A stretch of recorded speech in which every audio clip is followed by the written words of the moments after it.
すべての出会いに別れの時はいつか来ます。でも心配はいりませんよ。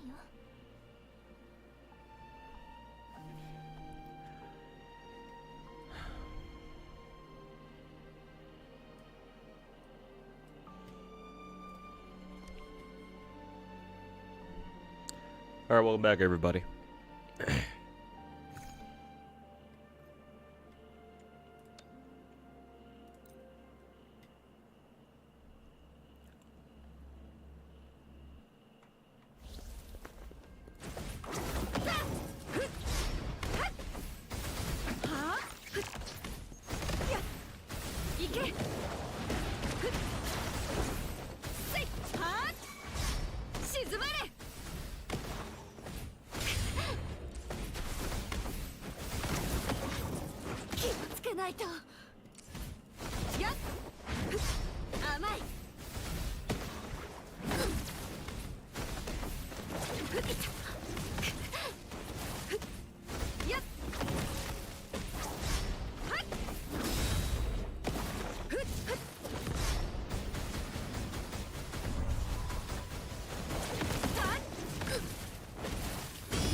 Might as well do this 3 times, because I think I'm sitting on this full stack of stamina.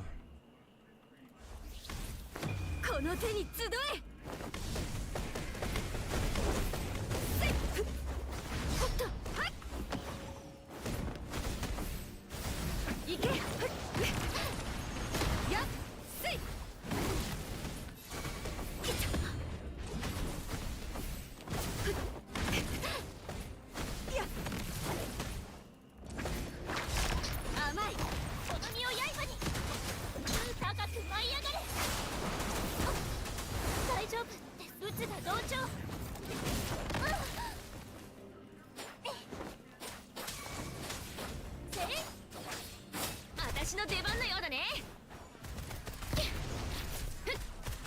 火力全開。それかすり傷だ。痛いって。えい、ちょっと油断した。行くよ。ついてこれるでいい感じ。痛いって。それこの身を刃に。撃つが同調。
しないで。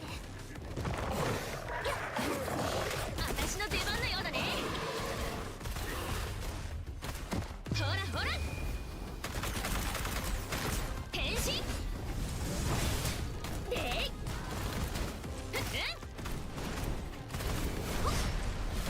ついてなかったね。この身を刃に。いや、撃つが同調。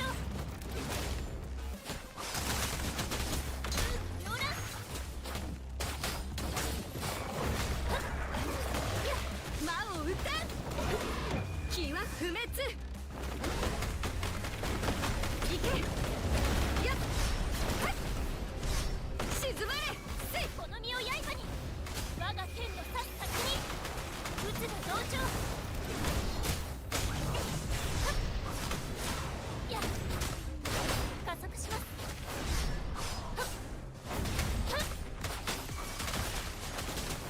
私の出番のようだね。行くよ。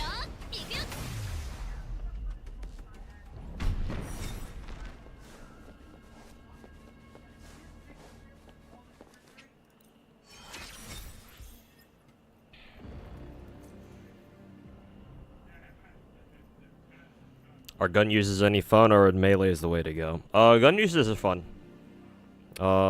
Ranged. It seems like ranged. There's an actual difference in playstyle in this game. It's not like in Genshin where archers are like glorified melee characters for the most part. Like it feels like, at least for now in early game, there's an actual reason to use ranged units in this game. At least in the case of Chisha, because her tutorial says that you can hold her skills and she'll just rapid fire her her pistols.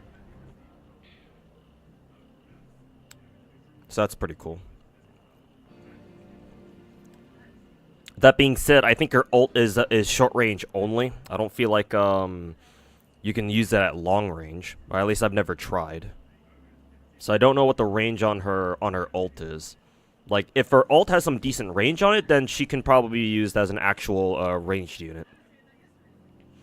And you can use characters like her to like poke enemies from afar before you go in with like a melee character.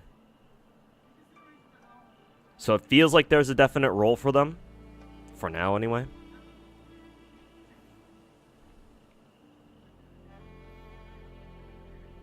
Rare, extremely focused too. I wouldn't say extremely focused, but I was trying to see if I could work on counters and parries. I still don't understand how parries work.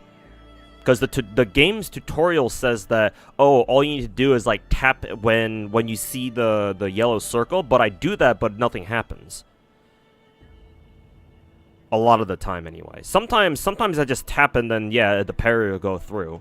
But then other times I'll be spamming left click and then nothing happens. It's either the parry window is very tight, or I think it was explained to me that the parry mechanic is the same as PGR, where it gets harder and harder the more parries you pull off. But like, that doesn't seem to be relevant here, because like I can't even get the first parry off a lot of the time. So it's like, okay, what the fuck ever. However, I feel like I get this feeling that you're supposed to hold left click as soon as you see the yellow circle. Because I've accidentally held left click and that seems to parry pretty consistently, so I don't know. Your only issue with the range is that the camera locks onto nothing sometimes. Well, I have that problem regardless of whatever character I play, so I mean that seems to be a game-wide issue, not just for range characters, at least in my opinion. Because that'll happen with some of my range characters as well.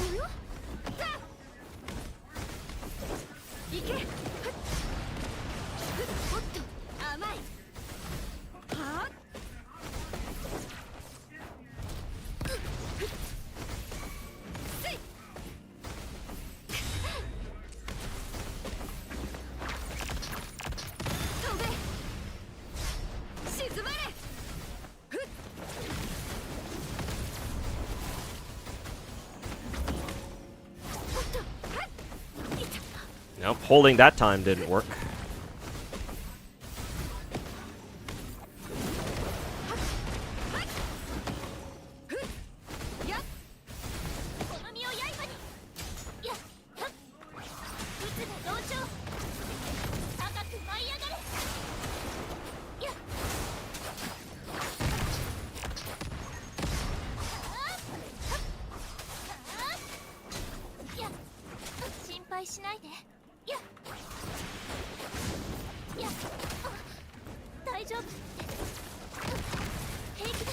I also don't like it in this game that you can't cancel landing frames when you get knocked off your feet in this game. Because in Genshin you can do that to make up for the fact that there's no default defensive mechanic in Genshin. So since I'm so used to that, I keep pressing left shift every time I get knocked down, thinking that I can quickly get back up. But you can't do that in this game. That's fairly annoying.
No, it's not holding left click. You just have to tap it really accurately, it seems.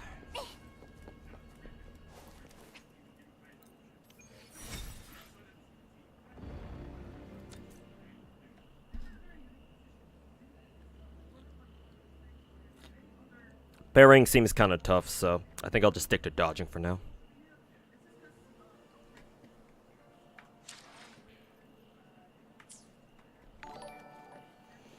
Sonalava, thanks so much for the 5-month resub. Welcome back.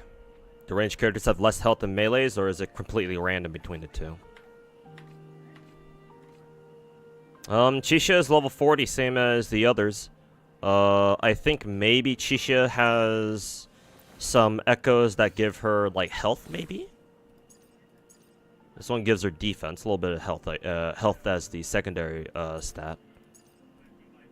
But it's not too much. It shouldn't, like, make or be, like, the defining factor in the difference between their healths.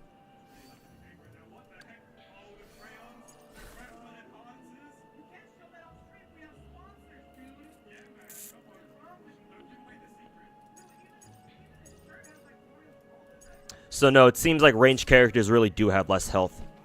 Just comparing my Chisha with my melee characters. Because my Chisha only has not even 4,000 HP. And then Yang has 4,500, just about. And then Genshin has almost 6,000. So.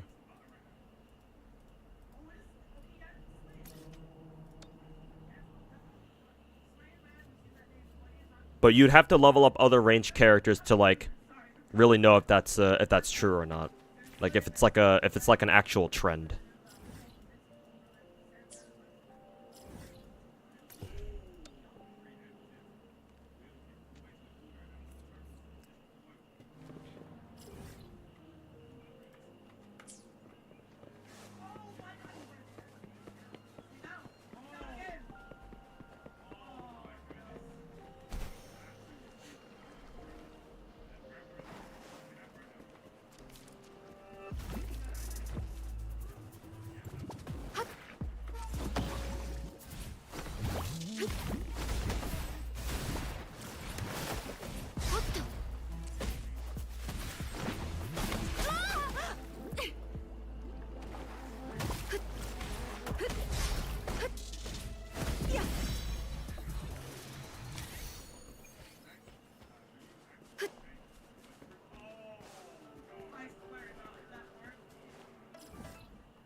Where's this guy going?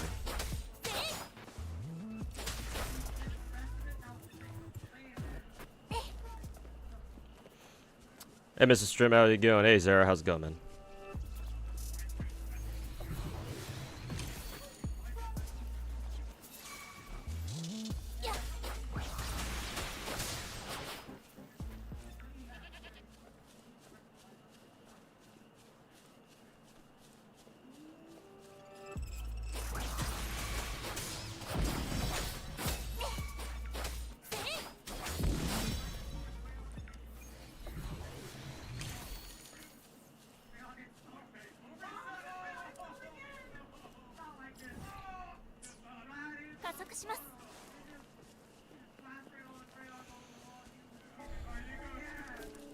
Hey, Akar.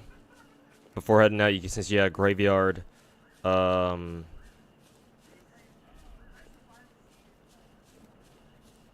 shouldn't have done the Ascension quest when you haven't explored everything yet. Why? Is there a reason why you shouldn't have done, like, the Ascension quest or whatever?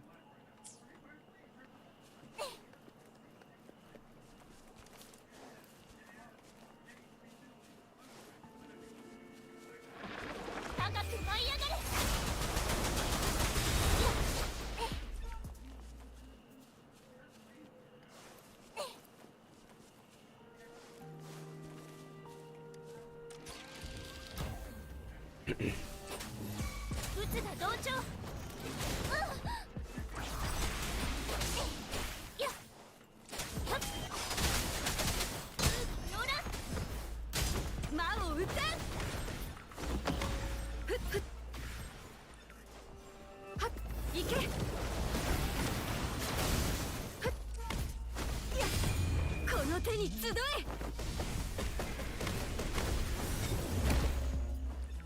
ほどほどにね。 Enemies are higher level. Everything at mid to high 40s. You don't have the domains for your character's ascension mats unlocked. Oh, I see.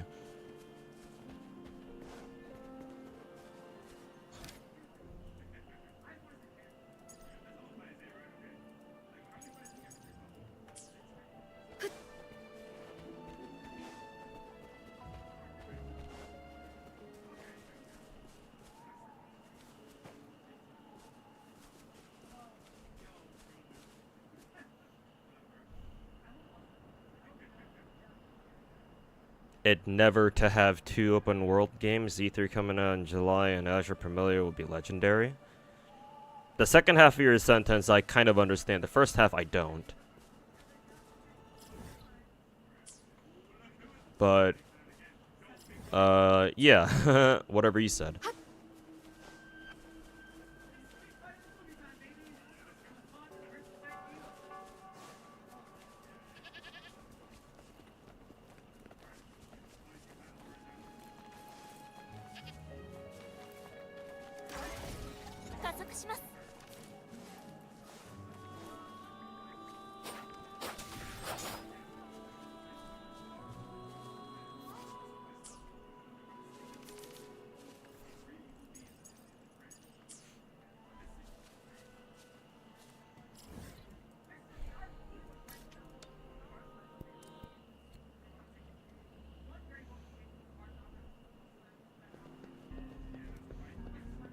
You meant to say it's great to have 2 open world games? I mean, if you're a fan of the genre, then yeah, sure.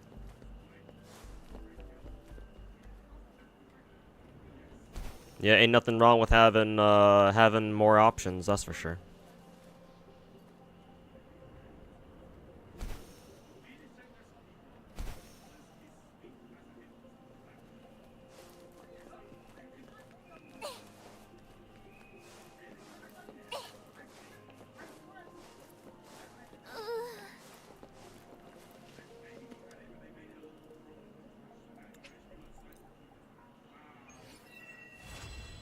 Oh, that's funny. They changed the skip button to literally say skip. How nice of them.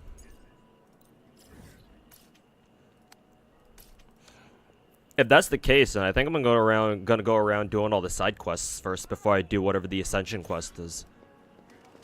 May as well.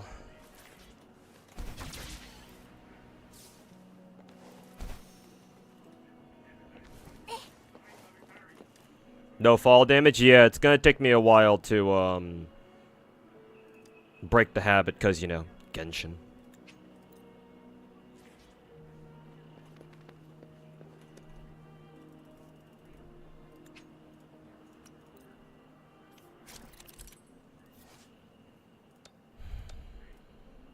But yeah, Bob Daniels, I agree for the most part, because I'm a fan of open world gacha games. No thanks to Genshin now. That being said, hopefully whenever we do get like a new Genshin clone, we'll have enough time in between each game to like really focus on like stabilizing our accounts for each game. Because like imagine if two Genshin clones came out like literally at the exact same time, or within like weeks of each other, you know? Because, you know, unless you're an idiot, unless you're a fucking freak like me, most people can't exactly play 2 open-world gacha games at the same time. Or at the very least, it'd be very hard to. Capture the whole square from a high place? What, like take a photo? Like this?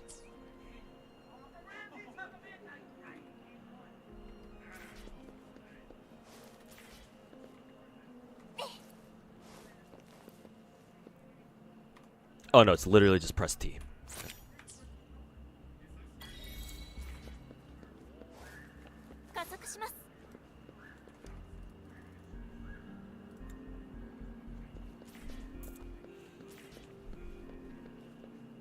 You need Genshin clones to do relics better. I mean, for right now, Wu is your only hope. And it'll depend on how people feel about... What is this? Oh, it's just the tower progress. Resets in 15 days, okay. It'll also depend on how people feel about this game's ecosystem for the time being.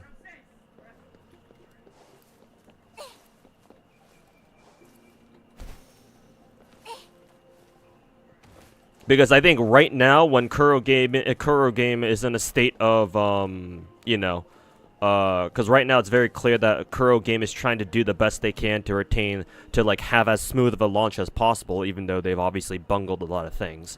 Right now is the best time for people to like voice their criticisms and their concerns, because we know that Kuro game is listening. I mean, mainly the Chinese players have to say this, but you know.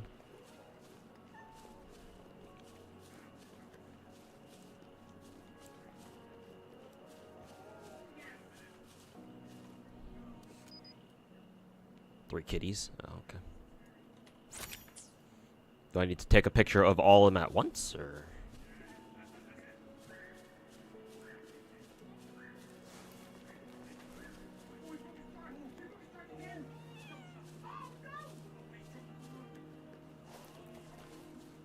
Oh, it's up there.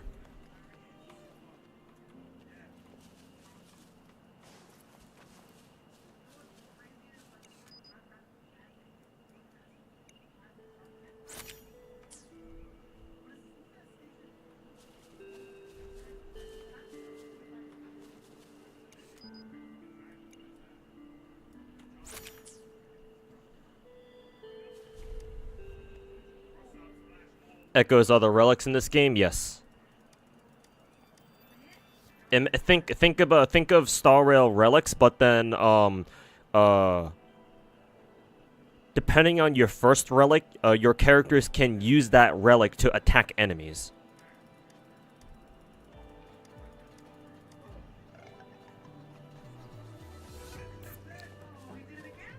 Actually, just think of it as Pokemon. Yeah, Echoes are basically this game's version of Pokemon, because you run around fighting, beating up random-ass enemies in the overworld, and then you capture them, and then now they're yours.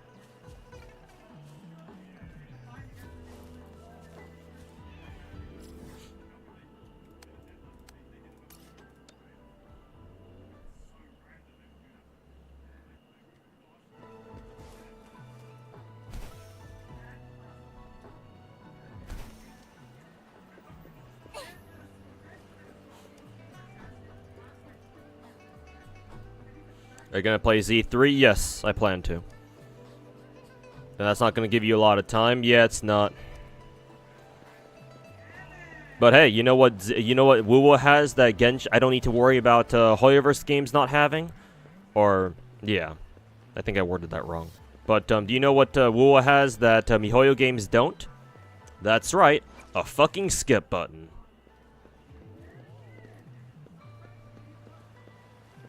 Oh. Typo. Take a photo for Bowen? What, of him? Oh no. What, his family?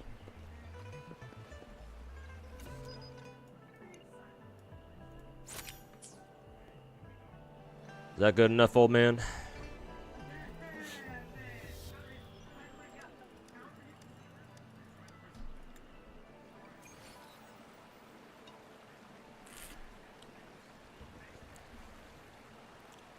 If WoW can make 10 million a month, then it'll be a solid game. Otherwise, it'll just be another TOF.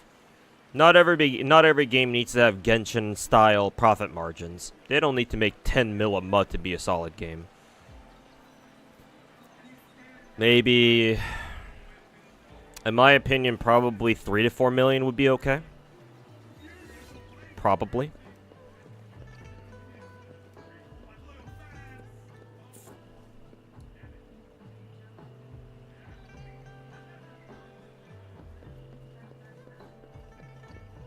Okay, is that quest done? I think it is.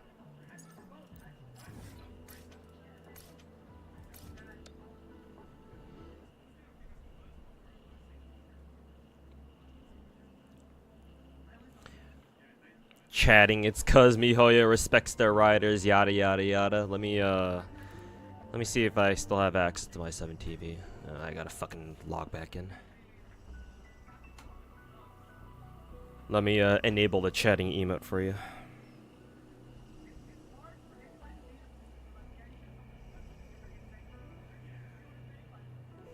Oh, okay, it's already logged in.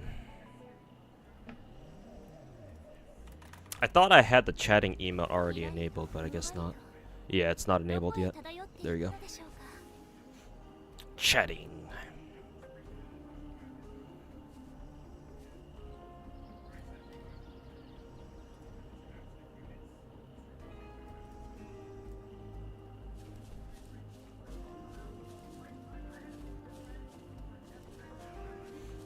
They may not like Hoyo's story not having a skip button as much as the next guy, but at least Hoyo's stories are competent.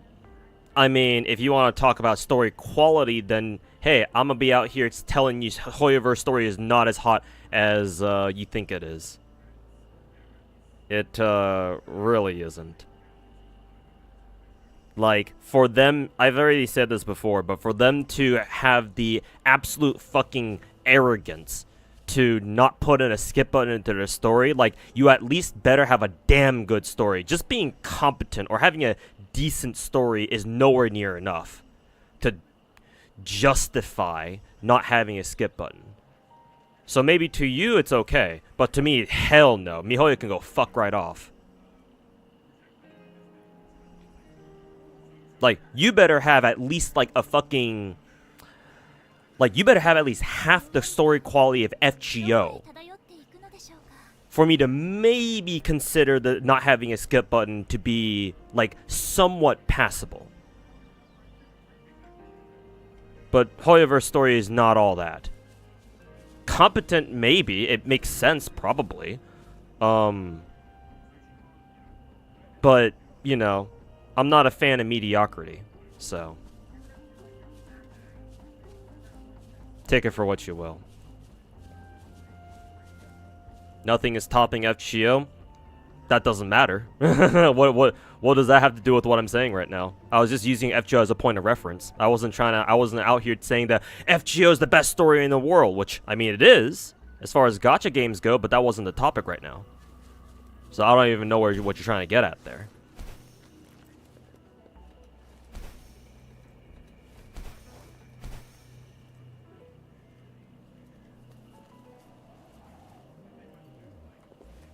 So speak for yourself, man. I respect. Maybe Wua's story is not all that. Maybe it's legitimately worse than whatever Hoyoverse can pump out. But hey, I respect Kuro Game a lot more for letting you skip their fucking story rather than whatever the fuck MiHoYo does.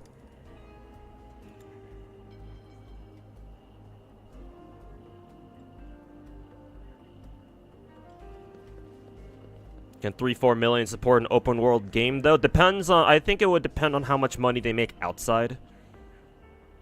I kind of wonder if Kuro Game has done what MiHoYo has done and they made like a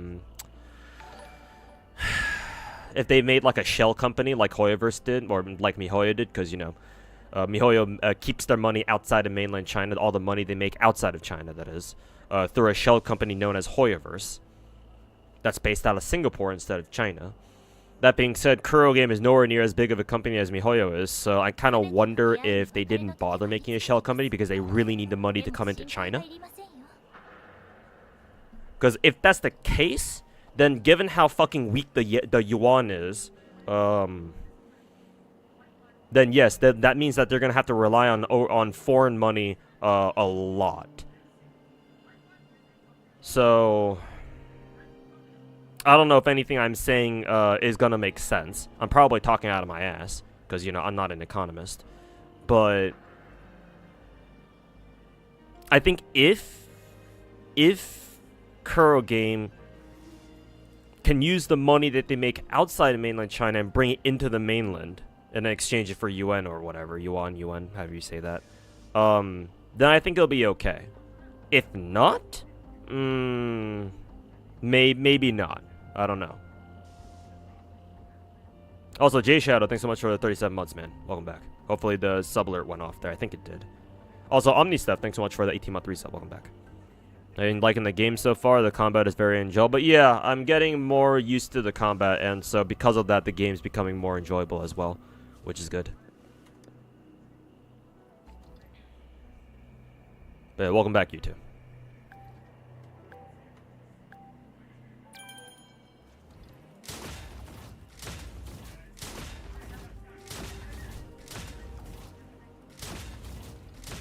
Ugh.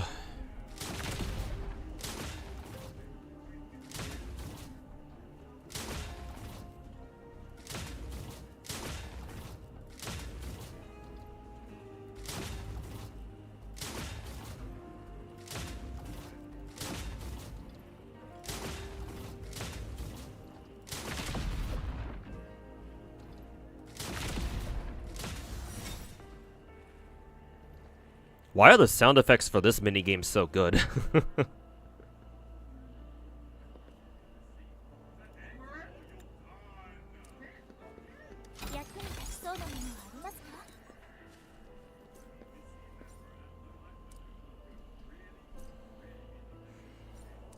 You haven't touched WoW yet, nor do you plan to anytime soon. But goddamn, does the game look drop dead gorgeous? Really? You call this drop dead gorgeous? Well, I won't judge you for that, but I would politely disagree.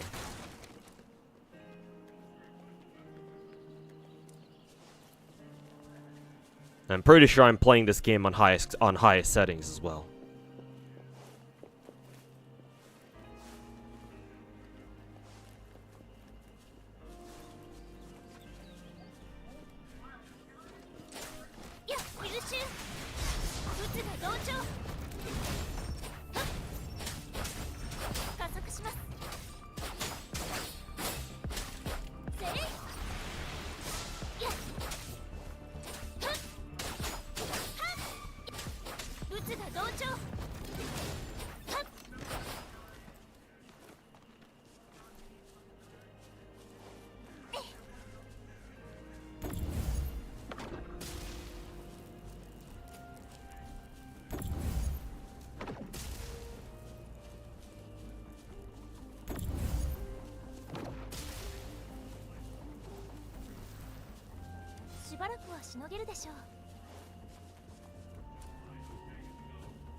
It actually looks way better if you drop the brightness down. Maybe. So that way maybe the contrast is stronger. Let me try that real quick.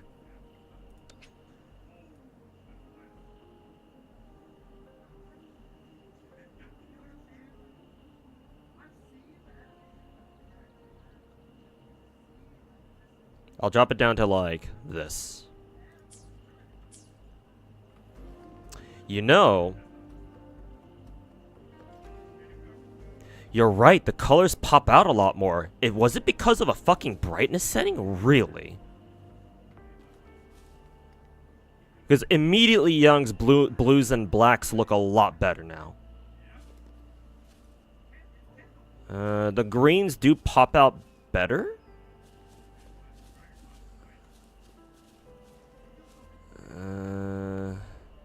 It's an improvement for sure.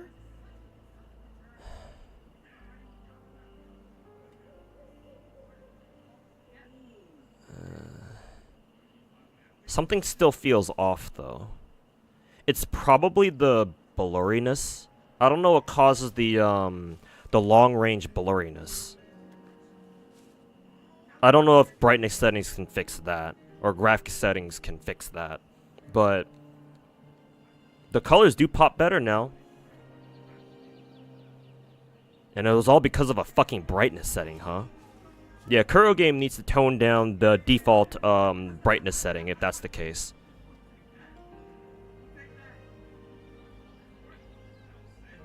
Hey, Kamo, welcome back, man. How you doing? That was Wood today. So far, so good. I just was able to make my game look a lot better thanks to somebody in chat telling me to drop the brightness a little bit. And it seems like it worked. Yeah, this is giving me a lot more Genshin vibes now. And that's a good thing. But I still don't like how seeing objects far away is still a little bit... Actually, it's not even just at things that are far away. So, for example, let me compare... Now that I have this brightness setting, let me go over here and compare how this scene looked before to now. With, like, a lot of people in the foreground. Like this.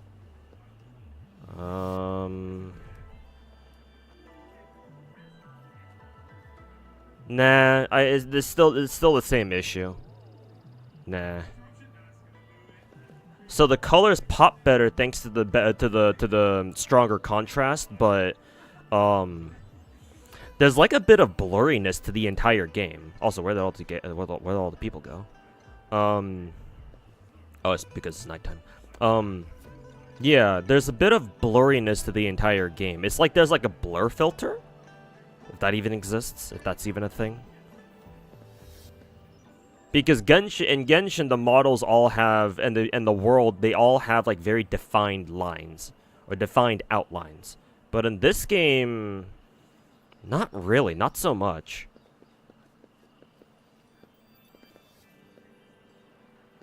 I don't know. It's I don't know how to describe it, but that's still going to be an issue. But at least, hey, the colors pop better.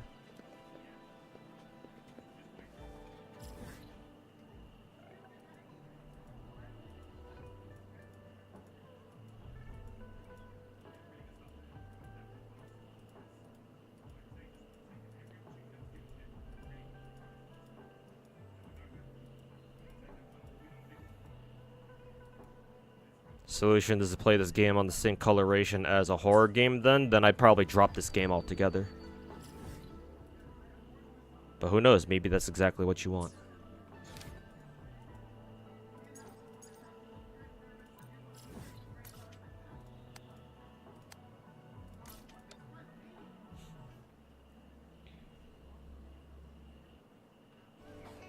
It's just Genshin. Well, I mean, it's no longer just Genshin because in Star Rail, you can't skip the story. If you like, for example, lose like a story fight and you back out and then you come back in, then the game will give you a skip button because it knows that you've already read through the story at that point. But if you're reading through any story in Star Rail for the first time, the game won't let you skip. So it's not just Genshin anymore.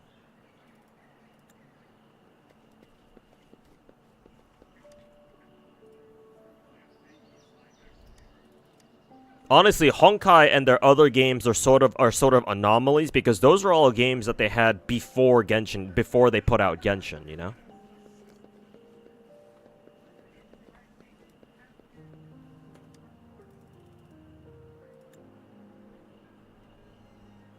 Do you like the world map? Do I? I don't really have any strong feelings for it one way or another. I would have to see like the best that the map has to offer, because in Genshin I can list off a lot of locales and a lot of like scenic places that I know look really, really good. But so far in Wuwa, I haven't seen like an area where it's like, oh my god, this is like stunningly beautiful kind of thing. Like, nothing in this game has made me, like, stop what I'm doing and, like, kind of take a look around just to take in the sights. It's happened multiple times in Genshin, but none so far here. Maybe if I explore a little bit more, I'll find a place that, like, will give me that sort of reaction or make me react like that, but for some reason, something tells me that's not gonna happen for a while.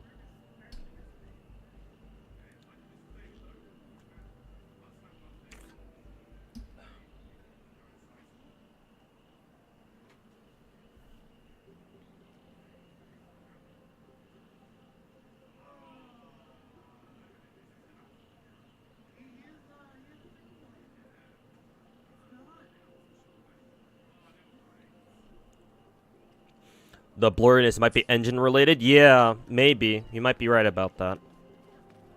Because, yeah, somebody in my Twitch chat is talking about, people in my Twitch chat are discussing a little bit about how, about like engine stuff or engine related stuff. So, it might be because of the engine. Genshin runs off of Unity, right? And then Wua runs off UE4 or something like that. So maybe it could be engine related. Horror gacha game, would that even work? The beauty of gacha games is that you can give it any genre you want and it'll work. As long as you execute the idea right, it'll work. Like, if you're a big fan of horror things, which, well, there are people out there who enjoy horror stuff. Like, if you just produce a high quality like gacha game that centers around like horror themes or like Lovecraftian themes or whatever, then yeah, it should do well.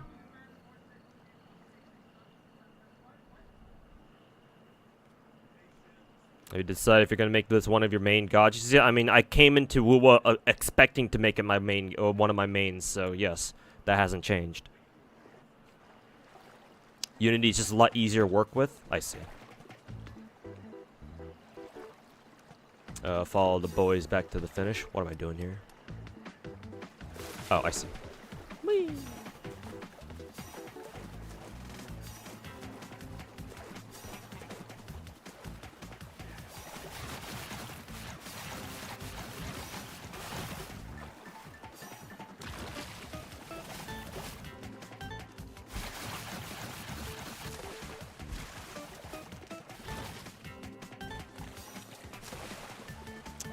Oh, I gotta jump again.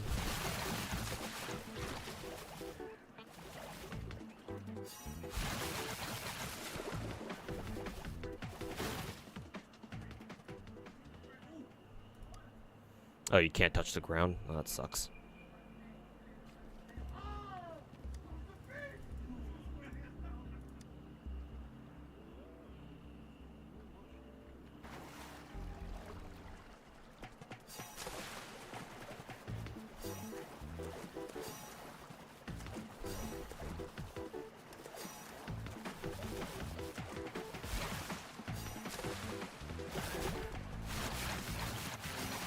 Don't know why Kuro Game didn't just decide to go with the Unity as well. Yeah, kind of surprising.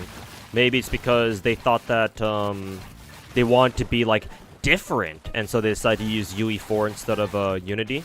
It also is strange. It's even stranger too because Kuro Game has no prior experience with UE4 apparently, right? Because PGR is probably on Unity just like a lot of other gachas.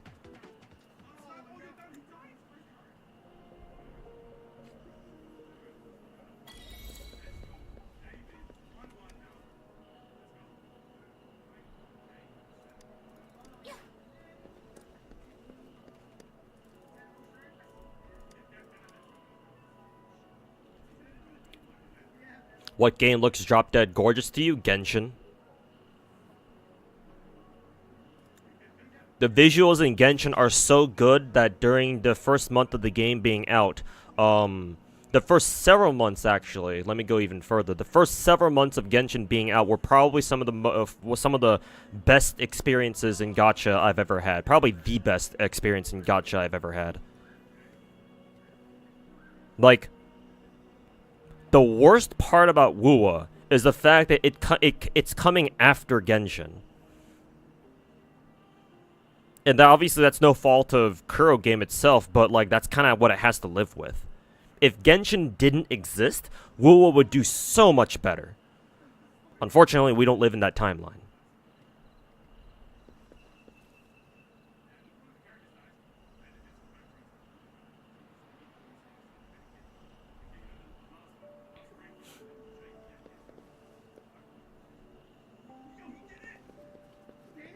Did you figure out why the game's lagging so bad? The devs are working on it. They've been putting out a lot of like hot fixes over the past couple of days, I believe. It's resolved like lag issues and other stuff like that for some people, but I'm sure others are still having issues. But they are still working on it. If Genshin didn't exist, would Wu's UI look different? Maybe. Who knows? Possibly.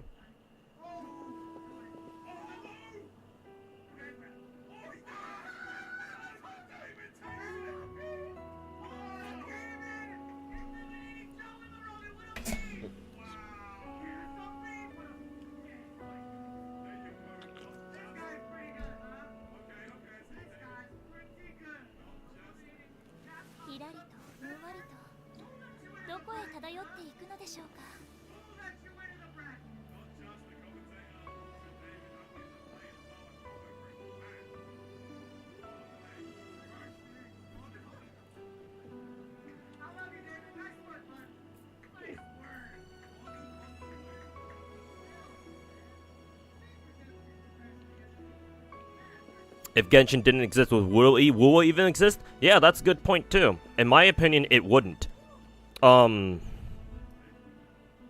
Because if Genshin didn't come out, I think, in my opinion, eventually some studio would have come up with the idea of, hey, what would happen if we made like an open world game, but we put gacha into it, right? Or maybe the other way around. What if we made a gacha game that was open world? Somebody eventually would think about doing that, and then they would do it, and they would try to do it. If Genshin, if MiHoYo never came up with their whole Genshin idea, or like maybe their investments fell through and they couldn't finish development of Genshin, and like they had to like scrap it or whatever. I think eventually somebody would have taken the jump that MiHoYo did. Would it have been as successful as Genshin? I don't know. Probably not, because what Genshin was able to accomplish is nothing short of monumental. Because you have to understand, Genshin Impact single-handedly took the gacha genre into the mainstream. At least for Westerners out here in the West. If Genshin Impact didn't exist, like the mainstream Western gaming sphere wouldn't really know what gacha is. They know what loot boxes is, or they know what loot boxes are. We've been dealing with that shit for like long before Genshin Impact came around. But like gacha games as a genre, the West wouldn't really be very familiar with. It would still be very niche for like fucking ultra degen weebs like us, who got into gacha games even before Genshin came out or something like that, right? So if there was no Genshin, in my opinion, there wouldn't have been any Wuwa. I mean, sure, maybe Kuro Game could have been the one to like come up with like a Genshin style gacha game, maybe, and perhaps that would have taken the form of Wuwa in some sense. But obviously, you know, we're getting to like the whole like what if isms. We're diving too far into the whole like what if this or what if that. So at that point, there's not really much meaningful discussion to be had there.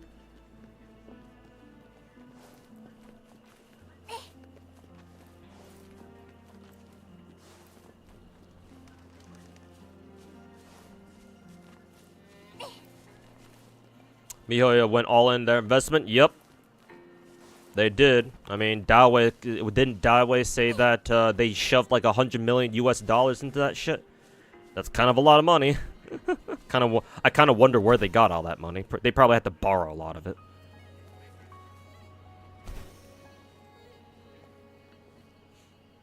So yeah, it better have paid off, and luckily for them, it did. Wish there were like a Vampire Survivor gacha thing. I'm sure eventually. I'm actually surprised, given the popularity of Vampire Survivor. I'm surprised that no one's actually come out and actually made one themselves. Maybe if you give it enough time, eventually there will be a studio that'll come out that will make a game like that. There is actually. Okay, there you go then. There you fucking go.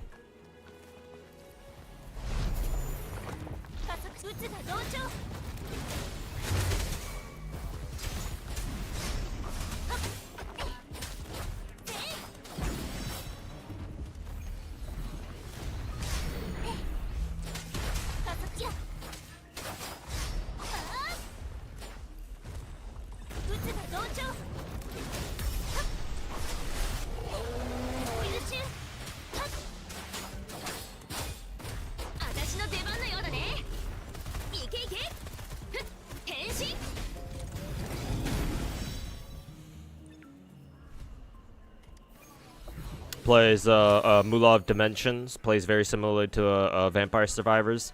Just not with the roguelike aspect. Yeah, because it's a gacha. So there has to be like an end to like the levels or whatever. Surprised there's no gacha VTuber raising simulator. Oh boy, fucking copyright issues galore. Yeah, I wonder why there's no VTuber raising simulator. I fucking wonder why. Do you work with hot office ladies? I like them, sure. I have nothing against them.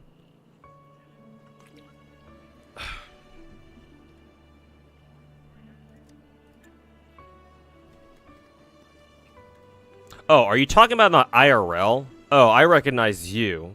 Yeah, a zoneling. I recognize you. You see, for whatever reason, you like asking about my IRL a lot. I guess I can answer that though. No, my coworkers are not hot office ladies.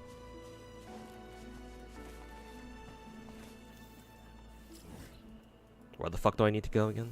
All the way down here. Okay. Hey, Chaos Lord, welcome back. We're just playing Woo for today. Lasagna. Doesn't Unity have some controversy with its users? Yeah, I think sometime last year. What the fuck did they announce? Unity announced that they would basically they were trying to make their service, or like they were trying to make their product, Unity, like a subscription based product. And not only that, but they were trying to make it retroactive too. So like if you've been using Unity, if you're a game studio and you've been using Unity for, I don't know, let's say 3 years, right? Then if what Unity's original plan, the whole subscription fee thing, were to go through, then you would have to pay like 3 years worth of sub fees or subscription fees to Unity for using their product. And yeah, that didn't go over very well within their within the gaming community, or at least among the game devs who use Unity. So yeah, there was a general like Twitter riot to the point where Unity had to back down from their original plan, and their CEO at the time anyway also stepped down as well because of the fiasco. I think it was because of the fiasco, but something tells me that he's a fucking asshole and he planned that shit to go down anyway.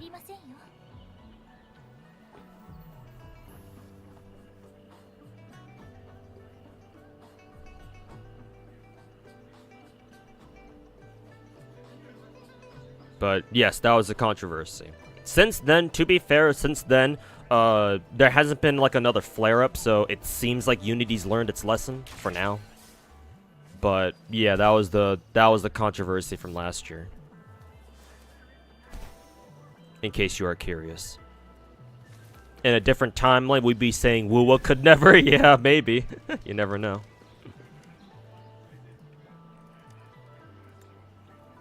Game barely works on your phone. It's a fucking mess on your laptop. Gonna have to pass on this one, unfortunately. Yeah, maybe at least hold off until the devs can like optimize it even further.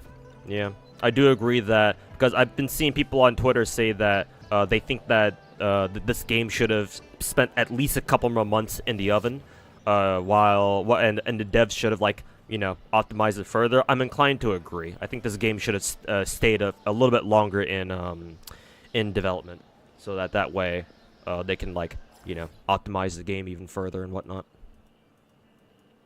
But oh well, we gotta deal with this shit for now. What's my current thingy? Use utilities projector to project any echo. The fuck does that mean? Projector, zoom camera. What's a projector? Utilities. The fuck is that? Whoops.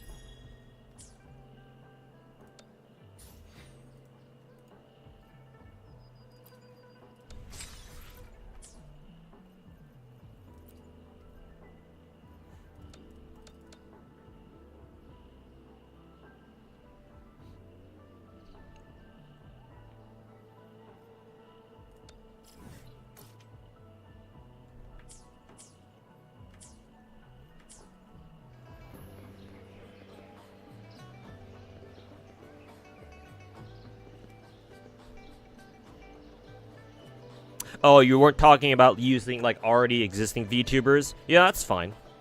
But then again, yeah, that's fine. Yeah.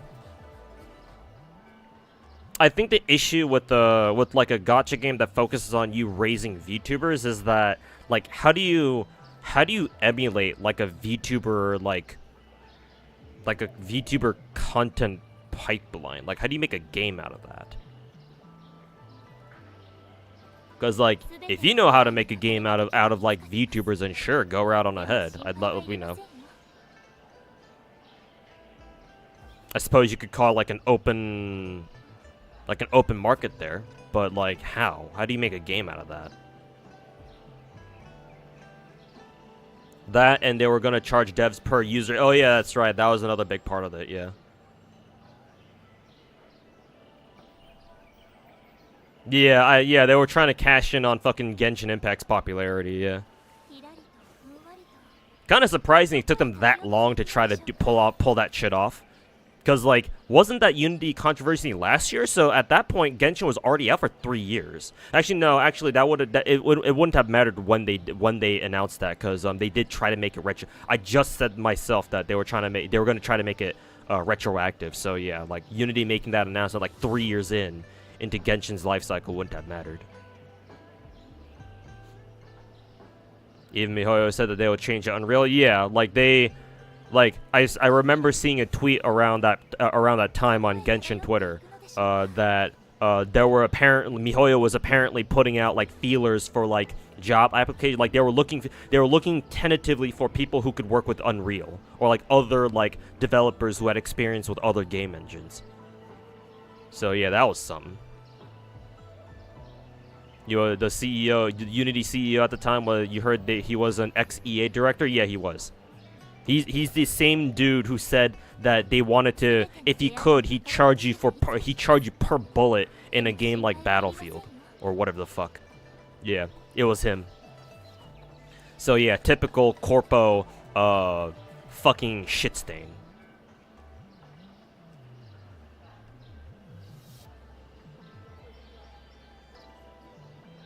Ever heard about a game called Needy Streamer Omo? I mean, yeah, I've seen a lot of VTubers play that.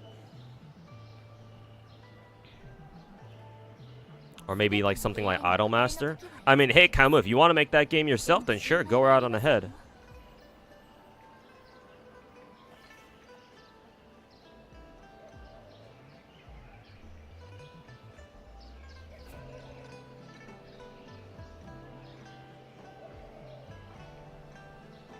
MiHoYo owns a stack in China Unity though, or owns a stake in China Unity. Yeah, clearly it wasn't enough for them to like not consider switching to another engine.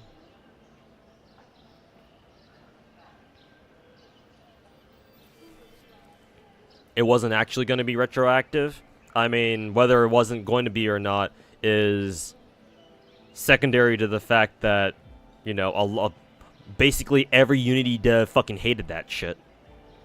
So maybe it wasn't retroactive, sure, but like at that point, it's like kind of a moot point at that point.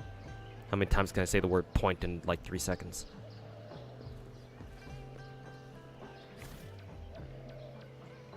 How do I do this? Sensor? Levitator? No, that doesn't work. Use utilities projector? I have no idea what the fuck this shit is talking about.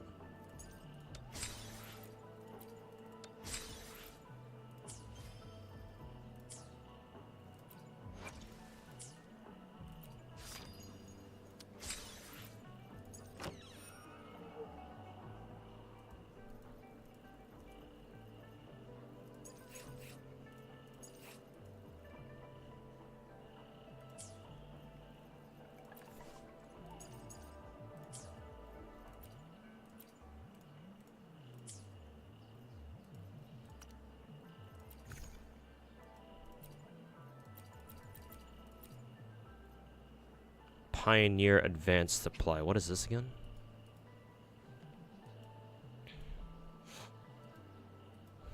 I'm assuming this must be like character level materials or some shit.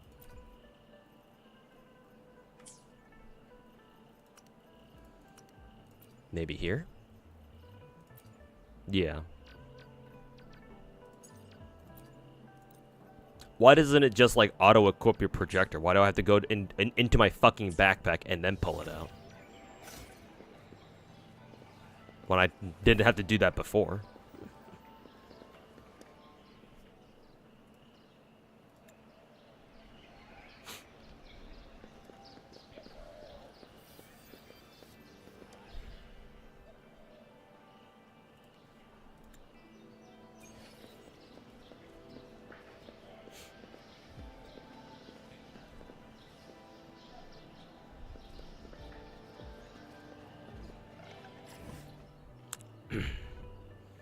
Hold tab to equip it. I did that, but the projector item wasn't on the tab wheel just yet.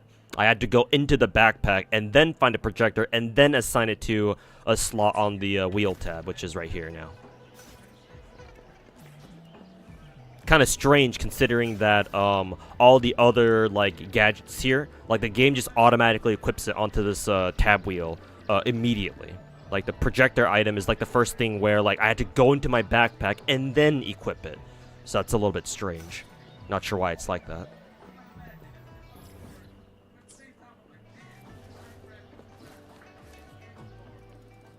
Could be a bug, maybe. Hopefully it is.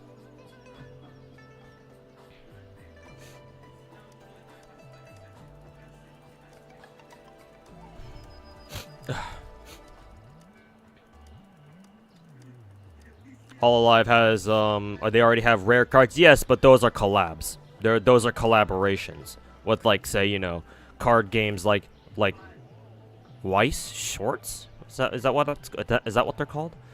But they're collabs, so they're officially licensed products. So that means that Hololive gets a cut of those card sales. So, like, if Hololive can profit from it and like they have an agreement with you, then sure, yeah, of course. They're down to have like card games like that. But like I'm pretty sure they wouldn't be okay if with things like, you know, some random ass studio trying to make a VTuber themed gacha game, and they don't like make an agreement with like Hololive or any of the other big gacha companies at all first. Like obviously then they would have a bit of a problem. How do you find the game characters? You find yourself really liking the free-to-play girls? Yeah, actually I like the free-to-play girls. I mean, you can see me using Yang and Chishia right now. So yeah, I really like these two already.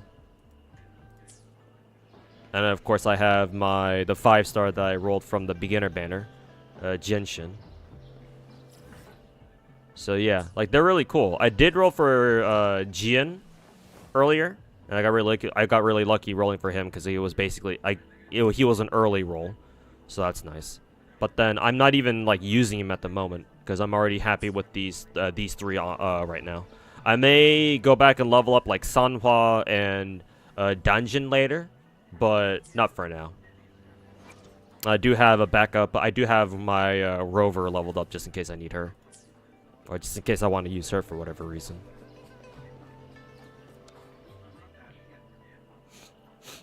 Excuse me.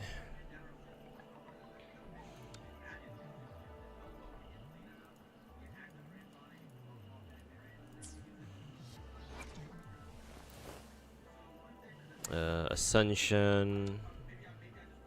Do this. Oh, he's all the way down here. Oh, shit. They just pay popular IPs? Yeah. It would seem that way.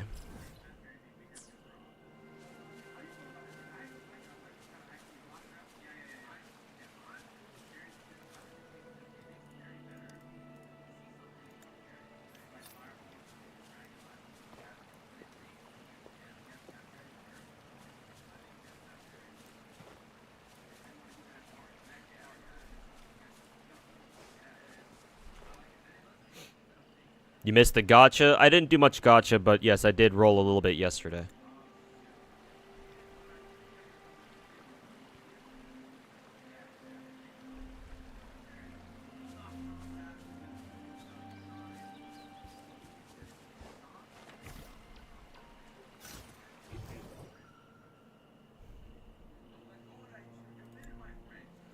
Lancer, is that you? Yes, it's basically Ku.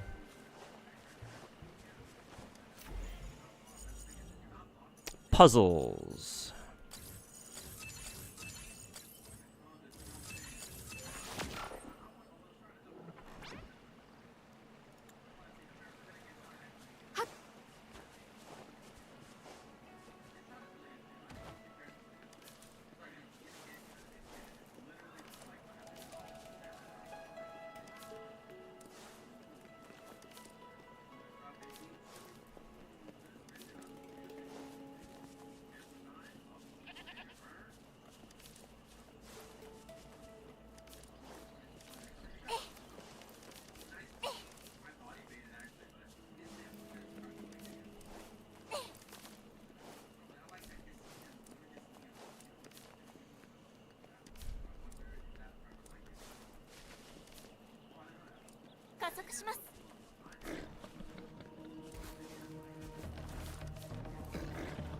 Man, enemies aggro from so far away.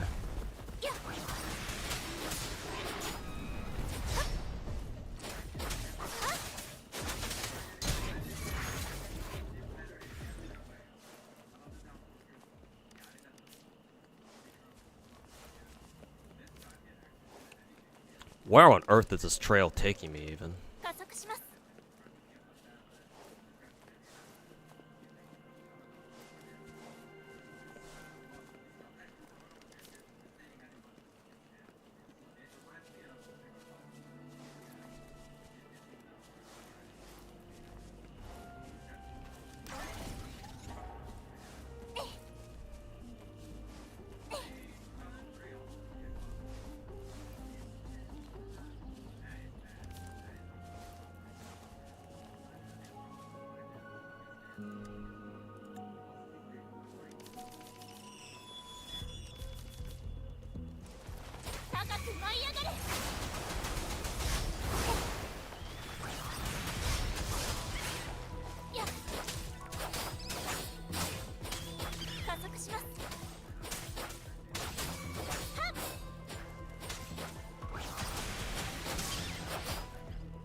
You don't need real world VTubers, and I already said that. Yeah, I guess you don't need to. But again, I don't know how that kind of game would happen, or what kind of gameplay loop a game like that would have to have to make it interesting.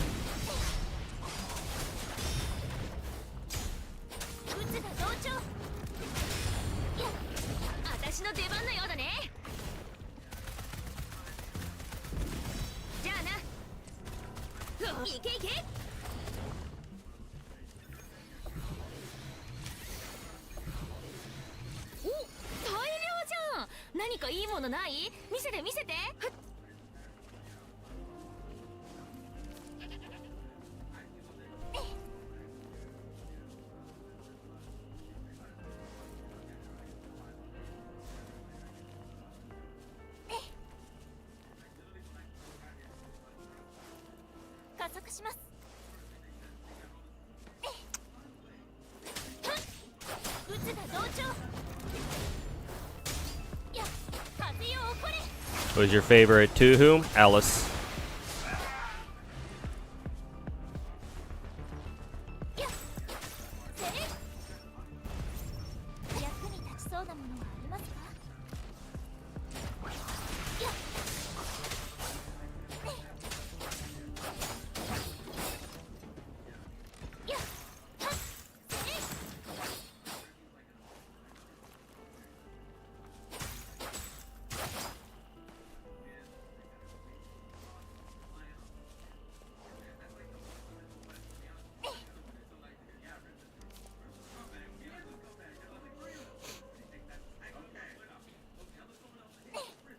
Can you showcase Genshin a little more? I need to make a decision if you want her or not. Sure.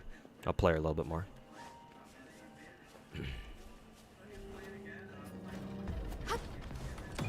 の手に集え。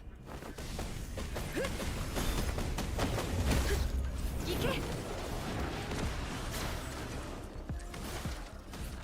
やっはっふっせい。ほどほどにね。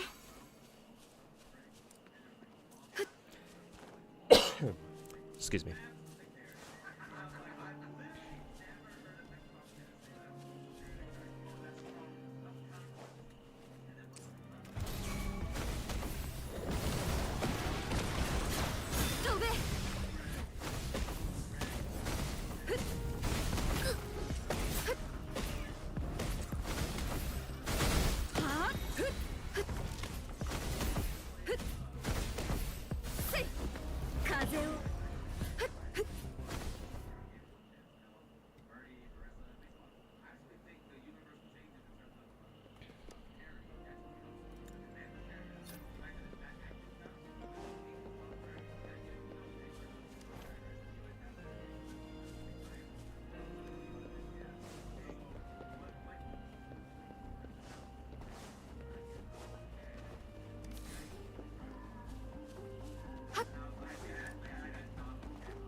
We get a free 5-star today? Yes, we should.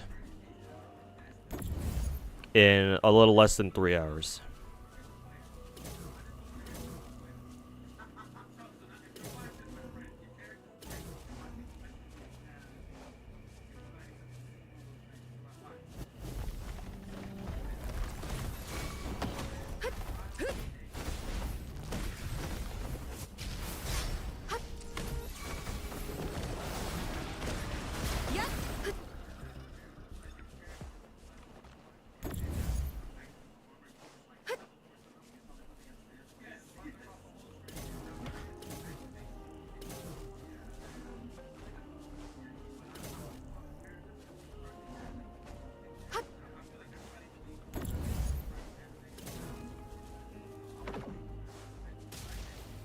Did that still get it? Yeah, I think it did.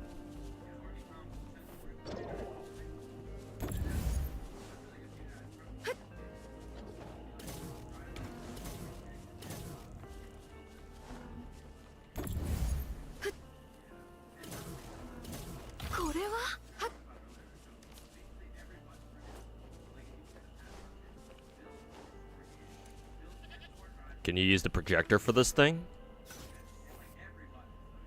Not sure, actually. Maybe you can. Now that you mention it, perhaps.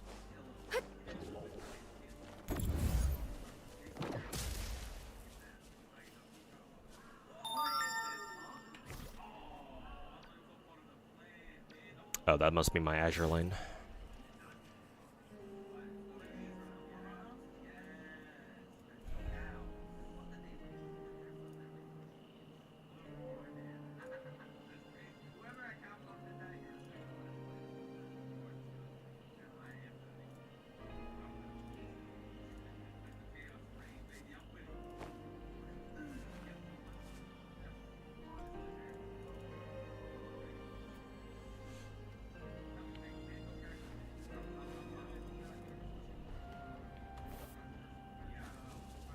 Yeah.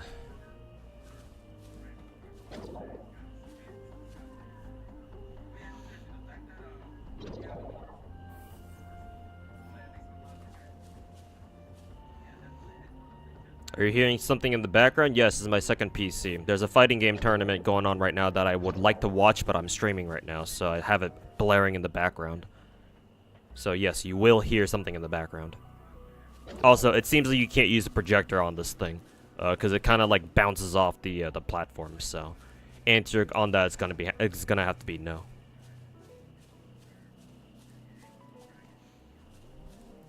Give him guns easy. True. Yeah.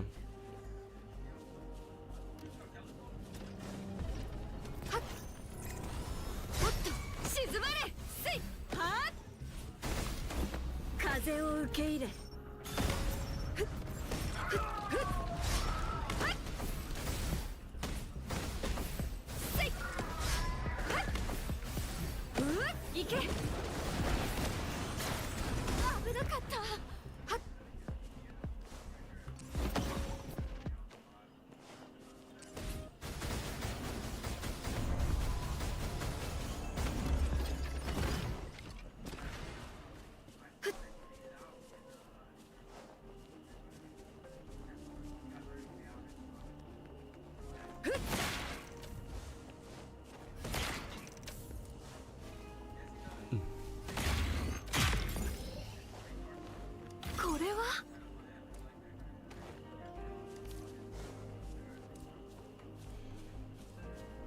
You watching Combo Breaker? Yes.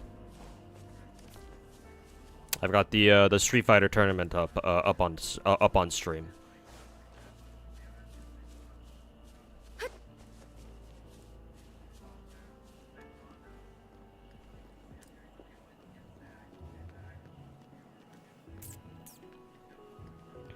It'd be cool if we eventually get a character who actually uses a sniper rifle.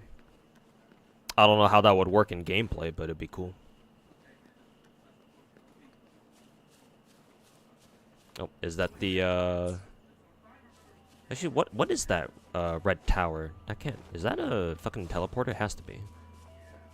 Or maybe it's something else. No, it is a teleporter. Okay.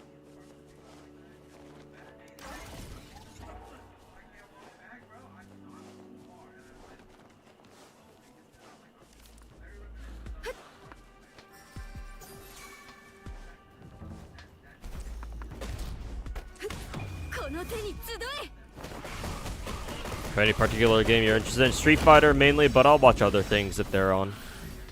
Like Street Fighter and Tekken mainly. But I watched a little bit of their Killer Instinct tournament earlier today, during the morning.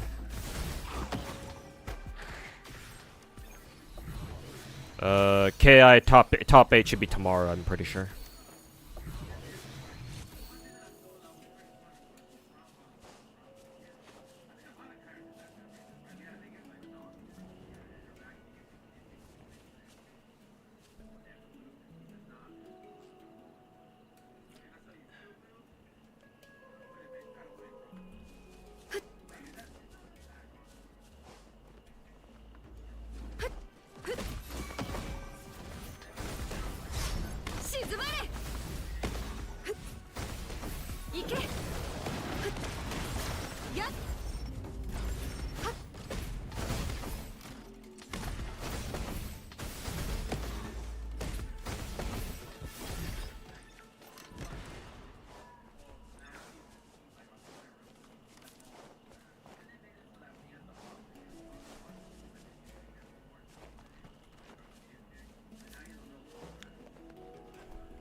Investigate the suspicious shooting party? What the fuck are they talking about here?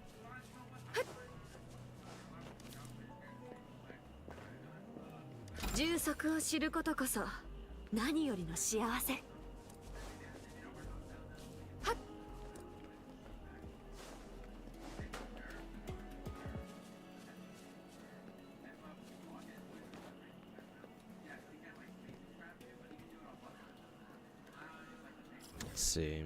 That must be the tower down there that I'm seeing. It's actually not too far away.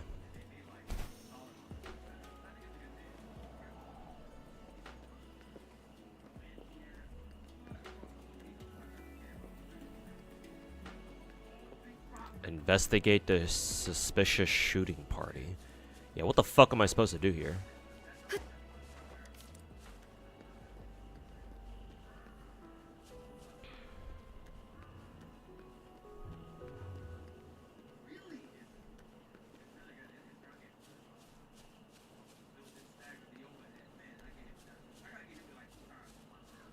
Maybe use sensor? Good idea, let me try.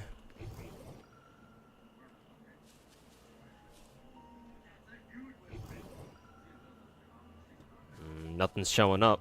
Or nothing's coming up. Can you destroy these boxes? Nah, these ones are indestructible, I think. Oh no, this thing right here.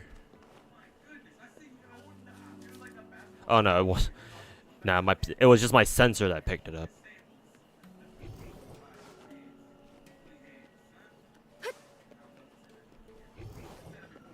But other than that...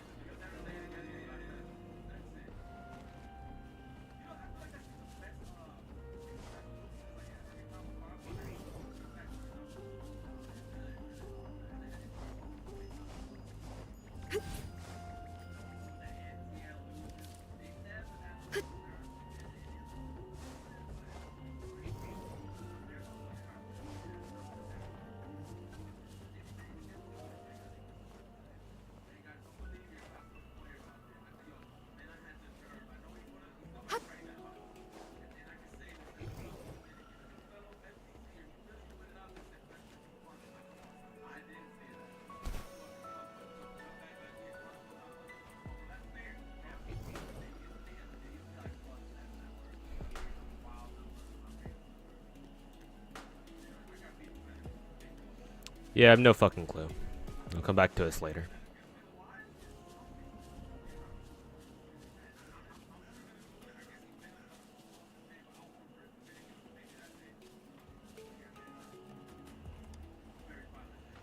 Yeah, you literally did have to sit on the chair. Why is the prompt for that so fucking tiny?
How good is your FPS skill? I consider myself to be above average.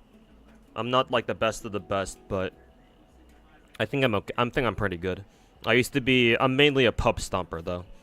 I enjoy shitting on kids.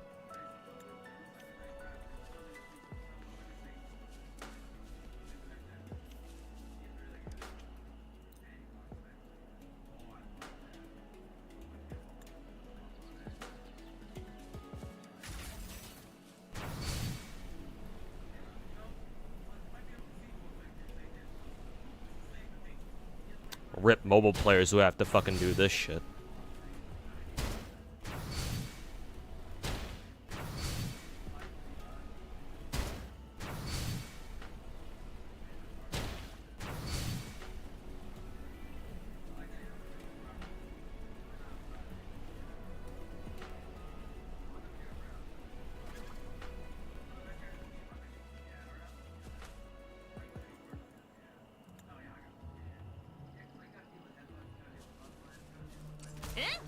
Oh, we could just fight them? Why couldn't I just fight them from the beginning?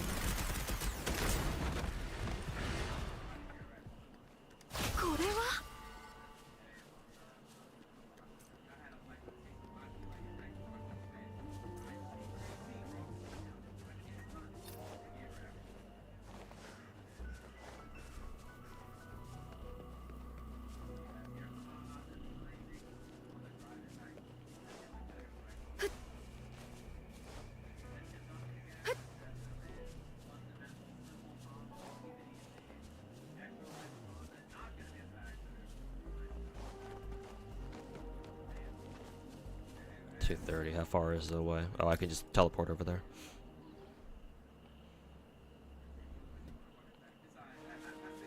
Skill issue? I mean, clearly them not being able to survive was a skill issue of their own too, so hey, it works out.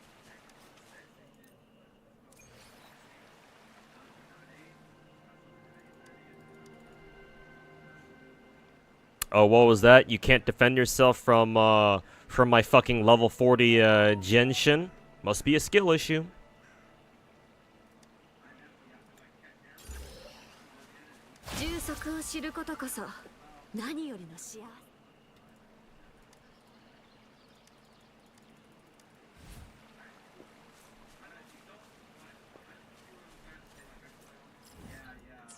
Alright, let's head towards the tower.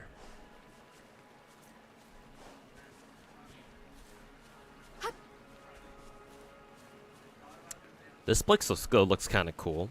The violet haze down here. And before it's like an insta kill area that you're not supposed to be in right now.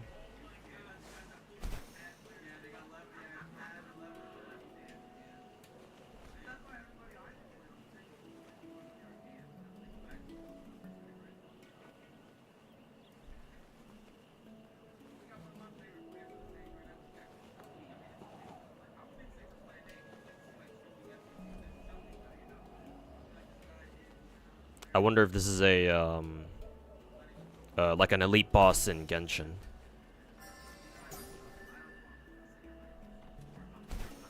Let's find out.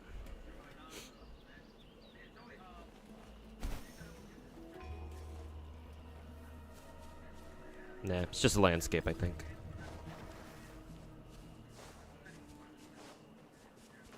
Let's see, am I heading in the right direction? No, I have to go this way.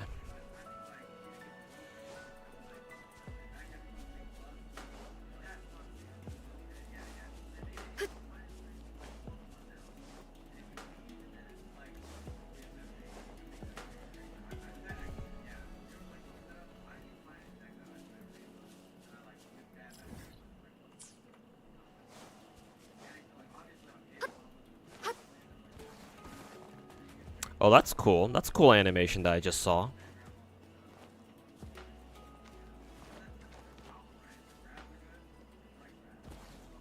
Wow, that's actually kind of a neat detail. Your characters physically slide down if they're on like a slope that they can't go up.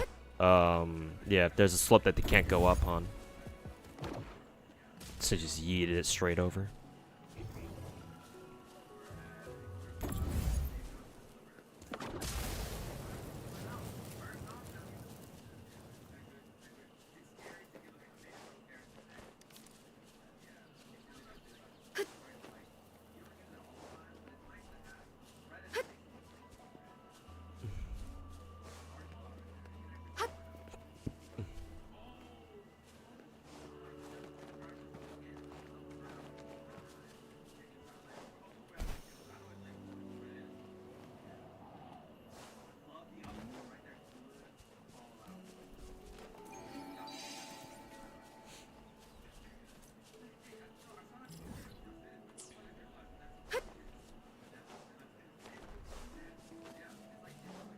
There's another side quest I need to select. Did I miss something somewhere?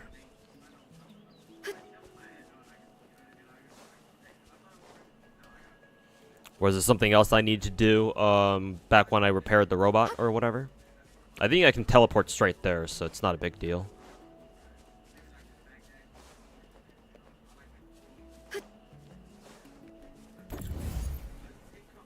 Time to commit arson! Only you can prevent forest fires.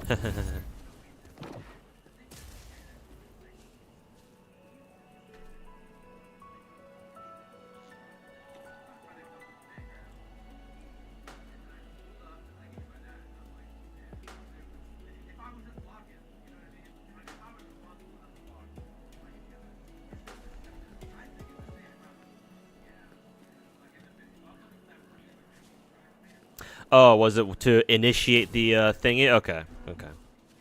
Yeah, for some reason the prompt to sit in a chair is like really, really small. Like I think you guys like literally saw me vault over the chair a couple times, right? And I didn't see y'all didn't see like a you know, press F to sit in the chair kind of thing prompt, right? So yeah, that's kind of odd. I think they need to make the prompt for that a little bit bigger. Let's see. Let's put this one here. Should be other weights that we can use, that we can pick up around here somewhere. Oh, the teleport is very close by. Or the tower is very close by.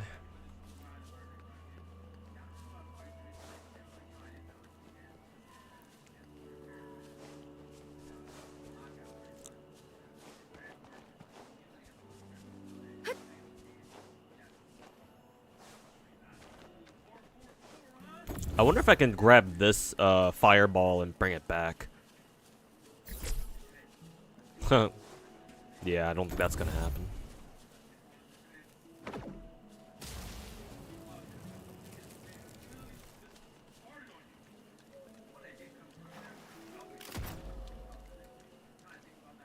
Grapple shooter. Can we grapple somewhere?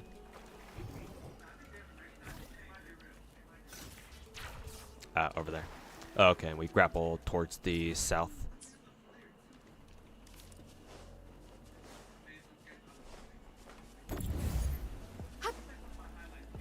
Oh, it was an entirely different quest? Oh, okay. Maybe we'll go back to that area then, maybe check it out, if I remember anyway.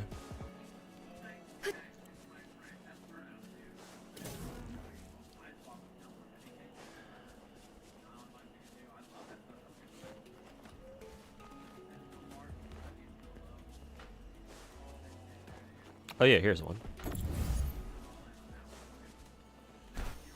Nope.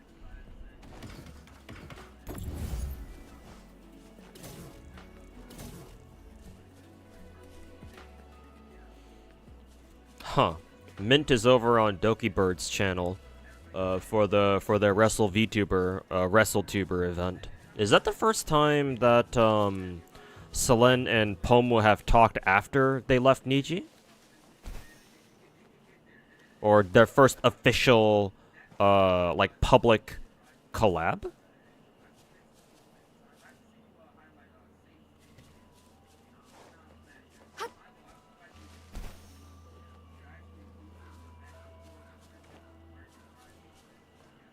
Probably is. Chad is fucking freaking out over this.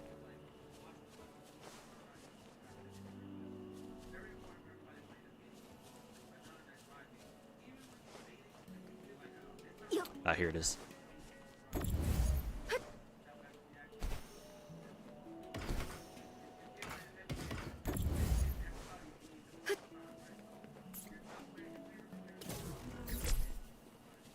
Really? Motherfucker, dude.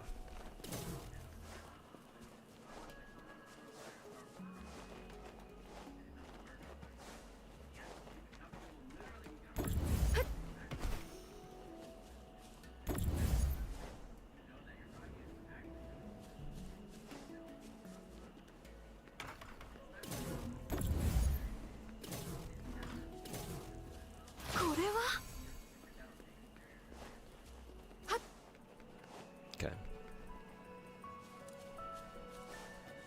Let's grab this tower. Now I want to do a elite boss fight to level up one of my characters.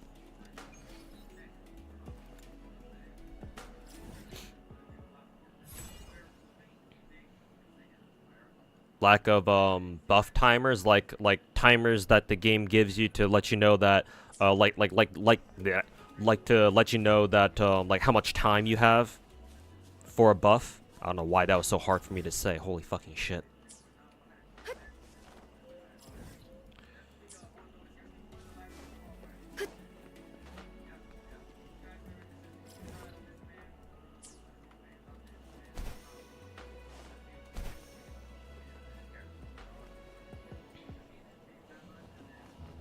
Hey Saba, welcome back, man. And how's progress? Doing decently fine. I think I'm union level. Well, I'm 18 now. I kind of don't like it how they don't tell you like, oh, hey, by the way, you leveled up. Because I think Genshin does that, right? Genshin, it's been such a long time since we've been AR60 for so goddamn long, but I'm pretty sure every time like you gain union, like every time you gain adventure rank points or account experience, like the game, like Genshin shows you your AR level, right? Even if you're not, even if you don't like level up, like unless Wu has been doing the same, I just haven't been noticing. Like I don't think it tells you if you whenever you like leveled up or something. It's kind of strange.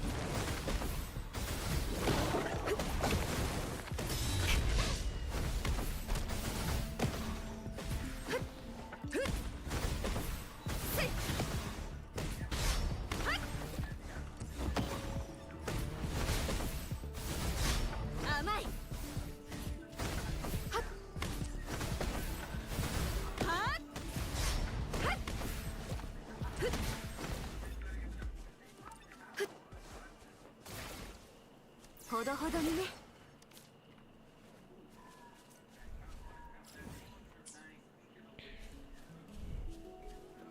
Collect the data bank thing? Oh yeah, that's right, yeah. Because we get more stamina from leveling up the data bank.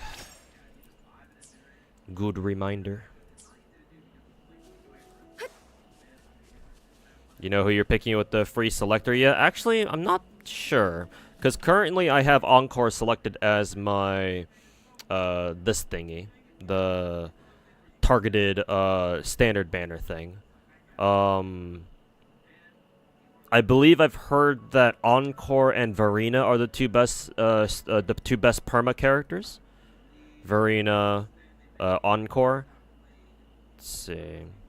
I have Genshin. I got lucky. I managed to pull her from the discounted banner. So my plan for now is to go Verena and then Encore.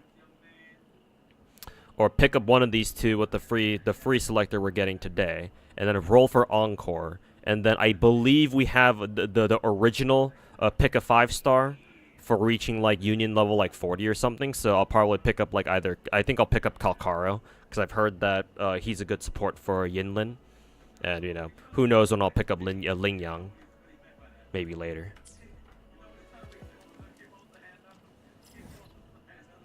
So that is the plan for now.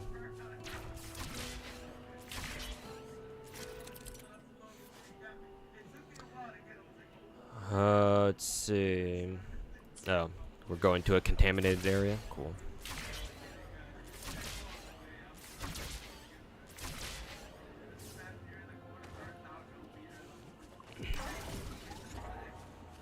Is this area, is this like Sumeru where, like, if you take too much, contamination damage, it'll just straight up kill your character? Is that what's gonna happen? Because I do still need to fight an elite boss in here.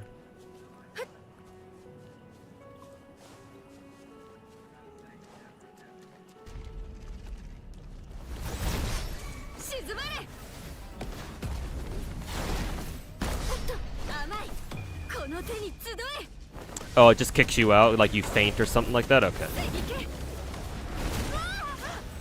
No idea what I just got hit by.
I keep forgetting to use Chishia's relic, the motorcycle sword dude. He seems pretty strong.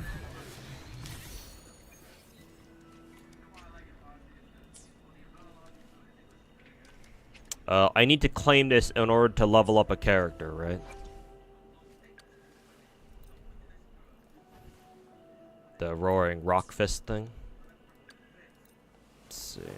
Looks like both Genshin and Yang need it. What does Chisha need?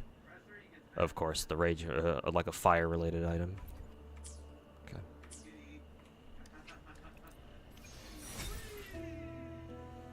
Ugh, it only gives you one? Holy fucking shit, bro.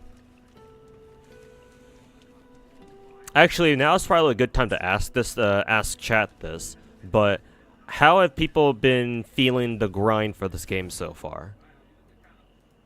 Maybe that's just because my world level is like really, really low, so it doesn't give you shit for the most part. Perhaps that's why. Yeah, it's like Genshin. Yeah, I forgot about that. So yeah, it's like, yeah, duh. You don't get a lot right now. So, no fucking shit, Sherlock.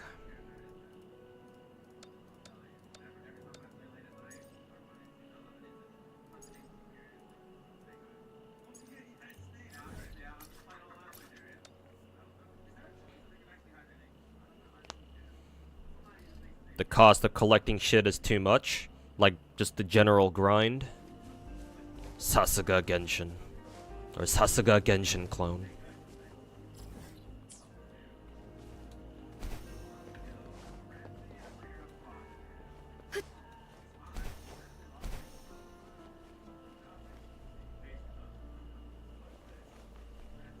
Reaching the end very quickly, becoming super repetitive. That's not a good sign then. I mean, to be fair, it's not like Genshin was much different. Like, early game, or like early, like year one Genshin should have been the same.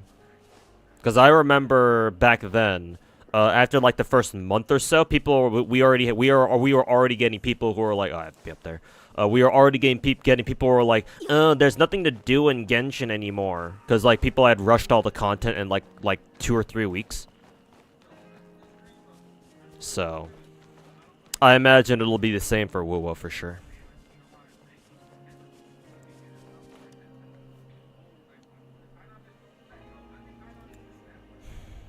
You wish more games did grinds like Star Rail? Yeah, yeah. Oh, we gotta go make our way by foot. All right, taking the scenic route. Yeah, ever since Twitch chat told me to drop the brightness, yeah, I've been enjoying the visuals of the game a lot more. Like, that's actually a really, really sick scene right there. I'm pretty sure that's like those are all like skyscrapers that are just kind of floating there for whatever reason, right? Yeah, that's pretty cool. I think so far this site right here is probably my favorite so far in the entire game. I mean, I'm fucking talking about it, so.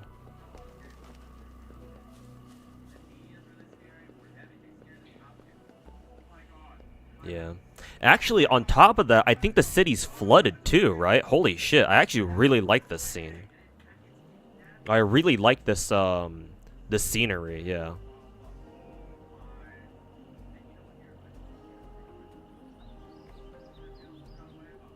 The level might be bugged. Oh, is it bugged? Okay. Because, yeah, I thought it was strange that the game doesn't tell you if you've leveled up or not. Considering this is a Genshin clone, that's, like, kind of an important part of early game. Okay, fair enough. If it's just bugged, then, yeah, hopefully they'll fix it later.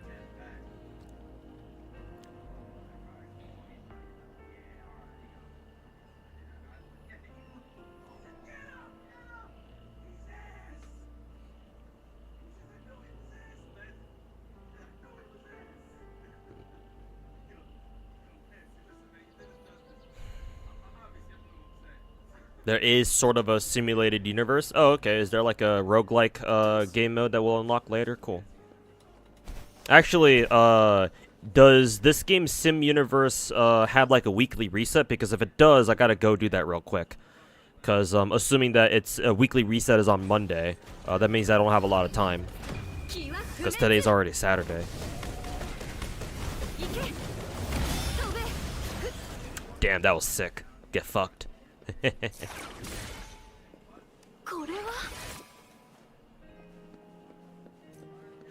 Monthly reset? Oh, okay, that's even better then.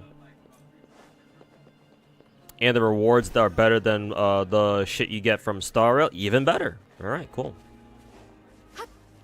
Yeah, if it's a monthly reset, then that's even better.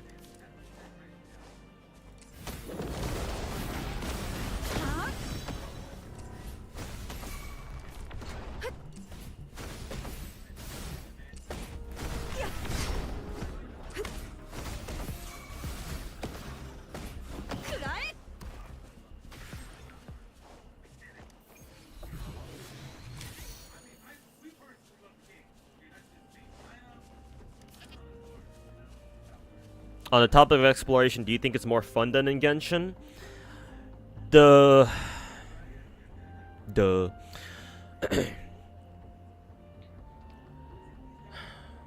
Let me try to formulate my thoughts here, because I'm kind of getting distracted by Combo Breaker. Is that Shine? It might be.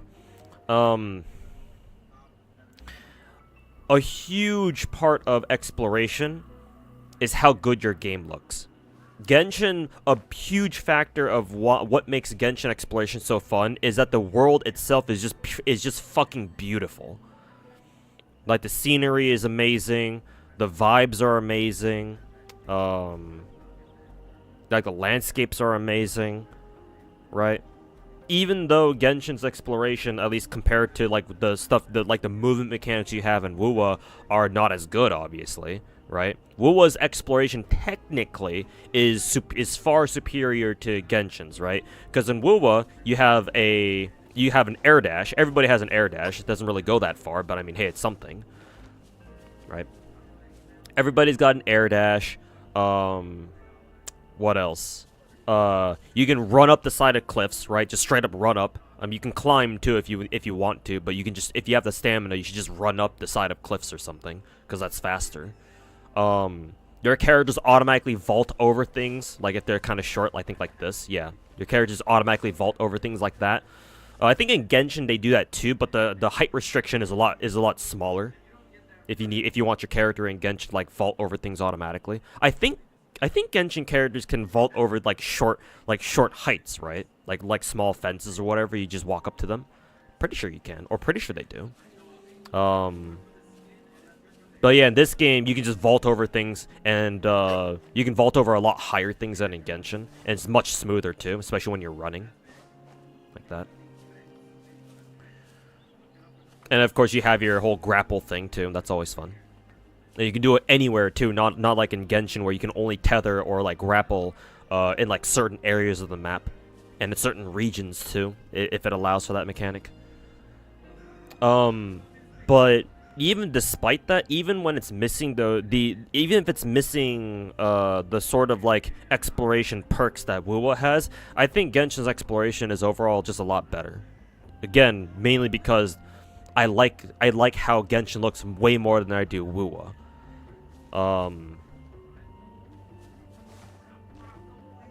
But yeah, I suppose the WoWa puzzles, or the puzzles in exploration in WoWa are more engaging. I think the puzzles in WoWa so far are slightly better than the ones in Genshin, I think. I want to say. But I think that's mainly because WoWa is fresh, and you know, the exploration like experience here is slightly different, so technically it's new.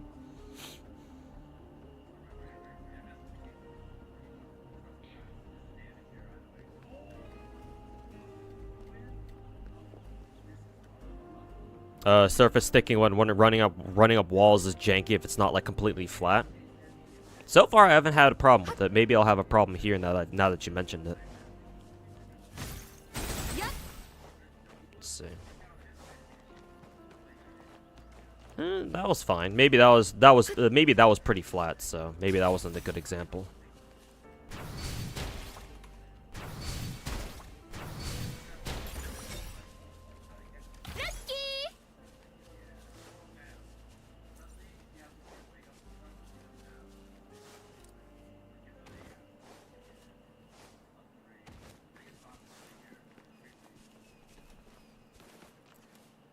Hard to beat Teyvat visually? Yeah, exactly, man.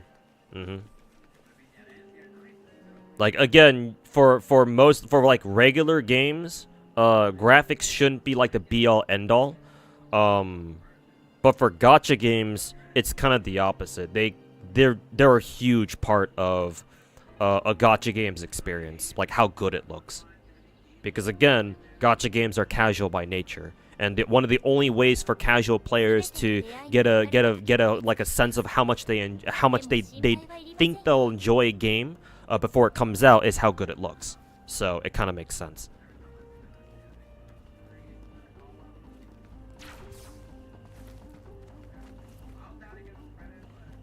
Okay. How do we do this?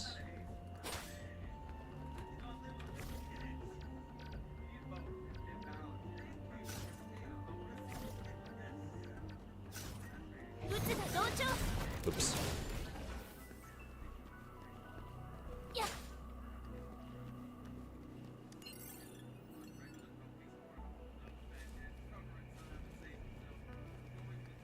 Can you only use a Q? No, you can hit it like that. Okay. I was about to say, like, what the fuck? Yeah, can't hit it through this because that's a blocker.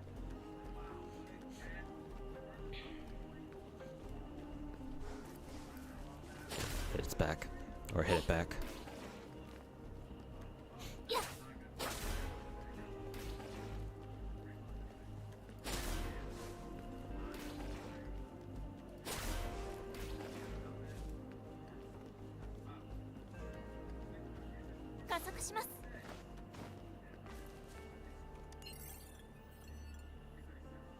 I see.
Yeah, you feel the same way too? Yeah, exactly, Ronaldo. Mm-hmm.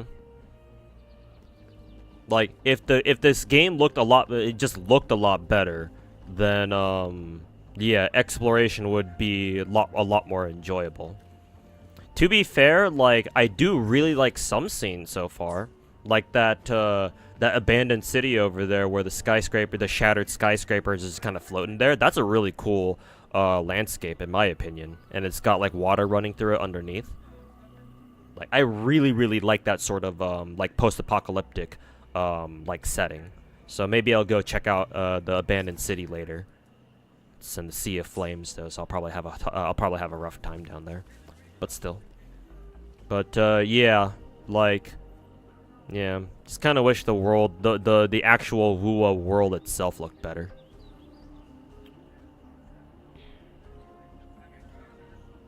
It's if you ever have to maneuver and the surface is like irregular. Oh, okay. Like maybe you have to like run side to side or something like that. Okay. Yeah.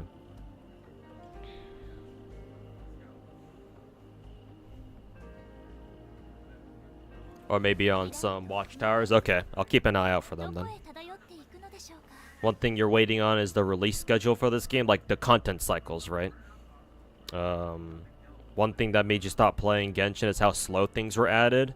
If you want faster content drops, then I don't know if you're gonna get that with Wuwa, to be perfectly blunt.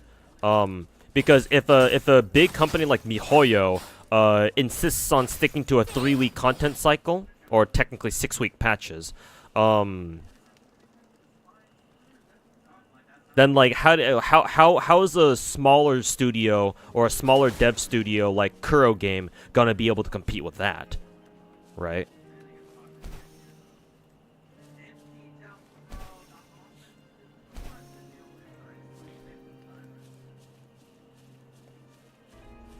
Because yeah, do we even know what Kuro Game plans in terms of like how often they're going to update this game? Are they also gonna are they gonna go full Genshin clone route and also have 6-week patch cycles broken up into or divided in half, where you have one banner, first banner be 3 weeks and the second banner be 3 weeks? I mean, hell, I can check the fucking GN banner right now.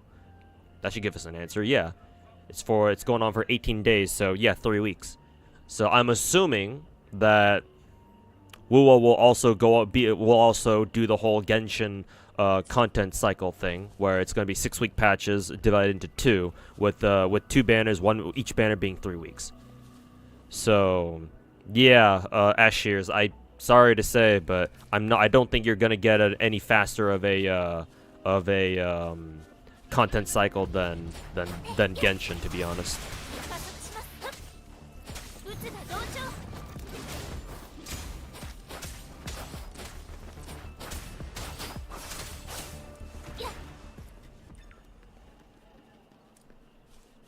And then good luck to Kuro trying to maintain consistency. Yeah, exactly. Because Kuro Game is a lot smaller of a studio, or a lot smaller of a company. Maybe when they maybe once they start getting their profits from the first, like, say, couple weeks of the game, maybe they can expand their team and get more people to start working on their game. Hopefully that happens. But as of right now, like, not too sure about it. I mean, they have been putting out hot fixes pretty rapidly, so. Yeah, that's something.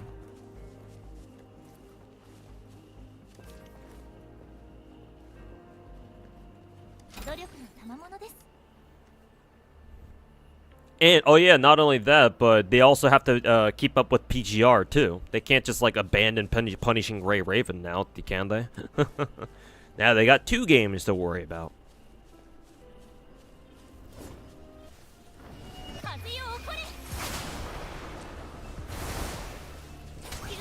Motherfucker, you made me waste my ult.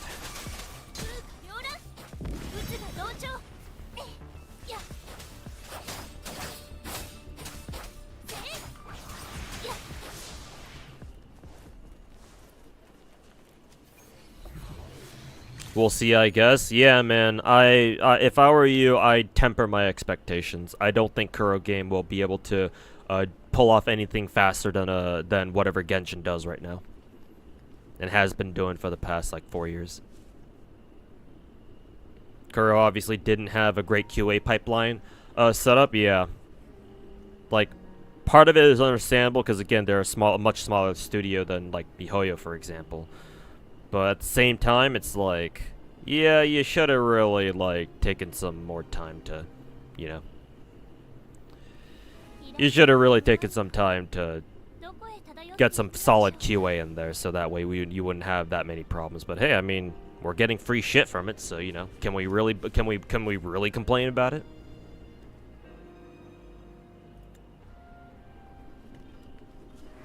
Oh, enemies.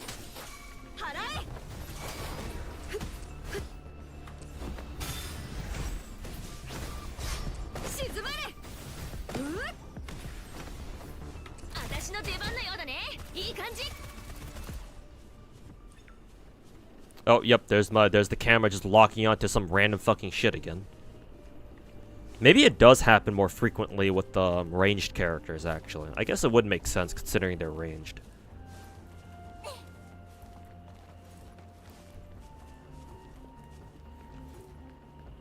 Was miHoYo, when Genshin first came out, that much bigger than Kuro? They were a lot more established. Remember, Artemis Plank, Kuro Game was founded by I believe 3 ex-miHoYo employees. So, like, in a weird way, you can consider Kuro Game to be like an offshoot of miHoYo. At least that's what that's what I understand. That's what I've heard. So, simply because of that, I think it's safe to say that Kuro Game is a lot smaller.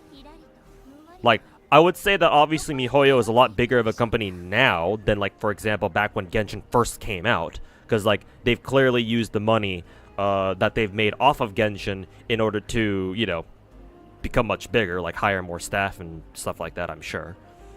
But hopefully Kuro Game is able to, like, hopefully Wuwa does well enough where, like, they make enough money to, like, expand their team, get more people on board to help them work on the game, yada yada yada.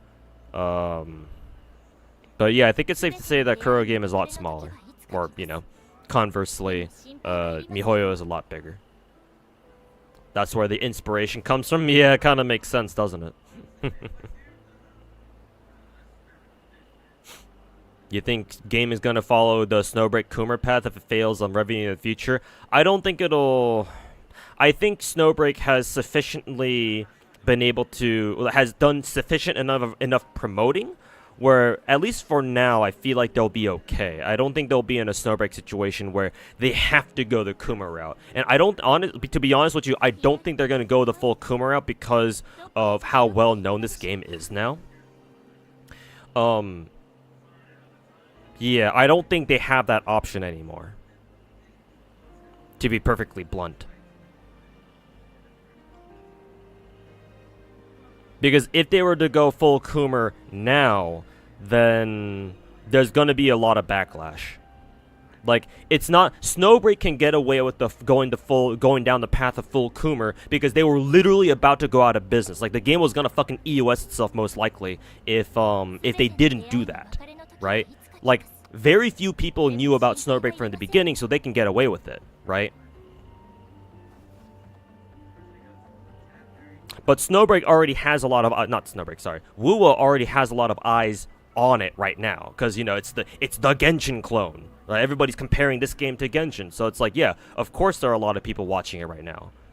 And so and because of that, and because of all the promotion and the marketing that they've been doing, like a lot of people are getting into this game initially. With Snowbreak, there wasn't a whole ton of people who got into the game at all in the first place. Right? Its player base at the beginning, like I was one of the few people who like started Snowbreak when it came out. Like a lot of people just didn't know about the game back then. But now ever since they went full Coomer, now because of their decision to do that and all the Coomer content they've been putting out for their game, now they're starting to get more players, right? The people are figuring out, oh wait, there's this new Snowbreak game, then the devs have gone full Coomer, let's check it out. Right? It's a little bit of a different background there. Every gacha is low-key Coomer. I mean, yep, you gotta bait people somehow into playing a game. You don't want your favorite VA to moan and shit? Well, speak for yourself. I don't mind hearing my favorite VA do fucking Coomer-ass ASMR shit. Because, hey, as long as they're okay with it, I'm okay with it too. And to be perfectly blunt with you, Taisia, I think it's a little bit selfish of you to think to have that sort of attitude where, oh, I don't want my favorite voice actress to like act all horny because I don't like it. Like it'd be one thing if the VAs themselves were not comfortable doing it, but clearly if they've agreed to do something, then they're comfortable with it enough to participate in it. Because if they're not comfortable doing it, then well, you know, you can be those EN Snowbreak voice actors where they didn't want to work on the game anymore, following you know Snowbreak's full swing to the Coomer path. And guess what? Snowbreak devs dropped their asses like a fucking bad habit. And so now they don't get any money. They're not going to find any more work. So they can go fuck themselves. Hey, Cal Alter, welcome back, man. Nikkei level Coomer Genshin would go hard. I mean, reminder that Genshin was going to have some pretty Coomer elements in it. But, you know, CCP. Remember some of the original designs that Genshin characters had. For example, Mona's original design had her walk around in an asymmetric design where I think her left leg had a legging on it, but her right leg was bare. And obviously, the easiest one is Shenhe's belly button being exposed, but it's not anymore. You used to be able to upskirt Ayaka in the beta, I believe. Right, and she was just wearing panties. Obviously, they changed that when she came out to show her wearing like bloomers, I believe. Like no girl in this no girl in Genshin is confirmed to wear panties anymore. Like if you can upskirt them, they're not wearing panties anymore. They're like wearing spats or like bloomers or some shit, or like pants or something like that. You would pay for that version in Mona? Don't bother. There's a mod for it. Just figure out how to mod Genshin and you're good to go. You heard the VAs are seething? Yeah, let them. Nothing that can do about it now other than fucking bitch and moan now.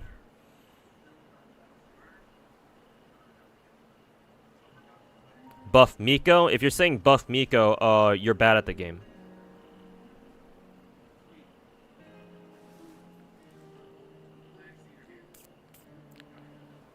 Oh yeah, Rosaria got ultra nerfed, yeah. She used to have, I believe she used to have like huge fucking tits or some shit.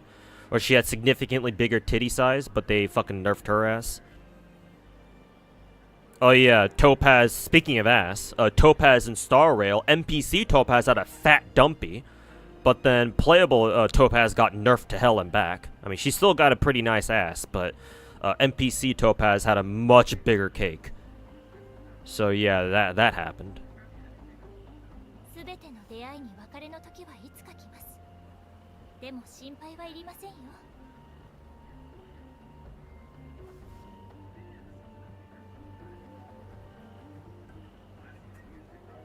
It's more the art style isn't as cohesive most of the time. I see. For me, it's probably an engine problem because for some reason Wuwa seems the landscape in Wuwa seems very blurry.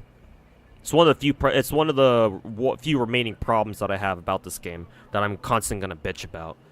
Like if it didn't have that sort of blurriness in the background and the foreground, then I think Genshin, not Genshin. I think Wuwa would look a lot better. Because now the colors aren't so bad anymore. I mean, they're not as vibrant as say Genshin colors are, but it's tolerable now. Like I'm not gonna bitch about it anymore as much as I used to for the first couple of days, but the blurriness is still kind of getting to me, and I really don't like it. But I mean, it's probably an engine issue, so I don't know what Kurogen can really do about it, other than like switch engines. But God knows how long that'll take. She had good tits and she was nerfed to the ground. Yeah. Again, nothing that mods can't fix. And there's a whole meme about when they nerfed Amber's ass size. Yeah.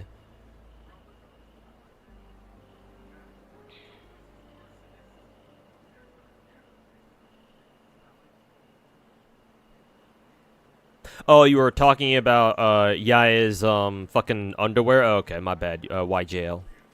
I thought we were talking about Miko's gameplay. But yeah, Miko probably had panties on pre-nerf. Wouldn't doubt it, but now she's got whatever the fuck, granny panties or whatever. Or what, bloomers now? What does she wear?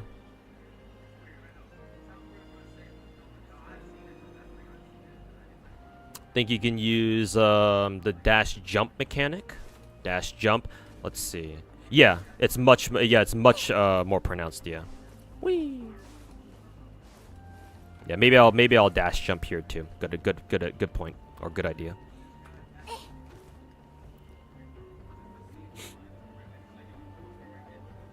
MiHoYo not adding Coomer content? Fine, we'll do it ourselves. Yeah, exactly.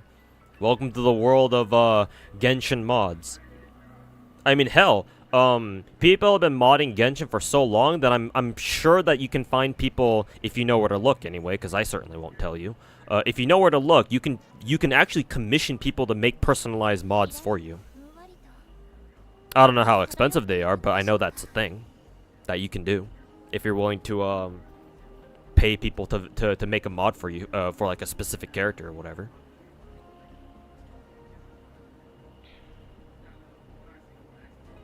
Development for these kinds of games are really slow. Yeah, because these kinds of games are huge scale.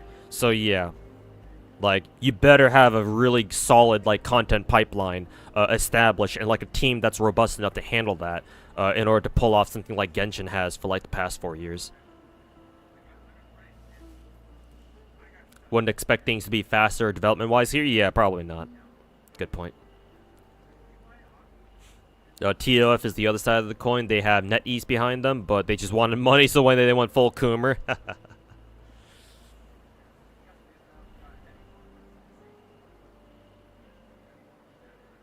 The original vision of Snowbreak was a lot worse was a lot worse, and the game was a lot buggier than Wuwa is back when Snowbreak came out. Yeah, actually, for me, Snowbreak launch was not that bad. It's just that at the time I was like, what is the point of this game, right? Like it was from what I remember, it was pretty bare bones back then. I mean, technically speaking, not much has changed in terms of like base content between now and between now and like day one Snowbreak, but like now they've got a lot better of an idea of what kind of content to make, and their events have gotten significantly better too. So there's a very clear improvement between like day one Snowbreak and now, obviously. Rosario got giga nerfed, yeah, unfortunately. You've heard this game was mostly mid. Honest opinion for a 10-year-old gacha Gunner Pro. Not quite 10 years, more like 7. But honest opinion of Wuo right now is that this is Genshin but worse, but it has its own qualities. The combat is technically more engaging. I know a lot of people out there are saying, oh my god, Wuo's combat is so much better than Genshin. I would politely disagree. They're right about a couple things. Because obviously Wuo's combat is not the exact same one-for-one with Genshin, obviously. In my opinion, for right now, with what little I know of Wuo's combat, I think that Wuo's combat is more of a side grade, not an upgrade, not a downgrade either, just a side grade. It's different. It's not necessarily better or worse. It's different. And that gets the differences, that exist, take some getting used to. The exploration is strictly worse, simply because Genshin is a lot better looking game. And I've explained earlier that when it comes to like exploration, your game, one of the most important things for that contribute to how enjoyable a game's exploration is how good it looks, how good the game looks. And like I don't know how you'd be able to argue that Wuo looks better than Genshin, because that's not true. Genshin is way better looking than Wuthering Waves in basically every conceivable way. Even if Wuo technically has better like exploration mechanics, maybe better puzzles too, personally, I don't find myself enjoying Wuo's exploration anywhere near as much as I do Genshin. That being said, I still enjoy it. It's still it's still a breath of fresh air. But comparing these two directly, like comparing what I'm going through Wuo now with like the height of like Genshin exploration back in the day, yeah, no, it's not even a contest. So exploration in Wuo is just strictly worse. The gacha in this game is better. Not to mention the developers themselves are a lot more generous, because now we've already gotten like what, 2 guaranteed free 5 stars, selectors too even, whereas Genshin hasn't given us any. So there's that.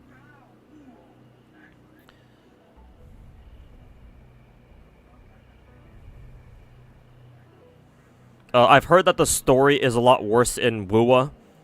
Like, it's a little bit odd, kind of inconsistent, I've heard. Whereas Genshin's story, like I don't think Genshin's story is anything amazing, but at least it makes sense. And if you want to pay attention to it, it's kind of fun to follow along. However, Wuwa has the skip button, so that automatically makes Wuwa's story a lot better than Genshin. So yeah, MiHoYo can go fuck themselves. So overall, Wuwa it's a fucking Genshin clone. There's no way around that. However, it is worse than Genshin, but like as long as you can try to like separate your bias from Genshin, Wuwa is still an enjoyable game. Like, it's still worth playing. Maybe. The only reason why you wouldn't want to play it now is because this game currently is having a lot of bugs, or this game currently has a lot of bugs. It's very clearly not, like, very well optimized. The developers are working on it, though. They've already rolled out quite a few hot fixes to like fix a lot of the really bad shit so far, I think. And I believe they're continuing to work on them as we speak. So, yeah, maybe that's like the only reason why you wouldn't pick up Wool right now is maybe you want to wait until you know, the game is a little bit more playable after like maybe a week of like bug fixes or something. So, I would say Woowa is still worth your time. I think if you've never played Genshin, which, I mean, how the hell have you not tried Genshin if you're a gacha game player? If you've never played Genshin, then Woowa should be a fun experience. If you're coming in here from Genshin, especially if you've been playing Genshin for as long as I have, or a lot of other people have, then you will notice a lot of things that you're not going to like. Whether it be because of performance issues or just differences between Genshin and Woowa in terms of like a gameplay experience. So, how much you dislike those differences is going to contribute to how much you enjoy Woowa overall. But at the end of the day, it's still worth trying. Just go into this game with a grain of salt. Hopefully that answers your question.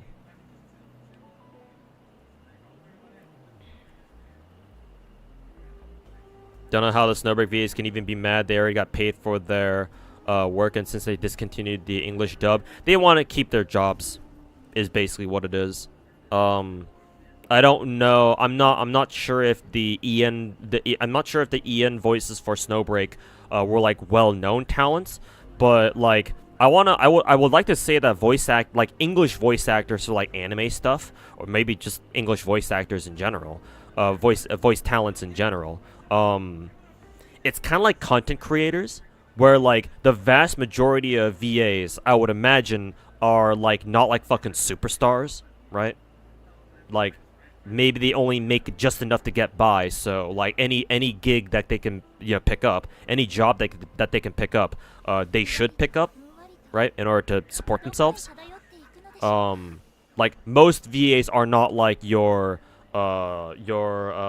monarchs or Lee and Lee. Most of them are not your Sayus. Most of them are not your Zach Aguilars or whatever. Most of them are not your Alex Lays or whatever. Right? So I imagine the main reason why they're pissed is because they want to keep their jobs, but they don't want to admit that, oh, this is to try to keep their jobs. And so they try to take the moral high ground where it's like, oh, I don't like that this game is going all Coomer and shit. Right? They try to fucking woke bait. But whether or not they understand that there's nothing that they can do to change the devs' minds on this about taking Snowbreak down the Coomer path, whether or not they understand that that's not gonna work, right? Is I don't know. Maybe some of them don't know that. Maybe some of them do, but they bitch about it anyway. In like a futile attempt to try to keep their roles or whatever. But whatever the case, is not gonna work.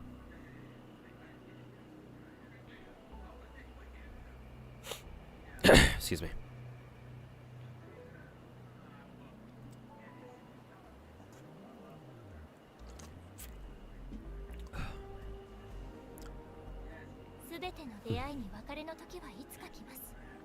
They have no clue? Oh, are they fucking clueless? Okay, then they can go fuck themselves.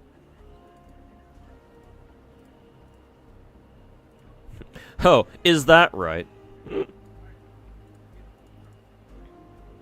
Say less.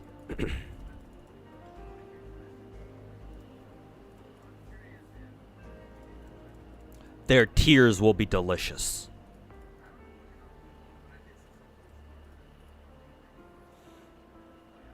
Don't know how you can mod Genshin. I won't tell you how, but if you look around and like take the time to understand how it works, it's actually not that hard. And MiHoYo cannot. There's no way for MiHoYo. At least I don't think there is.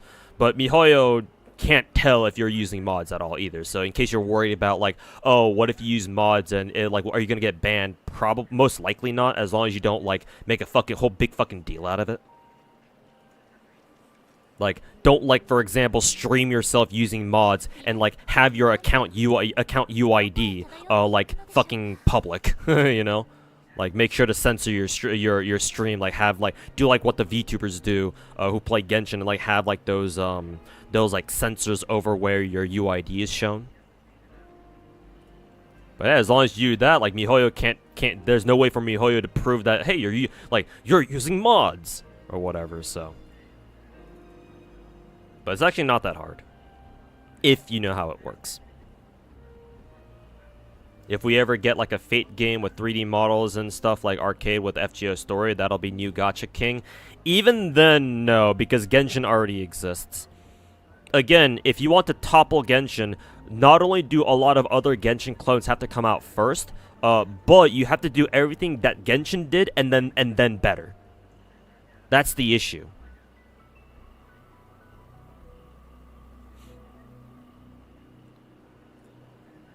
And for some reason something tells me that I don't think something tells me that Los Zangle is not going to be the studio that's going to pull that off.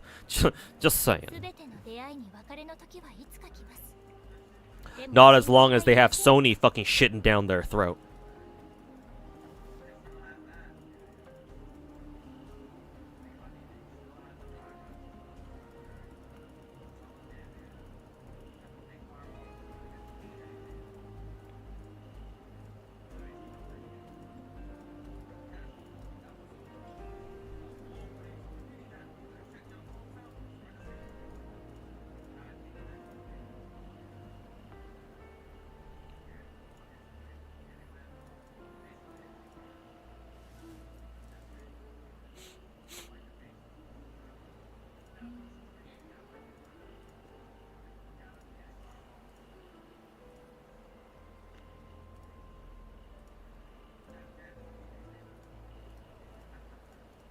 Okay.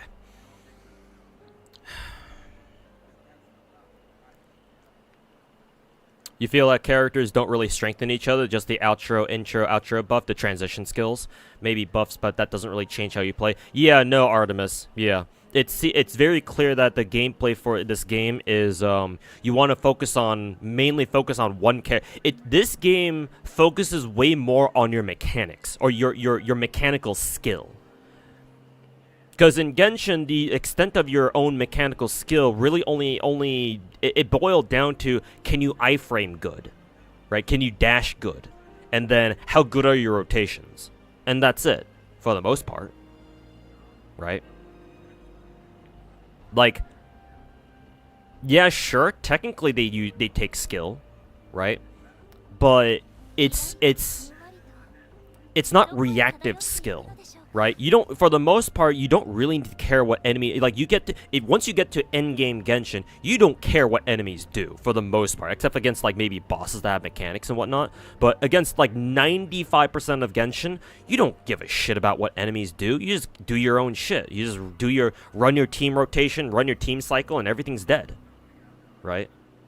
But in Wuwa, you have to respect enemies, at least for now, because you can react to certain things that enemies do. For example, like dodge enemy attacks, whatever, right? Parry as well.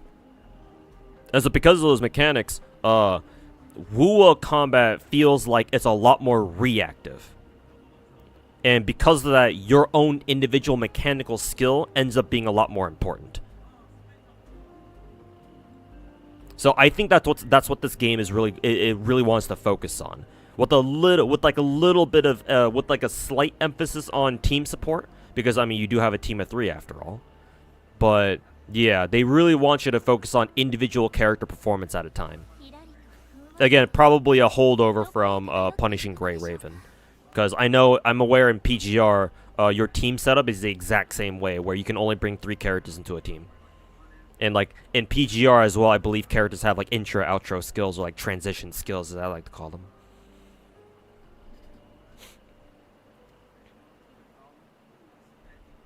You have to wait to see how generous their game is when their game isn't actively breaking. Yeah, we'll have to see. Perhaps we'll get our answer in, like, a couple months' time. Hey, Akara, welcome back, man. Unless you've been here the entire time. You enjoy the differences for what they are. Some differences I enjoy, others not quite. But, you know, I'm still here chugging along in this game, so. Come, cells. Wuwa's got a solid foundation for the most part, and it can only go up from there. However, you're not really a fan of the overall character designs. It's a huge factor to whether or not that you stick with gacha. Yeah, fair criticism, because I mean, earlier I said that, like, these games' exploration experiences really hinge hard on how good the games themselves look. So yeah, I think it's a fair criticism to give that. Yeah, like, you know, if you don't have great character designs, then you know that affects people's willingness to play the game too. And yeah, I think we can all agree that Genshin character designs are way more memorable than Wu was for the most part. At least for now. Some characters still stand out pretty well. Like to me, I think Yang, Chisha, I think Yuanwu, the old dude. I think that's his name. They all kind of stand out, but yeah, everyone else is kind of maybe Dungeon and Yinlin probably stand out pretty well. But yeah, it's but not the balls emote. Sure, I can enable it. I have to manually enable all my 7 TV emotes by myself. It's either that or maybe like Mr. Walks can. I think I gave Mr. Walks permission to, what is it? I think I gave him permission to enable 7 TV emotes on his own too. But he hasn't been around for a while, so.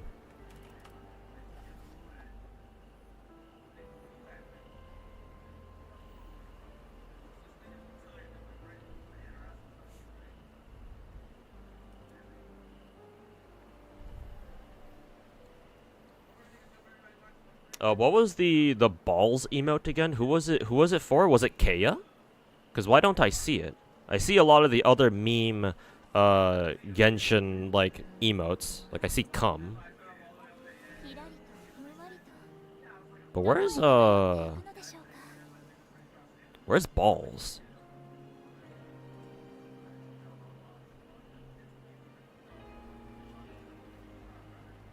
Yeah, I'm pretty sure it's the one with K on it. Can't find it for whatever reason. Maybe I'll see it later, or maybe I'll find it later. You like Young? She's cute. Yeah, I like her a lot too. I mean, it also really helps that she has one of my favorite Japanese voice actresses. And on top of that, she's using a voice that she doesn't normally use, or so a voice that I'm not personally used to, because I'm used to her using her 2B voice for most characters. And instead here, she's using her Violet Evergarden voice, which is a lot higher pitched. So, nice little change of pace there.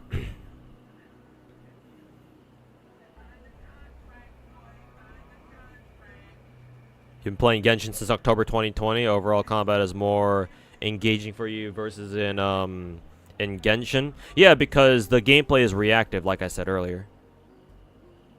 Like it involves you a lot more, so it forces you to focus on the gameplay a lot more. Whereas in Genshin, it's literally just once you get to like endgame, it's literally just press skill, press alt, switch to another character, press skill, press alt, repeat 3 times, and then you know. Press skill, press alt on your main DPS and just obliterate everybody. So you're not wrong. But I still do enjoy Genshin's combat for my own reasons as well. You still keep up with all the gacha games like as you have a new job? Yes, I still do. However, now that Wu is out, I'm not sure. We'll see. Mod Genshin to give Amber a deagle? I'm sure somebody could do that if you pay them enough. FGO 2-1.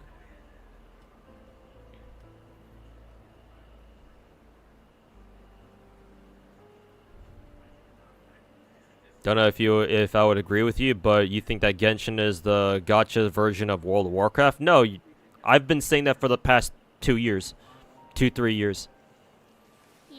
Yes, Genshin Impact is the WoW of gacha. To the extent that, hey, we even have people for like the past year or so saying that, oh, this game is gonna be the Genshin killer, just like, you know, how people talked about, oh, this new MMO is gonna be the WoW killer.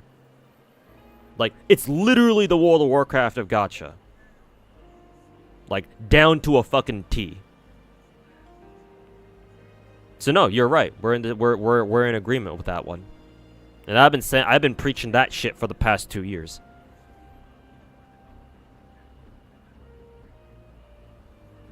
Yeah, face roll damage, face roll rotation damage.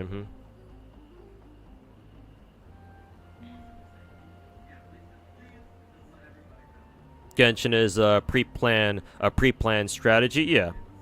Ultimately, their combat styles devolve into that, if you really boil it down.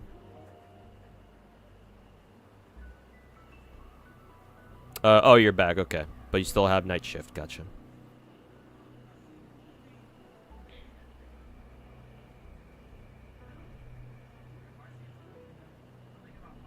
You feel like Genshin combat has more longevity than WoW because of reactions and how certain characters play into them. Yeah, because WoW doesn't have anything like the elemental reaction system. Besides, do we even know what the reason for characters in WoW having different elemental damage types is even for? Like, is there a point to different characters having different damage types other than, oh yeah, you gotta use certain fucking echoes on them that give them the right bonuses or whatever?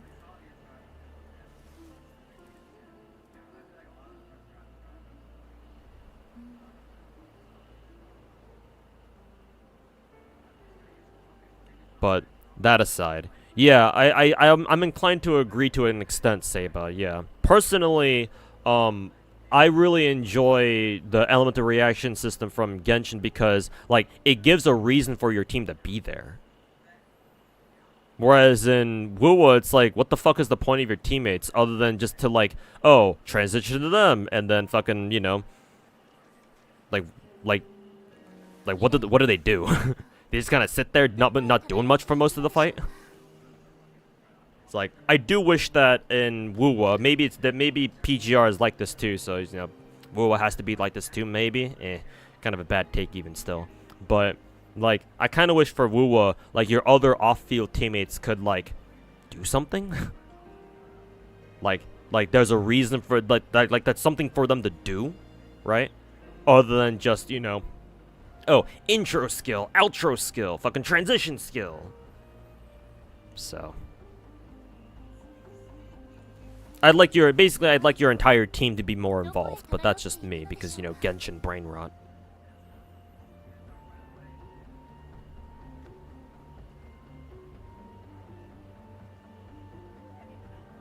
So will Genshin kill itself? No. I don't know what you're trying to say. I don't know what you're trying to get at with that.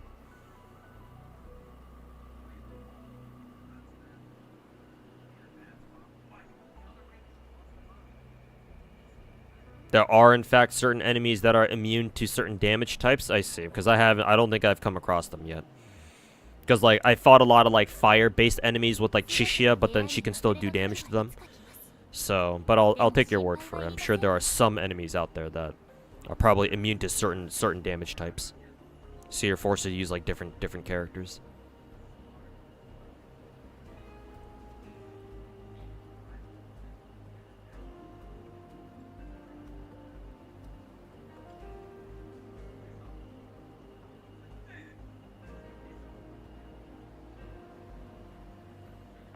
You didn't pay attention to, like, vision or whatnot? Like what Genshin hinted at visions bestowed by some goddess or whatever?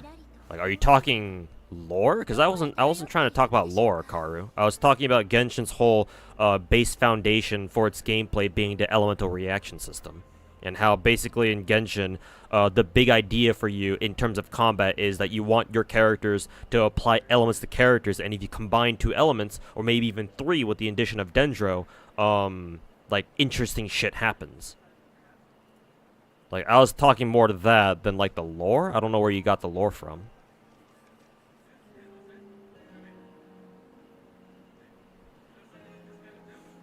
The elemental system was scrapped from CBT1 to CBT2 in favor of improved transition skills. That's a shame then.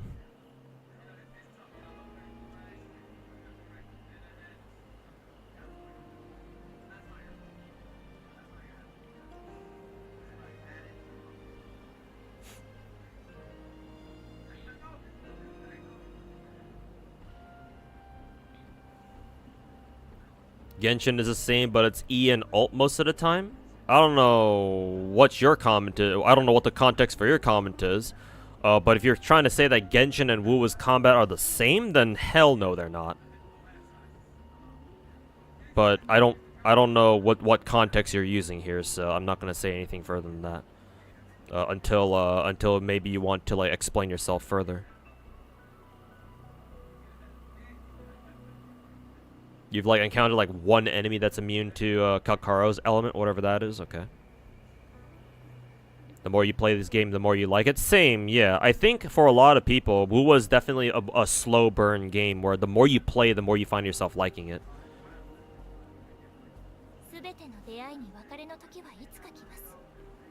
And yeah, hopefully that continues. Hopefully that continues. Will Z3, Enfield, or Permilia replace Wu in the gacha lineup? No, I don't think so. Unless something happens with Wu where I just stop enjoying it for whatever reason, but I don't anticipate that happening short of like a Kuro game giving the middle finger to like the foreign players.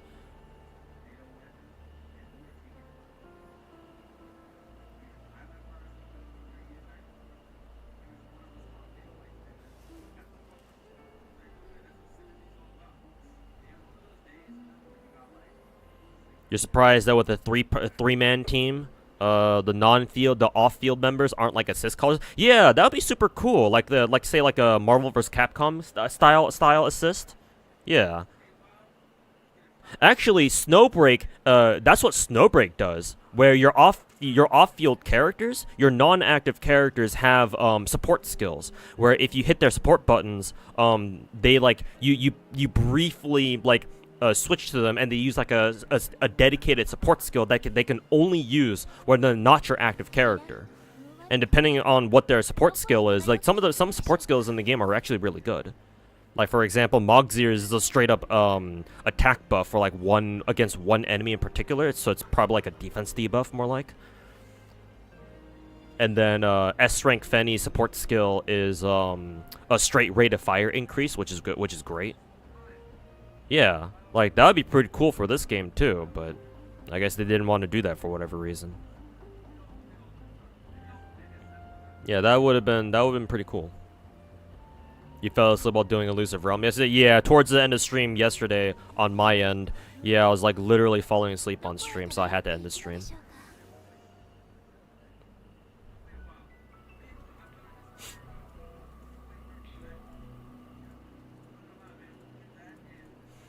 He was saying that Genshin will be his only killer? Because what happened? Yeah, I don't know where you're trying to go with that too, Camu. Don't think I was really talking about World of Warcraft much beyond the fact that Genshin is the WoW of gacha games, but you know.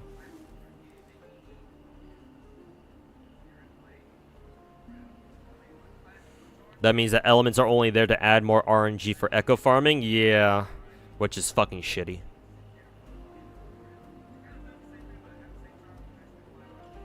You really like the action combat? Yeah, and I'm starting to enjoy it a lot more too now that I'm slowly getting the hang of its mechanics, yeah. Again, Wuwa's combat is a lot more reactive.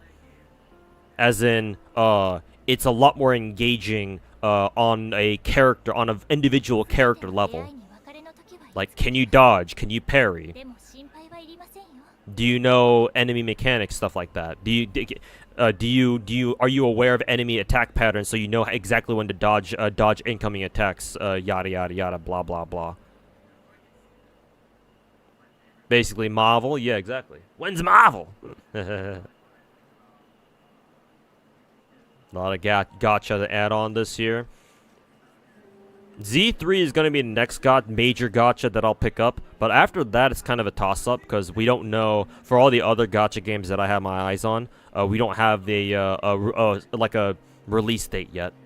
I mean, for a lot of them, we don't even know if there's going to be, like, we don't know when a closed beta is going to come out. So, all besides Z3, all the other gacha games that I have my eyes on, like, they're kind of question marks for now. Maybe next year we'll hear something about them, but...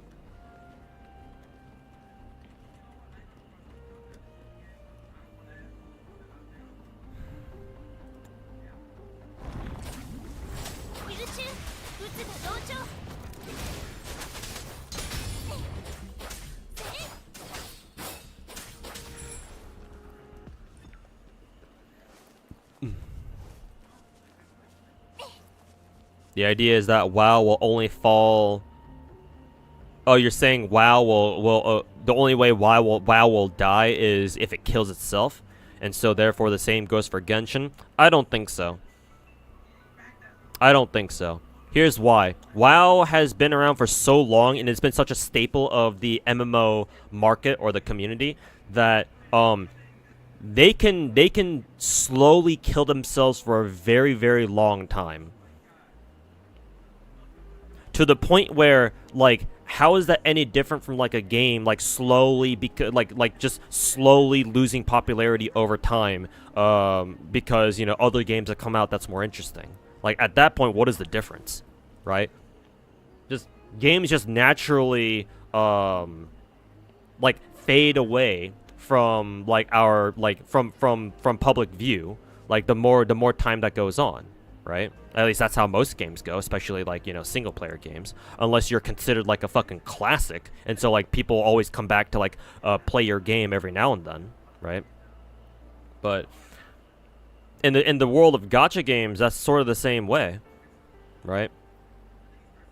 Like, your peak, your launch will be the time when you have the most amount of people playing. And then after that, it's all downhill from there. And while, yes, Genshin has been Genshin's, like, slowly been losing players over time because they refuse to change their game for the most part for the past 3 years. Like, at that point, how is that any different from just, like, games just, like, normally losing interest? Like, people just naturally, organically losing interest in those kinds of games over time. Like, sure, I guess you can call it, like, these sorts of games, like, killing themselves, but as long as there's not another competitor, then what do they have to worry about? Have you done Tower? You're kind of stuck at 10. I think I haven't even 3-starred 7 yet, so I got some work to do.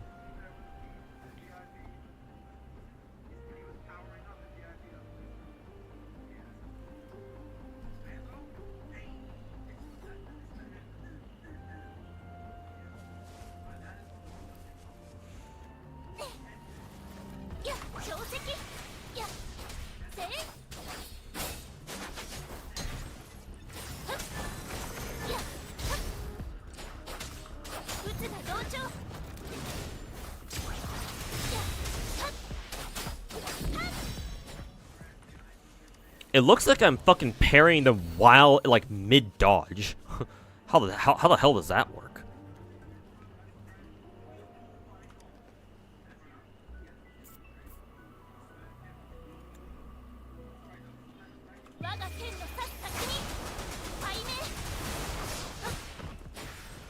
Oh, they're all dead.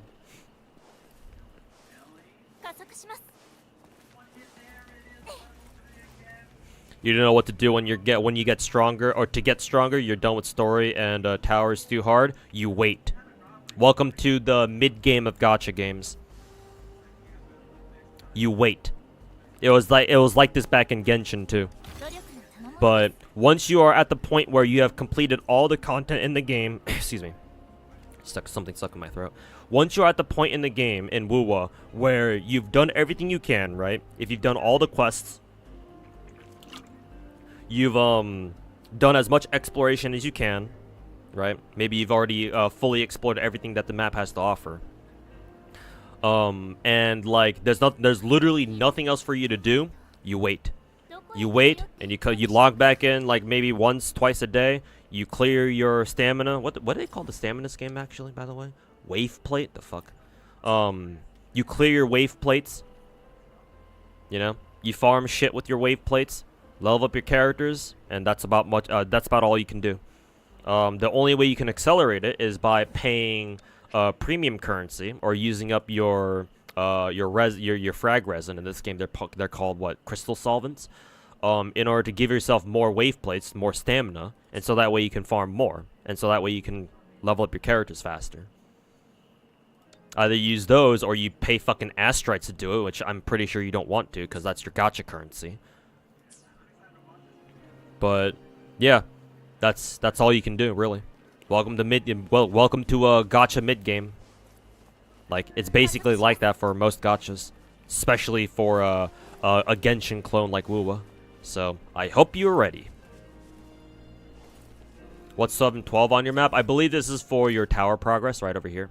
Because I tried this yesterday, but I was only able to get like 7 score, whatever that means. You really need wave plates? Yeah. Remember that gacha game progression is tied to your stamina. At least that's how it works for most gacha games. Unless you're an idle game, but that's a little bit different. Little bit. Even still, for the most part, they're relatively the same. All right. Hey, we can go into the abandoned city now. Cool. Too bad it's fucking raining right now.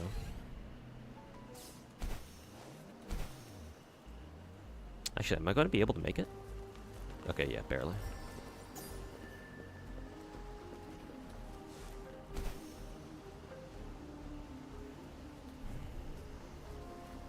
Gotcha. Mid game, isn't that just late game as well? No, late game is where your account is stabilized and you can clear. There's no more progression that you need to do for your characters. Mid game is where there is still room for character improvement. Right. Like right now, I am in. Come on, right now for me personally, I'm in early game because I just started out, right. But like I don't know, maybe we can use a streamer example here. Like for example, I know Sweetie Lee's like union level 30 something or whatever because she's been grinding this game a lot. Like I would say she's more in mid game because I'm sure at this point she's done like most of the shit you can do in the game, and you know, she's basically waiting for like new story quests, or, like maybe new content updates or whatever. I'm sure she's gotten a lot of the exploration in the game that you can do done by this point. But like for sure, even Sweetie Lee doesn't have her characters at max level, right? I don't know what I don't know like what the highest level is that you care to go at for the time being. Isn't your max character level like 90, just like in Genshin? Like I think your trial characters are like level 90, right? Them and their weapons. So yeah, mid game is before your characters are at max level, character level, and max weapon level. Late game only begins when your character is on max level and you are able to either challenge or clear end game modes consistently. But before then, if your characters are not all at max level, then that's technically still mid game, at least in my opinion.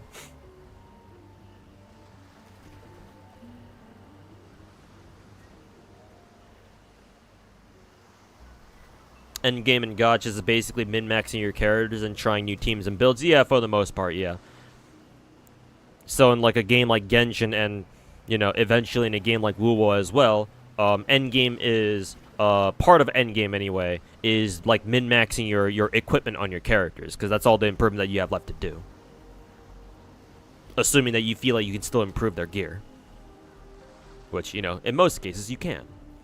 But, you know, RNG. You don't have tower adversity unlocked. Yeah, you can unlock it through like a quest or whatever. That echo does a lot of damage, actually. Wow.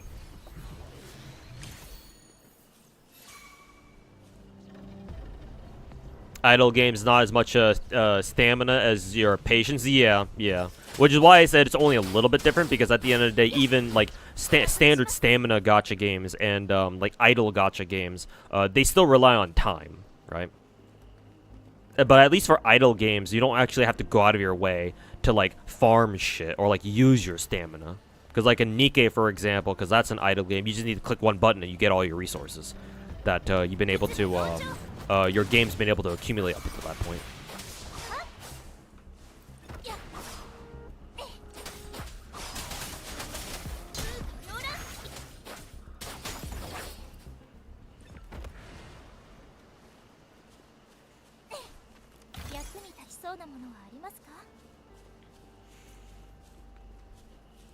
Wuwa has strong combat system compared to Genshin. The new event in Genshin Impact, the gold 3-star is really easy. For plat difficulty, it's basically just an HP sponge. You can rarely clear a best 36. You can't do plat in the event because HP values are ridiculous. It's not that hard at all, skill-wise. Yeah, sure. And your point. Also, you said Wuwa has really strong combat compared to Genshin, but then your entire, other than your first sentence, your entire combat was basically trashing how easy Genshin's combat was. So it's like, okay, cool.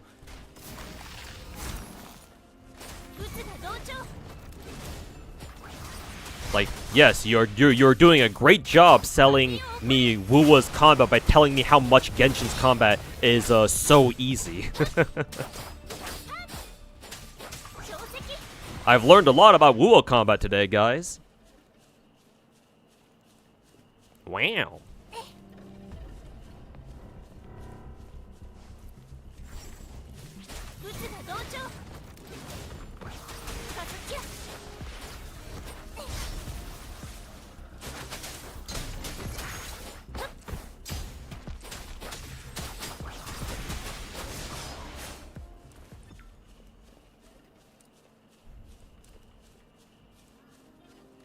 Okay, shout out your UID. Yeah, sure, if anybody's interested.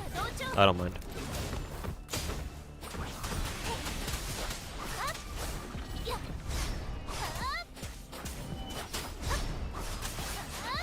I'm surprised I actually dodged that.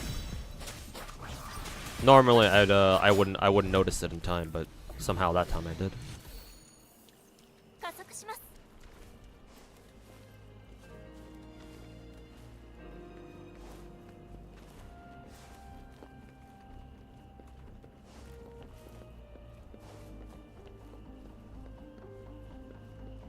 Genshin living rent-free in people's heads. I mean, hey, to be fair, it lives rent-free in my head, too. But, you know, I admit that.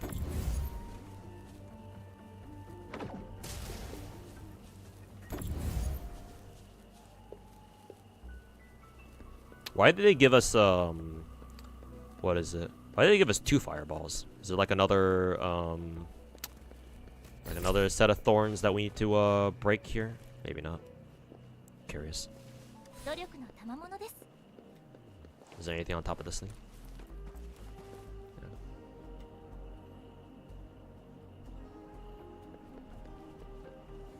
This scene is actually pretty cool. I'm not gonna lie. If only the colors were a little bit better too.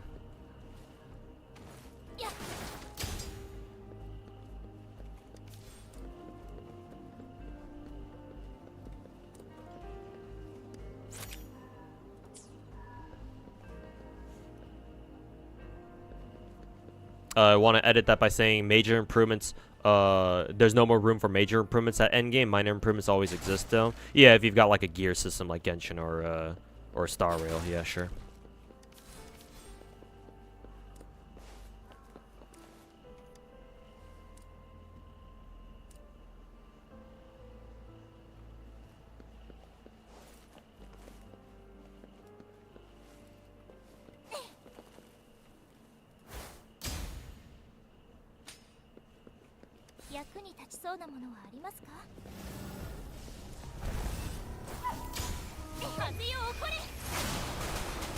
I cast Fireball!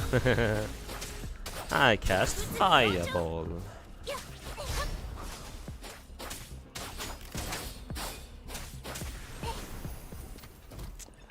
I cast Fireball.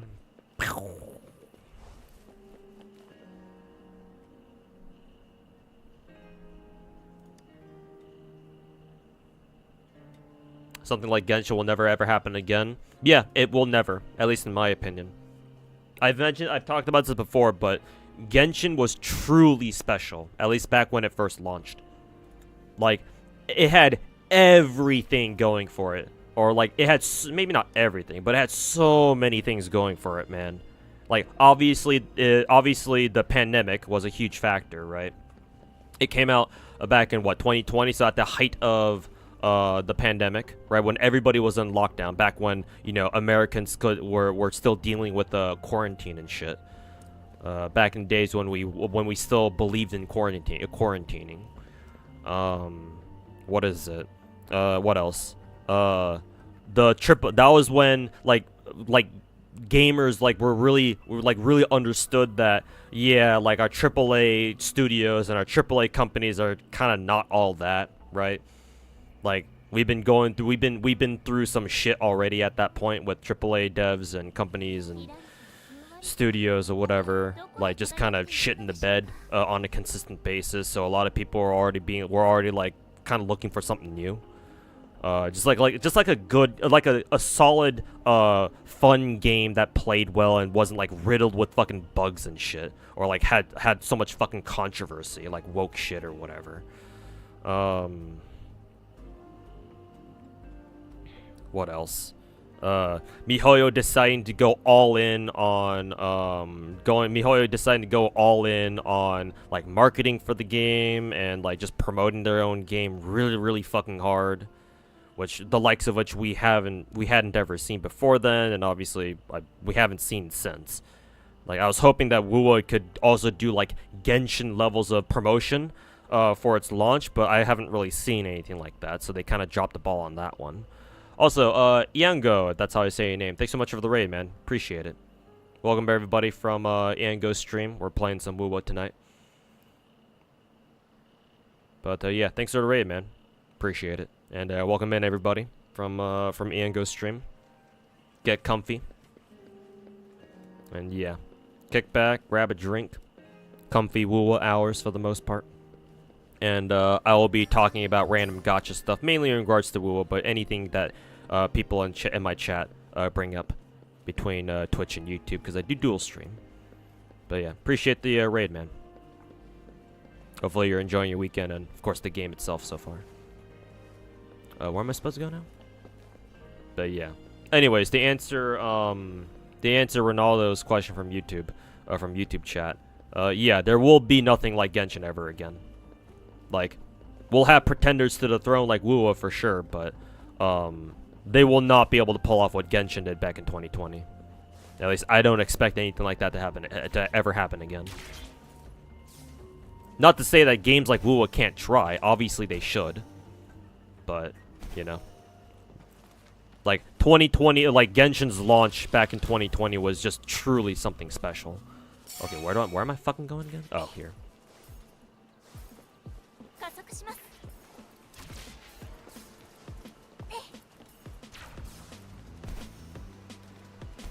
Ugh, you can't walk up that? Okay, no, you can't.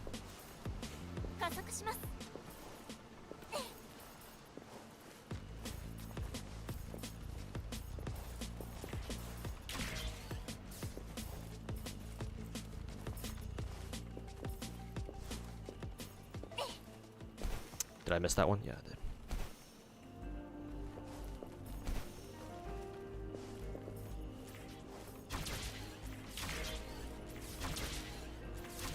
'2020 is different times. Yeah, obviously. Yep, times change.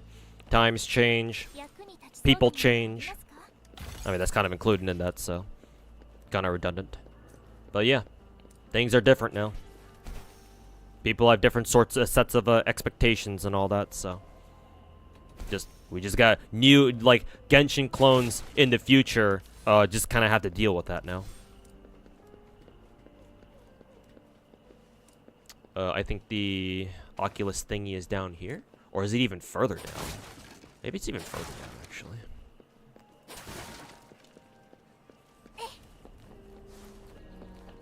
しばらくはしのげるでしょう。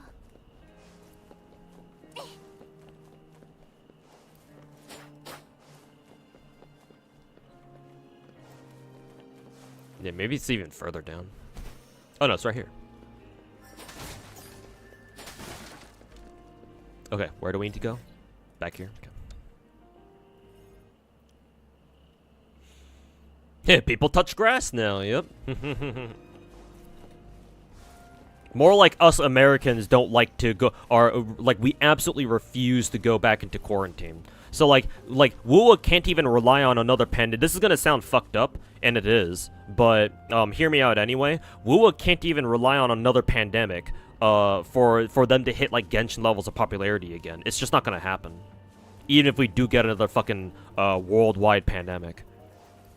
Because you know for a fact that us Americans in general just do not want to quarantine again because fuck that shit. I mean, hey, I don't mind. I don't mind staying at home all day. But, you know, most people who actually touch grass are not fans of that. And if they had a choice, they ain't gonna go back to doing that shit again. At least not for a very long time. So, at least us Americans, you can count on us not going back to quarantining ourselves again. As a whole. So yeah, like WUA doesn't even have the whole pandemic option select, if you want to even call it that.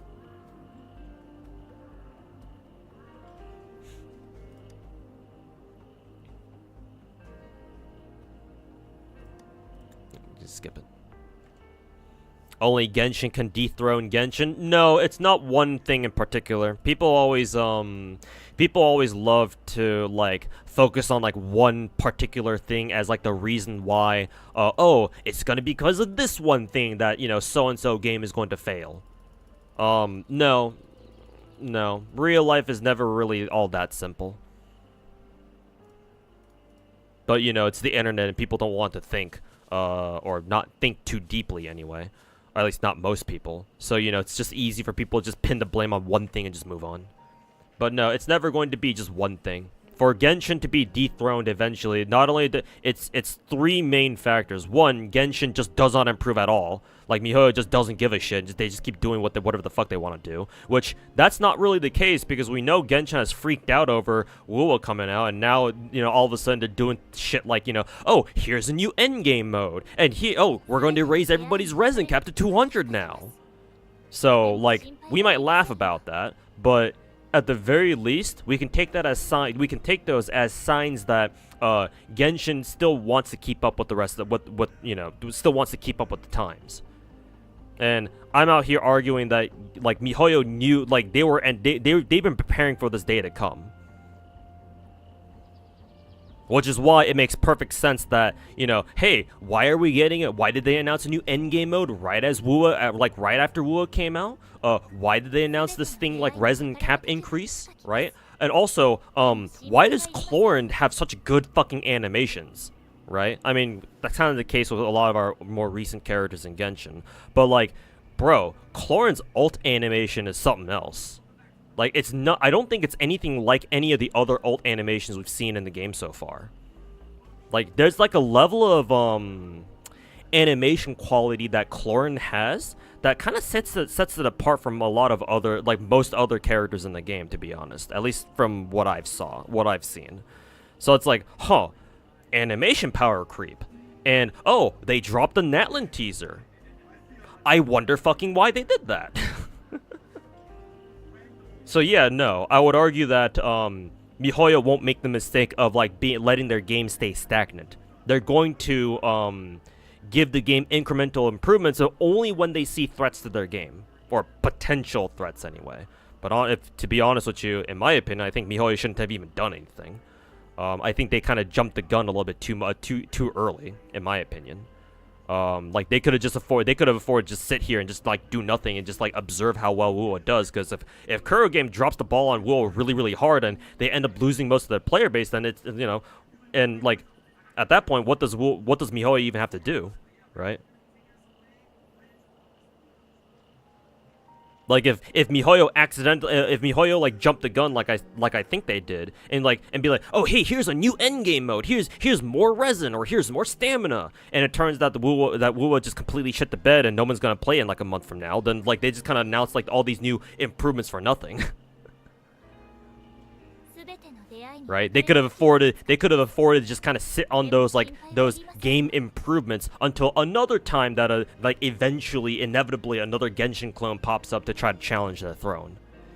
And maybe that time that game will actually do a lot better than maybe, you know, in a hypothetical scenario that Wuwa doesn't do very well and it kind of falls off after a month or so. Yeah, then they can pull out those, you know, in case of emergency, break glass quality of life improvements for a game like that, for a more worthy competitor, for a more worthy opponent. But you know, that's neither here nor there. Point is that it's very obvious to me, at least anyway, that MiHoYo wants to make sure that Genshin does keep up, if only barely, because that's still a lot better than like MiHoYo just kind of kicking back, not doing anything at all. Because that's how eventually Genshin will die off, if the game just keeps being the same and it's like the same shit from like 2020.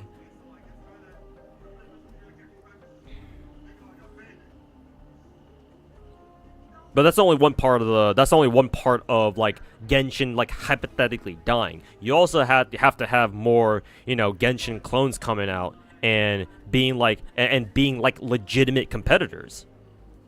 Right? Like games that are like Genshin, that do what Genshin do, but then they actually offer a superior experience, right? They're a superior product in at least some ways. Because at that point, that means that those kinds of games give their players a reason to keep playing their games, because they offer something that Genshin does not. Whatever that happens to be. And then the third factor is just time. Right? Just the natural evolution of time. You know, the longer a game's been out, you know, the harder it is for a game to like retain their player base, assuming that it's like a live service game, right? Like people change, their tastes change, you know, other things come out, right? That demand their interest, right? So they'll want to go spend their time on other stuff, other games, for example. So, like, you need all three of those things to happen at the same time, in order for Genshin to, like, finally die off. But the thing is that Genshin, we don't need to worry about Genshin, like, dying anytime soon, because it's entrenched itself so deeply into the gacha market that, it's already established a very, very faithful player base in, like, the casuals and the normies. And so, as long as they have them, they don't really need to worry about anything else, to be honest, at least not in my opinion. So they will be around for a very long time. Like, if Genshin's ever gonna die, they will die a very slow death. And at that point, if they're gonna die a very slow death that takes years for them to go away or fade out of relevance, then like how is that any different from like any other game just kind of like dying a natural death of like, you know, people just kind of slowly stop, you know, having interest in these kinds of games, and they just kind of move on to better, greener pastures. So, anyways, that's my little spiel.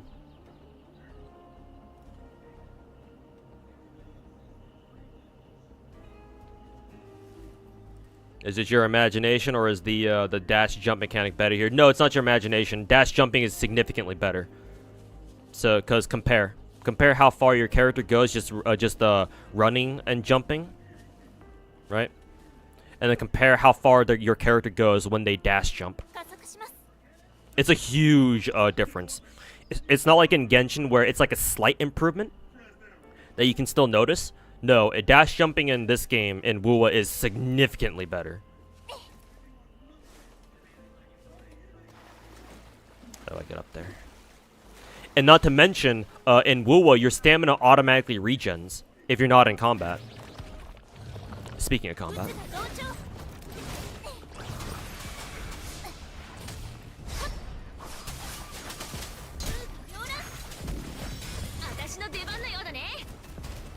感じ。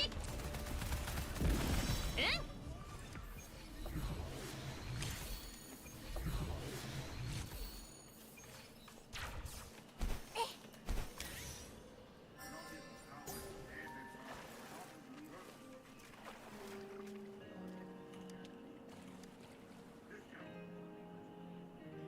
I wonder if you can get like two other players in your world, and you guys can just kind of sit here on these chairs and just kind of hang out.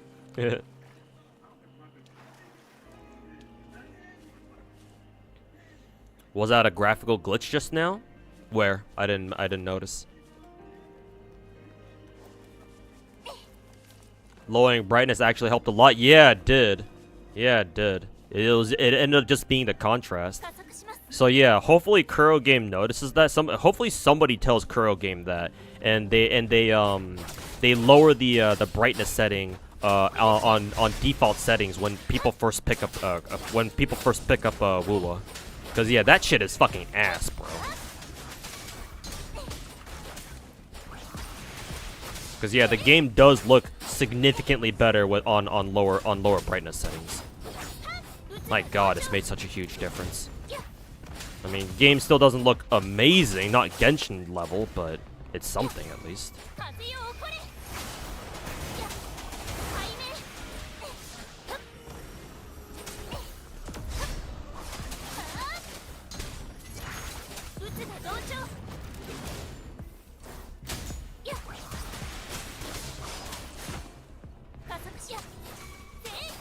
Is this an infinite spawn?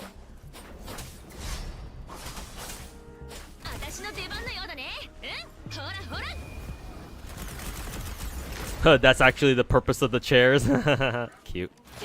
Okay, no, just not infinite spawn, just several waves of them. miHoYo could still improve regardless of Wuwa's status. Yeah, but if Wuwa doesn't do as well as they should, then miHoYo can afford to not have to improve their game as quickly.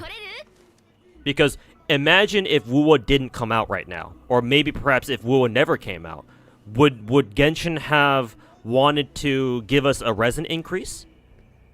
Would miHoYo have wanted to give us what was the other one? The other quality of life thing that they were gonna give us? I'm forgetting already.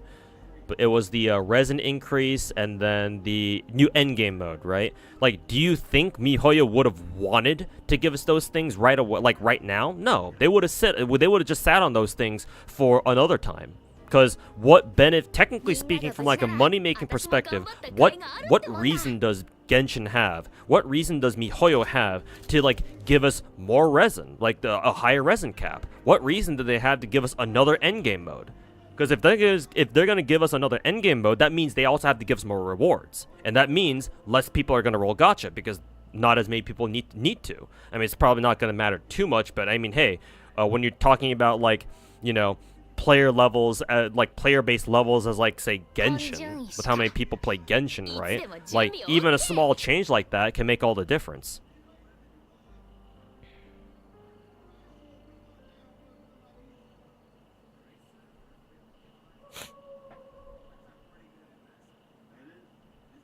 Resin increase might be so that people can also play Z3. Not really, because if that were the case, then they would have increased Genshin's resin cap to 200 or something back when Star Rail came out, but they didn't do shit then. So why is it that they're only giving a resin cap increase for Genshin with Z3?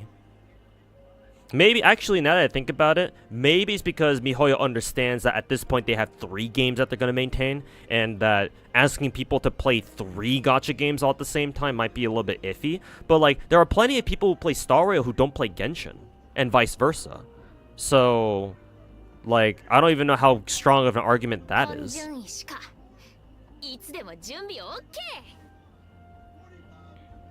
Player satisfaction, yeah, but when does miHoYo really truly care about player satisfaction?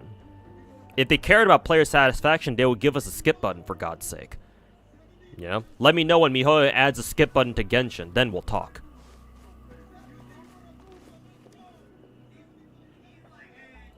4 if you include Honkai. I mean, if you want to go to the, if you want to include all their other games, then remember that Honkai is not their only other, you know, not like non-new age gacha that they maintain. They have Honkai, they have Tears of Temis. I think they have one other game too, right?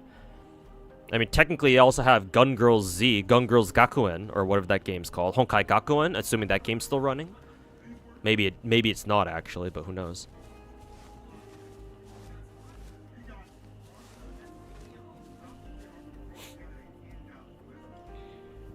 But yeah, Kara, I don't really buy the whole player satisfaction part either. Because there are a lot of other things that they could do that would impact player satisfaction a lot more. Skip button being one of them. So no, I don't quite buy that.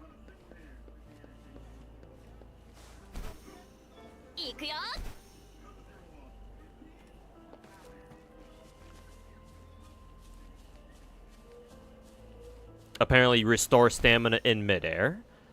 When you're not gliding, maybe. Yeah. When you're not gliding, your stamina bar immediately starts refilling. It's only when you start gliding is when it doesn't, and it keeps consuming stamina.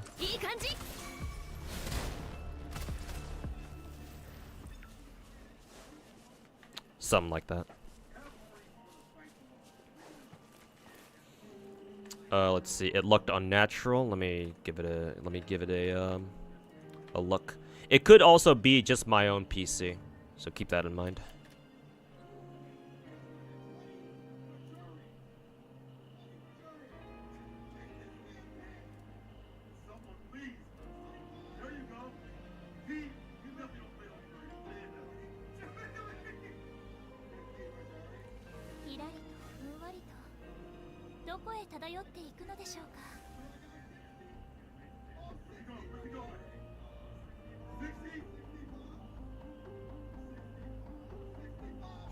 Do you mean when I parried?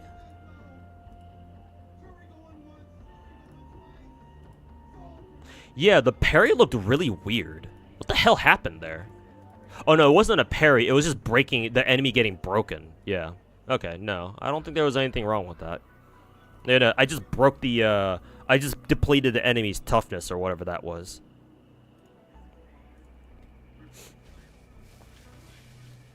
Yeah, I think I just broke, yeah, because if you notice the bar underneath the big enemy's health bar, it's like their toughness bar or whatever, yeah, it as soon as it depletes, he explodes, basically. Or you, like, break him or whatever. So yeah, I think that's the reason why. Pretty sure, anyway.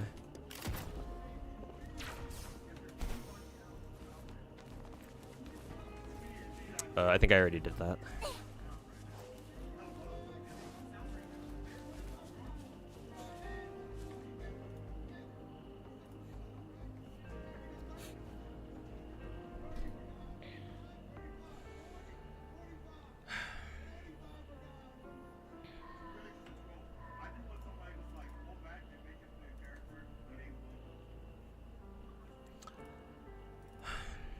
You don't buy a skip button having as much impact either? No, it will have a big impact, Akaru.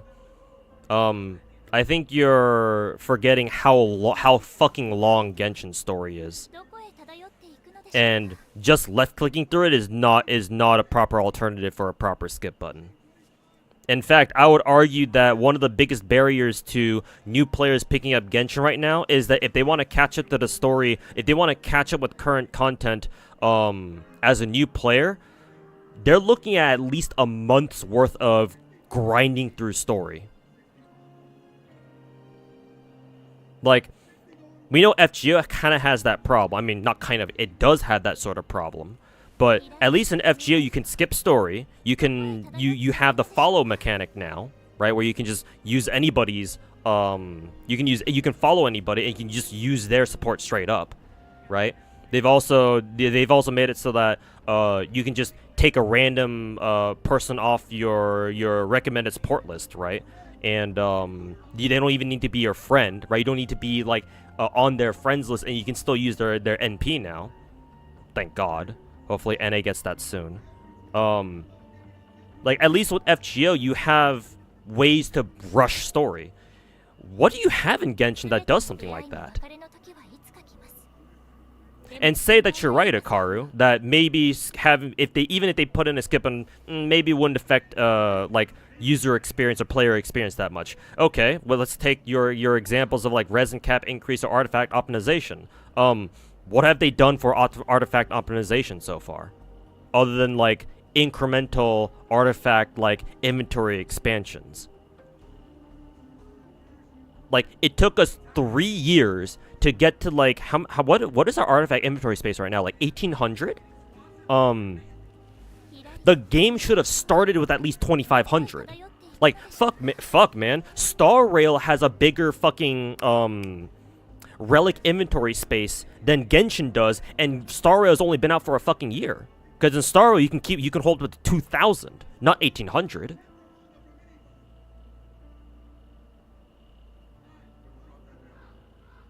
And shit, man, I roasted MiHoYo already when I heard about the whole 200 resin cap increase thing, because I was like, why the fuck why don't you just synchronize it with Star Rail? Make it 240 and then make it reduce the energy regen timer down to 6 minutes per resin, not fucking 8. The fuck?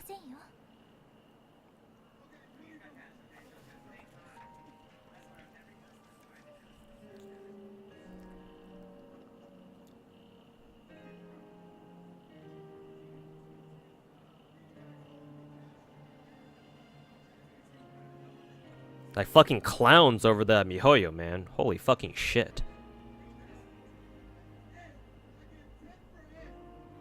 In Arknight's, new players can get to the latest chapter like right away, or how does that work? Because I actually don't know. I don't know how Arknight's handles like how new players, how quickly they can transition new players into like recent content.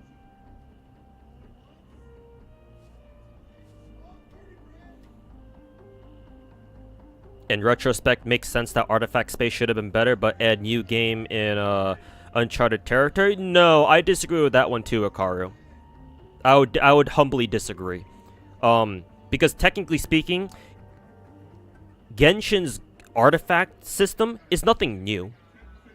Hell, fucking Epic 7 has the exact same, from what I understand anyway. Obviously, I've never played Epic 7, so I can't say this for sure. But from what I've seen, like, say, watching Lakari or Genazod play, it appears that Epic 7's, like, their gear system is literally the same, right? You have relic sets or artifact sets. I don't know what they're called in Epic 7. But, like, in Epic 7, you know, your characters have, like, 5 or 4, maybe 5, I think. 5 artifact or gear slots. Also, apologies for the stream in the background. I'm gonna have to talk over it a little bit. But you have, you know, every character can equip up to 5 relics or artifacts, whatever they're called again. And you can level them up. And like every 3 enhancement levels, they gain a substat roll, right? And then those are complete RNG. Literally the exact same as Genshin, or maybe it's more comparable to Star Rail, because in Epic 7, your gear can be enhanced to plus 15, which is the exact same as Star Rail. And then, you know, you've got different artifact sets, right? Whatever, right? And then Endgame Epic 7 basically boils down to, oh, can you min-max your artifacts for like PvP or whatever, right? Because that game actually has PvP that they take seriously. So in Epic 7, there's a very clear end game, and that's PvP. That is, if you want to engage in it, of course. Even without Epic 7, I'm sure this is the case like MMOs, right, chat? For anybody in chat who's played MMOs before, like in MMOs, isn't that like a staple of that genre where you at endgame you just min-max your gear? Like, is that not how MMOs work? Because if you don't do that, then I don't know what else kind of endgame that MMOs would have.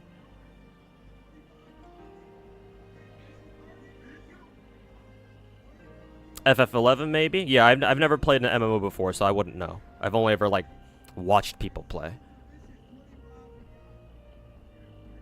Never heard of Epic 7? Okay, fair. But like I don't know. I don't know how to say this without sounding like a complete fucking asshole. But like, I'll say it anyway. So I'll just hope that you don't take it the wrong way. But like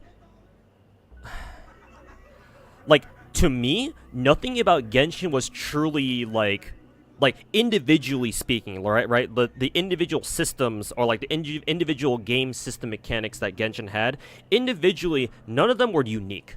At least not to me. It's just the overall experience that Genshin provided that was unique. But everything else about the game, like the open world part of it, the gear system, I guess the combat was unique too, because I don't know if any other game has really done like a elemental reaction system like Genshin did. But like besides that, like I was under the assumption that a lot of other, most of the things that Genshin did technically are not unique. Like it's been done before, so it's like I'm a little bit taken back actually that you didn't feel like the artifact system wasn't something that was already done by done in other games, gacha or not.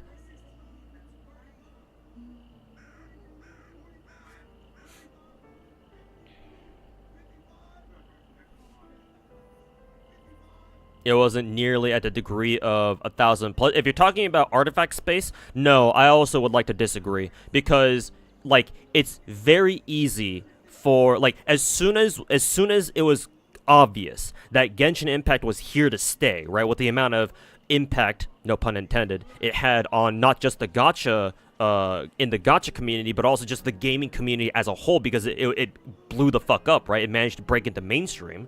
Something that no other gacha game had done before then.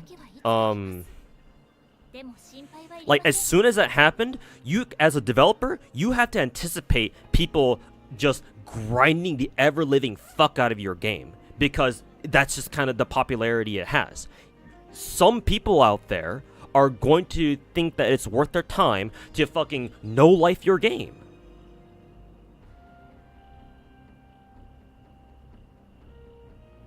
And so for those people, you have to consider, at least ideally, you should consider, maybe we should give them some more artifact space. Because, like, that's the one thing that people have in terms of endgame content, is to min-max their artifacts. Like, they should have had the foresight to anticipate that. Whether or not they did, I obviously will never know. But what is clear is that whether they know that or not, they are not willing to give us more artifacts inventory space because fuck you.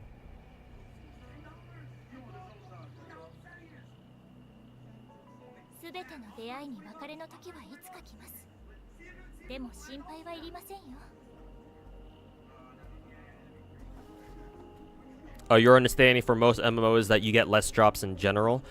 You hear that WoW has like a weekly limit on drops, so if you were target farming a piece of gear, you might only be able to roll it maybe like 3 or 5 times a week or something, I suppose. But here's the thing, actually no, I can't say it's like technically free either, because technically stamina regen is free too in gacha games.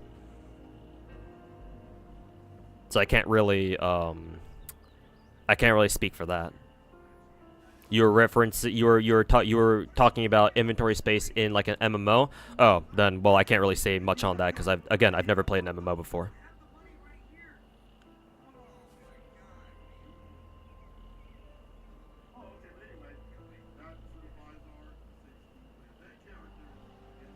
If Genshin adds a skip button, you'll definitely return. Yeah, and plenty of people out there feel that way too. Plenty of people out there, like, they would consider coming back to Genshin, but one of the bigger reasons, maybe it's not their main reason, but one of the bigger reasons why they don't feel like is because they know that, oh yeah, the game apparently still doesn't have a skip button, and there's so much story that I have to catch up on. Like, do I really want to come back? No.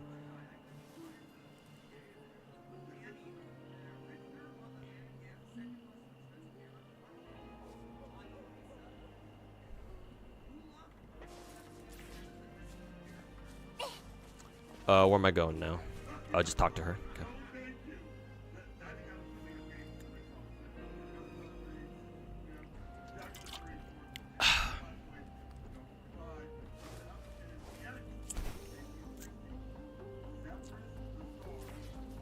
Why is that thing glowing? Oh, just some like random doodads that we can pick up.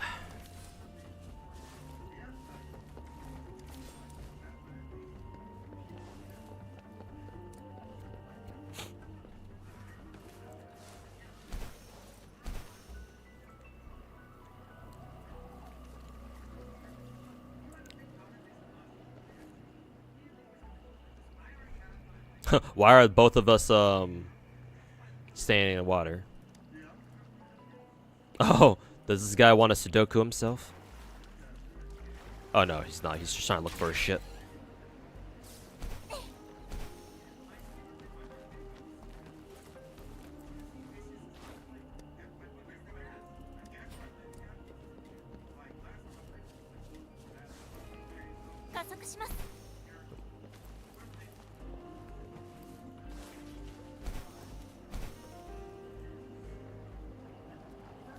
Hey Nirens, if that's how I say your name. How you feeling the game? Game's a lot more enjoyable now than the first couple of games, or first couple of days, sorry. I'm enjoying a lot more now. My chat has helped me with a couple things that have helped me enjoy the game a lot more, such as turning down my brightness settings to make the colors pop a little bit better. Fixing a big problem that I had with the camera. So now camera, moving around, looking around is a lot easier. Though sometimes it can still be kind of screwy in the middle of combat. So it's not perfect, but it's a lot better than what I was dealing with at the beginning. And now, since I've been playing the game for a couple of days, I'm getting more and more used to like the movement and the combat and shit like that. So yeah. Good news is that I am starting to enjoy it more and more. And that's kind of what I was hoping for. I see a puzzle over here that we can do.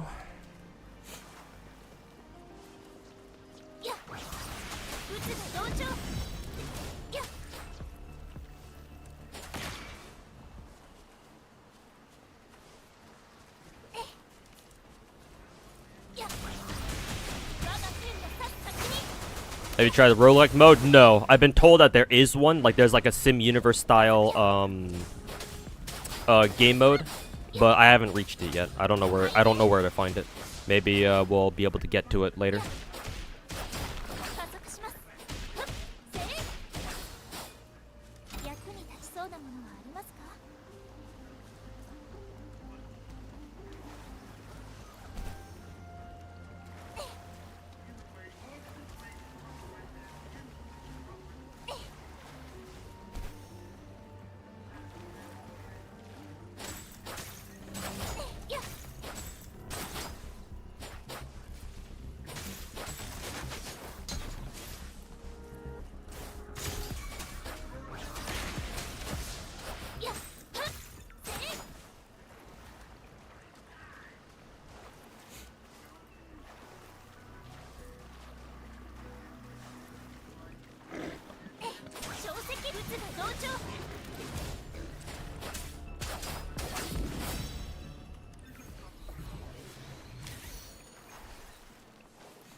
Head back to the theater? Oh, back here. Okay. It should be under a tutorial quest? Okay. It must be one of these two then. The Elusive Realms or the first trial thing.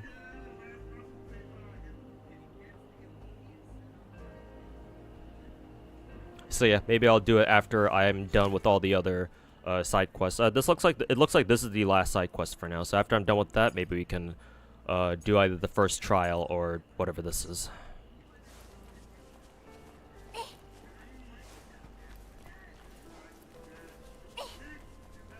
After the Alone in the Abyss quest. If that's a main quest, then yeah, I've caught up with all the main quests, and the only reason why I can't continue is obviously because I'm locked out due to I'm level gated. So yeah, it's the Elusive Realm. Okay, so it is this one. Gotcha. Then yeah, we'll do that after I'm done with this side quest. Forgot that part. No, you're good.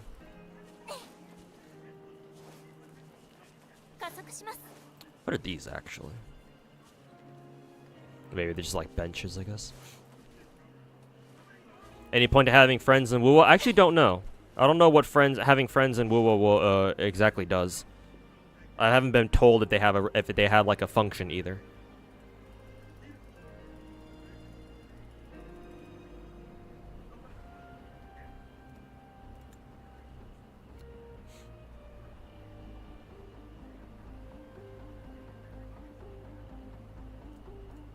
Big ass piano.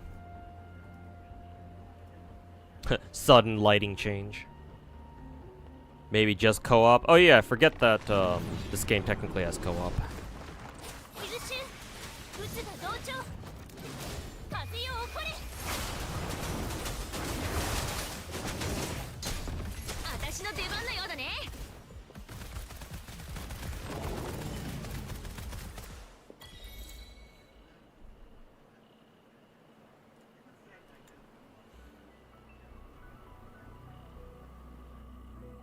You're actually a big fan of Rover in this game. Yeah, I kind of... a part of me really wishes that Wuwa had a 4-man team instead of 3-man, so that way I can actually use Rover too. Like, I'd like to use Rover, but I also want to use Genshin and Yang and Chixia all at once. But, you know, fuck me, right?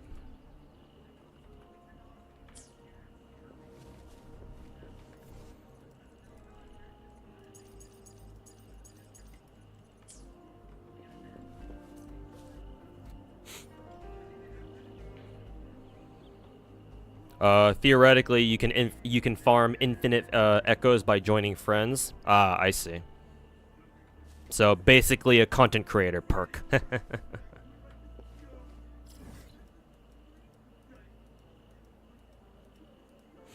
Yeah, I'm assuming that content creators have been abusing that shit. Because why wouldn't they?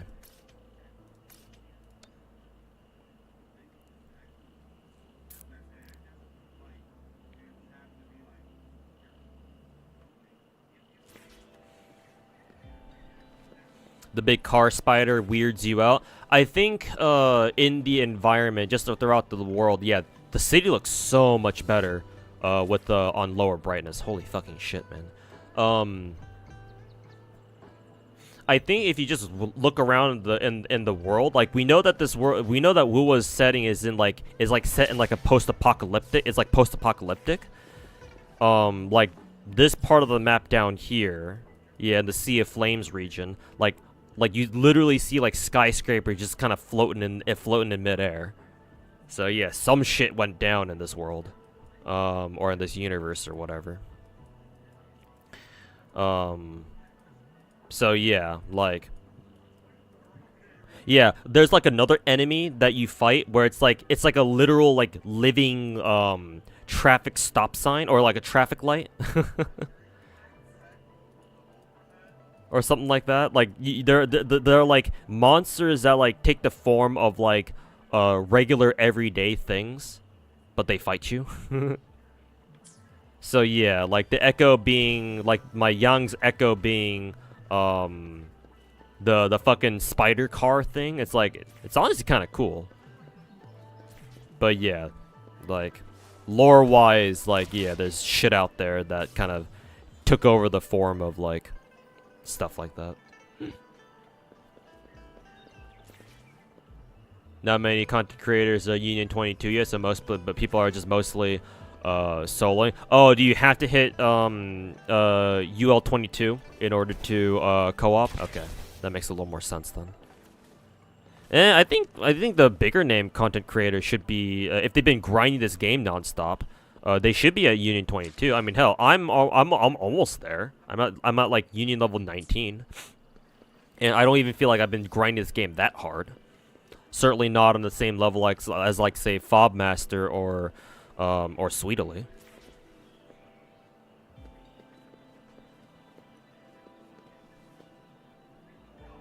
It looks so good on your settings. Oh yeah, I did drop the brightness. Yeah, somebody in my Twitch chat gave me suggested that I drop the brightness setting, and I was like, all right, sure, let's see what happens. And sure enough, it did. Yeah, let me show you what my brightness setting is on right now. If I can fucking find it. Where's my goddamn brightness? Oh, here it is. Yeah, go to settings. Yeah, so my brightness setting is like right here. So maybe a little less than a quarter. Slightly less than a quarter brightness. Yeah, because normally I think it defaults you to middle, like right in the middle. But then I dropped it down to like right here, something like that. And yeah, at least the city looks so much better. Like the colors actually, like there's a lot of contrast, so the colors actually pop. So yeah, like that. Mr. Pokey's at 31, Fobmaster's at 32. Yeah, so they've been grinding the game nonstop. A lot harder than I have, at least. Most of the bosses have like a in-story lore. To be honest with you, I think that this game's like bosses, the lore makes a little bit more sense. Kind of. Like, even though I've been skipping the entire story, right? Knowing that this game is like set in like a post-apocalyptic world and shit like that. Like, for example, this boss, like he's supposed to be like some dude, like some big-ass dude riding a giant-ass fucking, like what used to be a motorcycle, and he has a big-ass sword, right? So it's like this boss is not only cool, but like he's also located in like a former like modern like pre-apocalypse city. It's like, yeah, it kind of makes sense. Yeah. Kinda makes sense. There aren't like Genshin bosses where, yeah, it's like, where the fuck did these cubes come from? It's like, huh? Thanks for that. Yeah, no problem. Okay, what else can we do? Yeah, let's go do the, now let's go unlock the simulated universe thing. Wow, it's all over here. The map is actually pretty fucking big, not gonna lie. Actually, is it though? I wonder how big the starting Wuwa map compares to like 1.0 Genshin actually. Maybe they're about the same. Obviously, it's just a different shape, but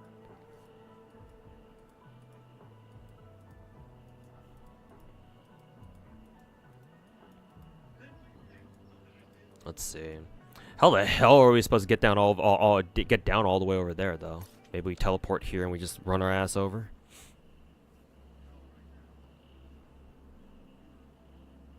Genshin has a lot of enemies that are literally just shapes if you think about it. I mean, there is like a whole set of cubes, to be fair. Cubes. Maybe you feel that way about the prism enemies in Sumeru. But I mean, hey, those guys are kind of cool, so I give them a pass on that at the very least.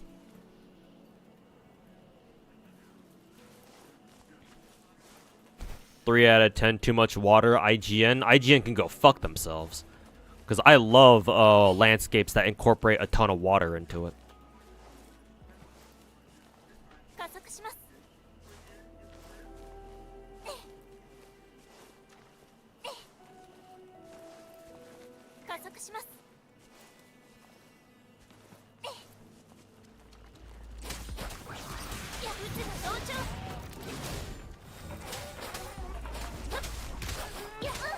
Now.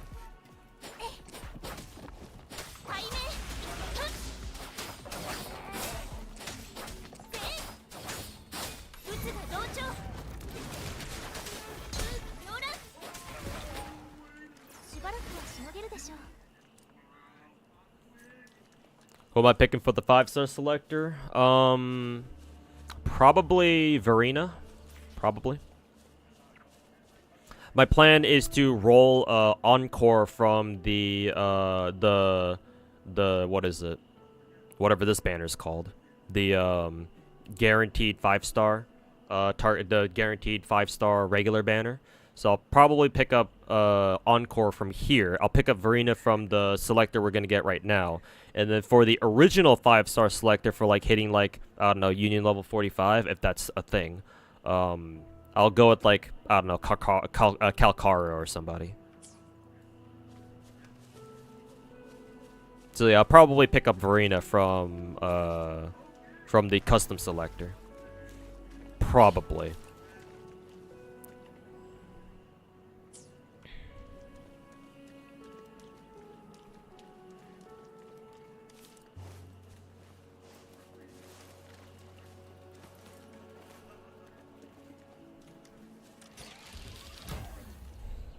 Hit all the targets at once?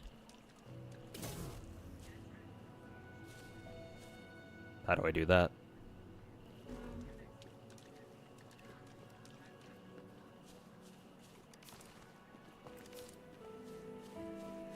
Oh, right here.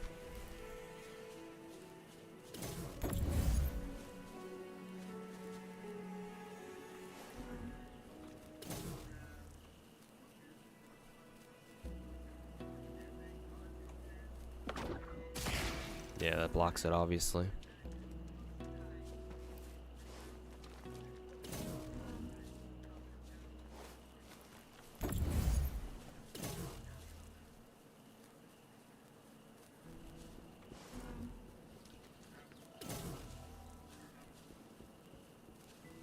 This one opens and closes. Oh no. Are you supposed to like literally drop this shit on here?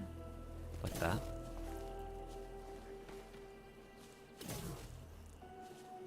And then you do this. Okay, so that means there must be like another fireball somewhere.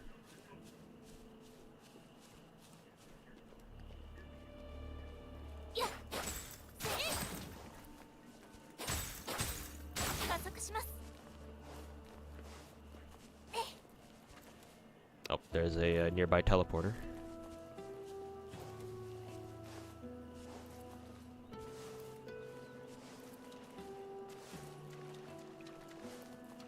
Yeah, so there's one fireball. Fireball! Where's the other one, though? Maybe it's in here? No, not that I can tell.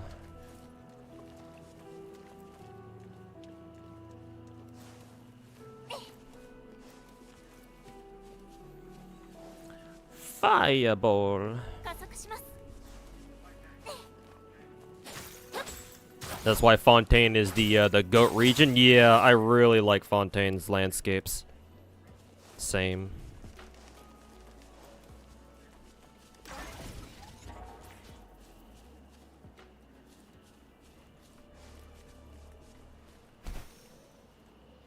Alright, where are you taking me here?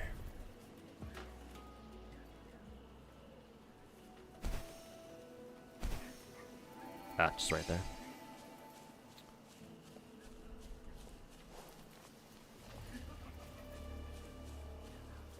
Oh, this is a two-parter. Okay.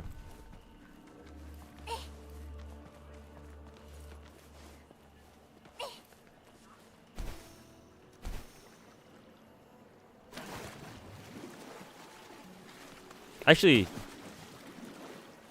that's kind of disappointing. The water doesn't drag you along with it.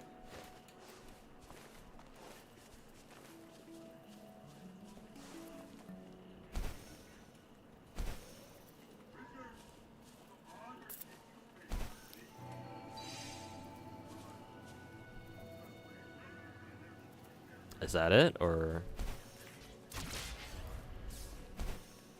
Oh no, there's a fucking third one. God damn it.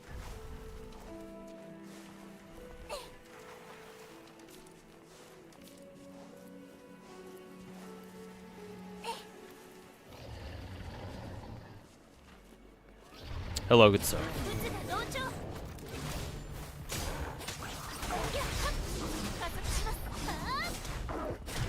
Ow, ow.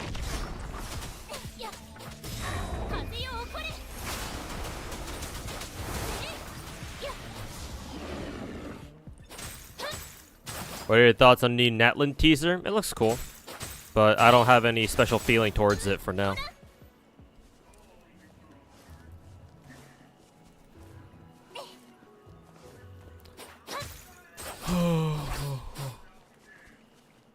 Just looked and it seems like Wua's map is almost as large as Mondstadt, Sumeru, Fontaine, the entire map without Inazuma?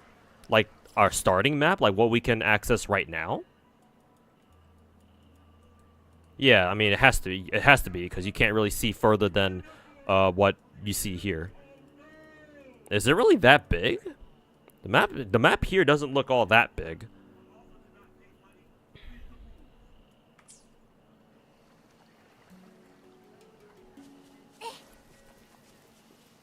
But hey, maybe it is.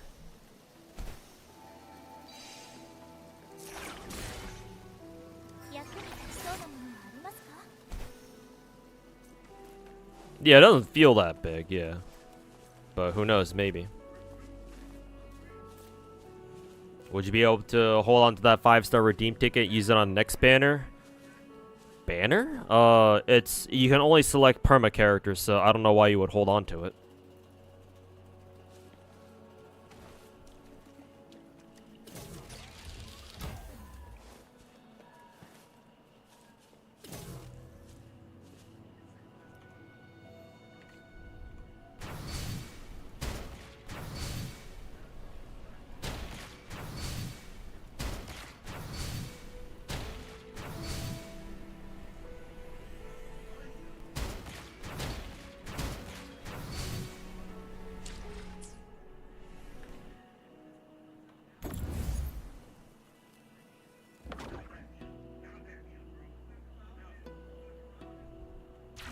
I see. That's what you have to do.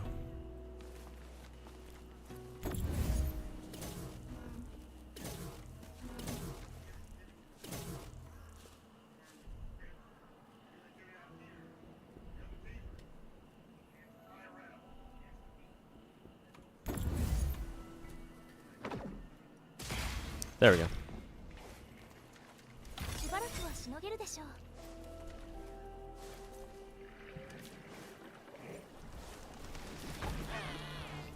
小石、はっ、心配しないで。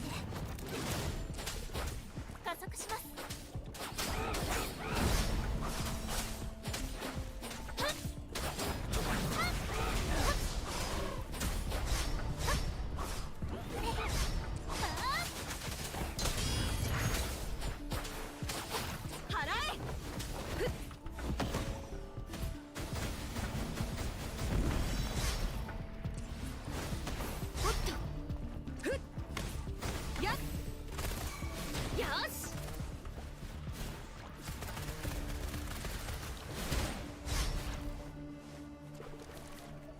Oh, wrong button. Okay.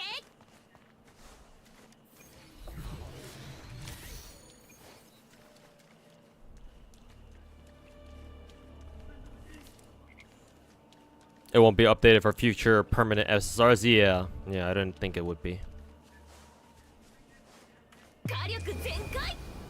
Hold Q. Yeah, I just remembered that, so I kind of want to use it now.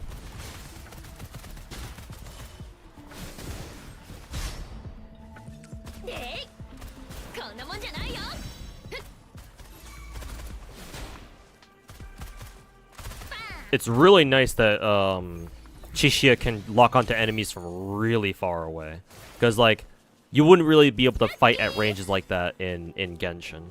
I mean, it helps that nobody's an archer. Nobody has to use bows and arrows in this game. Like your ranged characters are. Actually, are there any other ranged character archetypes in this game other than your gunners? Because what are the weapon types in this game? You have your standard sword, you have your even longer sword, you have gauntlets, I believe, for melee, for like punchy guys and girls. You have your guns. That's 4. What's the last one?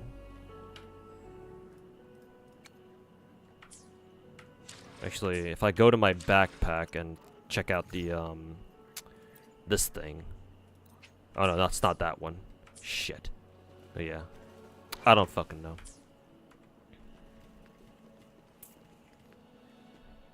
Mages are ranged. Oh yeah, the catalyst looking thing. Okay, so we do have a second ranged option. Okay, so yeah, basically, you know, Genshin clone. Duh. They just replaced the bows with with handguns. So yeah, no fucking shit. Duh.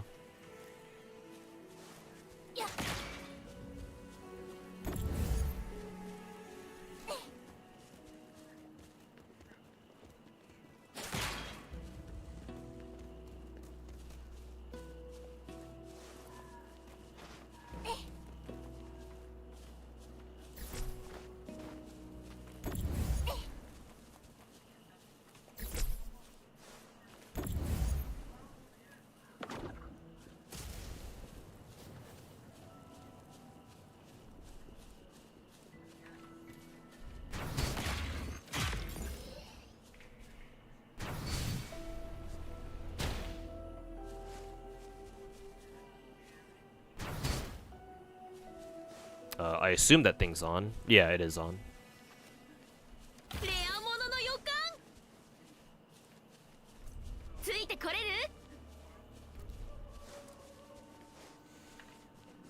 Some of these guys again.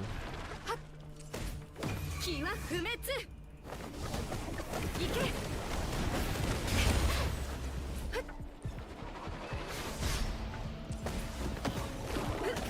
気をつけないと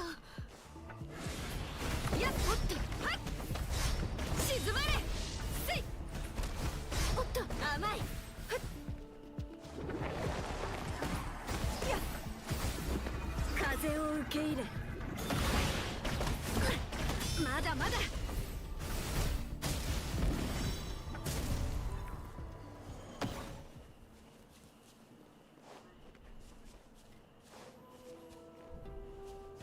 They feel like support most of the time rather than damage dealers. I mean, to be fair, casters should be, you know, usually relegated to a support role.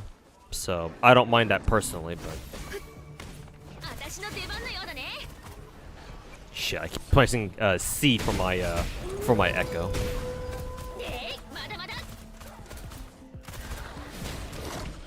この身を刃に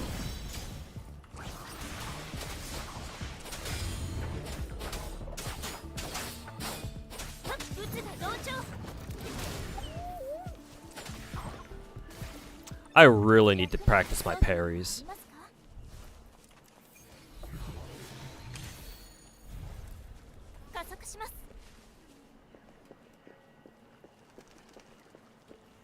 We're a little bit different, you know. Trust. Trust. We're so totally different, guys.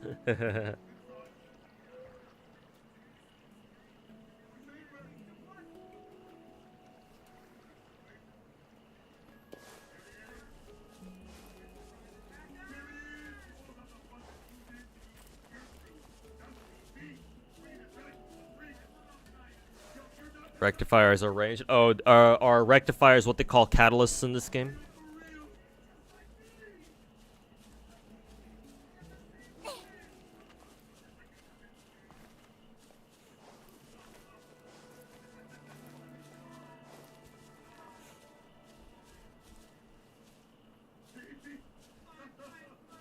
Oh, you just kind of forget about the weapon because they just kind of hang out in the rest of your team or in the back of your team. Yeah, seems like it.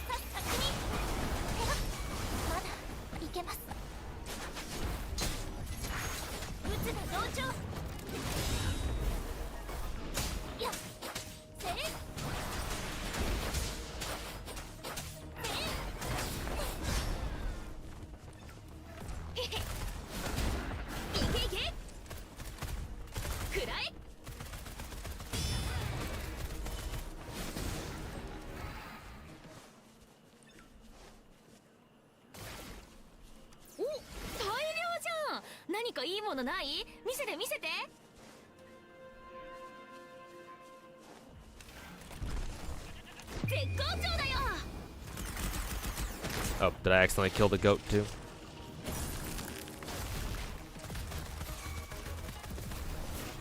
Ow.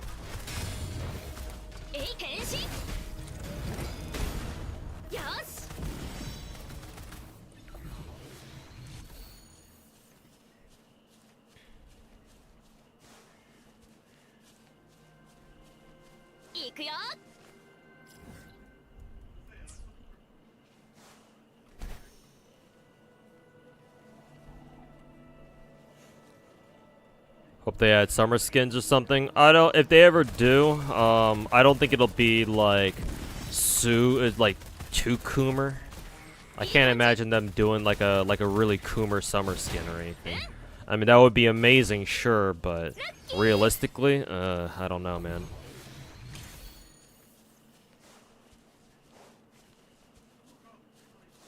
But you know, hopefully they have the balls to put in like a super Coomer skin for us, but we'll see.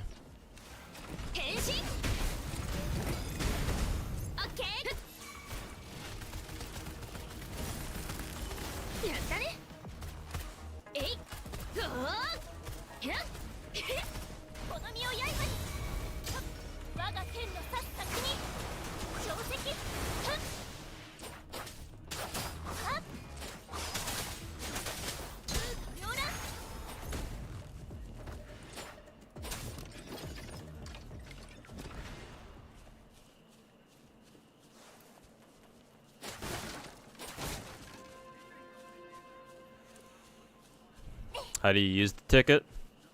Assuming you got it. Is this it?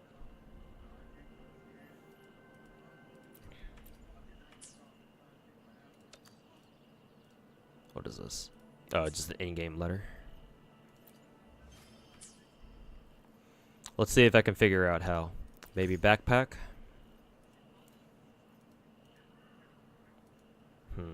It is an item in your backpack. And it expires on the... Wait a minute. Why does it say it expires on May 21st when today's the 25th? Oops.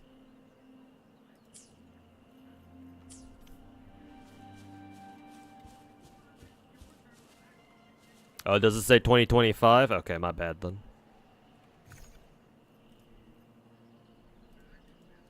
Wait, where does it say 2025?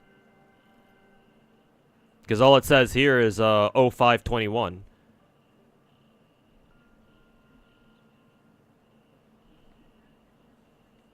Anyone playing on mobile? I don't know.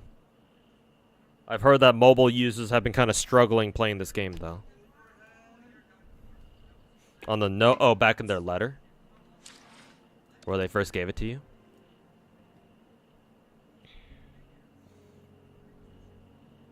Okay, yeah, it says 2025 here. Receive this, Rovers will receive this voucher via in-game mail from, today, I assume, to, May 21st my time, or May 22nd UTC +8. Cool.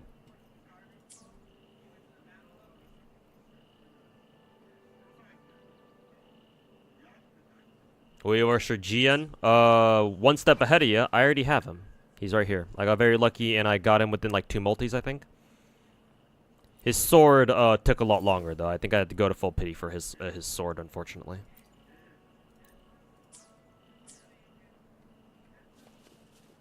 Playing on tablets pretty bad. Yeah, mobile users I think are struggling right now. A lot of them anyway. No banner after restart. Guessing they haven't turned on that part yet. Yeah, I guess it's understandable that we can't actually use the ticket right now because this was probably such a last minute decision. So we'll have to wait for them to actually like work on how to have us actually use the damn thing. I wonder if the wildlife run away if you just walk up towards them. Seems like they run away if you like dash towards them, like if you sprint at them.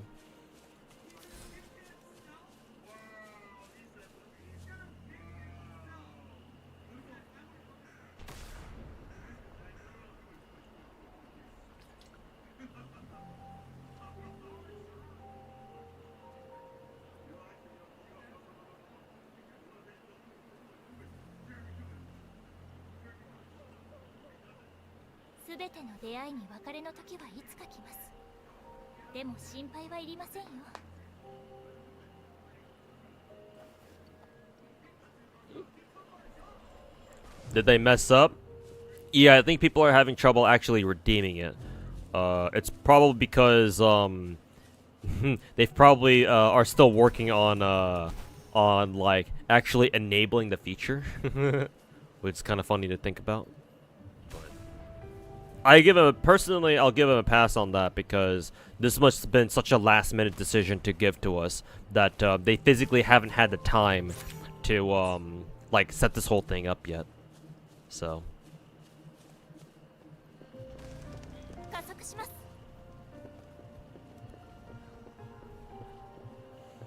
It's funny, if you check the ticket, it says it expires on May 21st. Yes, in 2025. It says 2025 in the letter that you got the ticket from, so. So yes, no, yeah, no, it's not a typo. Like, you literally have it for an entire year.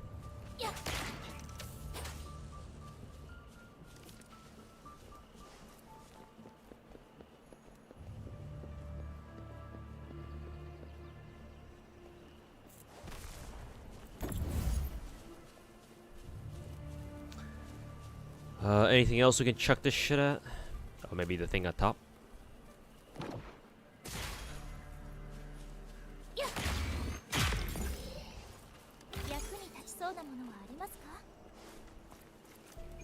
Don't you use it on the gacha screen? I mean, sure. Let's take a look and see if that actually works or not. Looks like there's like a tornado down there. Hey, look, guys, we're in Sumeru.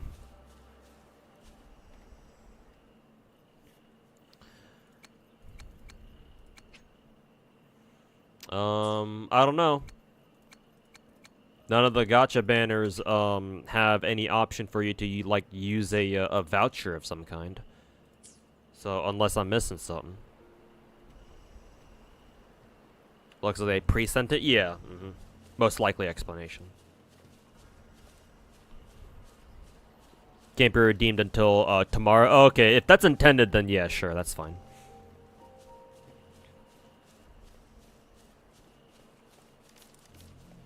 Kind of awkward. Yeah, like, if you're gonna send us a ticket, why not just let us be able to use it right away? But, I can't really fault them for that because FGO does that shit constantly with their free 4-star tickets and shit like that, so.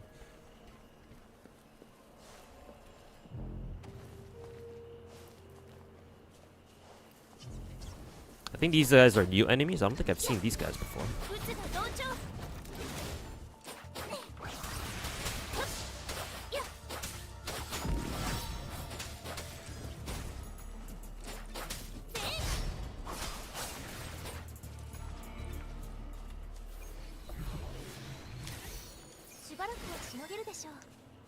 Yeah, it was a new enemy type.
Off topic, but is FGO worth starting today?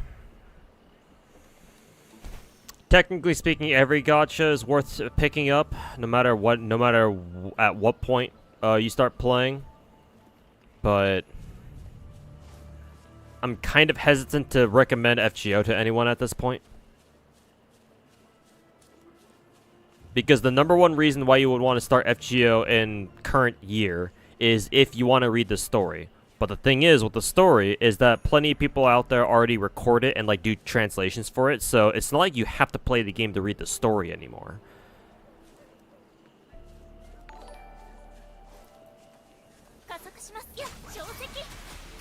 Also, hey Sour Corgi, how's it going, man? Thanks so much for the 39 months, man. Really appreciate it.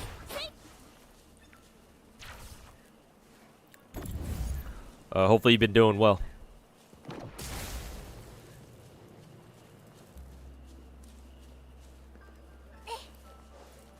How goes the woo? It's going pretty good. I'm enjoying it now.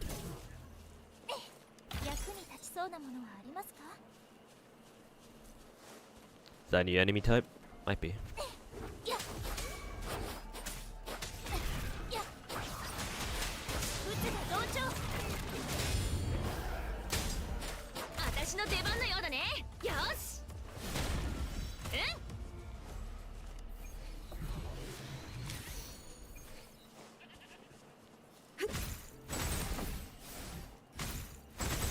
So, if you want to start FGO today, all I can say is best of luck. And come back to my stream if you have any questions, because I'm one of the few people who can even answer anything FGO related.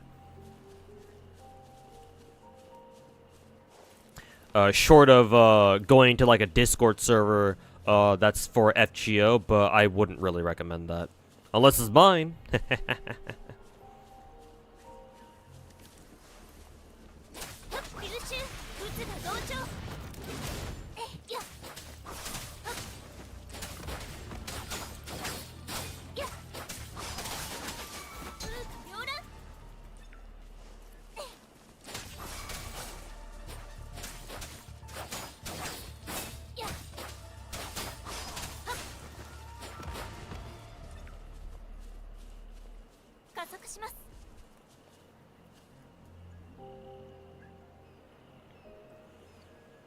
Please tell me how to escape FGO. Delete it from your device, and never look back.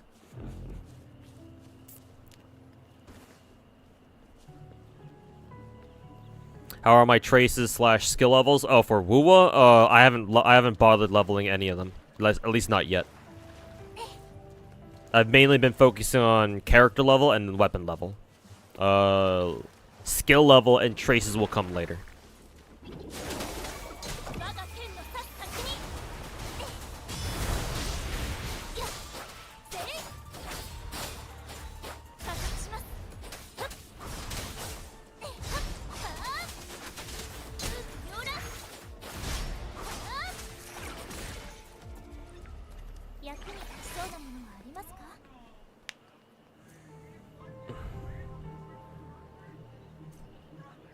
In your opinion, watching the FGO story on YouTube or whatever is not the same as doing it in game. It's not, I agree. It's just that for most people, I can't really recommend them FGO because FGO is such an outdated game. Because if you know about gacha games, or hell, maybe even play some yourself, you at this point in FGO's life cycle, like, you most likely are more used to more recent gacha games like Genshin, Star Rail, and now Wuwa, where these games are just fundamentally intended to be casual. FGO is not. Like, the sheer shock that new age gacha players will have when they try to play a game like when they try to play a gacha like FGO, like, I don't know how they would be able to cope with this, or I don't know how they would be able to cope with having to play a game like fucking FGO when they're used to a game like Genshin or Star Rail.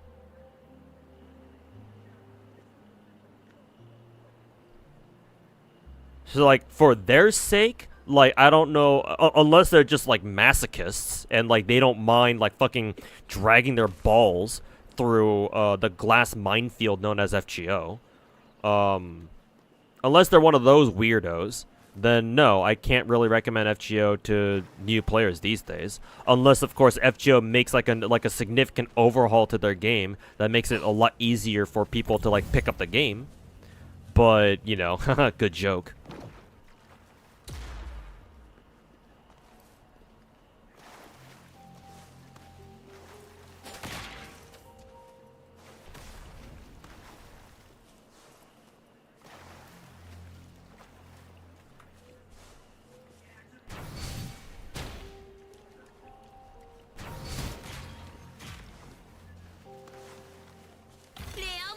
Genshin's really spoiled people, many who have never played a gacha before. I mean, devil's advocate here, without Genshin, a lot of people who play gacha games these days would not be playing gacha games today. So, you know, there's that to consider. What about Girls Frontline is worth starting now? It's not worth starting. Fuck Girls Frontline 1. Take everything that's bad about FGO, multiply it by 2, or multiply it by a factor of 2 or 3, and throw in layers and layers and layers and layers and layers of gameplay mechanics to the point where if you're not a Korean who's been playing StarCraft Brood War for the past 15 years, you're not gonna know shit about what's going on in the game. Don't fuck with Girls Frontline 1. Fuck that game. It's not worth your time. If you think I'm sitting here bitching about how FGO is such an outdated game and how the grind in that game is so bad, Girls Frontline 1 is like 2 orders of magnitude even worse. Oh, and you're not gonna know what the fuck you're doing in gameplay. Like, I know FGO mechanics, so I can explain to you how combat in FGO works. Forget about it in Girls Frontline 1.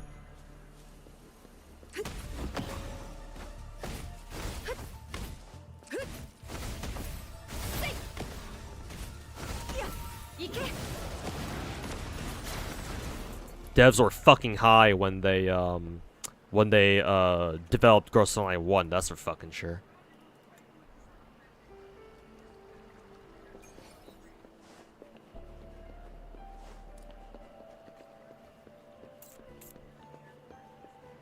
So wait for GFL2? Yes. I mean, assuming that GFL2 will even get a global server at some point, which at the moment I don't expect one to show up anytime soon.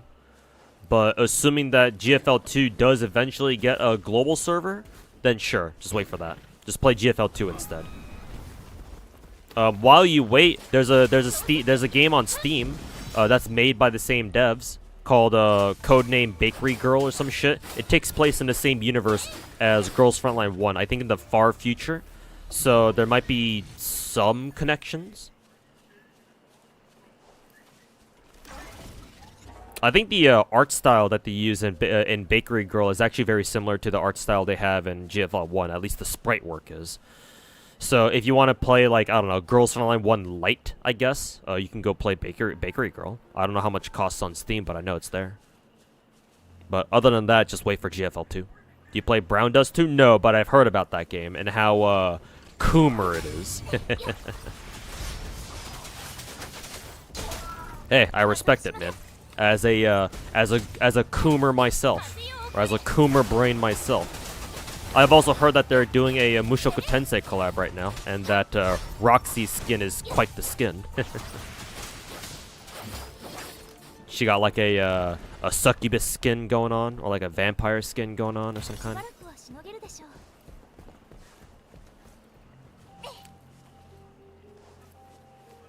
BD2 gets away with a lot more things than Nikkei does. Yeah.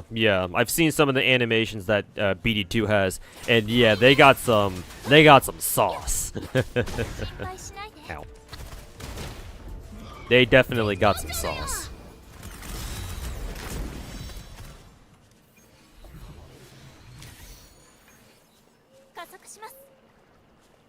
The sauce. Getting lost in the sauce. But yeah, good for them. How does Genshin feel? Genshin's style of combat feels markedly slower than Yang. Yang's gameplay is a lot more fast-paced. Genshin is slower, but her skill is an auto parry, I believe. So that's nice. So I think the key to understanding how to play Genshin well is to balance her charge attack. I think officially they're called hold attacks in this game. You have to balance her hold attacks, her normals, and then her skill, so that you auto parry like an incoming attack somewhere. And she does massive amounts of damage if you parry with her skill.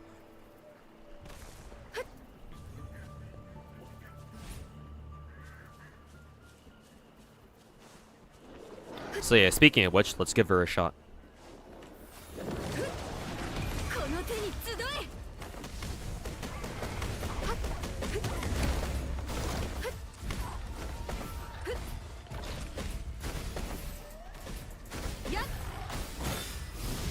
There we go.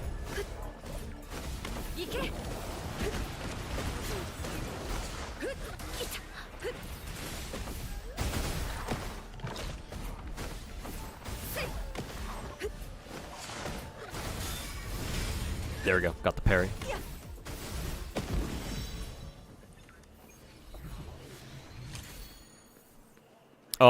I think the fact that Genshin has a manual parry in her skill is amazing, because at least for me personally, because I still am really bad at the standard parry in this game. and I need to practice that. So in the meantime, I have Genshin to carry me, because she has a manual parry with her skill. If you time her skill, and use it right as an enemy attacks you, then you don't have to worry about like an enemy giving you a parry window. You can just parry them whenever you want, as long as their skill is active.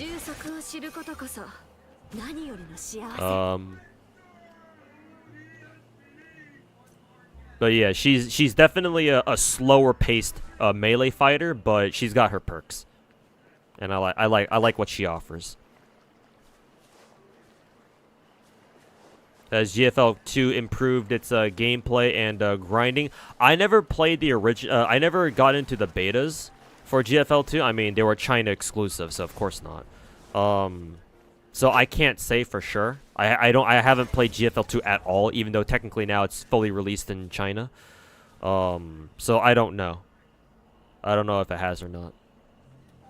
Kind of worrying to think that GFL 2 has problems with grind and shit like that, though. So that doesn't really sound great.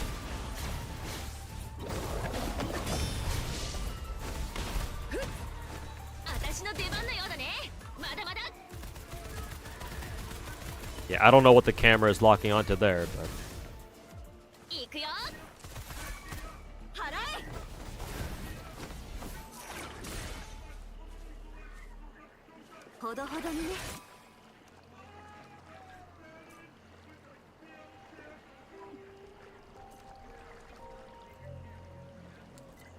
Oh, it's not hold attacks, they call them heavy attacks? Okay, I thought they were called hold attacks.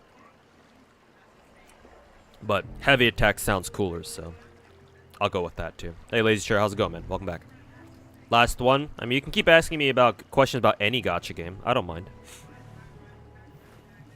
Doesn't have to be about. It doesn't just have to be about Wuwa. I can talk about anything.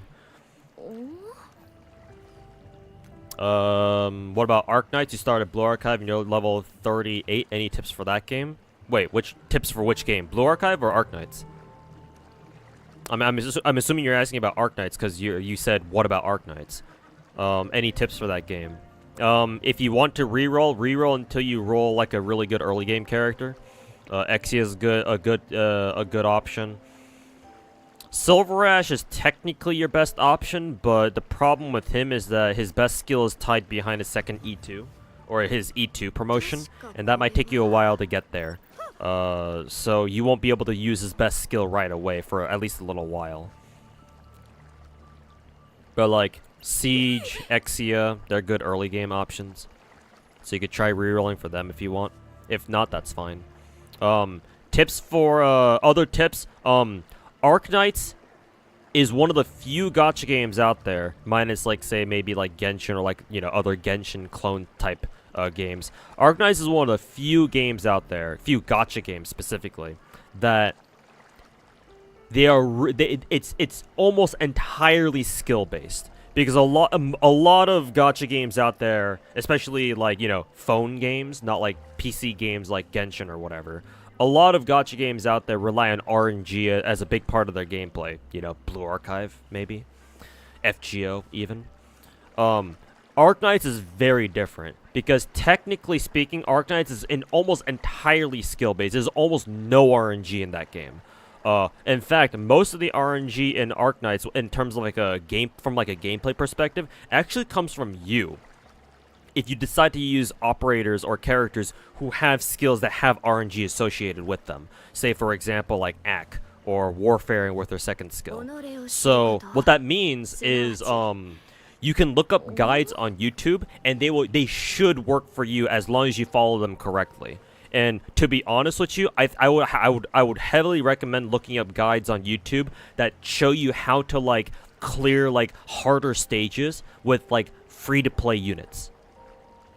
Especially like say, oh, here's how you beat like say the 5th difficulty level for like farming credits, right? Farming the in-game currency called LMD, I think. Or like how to farm XP materials or shit like that. There should be videos on YouTube that show you how to clear those nodes, even with like the bare bones free to play units. And if you can do that, and you should, it makes grinding Arknights, at least in early game, a lot easier. And a lot faster, too. So, keep that in mind. Other than that, just try to go through as much a story as you can. And level up unit. Oh, also, in Arknights, level up your 3 stars and 4 stars.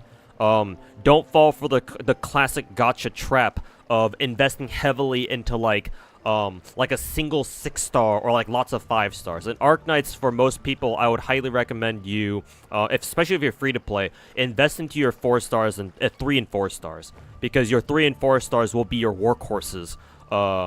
Your standard workhorses until you can get enough 6 stars and you've stabilized your account enough to the point where you can support leveling up a lot of 5 stars and 6 stars. Because leveling up 6 stars is very expensive compared to 3 and 4 stars, obviously. And obviously when you first start out in Arknights, you don't have a lot of resources. I mean, that's kind of how it goes in most gacha games. So you can only really level so many characters at once. And the amount of resources you would need to spend to level up, like, say, a 6-star operator is so much more than leveling up like a 4-star. Like, for the price of leveling 1 6-star, you can level like maybe 2 or even 3 4 stars, and however many more 3 stars as well. So definitely do not ignore your 3 and 4 stars. I think early game you should have enough resources, like maybe E2 a single 6-star operator, but for the most part you should be focusing on leveling up your 3 and 4 stars.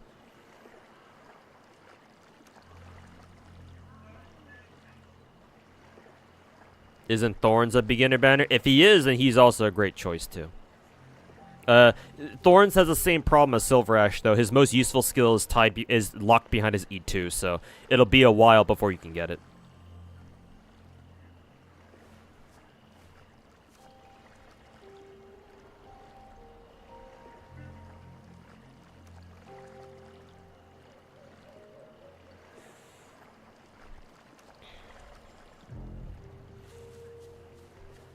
Had a pretty good day. Decided to plat lotto. I don't know what you mean by that. Spent 30. Oh, you decided to play the lottery. Oh, okay. Alright, just like a normal lottery. Spent 30, got 50 back. Hey, congrats.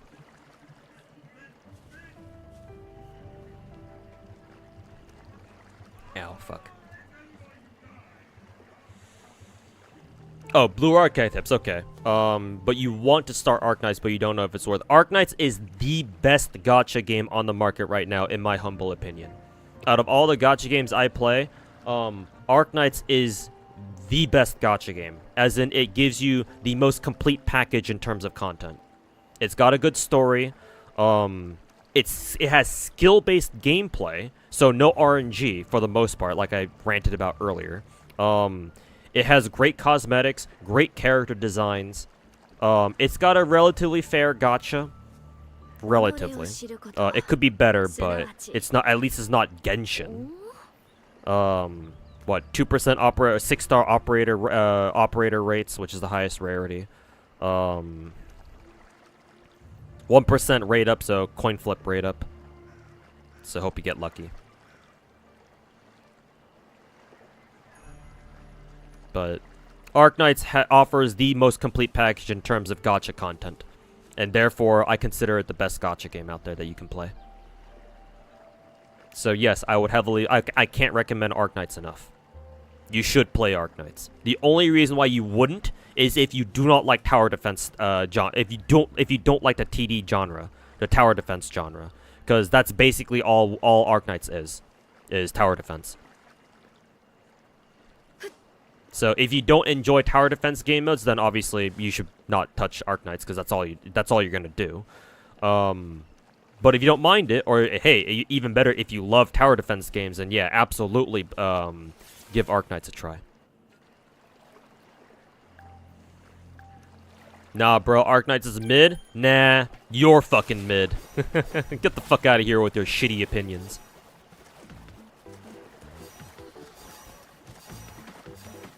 Where am I going? Nah, bro. Arknights is fucking goated, man. Maybe, I don't know, maybe you're thinking about Enfield, maybe? I can't speak about Enfield. Also, what the fuck is targeting me? I can't speak about Enfield. I know that people didn't really have a, like, too high of an opinion of Enfield. Like, I think Enfield, had a couple problems that hopefully Hypergriff is addressing. Or hopefully they're working on fixing. But base Arknights? Arknights 1? Nah. Arknights 1 is fucking goated, bro. I would imagine you're only saying it's mid because you don't like the tower defense genre, the tower defense gameplay. In which case, yeah, if you don't like it, that's fine. But nah, bro, calling Arknights mid, nah, you're out of your fucking mind. Get the fuck out of here, bro.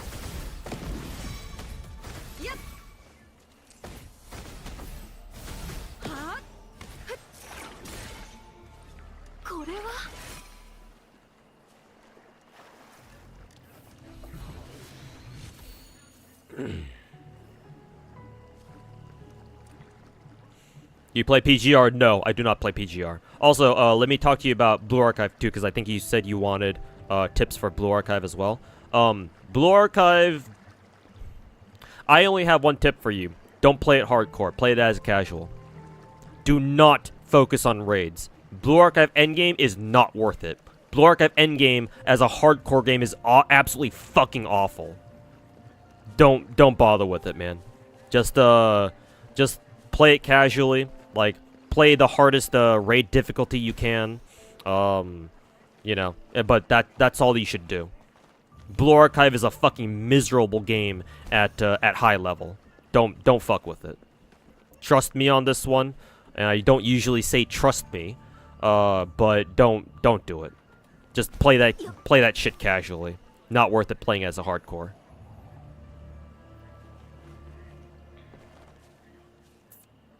Based Arknight stake. It's not based, it's true.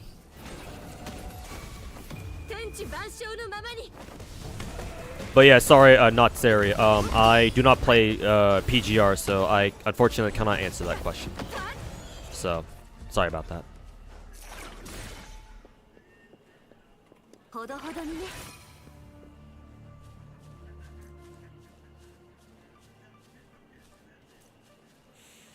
Also, the long-running joke of Hypergriff is that it's a music studio that uses a game to promote its music. So yeah, the Guilty Gear syndrome. Or the Guilty Gear factor. And yeah, also forgot about that. Arknights has top-tier music as well. Top-tier soundtrack.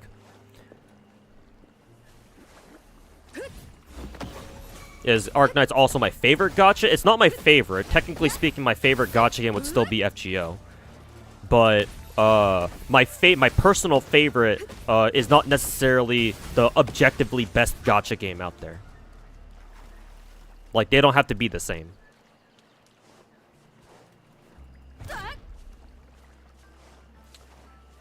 Where'd the little guy go? It disappeared.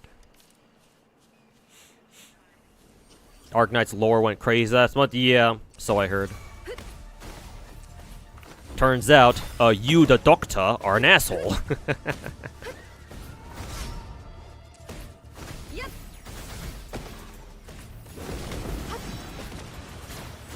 Oh yeah, I could have done a heavy attack for this. Get some shields and eventually get some health back. There we go. Pop. What's your opinion on Tower of Fantasy? I've taken some shots at it, but to be honest with you, I've never played it, so therefore I cannot give a valid educated opinion on it. All I know is that apparently, rumors have it at least, that TOF devs tried to market themselves as a Genshin killer, and as soon as I heard them saying shit like that, or as soon as I heard that rumor, I was like, yeah, no, fuck that game. However, I will say this, I think that Tower of Fantasy would have done a lot better if Genshin didn't exist. Because, like, Tower of Fantasy and Genshin actually came out at around the same time, I think, or they were in development at the same time, I believe. So if in another timeline Tower of Fantasy had come out before Genshin, maybe things would have gone differently. But as it stands, they came out after Genshin, I'm pretty sure. I forget how long after Genshin they came out, but yeah, it wasn't great. Select their banner is out. Yeah, let me check real quick. Oh yeah, it's down here. There you go. Who'd you go with the selector? I'll probably end up picking up Verena. Probably. Enfield isn't even out yet. Yeah. Hopefully it'll be out soon. Or at least we get another closed beta. Gacha elements and Arknights ruin the balance of the TD genre. How is that a valid criticism? Bro, it's a gacha game. Yeah, of course your fucking higher rarities are gonna ruin the balance of the game. What the fuck are you even talking about? What?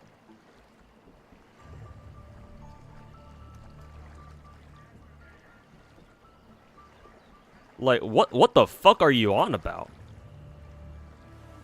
You like tower defense before it was considered. Oh, so you're just a fucking hipster. Okay, you can get the fuck out of my channel then. Fuck out of here with that hipster talk, bro. I played tower defense games before they were cool. Yeah, pretty sure you're gonna tell me you live in San Francisco, right?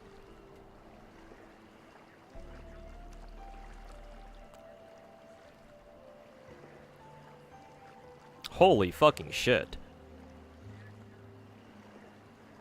Like, how you gonna blame Arknights for... for, like... What was that shit you just said? Ruining the balance of the tower defense genre. Bro, Arknights is just one game. There are plenty of other tower defense games out there. I mean, bro, isn't the popular TD that's not gacha on the block right now, like that one Bloons game? Bloons Tower Defense 6 or whatever, because I've watched Jelly from FaZe Connect play that game somewhat recently. I think in the last week or so. Like, if you don't like Arknights because it's gacha, then you have other tower defense games to play. What the fuck does Arknights existing due to the overall TD genre? Like, what?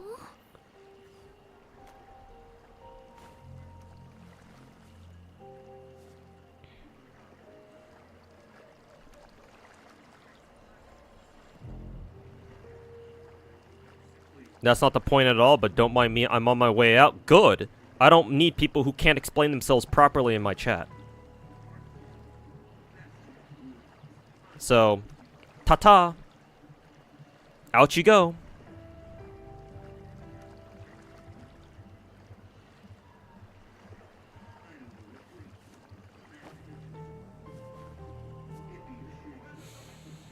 What are your top-rated gacha games? Arknights at the top, I'm guessing? Yes, Arknights is number 1. I consider Arknights to be the best gacha. At least out of the ones that I play. But, you know, probably a good chance that Arknights would still come on top, even if I did play others. Is the whole attack interrupted by mobs? No. Genshin? No. I believe she can't be interrupted. Unless, like, she takes, like, a really heavy attack from, like, a boss or something, but I haven't tried. Or I haven't seen what happens with that. But regular mobs and like regular enemies, no, they can't hit her out of her hold attack or her heavy attack once she starts it. As I'm pretty sure. Other gacha games that I highly rate, at least again out of the ones that I play, Ether Gaze is up there. Ether Gaze is a good game.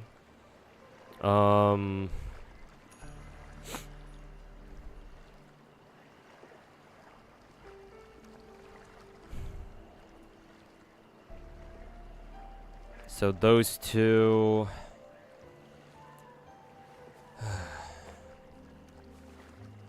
I think those two for sure will be my top two. My top two recommendations. Every other gacha I play, I think, would have to be on a case-by-case basis. As in, it depends on what you're looking for. Because I enjoy a lot of my gacha games for their own reasons. Like, each gacha game has like a reason why I play it, or like something that I respect enough to keep playing it for. But only Arknights and Ether Gazer, I think, are the two gachas that I can like wholeheartedly recommend in terms of like the overall content that they provide. Whereas all the other, most other gacha games I play, it's like, well, I can recommend them for this reason, but not exactly the entire package, you know?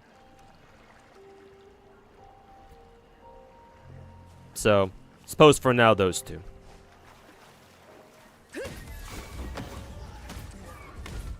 やっ私の出番のようだねいけいけひゃっはっくらえ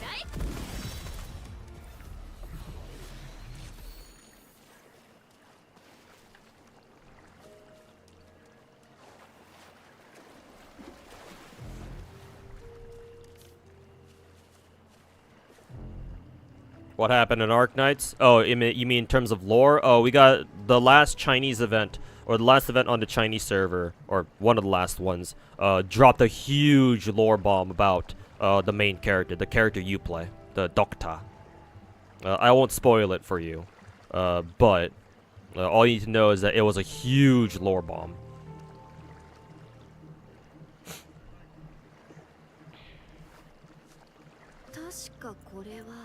You're hoping that you're going to be a good doctor. Even before that event, like, it's been hinted that that the doctor in Arknights has been up to some shit. Cause like characters you knew, like that knew you before you lost your memory, before Doctor lost his memory, or their memory rather. They like explicitly say, "Oh yeah, you aren't as bloodthirsty as you used to be." So, we always knew for a while that Doctor has had some shit. Or he did some shit in the past.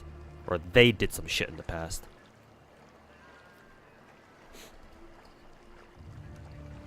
Except for plot, Arknights can't do a story that isn't a slog. I do understand that Arknight's story does go on for a long time. Like, it just kind of goes on and on.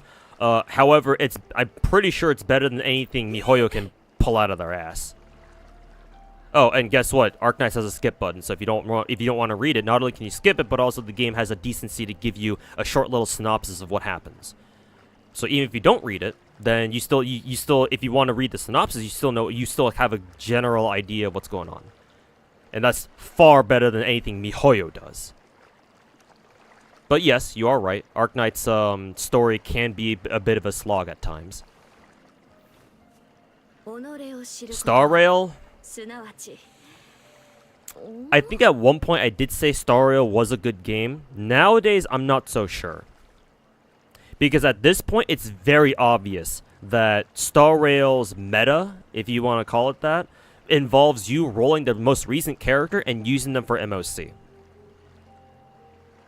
Like, it's obvious that MiHoYo, they design pure fictions and MOCs, right? Each cycle with whoever's on rate up. And so because of that, I don't know if I can call Star Rail I don't know if I can put Star Rail on the same pedestal as, say, like Ether Gazer or Arknights anymore. If I'll be honest.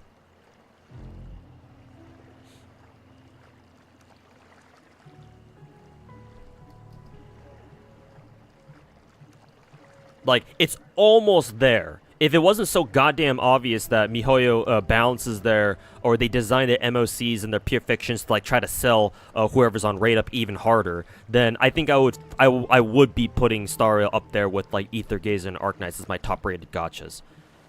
I think I would, but and I think I'm pretty sure I used to as well, but not anymore. No.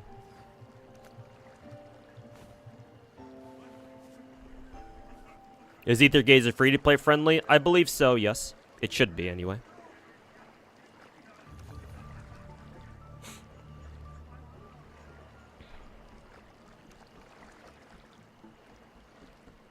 Yeah, I would say Ether Gazer is pretty free-to-play friendly.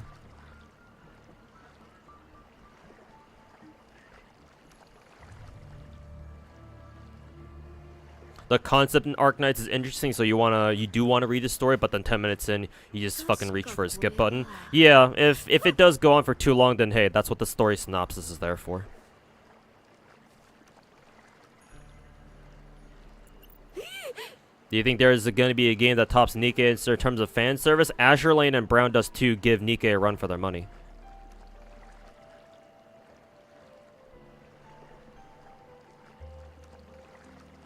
But yes, there will be more games that will compete with Nikke in terms of fan service, and there already are.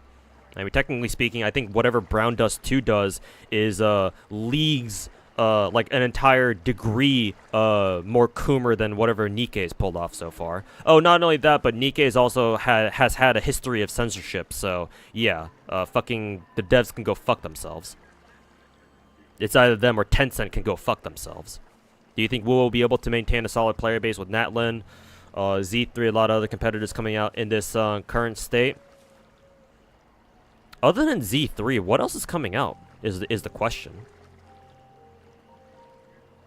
Because the big gachas that I am aware of at this moment in time are like Arknight's Enfield, what are the ones? Project Mugen, Azure Permilia, like those three I want to say. Z3 you've already mentioned, so we're not counting that. But like those three games, we don't know when they're coming. Well, yeah, those three games, we don't know when they're coming out. Like Azure Permilia literally just got announced earlier this year, so they're probably going to take a whole nother year to like, you know, cook in the oven and come out.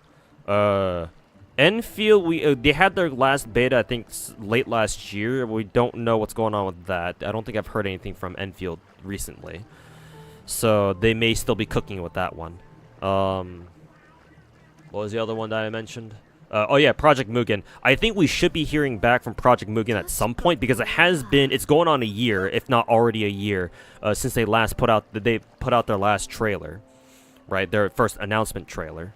So we should be hearing something from them again, at some point this year. I expect them to. Like maybe once summer really hits and we start getting our big like gaming conventions or like our big gaming events, right? Like Gamescom or like Tokyo Game Show or whatever. Maybe we'll see something more from Project Mugen then. Maybe it'll. But I think I don't know if they're gonna keep calling it Project Mugen. I get the feeling they'll probably call it something else. Once development's sufficiently gone on for long enough, if that makes any sense. But yeah, like I don't know, other than Z3, WoW doesn't need to worry about too much competition other than of course Genshin, but that's kind of a given.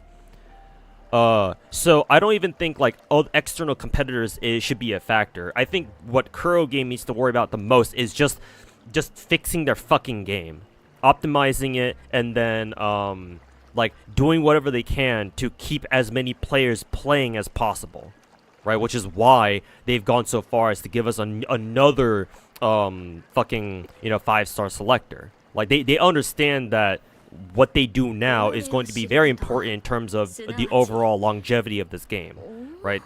To keep players playing for as long as possible. Like I'm pretty sure they understand. I mean, if they understood, the only way they would have understood it more is if they had taken the time to fucking optimize their game first before launching it. But doesn't matter for us. We get free shit. But that ultimately, Marius Master, ultimately that question should be answered by Kuro Game themselves.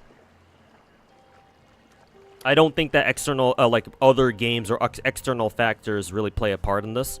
At least not in my opinion. It's a matter of whether or not Kuro Game can get their shit together and, continue supporting Kuro Game and making it the game that it should be, or making the game as good as it should be. So it's up to them ultimately.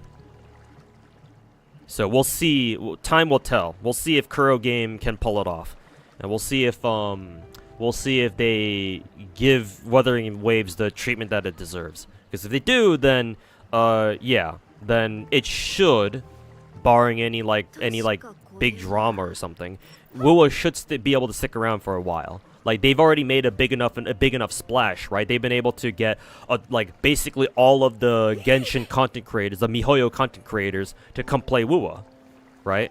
And that's not nothing. I am curious how well received WoA is in China, though, mainland China, because that's the most important player base, naturally. Chinese studio and all that. Also, by the way, Marius Master, thanks so much for the brand new sub, man. Appreciate it. You didn't have to do that, but I appreciate it anyway. But yeah, hopefully that answers your question.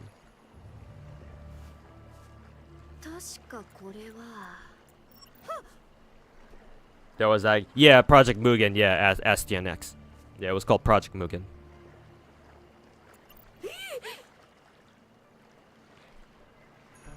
Think Genshin and Star Rail are both really enjoyable if you buy their monthly pass, but pretty miserable as a free-to-play, especially in Genshin.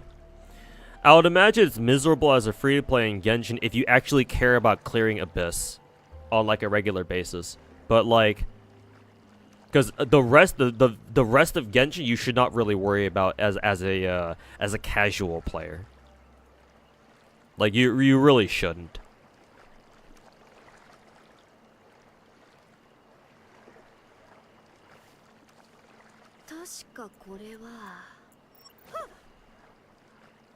And to be honest with you, the game is so endgame unfriendly. Actually, you know what? I'm just gonna come out and I'm just gonna say it. I'm just gonna put it this way. Genshin, even though it seems like it's really casual friendly and shit like that, ultimately I would argue that Genshin is not casual friendly at all. It just seems that way on the surface. Because there is no way for casuals to easily get into Genshin Endgame.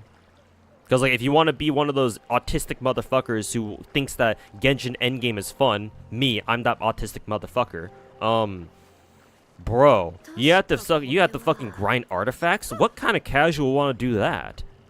Because as soon as the casual player understands like that this is what Endgame looks like, hell no, they're not gonna fucking want to play Genshin that much, man. Why would you? With how fucking dog shit artifact farming is?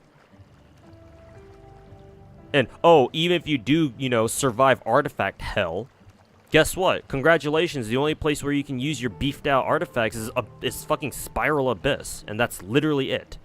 Well, 4.7 might change that a little bit with the new endgame mode, but still. That's only one more endgame mode. It depends on how much content we get out of the new endgame mode, though. If it's actually a fair deep bit of content, then maybe I'll change my mind. But until we get it,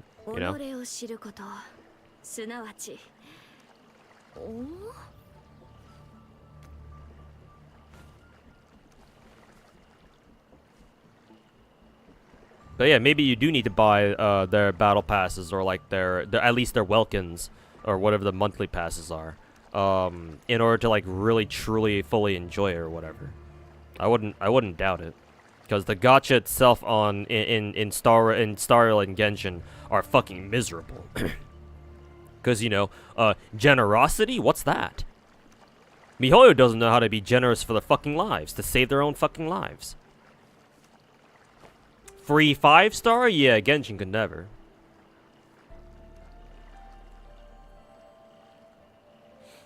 Star Rail is generous with rewards. Yes, however, given that, like I said earlier, given that Star Rail's quote meta involves you basically rolling every single raid up 5-star in order to complete MOC with the easiest time possible, and even then it's not very easy.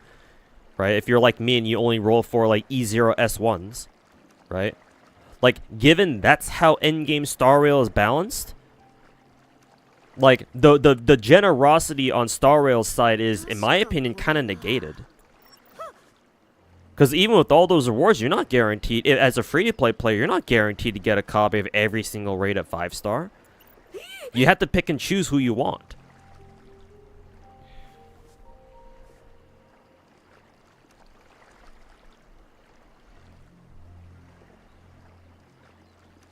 And Star Rail hasn't been out for long enough to where, like, oh yeah, even where to the point where, like, I can say kind of like for Genshin Impact, right? For example, in Genshin, oh yeah, if you're like a legacy free-to-play player, right? If you've been playing Genshin for the past 3.5 years, going on 4 years, then yeah, at this point, you should probably have teams that can easily go through Abyss at this point, right? Because it's not like Abyss really got that much harder. I mean, there are some bosses that are really annoying, that the community hates fighting. But, like, as long as you understand mechanics and you've built a character that specifically counters them, then I think you should be fine. But in Star Rail, the MOCs are actually getting harder. And the game's only been out for a year. So, like, fuck. So, like, sure, on the surface, Star Rail seems more generous, but, like, in my opinion, it's not like true generosity. It's like fake generosity. At least if you care about, you know, doing MOC and endgame stuff. If you don't care about it, then yeah, it's whatever. 確かこれは Unless you're super hardcore, you can brute force part of MOC. Yeah, you can do part of it, but you can't do all of it. Right? And like no matter what your stance is on it, like it feels bad knowing that you can't, like you're not able to get all the rewards from a particular game mode because you're just not, your account is just not good enough. Right? Wasn't that their whole argument with why they didn't want to put in more endgame stuff into Genshin? Because, you know, they claimed that fucking casual players would experience too much anxiety. Like, to be fair, as much as we like to rag on MiHoYo for that, they're not wrong. すなわち Right? Because it is a legitimate concern for at least Genshin casuals where, oh, if we get more endgame, that means it's just more stuff that we're just going to miss out on because we're just not prepared for that.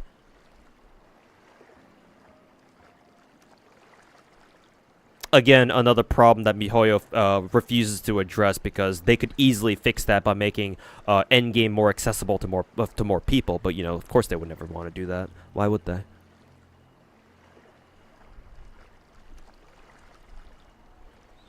You're getting scammed. If you care about endgame, then yes, you are. If you don't, and you just play Star Rail casually, then no, you're not.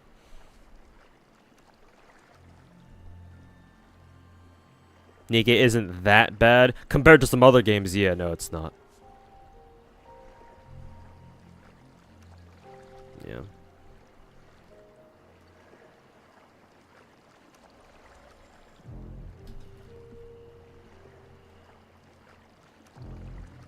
What's the max level on SOL at the moment and max level on UL? Union level? Probably like 55 or something. Shouldn't they say here somewhere?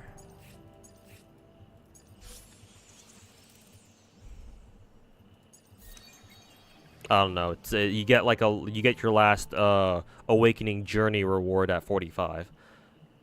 I don't know if it goes on beyond that. Maybe it does. It probably does.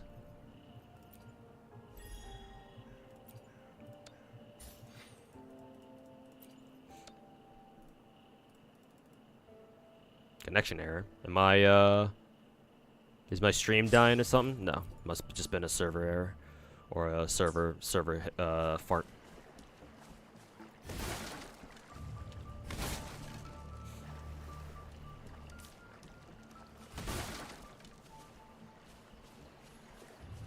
You love endgame grinds? I mean, I guess, but after the last 4 years of dealing with Genshin's bullshit, like to be honest with you, I'm not that high on like Star Rail endgame, for example.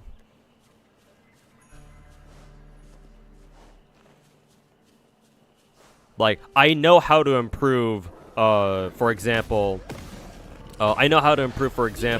both Star Rail's and Genshin's endgame content, or like its endgame grind for, like, you know, artifacts and relics and shit.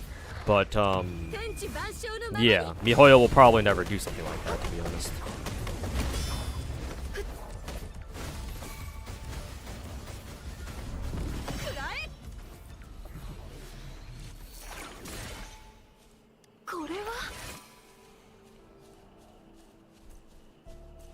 But yeah, endgame grind should be fun because it gives players a reason to keep sticking around even after they completed all the content in the game, all the normal content.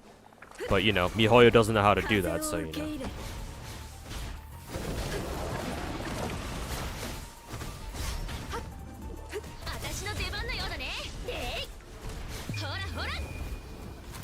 Would you say WoWo community is better than Genshin? Too early to tell. Game's literally only been out for a couple days.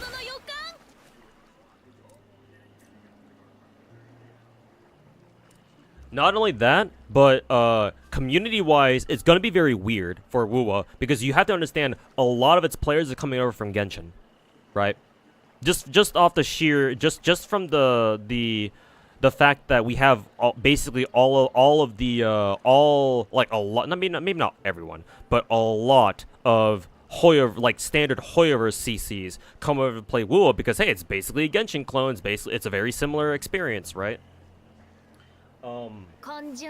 Yeah, a lot of Wuwa's player base, at least starting out, and perhaps even to the future too. Maybe they'll stick around. But a lot of its community is inevitably going to be part Genshin as well. So I don't know. I don't know how that will shake up.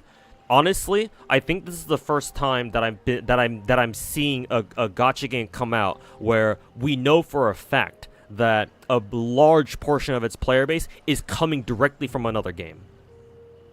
Because like, minus like say sequels, right? Because obviously for a game like Enfield, right, Arknight's Enfield, a lot of its players are going to come from Arknights, right? Because it's a sequel by the same people, by the same developers. Girls Line 2, we're going to have a lot of people coming over from Girls Line 1, right? It kind of makes sense, right? Wuwa would be the first game I think where it's drawing in a lot of people from a completely different game, technically, from a completely different studio, right? This is a completely different community that's coming over.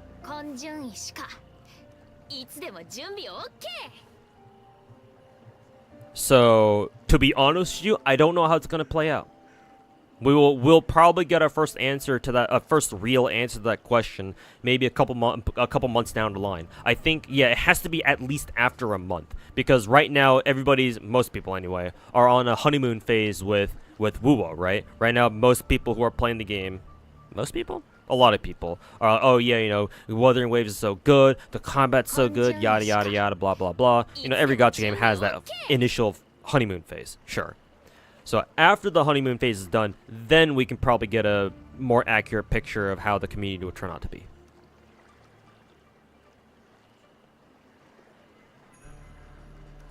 Would you say, oh, I already answered that question. Or I already addressed that question. The fact that Genshin and Star Rail farming content is locked behind a time system, the natural regen of stamina, is what kills you with those kinds of games. I mean, unfortunately, that's kind of how it is for most gacha games. Actually, technically, that's how it is for all gacha games. Maybe with the exception of like one or like the odd man out here and there. But technically, yeah, all gacha games are like that, to be honest. So if you don't like that part of Genshin or Star Rail, like, gacha games are just not for you. Because the progression in gacha games is locked behind how long you've been playing the game, basically. Like, that is one common element that all gacha games share, is how long have you been playing? Because if you're someone like me who's been playing Genshin for the last 4 years, 3-4 years, I am in an infinitely better state than somebody who started playing like only maybe 1 year ago, or like maybe they started playing this year, something like that. That's just kind of how it is with gacha games. I think it's fucking stupid. I agree with you. I fucking hate that shit. But unfortunately, it's just kind of a staple of gacha games at this point. Like, I don't think it should be like that. I don't think it should be that way. But you know, we got to deal with it. It's either that or you just don't bother playing gacha games at all, if you hate it that much. Do you think WoW might have been better off like Honkai with stages instead of an open world like Genshin? Hard to say. That's more of a game design standpoint, and obviously I'm not a developer. I don't work for Kuro Games, so I don't know. Honestly, I'm the wrong person to ask that. I think that sort of question should be better off asked towards Kuro Game themselves. To be bluntly honest with you, I don't think so, because clearly Wuthering Waves has benefited a lot from basically marketing themselves as a Genshin clone. If Wuthering Waves came out and it was just like, you know, a standard gacha, right? Then no, it wouldn't have gotten anywhere near as much attention as it has now. The fact that it marketed itself, or people perceive it to be a Genshin clone, right? Or like, oh, this game is really similar to Genshin. No, that has paid off for them. Because now you have so many either current Genshin players or former Genshin players picking up Wuthering Waves to give it a shot to see how good it is. And to see how well it matches up against, like, for example, Genshin Impact. Suppose that would be what PGR was for, so that would be redundant. Yeah, that too. Yeah, why make another game and call it a different name when it's gonna end up just being just like a PGR? I mean, hell, Wuthering Waves' whole 3-man team mechanic comes from PGR too, and its emphasis on combat comes directly from PGR as well. So yeah, it wouldn't have made a lot of sense if it weren't marketed as a Genshin clone of some kind, or like some sort of like open world game. At least with FGO, they give you a ton of apples. That's why you're good with it. Maybe that's it. I mean, they have to. Because the grind at FGO is so goddamn horrible that if they didn't do that, why the fuck would anybody play it? Like, because just all things considered, it's very easy leveling up characters in new gacha games. Like, more modern gacha games. FGO is an old school gacha game. Leveling up characters in that game, it takes so fucking long for your average casual player that, bro, if they didn't give, like, apples on a regular basis, then who the fuck would end up playing FGO? At least nowadays. Yeah, they have to. It's the counterbalance.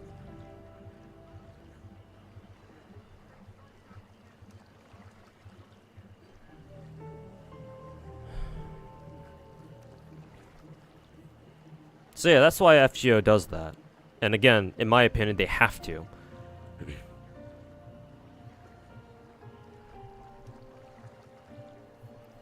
You like the stamina so you can play multiple times a day? Stamina systems in gacha games are always going to be top level retarded. In my honest opinion, I've ranted about this before, but in my honest opinion, gacha games should have never had stamina systems to begin with. Because, in my humble opinion, if you want to grind a gacha game for literally 24/7, sure, you should be able to do that. Like, at the very least, I think that games like Genshin and Star Rail, with how shitty their artifact farming systems are, artifact/relic farming systems are, those two games should not have fucking stamina systems at all. Like, fuck that shit. They should get rid of it. Like, there's no benefit to having a fucking stamina system for the players. Obviously, we know why it exists, because it makes MiHoYo that much more money. Because, you know, hey, if you can bait people into fucking max refreshing resin, every single fucking day like I used to, guess what? That's $300 a month that costs. And something similar for Star Rail. It's just free money for them, so that's why they do it. But for the sake of the players, no, stamina systems should not exist. Stamina systems are the fucking bane of gacha games, man.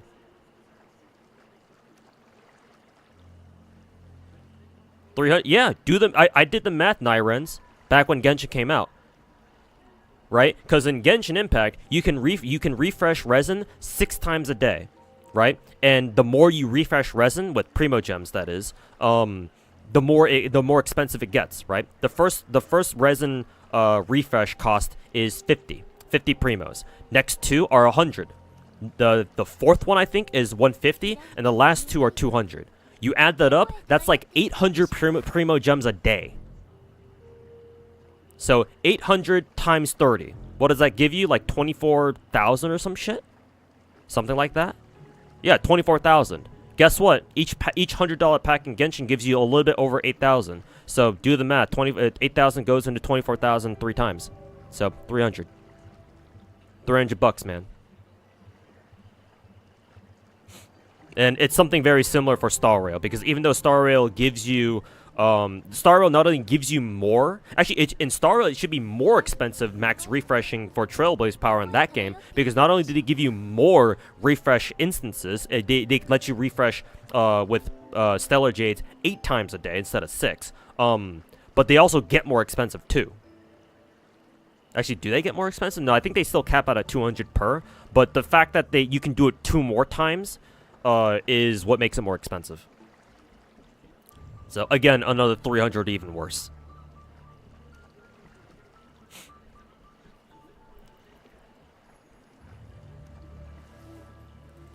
So yeah, stamina systems in these kinds of gacha games are fucking ass.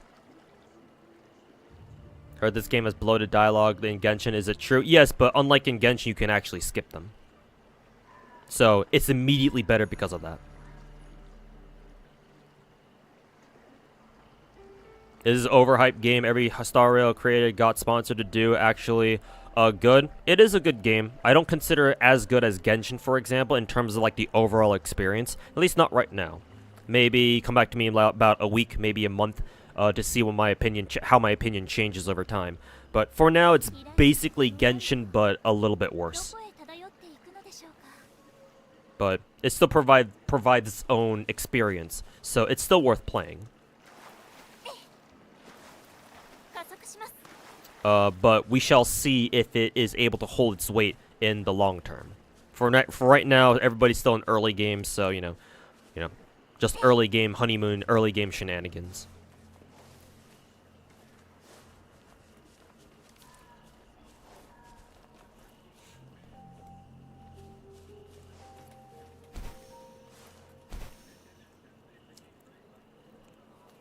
Wonder if this is the place. Seems like it.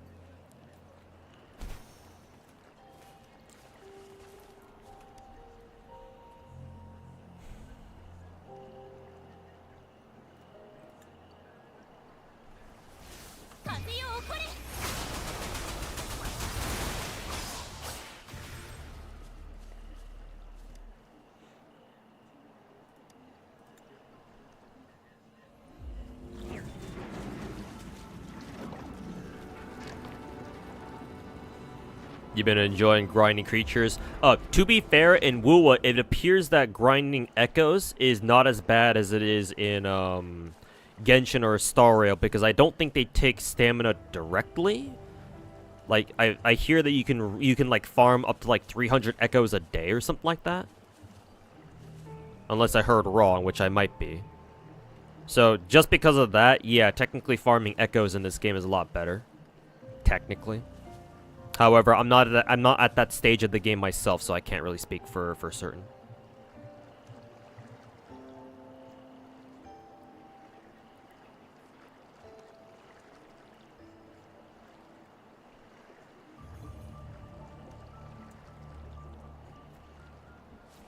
Only thing that holds you back is the mat farming? Okay.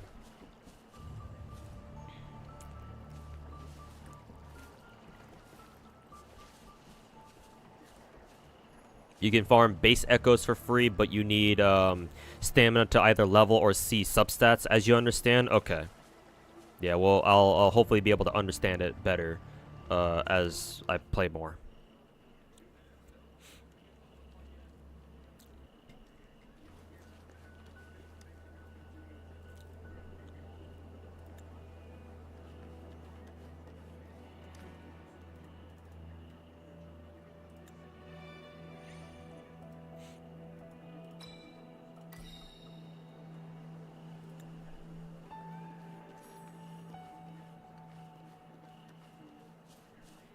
Cat.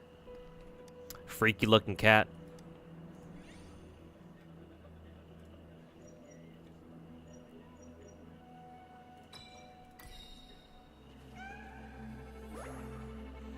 The cat kind of reminds me of the "Do you feel the weight of your sins" emote.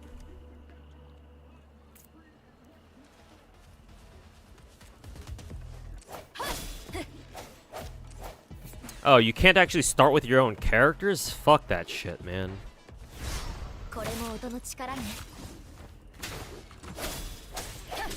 That's no fun.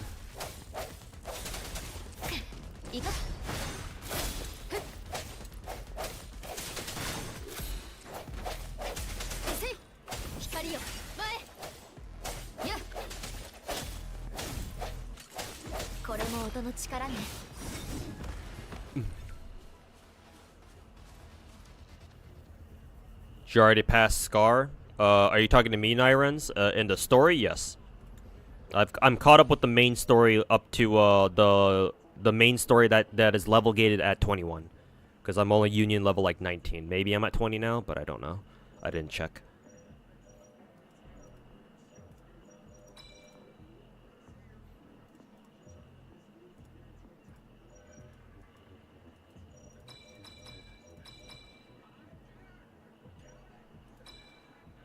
Resonance Liberation. What is that again? Is that their ultimate?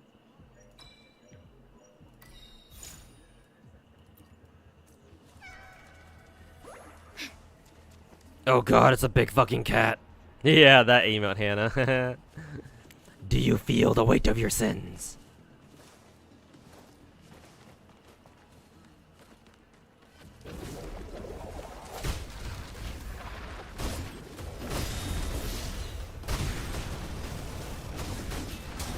This is a cool simulated universe buff, or it's not called simulated universe in here.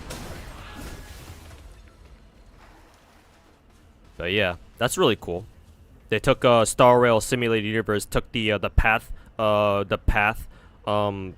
and they turned it into an echo. That's really cool.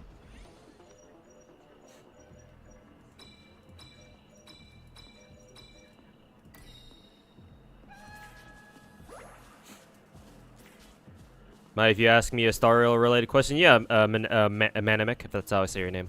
Yeah, you can ask. I don't mind if anybody asks me questions about any gacha game or just gacha games that, in general. I'm the most qualified to speak on gacha games as a whole, after all. So yeah.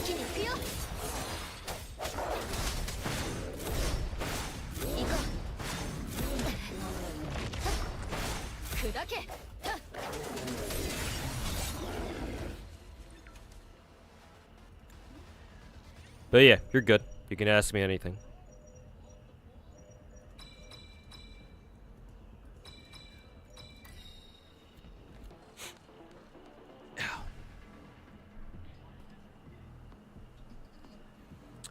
Stuck between the rock and the hard place with this freebie. Oh, you mean the 5-star voucher? Spoiled for choice. But yeah, I'll probably use mine on Verena later. And then try to roll who was it, Encore? From directly from gacha.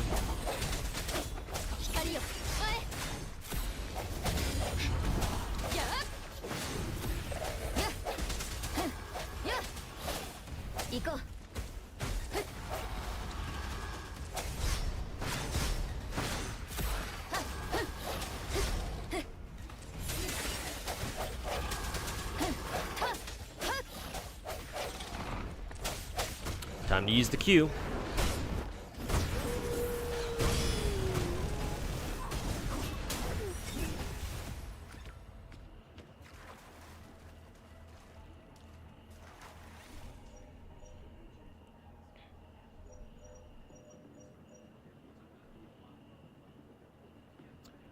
see, Resonance Liberation cooldown reduced by 50%. This is actually pretty good. Yeah, I like the sound of this. See if you get fucked on Jian's banner and then choose. Yeah, good idea. If you get spooked, you can just pick another perma 5-star.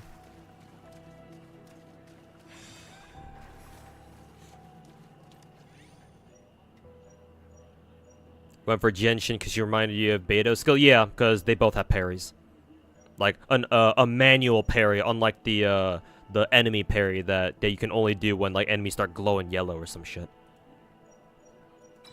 At the casting, Resonance Liberation, skill damage increased by 70%? Huh. That sounds good. Considering I have the ult cooldown thing. What is this? Oh, is it like a shop or something? Okay. Cool. Pick up the damage one. Total payment. Oh, I can't afford this. After casting ult, 100% energy restoration. Energy is restored. Reset. Oh, you can ult back to back, basically. Huh. That's actually pretty good item. Let's see, I can only buy this. After resonance skill hits a target, energy regen increased by 20% for 12 seconds. Only be triggered once every 12 seconds? Okay. Sure. Thanks, dude. What set do you run on Gallagher with a Firefly team? Thief set. Either Thief set or Watchmaker.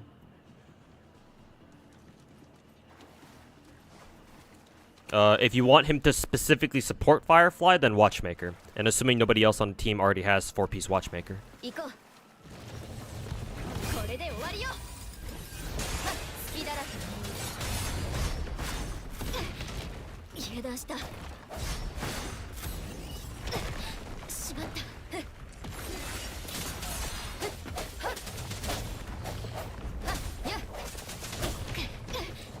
油断した。一気に行くよ。この光で。Should have used my ult first and then skill.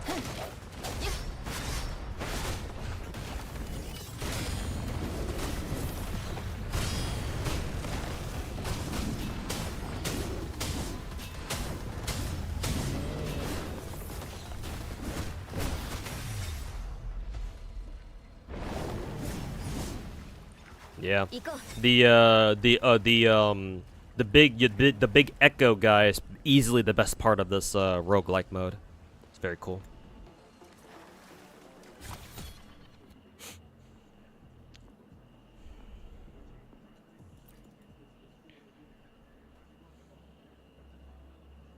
Kokaro is a hand stir away from a copyright nightmare. Yep, Mr. Sephiroth at home.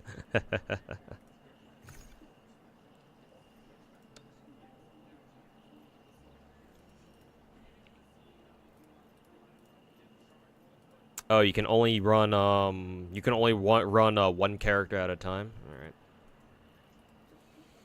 Let's go in there with Yang maybe. Actually, where's my Baishi? Or where's not Baishi? Where's my Genshi? Oh, they're just straight up not available? That fucking sucks. All right, well, Yang it is then.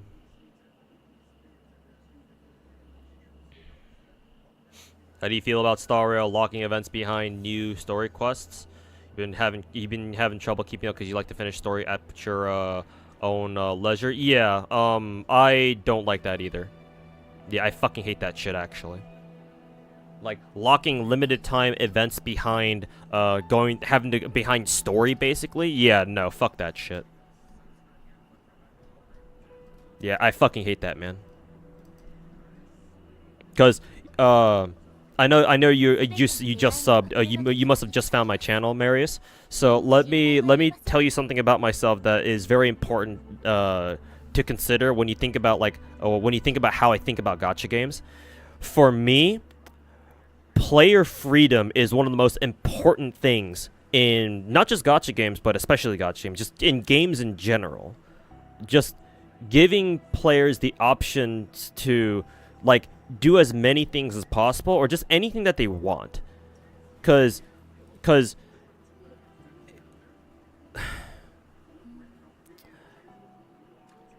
like my bottom line is just let players play these games like in whatever way they possibly can, right? As long as it doesn't break the game or anything, right? Which it's a big part of the reason why I think that having a skip button is such an important part of gacha games. Like, it's such a staple that whenever there is a gacha game that doesn't have one, Genshin or Star Rail, like, I fucking flip the shit out. Like, how the fuck do you not have a skip button? Because ultimately, it should come down to, oh, if you want to read the story, then you can. But if you just want to skip it, then sure, you should be able to do that too. Right?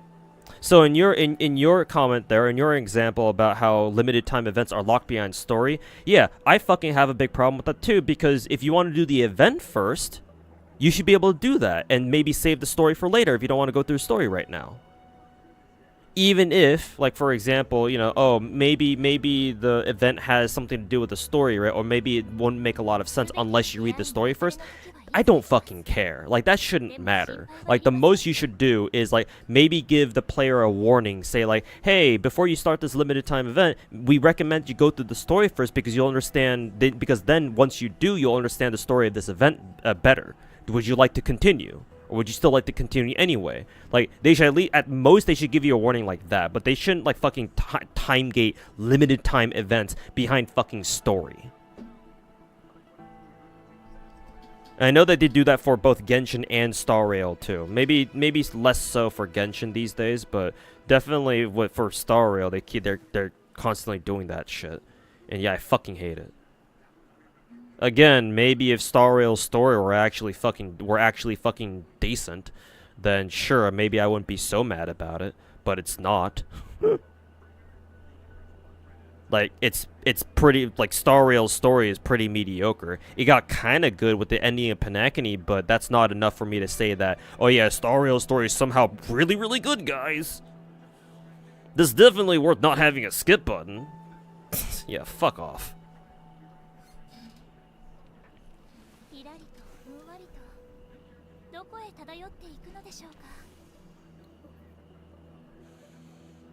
You remember first finding my channel a couple years ago, but you've been enjoying catching my recent. Oh, thank you, man.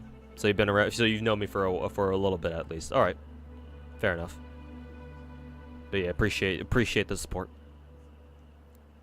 But yeah, that's like my overall one of my like biggest like how do I say this? It's one of my leading thought processes when it comes to how gacha games should operate. Like, within reason, you should give players the freedom to do as much freedom as possible.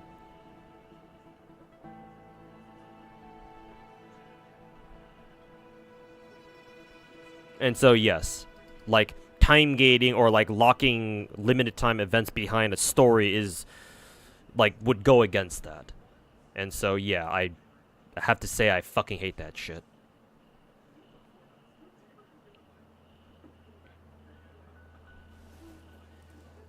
Star Rail is pretty serviceable. It does its job kinda alright. It moves on. Yeah, but kind of alright is not good enough. And I'm gonna be honest with you, you should not settle for just kind of alright. Right? Like, do you go to a might be an out of pocket analogy here, but do you go to a restaurant, order like a steak, and it comes out like kinda alright? Are you okay with that? Probably not. So why should gacha games be any different? Like you're paying for like a service here, right? You're paying for an experience by playing a gacha game. Even if you're free to play, right? Everybody pays some sort of price, whether or not you're a free to play or a whale. Whales typically pay in money, but everybody pays one thing. Everybody has one thing in common in terms of like the price they pay. It's time. So even free-to-plays have a right to bitch about subpar service, in this case, like a gacha experience.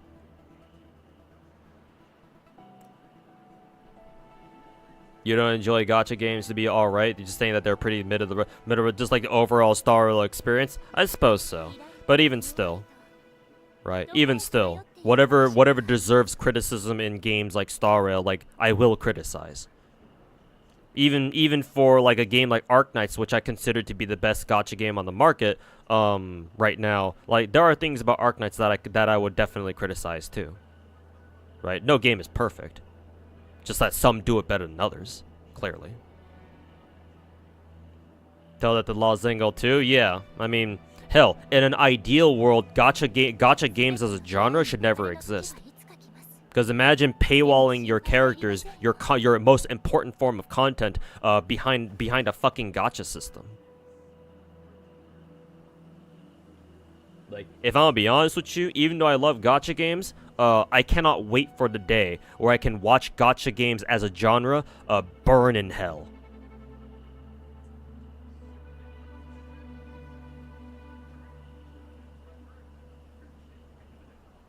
But unfortunately, that'll never happen in my lifetime, so, you know.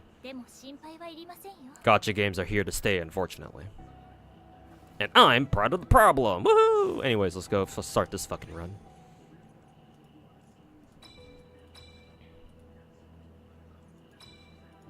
Let's see, we played Crownless before. Let's try Inferno Rider this time.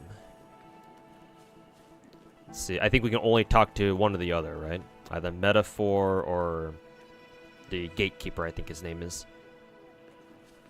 Metaphor. I think this is a straight. This is like a buff or like a gift. This guy is a character upgrade. I don't think I've ever done a character upgrade before.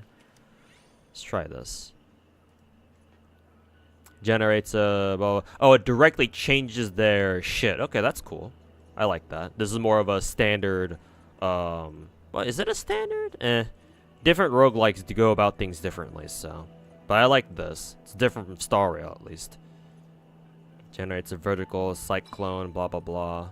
It's her heavy attack. I'd rather go for her skill. I think I'll be using her skill more often. Let's see. Oh, we can talk to both of them. Cool.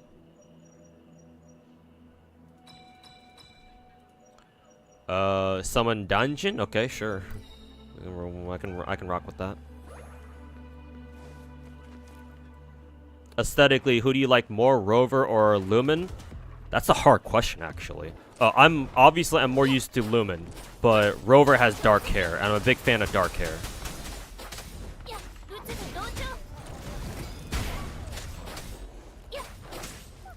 Oh, Infernal Rider isn't as cool as Crownless, though, unfortunately.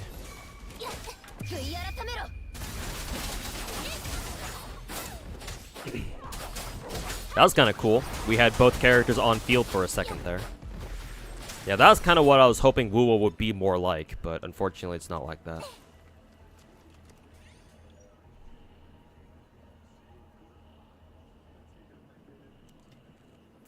When attacks hit a target 20 times, blah blah blah. Basic attacks reduce cooldown blah blah blah by 1% on hit. Let's go with this one. This one seems pretty cool. Memory of combat, memory of training. What are these? Character enhancement, metaphor, character enhancement, metaphor. Let's try the training.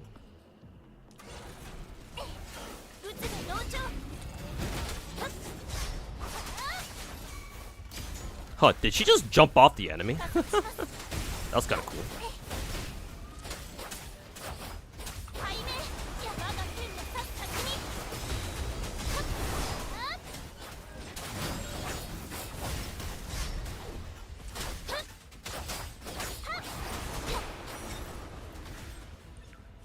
This game mode is actually pretty fun. Hell yeah, I'm enjoying this. Heavy attack damage increased by 50. Heavy attack monsoon generates blah blah blah. Oh, same as her ult, I think. Oh, these are all heavy attack, heavy buffs. Generates wind fields to deal 1000% damage and pull enemies. This sounds pretty good. CC abilities are always nice. So memory of unknown, just completely RNG. This one is metaphor. Sure, we can go into this.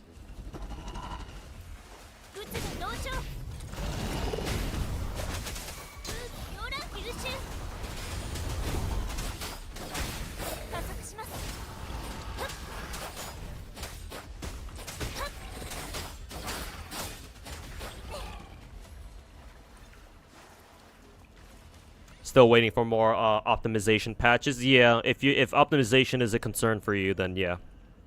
Best if you wait a little bit until people start saying, "Oh yeah, the performance of this game is a little bit better." Can't tag team like in the days of like MVC 1. Yeah, that would be super sick if we could have like if we could call in assists like in Marvel. And Marvel. But yeah, sucks. Huh, kind of a cool barrier effect. That's really cool. Looks neat.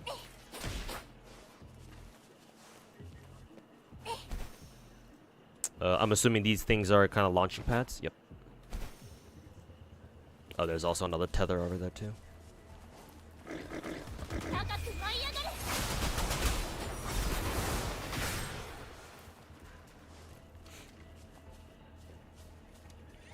Much better than launch, but still getting hiccups, I see.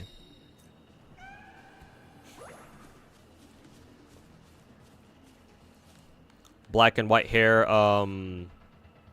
black and white hair mix is beautiful. Yeah, if it's done really well, yeah. Multi-tone hair is always interesting to look at. Hey, Anil, how's it going, man? Welcome back.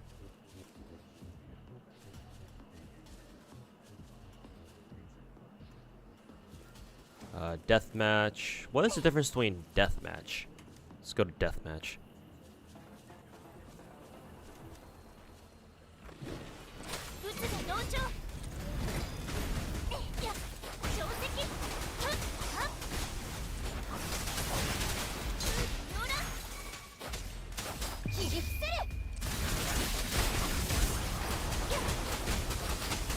Yeah, like that's so sick, being able to play alongside another character like that.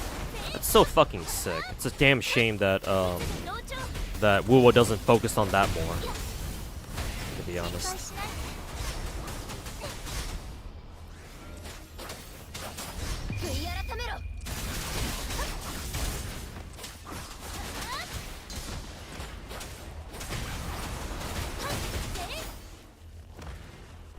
Stuck.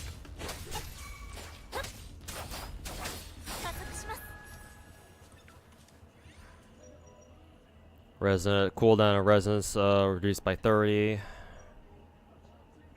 Successful dodges increase crit rate by 40% for 3 seconds. Wow, that's quite a bit.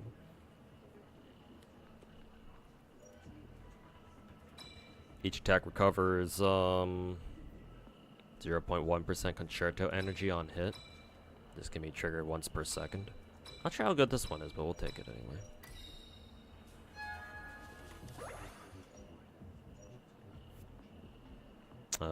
Ult damage increased by 15. Basic attack damage increased by 72. Sure, we'll take that one.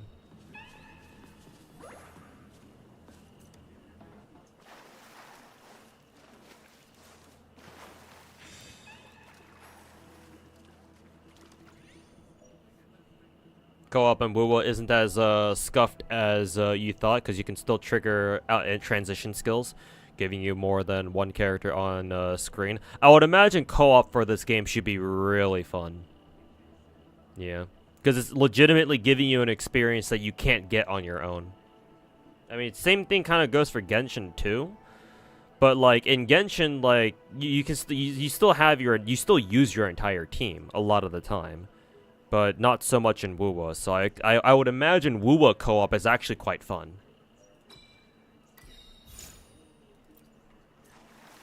Can't do bosses though? That's fucking shitty. What the fuck? That fucking blows. The fuck?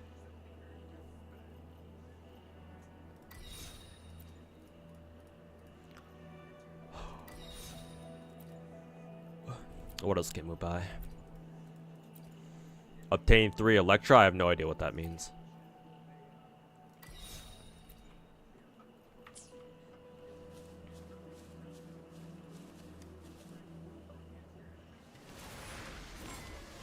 Oh, that's funny. We're fighting Inferno Rider as well.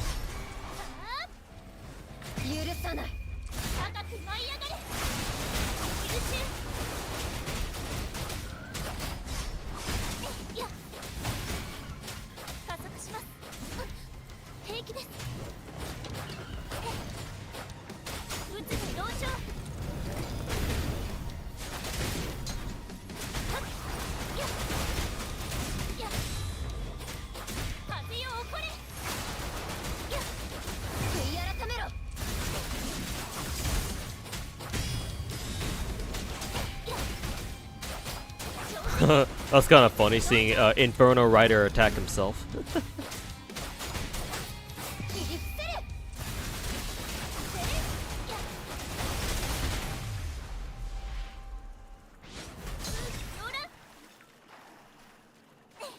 Yeah, that right there was peak Wuwa combat. That shit was cool. Like, that's what I want to see. Fuck yeah.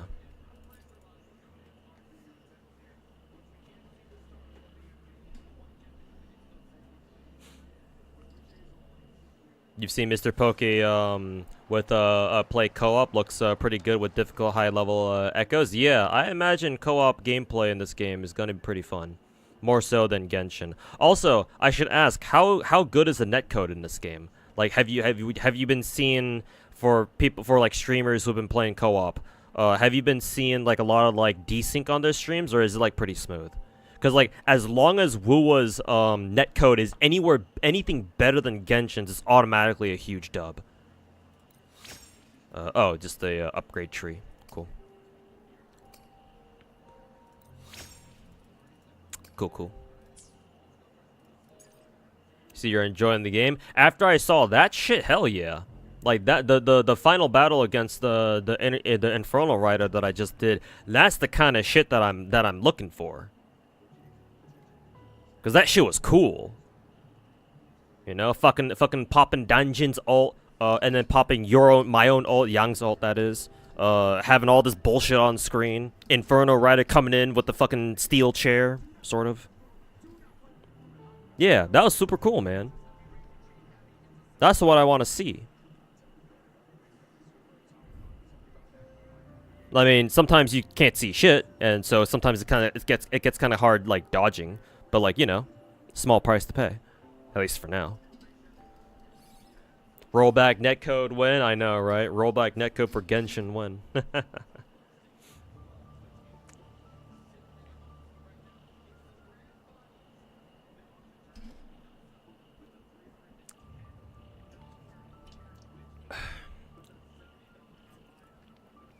It seems pretty smooth. Ping is still iffy though. I mean, even if your ping is kind of high, like you can still have pretty high ping, but the gameplay is still smooth. Cause like, you can have really good ping in Genshin, but you're still gonna desync all over the place because it's Genshin. But if it seems fairly smooth, then I'm pretty sure that's better than whatever the fuck MiHoYo's got going on over in Genshin. So, yeah, I'll take whatever I can.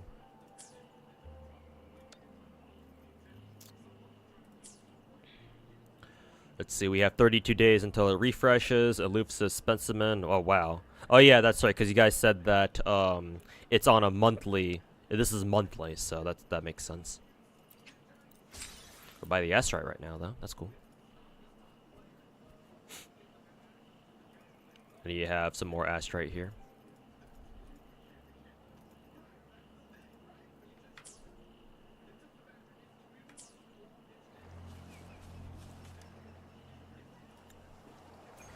Okay. Cool.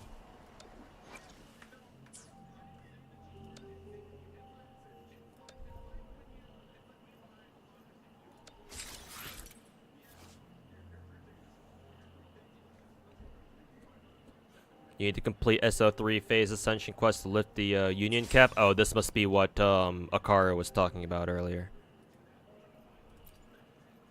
Alright, guess it's time to raise our union level cap, I suppose.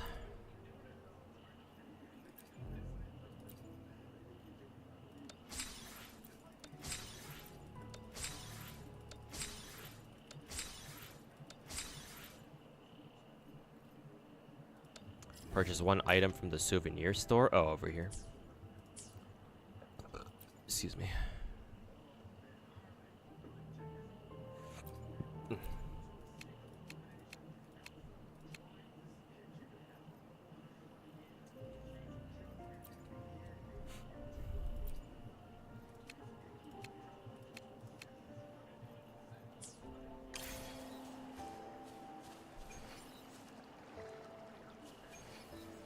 You think you'll keep up with this game for 3 years like Genshin? Well, if I said I plan to make this game one of my main gacha games, then yes, I expect so.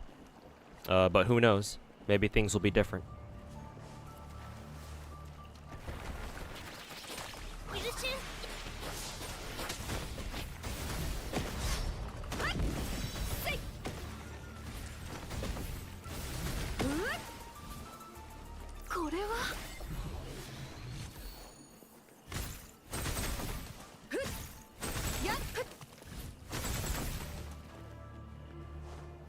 But yes, I hope that I'll be able to stick with this game for a while.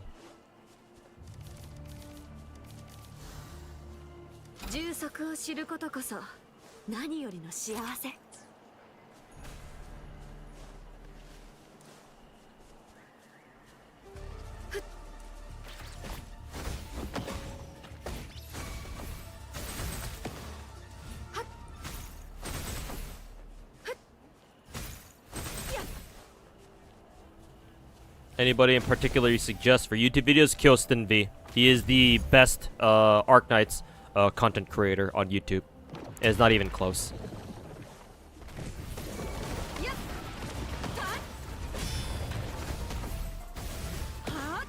Watch Mr. Kyostin's videos. Can't recommend him enough.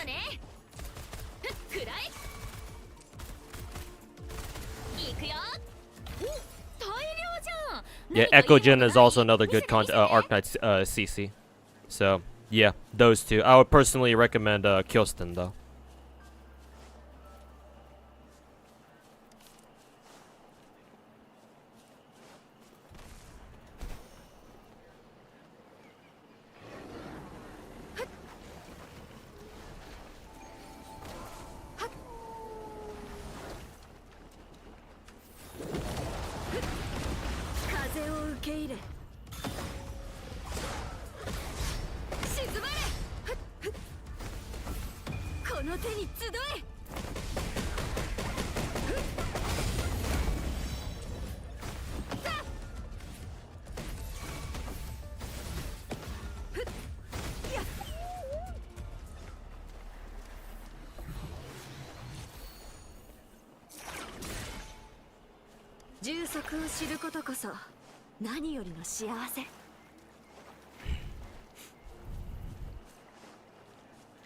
This looks like a difficult enemy. Let's see what his level is. Hey. Is he an enemy? Yeah, he is. Oh yeah, 120. Here we go.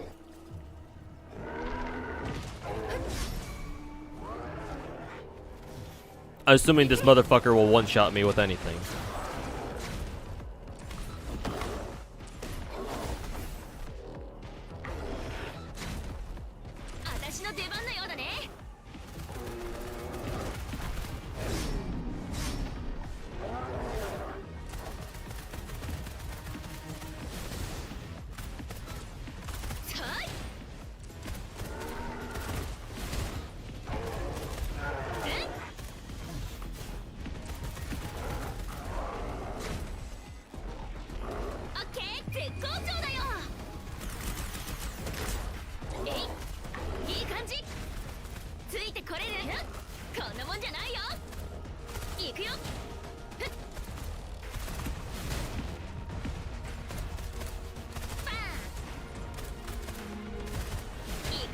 We'll be here for a while.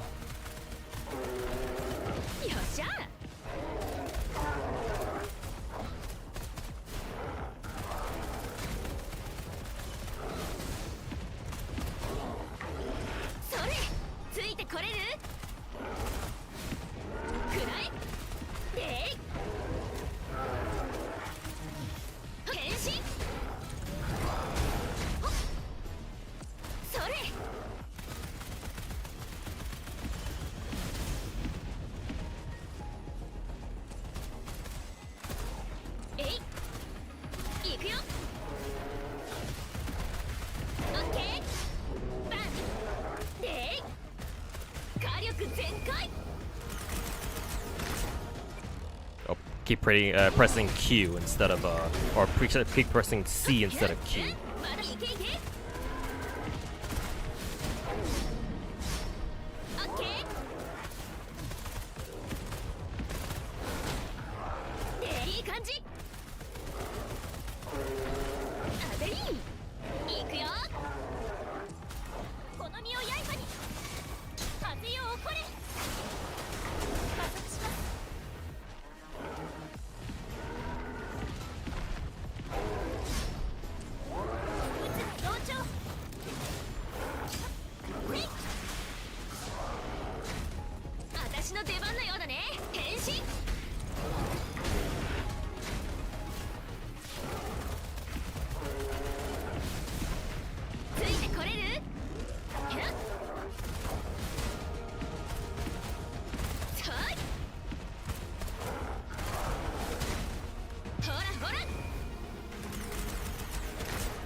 That came out of nowhere. や我が剣の刺す先に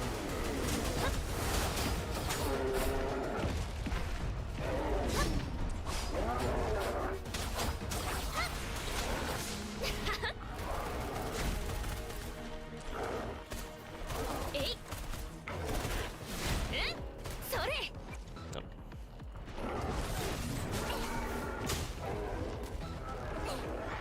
優秀私の出番のようだね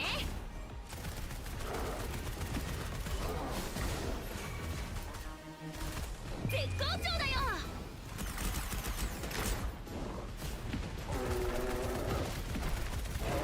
危なかった変身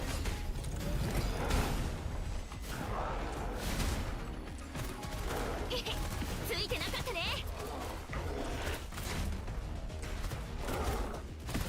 いくよこの身を刃に撃つが同調高く舞い上がれほら私の出番のようだねふって変身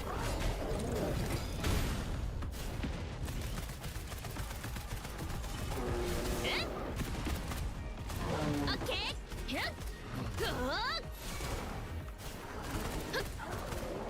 ーいくよ火力全開この身を刃に Different attacks, huh? 加速撃つが同調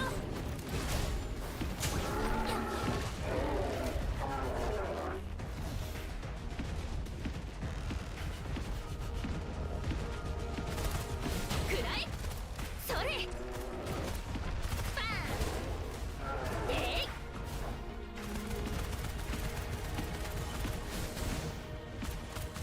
ンよしいくよ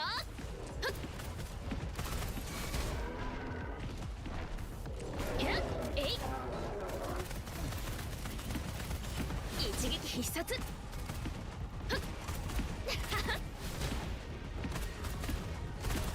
い感じ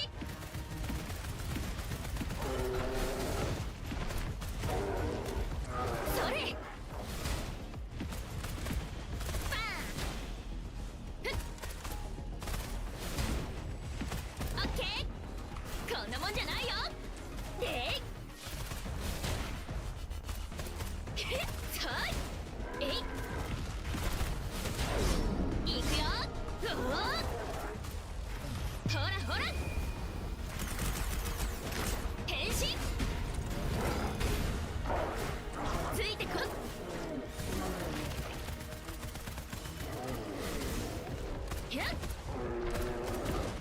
いいくよこの身を刃に風よ起これ撃つが同調私の出番のようだね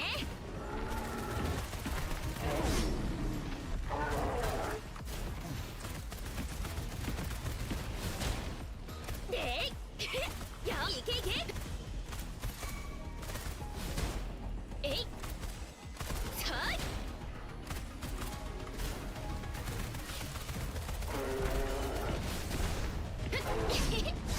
それこの身を刃に撃つが同調背面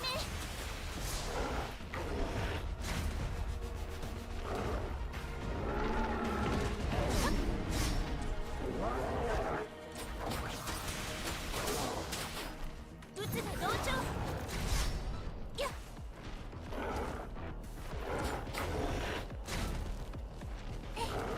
優秀我が剣の刺す先に私の出番のようだねほらほらいい感じやったねそれえい変身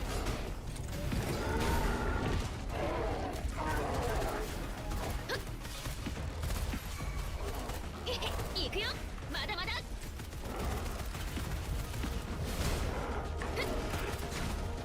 この身を刃に加速します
Okay, we only lost via Genshin, so would have been nice if we didn't lose her. Would have been more interesting. I would have liked to parry that dude's attacks from time to time. Now, what was I doing? Oh, since we're here, I'm gonna go grab this one. Yeah, because this is the roguelike mode that we just came from. So let's go grab this tower.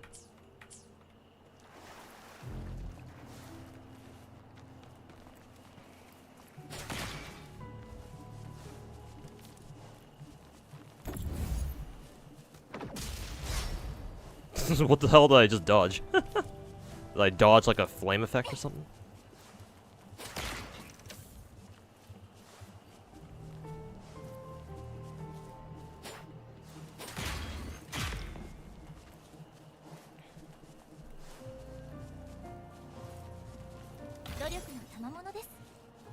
Did it get stuck? Yeah, the boss there got stuck on like the map geometry there for a couple of times.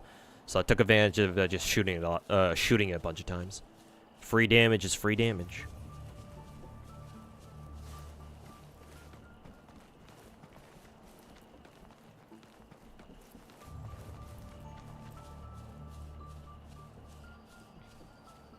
Five-star Echo? Oh, very nice.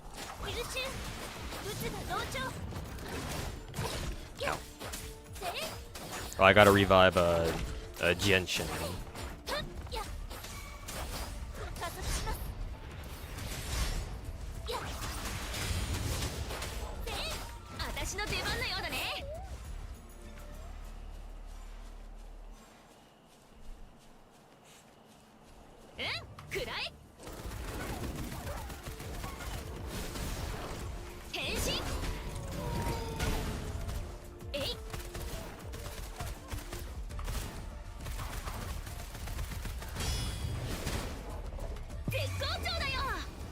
Hey, Little More Mule, how's it going, man? Welcome back. And yeah, been having a good day so far. Just been grinding a lot of Woowa today.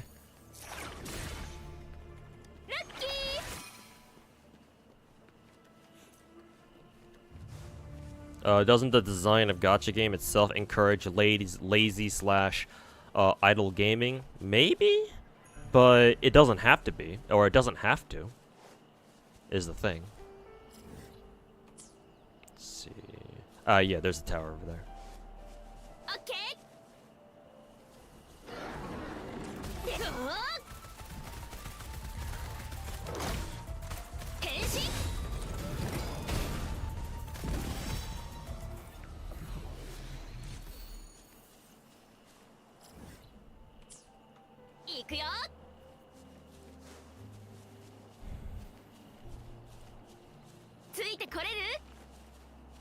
Actually, Fear, let me revisit your question. I just wonder, doesn't the design of gacha games itself encourage lazy slash idle gaming?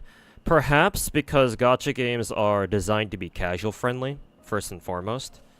And you know that, most casual players are not going to, play these sorts of games as seriously as, say, me or you, or, the average Twitch chatter. So, yeah, I suppose. But again, it doesn't have to be that way. Or if it at most a part of gacha games can be like that. I don't think there's anything wrong with that per se. But there should also be content in the game that more hardcore players can actually enjoy playing. Whether that be grinding for better gear, or like being able to have a cool new endgame mode, or a cool endgame mode that they can just like have a lot of fun with, one way or another. We're at a port here. Cool.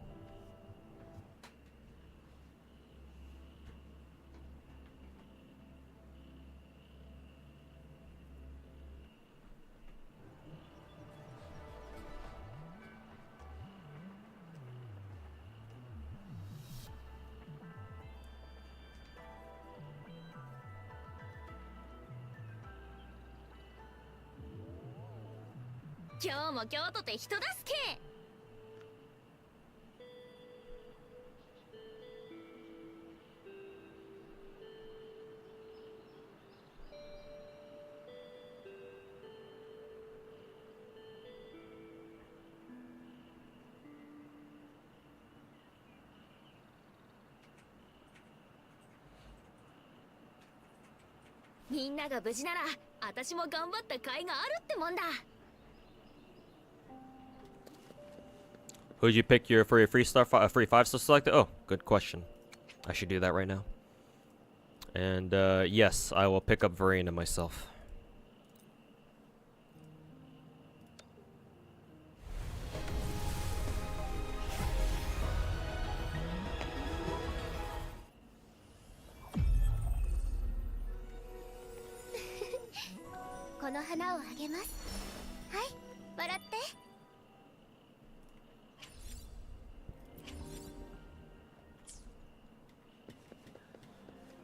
Hard to beat support units in gacha games. Support units are pretty good.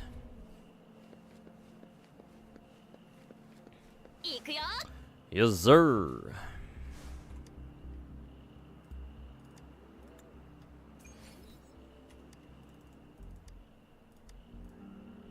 Is this girl like the Catherine of from Genshin, or kind of like Catherine from Genshin?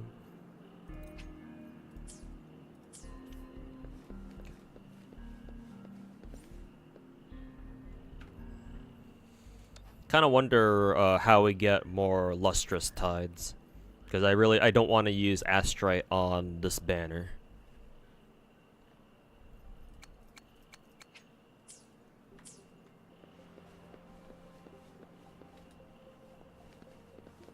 More like fountain. Oh yeah, that's right. Good point. Yeah, it is more like a fountain instead of a Catherine. You just talk to somebody, I guess.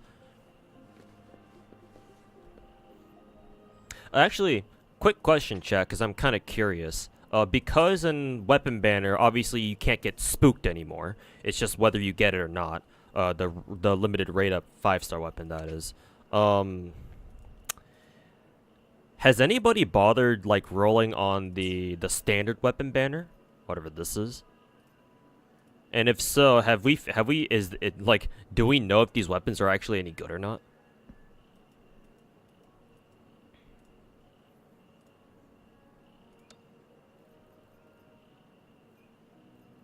Because, like, I'm not gonna lie, I'm actually kind of curious. Excuse me.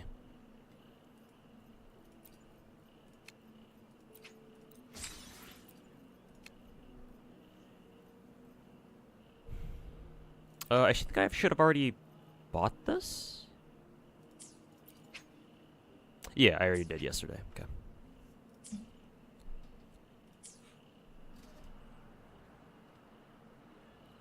The souvenir shop sells them? Where's the souvenir shop again? Oh, it's the, I know. It's the, what is it? The fucking, it's an in-game, shop, right? I actually don't know where to go to find it, actually. Maybe if I zoom in more. Oh yeah, it's right there. Guns are good, especially for Mortefi, and then, sword is also good. Okay. So some of them are pretty good. Where is the... Sorry about that. Where is the souvenir shop? Somebody's down here. Let's see. Who are you? Oh, maybe... Is this a character quest? They're like mid-average level weapons. Oops, I killed the guy. None of the standard 5 stars look to be bis for any character, though. That's a shame. They look pretty cool, at least. Because, yeah, the blue and the gold, they actually look pretty cool. Actually, if they're no one's best in slots, what the fuck are they even there for? Just to look cool, I guess?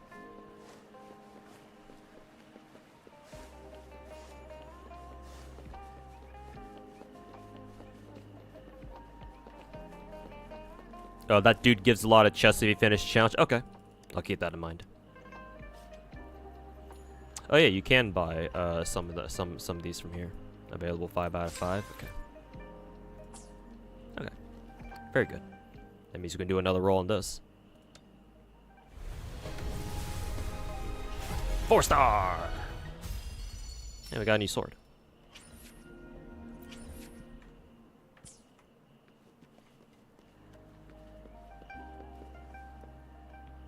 Your mileage may vary, depends on who you ask. Okay, gotcha.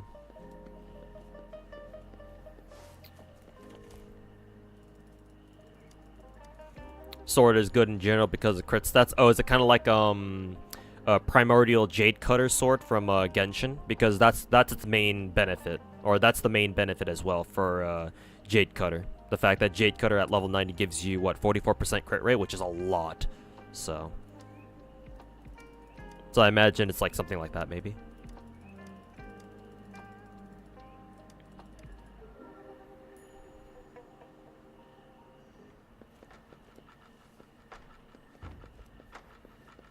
Oh, it's this thing? Okay. Step onto the platform made of wooden boxes like this. Let's see. Oh, okay. Then you can press F on the spin. Did you hear if Kuro is gonna buff or nerf characters actively throughout the game life, or are they gonna do the Genshin route? Like, do I know if they're gonna do that or not? I don't know. Not sure. I hope they are more active about, like, buffing weaker characters. I don't think they should change any character for now. Like, you know, give people time to play with characters and see who's, like, more meta, who's more top tier than others. And after we've been playing this game for a little bit, then they can consider, like, buffing or nerfing characters. But I hope they do take a more active role in buffing characters for sure. Because, like, MiHoYo's method of, like, buffing characters retroactively, like, sometimes it works out, but other times, like, you know, your name could be Amber and nobody has used you in the past 3 years. Past, like, the first 15 minutes of the game. So, kind of a crapshoot, you know? So, the way that MiHoYo does it. So, hopefully, Kuro game is a little bit more active with, giving weaker characters, you know, some buffs. They're generics, basically, like Wolf's Gravestone, I see.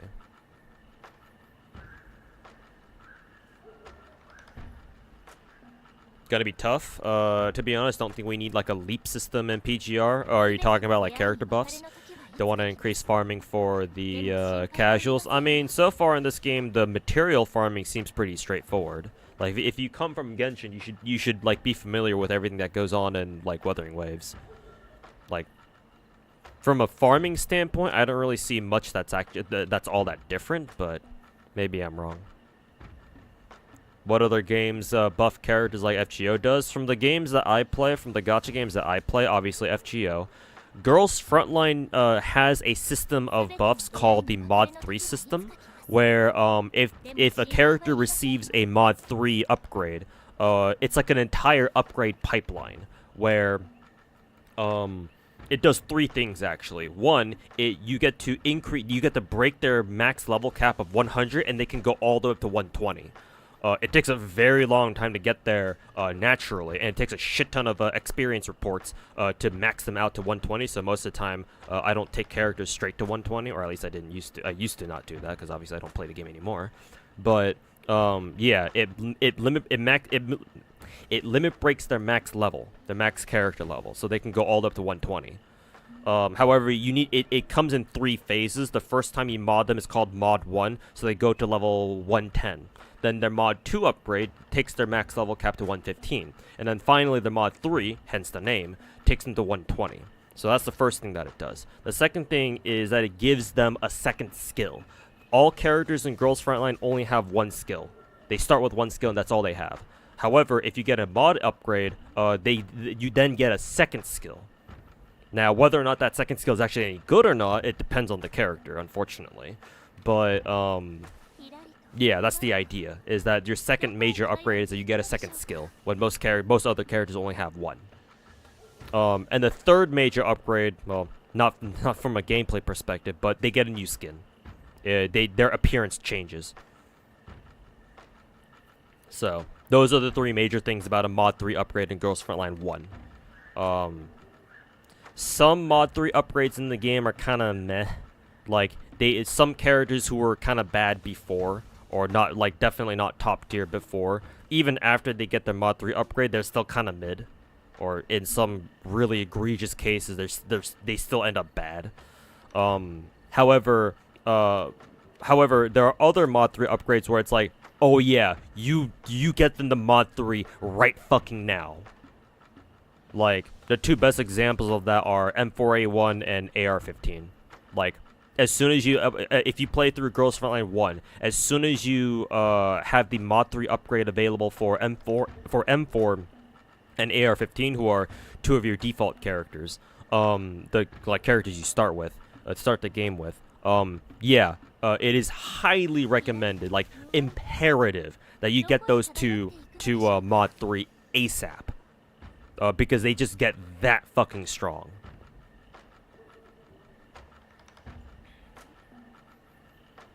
So, Girls Frontline 1 does have a system, like a whole system of buffing characters in place. And that's what they're called. Or that's what it's called, the mod 3 system, or the mod 3 upgrade.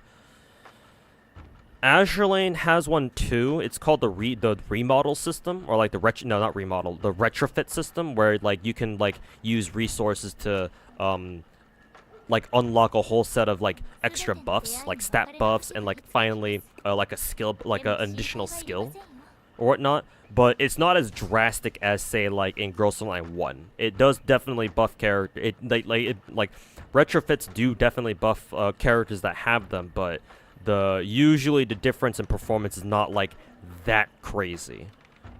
I guess the only exception to that would probably be San Diego. San Diego's retrofit is actually really, really strong. Hers and I think Udachi's as well. Those are the two retrofits that are like really, really strong in Azure Lane. I think Warspit's retro is actually really strong too. But like those three are the only ones I can think of that have like meaningful retrofits. But technically Azure Lane has something like that too. Arknights has a system called module upgrades where that they started doing I think last year, where they give entire subclasses in the game like something called a module, where basically you do like a couple missions, like 2 missions, and like your operator needs to be at like at least 100 like affection or affinity, I forget what it's called, trust I think it's called in the game.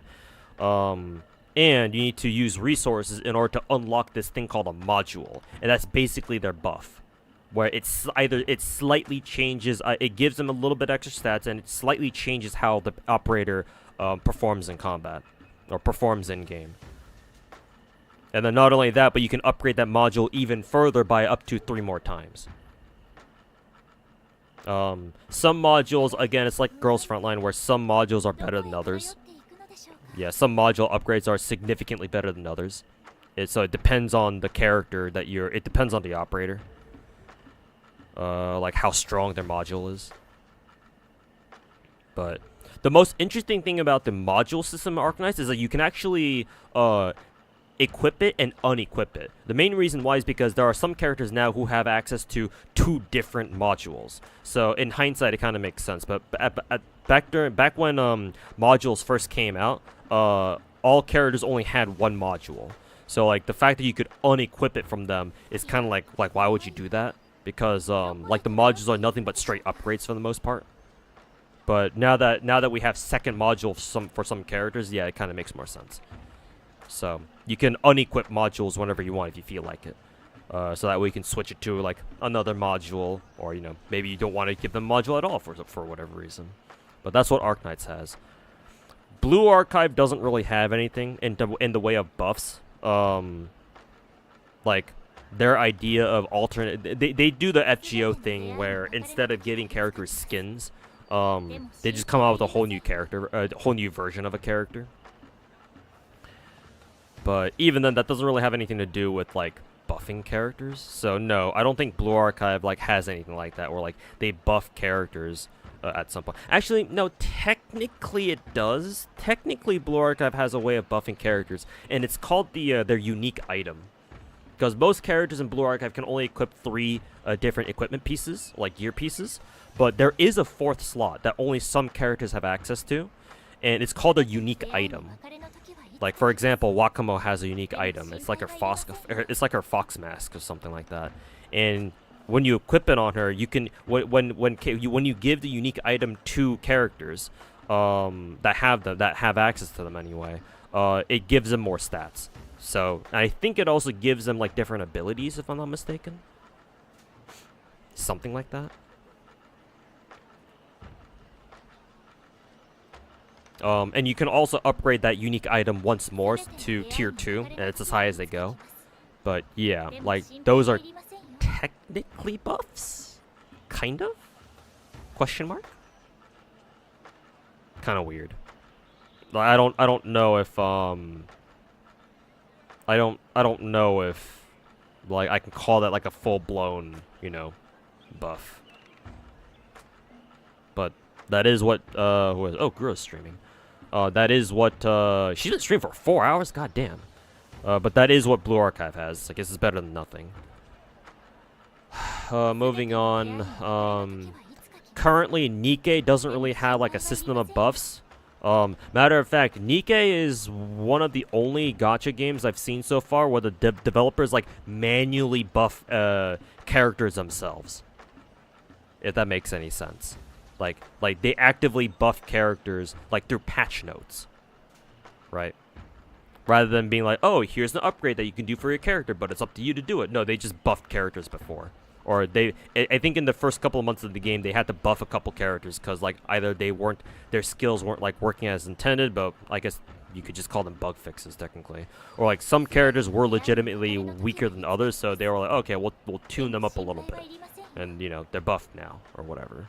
But they don't do it often, so yeah, that's what Nikke does. Not often, but they have done it in the past. Ether Gazer goes down the... I would say they go down like the Azure Lane route, which kind of makes sense because the devs for Ether Gazer also work on Azure Lane. Same guys. Or part of the same guys. So yeah, like you can give certain modifiers in Ether Gazer, certain characters like an upgraded access key. I forget what their exact name is, but like you can give them like a specific access key that's in addition to what they already have, and you can upgrade that up to 2 more times as well. And those are actually very significant. Yeah. Like if a character in Ether Gazer receives like that additional access key, like they actually see quite a big improvement in their performance. So it's actually very important for them. And then so far Snowbreak I don't think has buffed anybody. Or like an upgrade system doesn't really exist in that game yet because it's so new. Not even a year old still. So yeah. Hopefully they answer your question. How long did I take to answer that? Hey, Timer Dread, have you gotten a selector yet? Yes, you should have gotten a selector so far, and you should be able to use it now. Oh yeah, that's right, Vin Spirit. Yeah, in Girls Final 1, characters who have mod 3 upgrades, they also receive a special unique equipment that's exclusive to them.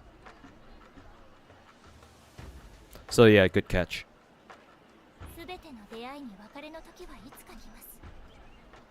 Warspit's retro design-wise was kind of meh. Yeah, I can kind of see that. Yeah. Yeah, like literally all it is, like with maybe a few touch-ups here and there, like literally all Warspit's retro design is literally just her turning towards the camera. Yeah, but hey, at least she looks cool, so I don't really care that much, but I do get it.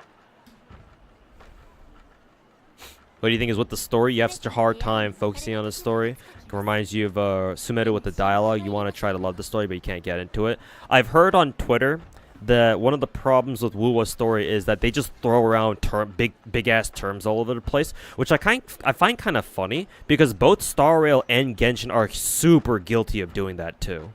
Like, MiHoYo has a bad habit of like using this super flowery language to try to convey their stories in both Star Rail and Genshin.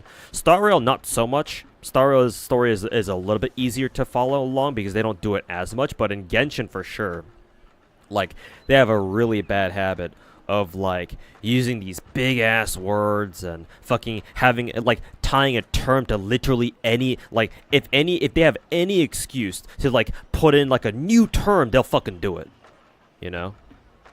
And so, unfortunately, it seems like Wuwa kind of took that a little bit too much to heart. So they kind of do it too, which is unfortunate. Sumoru dialogue was horrid. Yeah, with all the fucking big ass terms that they used. Yeah, it's like, God. So hard to fucking keep track of everything. Yeah, just make up new words. Fuck, man.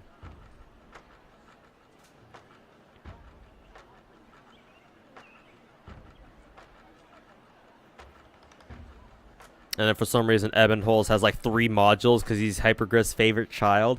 To be fair, his subtype isn't all that great from what I heard. Like the Mystic Caster subtype or the subclass, yeah. From what I hear, like the Mystic subtype subclass for casters are like kind of meh. So it's like I kind of get it, but yeah. Favoritism. Yeah, exactly. Fucking all these big ass words that provide absolutely no fucking story value whatsoever.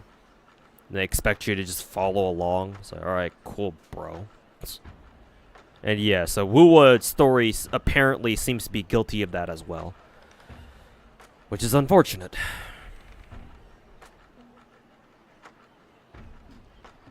So yeah. Shame that, you know, so much for, you know, Kuro Game claiming that, oh yeah, we overhauled 90% of our story. Yeah, really, did you now? You remember watching Vanta play through Sumoto on his Twitch account? On his Twitch channel? He wasn't really having it? Yeah, there you go. Like, literally, what the fuck is going on?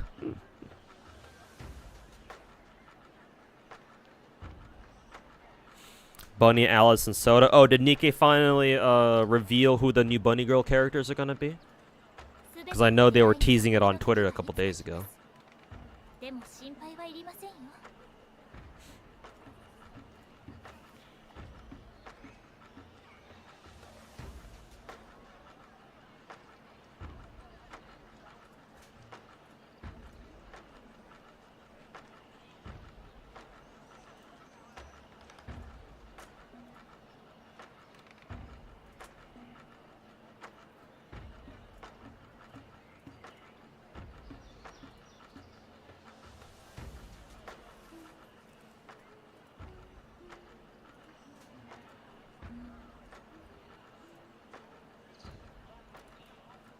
Let's see, Nikke, Twitter.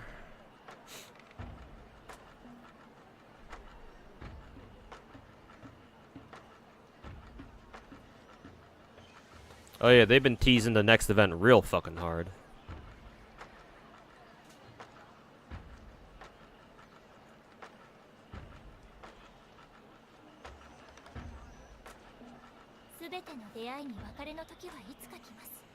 So, Soda and Alice. Very cool.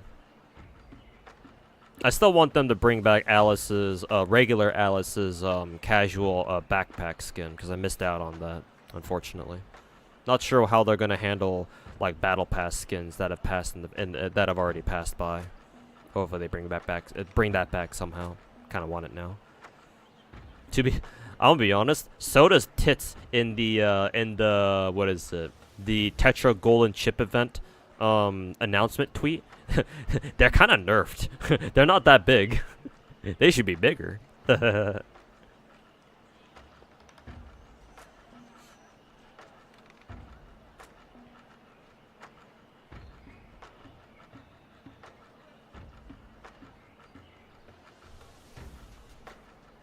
yeah, it's cool. I will definitely try to roll for them if I can.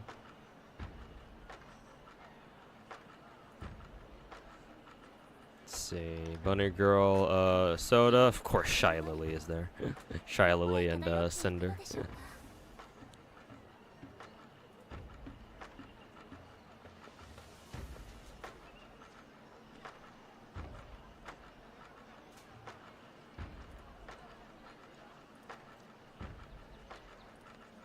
And then we have, yeah. And then we have Alice, because of course.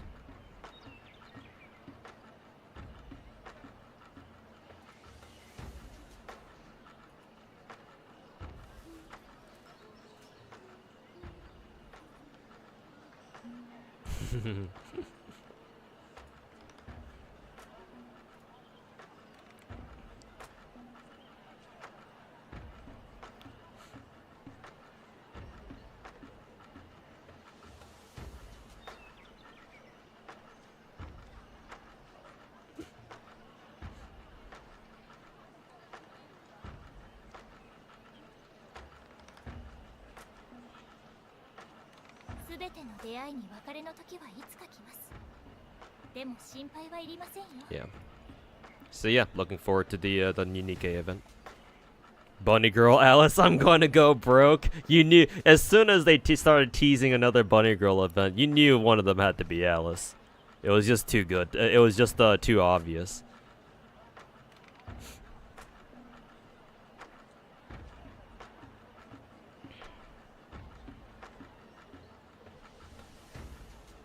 Submitted terms were mostly from Sanskrit, so you don't have any problem. Oh yeah, cause yeah, you're Indian.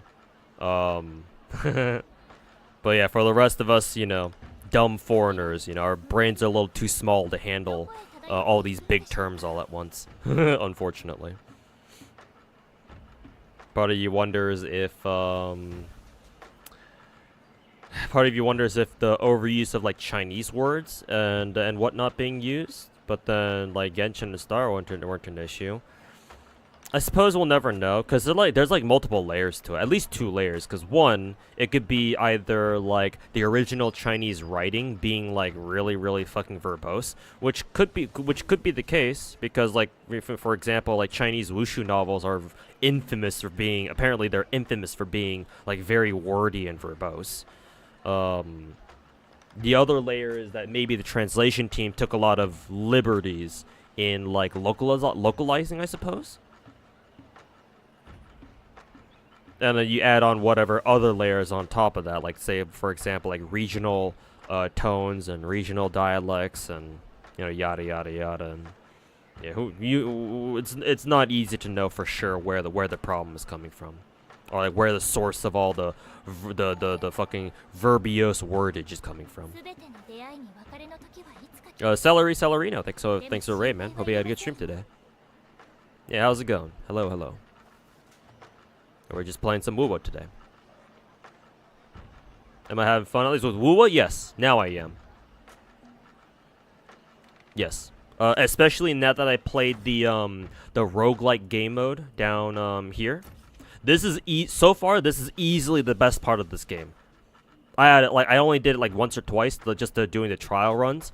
But like, if that's what I can expect from this roguelike mode in the future, like if all my future runs are gonna be as enjoyable as my first 2, then holy shit, this game mode is really, really good. Easily the best part of the game so far. This Depths of Elusive Realm thing. So yeah, I can't wait to go back and play some more of that. But yeah, even without that, I've been having more and more fun, Limbob. Thankfully. My opinion is slowly but surely changing the more I play. And that's how it should be. You think this game still has a good chance of being a great success? It's already very successful, but the issue is if it can keep up its level of success. So far, Kuro Game has been able to communicate to the players that, or convey to the players that yes, they are listening to the players, they are trying to fix the game, which is nice, I guess. But it would have been better if they actually put out a game that actually worked from the beginning. But you know, no time for what ifs and whatnot. Just Kuro Game needs to just stick with the game and continue to keep supporting it, like they are now. But if they you know, get their shit together, they optimize the game like well, and they tidy up their mistakes, then sure, they've got a good shot at really hitting it off. I have faith in them that they'll be able to do that. But for right now, it's too early to tell. Like maybe come back in like at least a couple of weeks. Give them at least a couple of weeks to see how things shake out. But I think it's got a decent chance. Just for now, I think they've got a decent chance of, you know, making a name for themselves. This game is not going to be anything close to Genshin levels of success, but you know, it can't. There's nothing to say that they can't, you know, They can't make a name for themselves even still. Make a good bit of money along the way as well, you know. What's my union level? I think I'm like 20. Yeah, 20. I have to do my my upgrade quest soon, because if you don't do this, then you're gonna be hard stuck at 20 until you do it.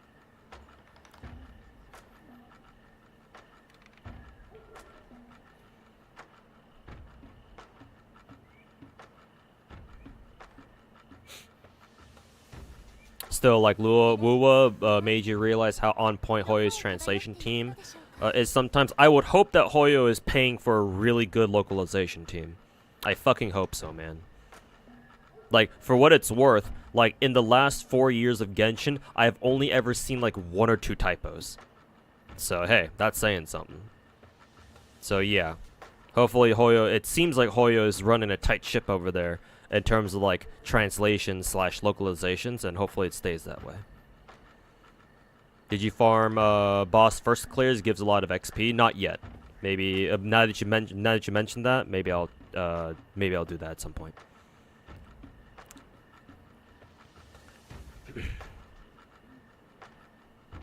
Shame that Kuro now has to basically reframe their dev team because of this game.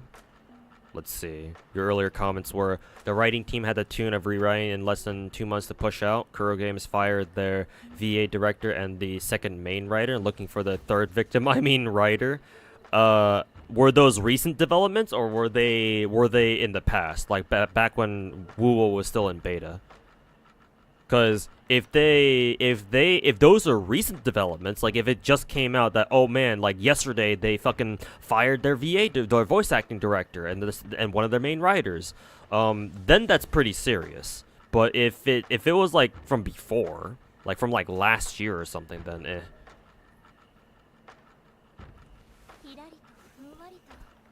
Ugh.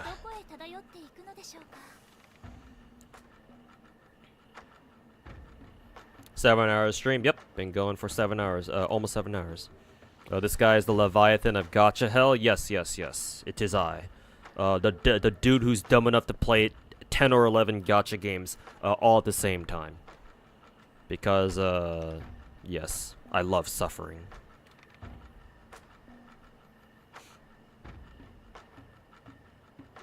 It was recent. Okay, that's pretty serious then. Yeah. Looks like you'll be fine to gather ascension mats quickly with your exploration progress. Yeah, hopefully. But yeah, damn, man. Is that true, huh? Shit. Ideally, I'd like a source that confirms that, but I will take your word for it. But yeah, man. The Chinese players must have really not liked how the story turned out, which is ironic. Ironic? I suppose it's still ironic to a certain degree, but still, considering it's kind of odd considering that they specifically rewrote the story for the Chinese players because the Chinese players didn't like the beta story. But if they fucking fired their one of their main writers and the VA director, sure, I understand. At least when it comes to English voice acting, because yeah, the English voice acting in this game is not all that. But then again, I feel like there was a problem for them to fire their VA director and one of their main writers. It must have been their Chinese players must have had a problem with it, because I find it highly unlikely that Kuro Game would fire some of their main, like some higher ups just because some stupid foreigners were complaining about, oh, our English voice acting is not that good, man, or whatever the fuck. So, the Chinese players really are not happy with Wuwa's release then, huh?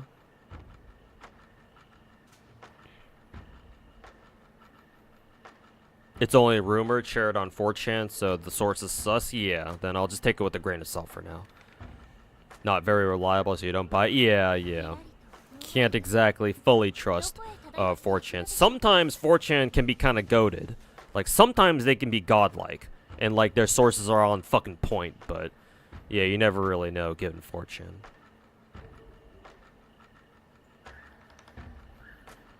Makes you wonder how bad the original story was.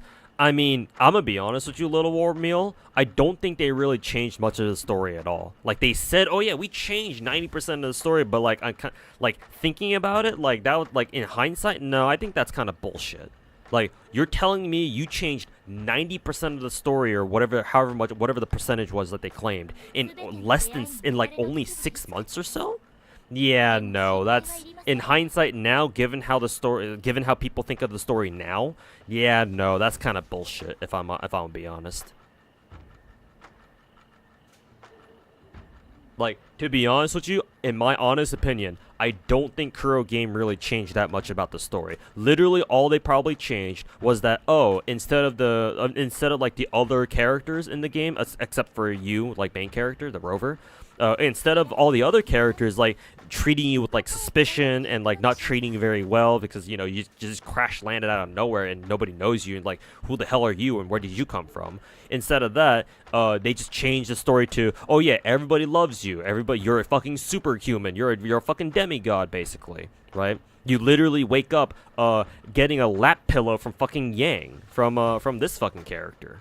Like, how much more do you want it to be, or how much better you want that shit to be? You know, everybody sucks your dick and shit like that, right? Like that's literally that's probably all they changed for the most part, in my opinion.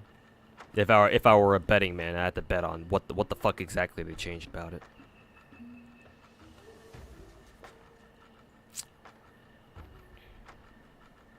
So I don't know. Speaking of Chinese not liking stuff, you hear about Lion Boy in his game. They fucking hate him. What, Ling Yang? Huh.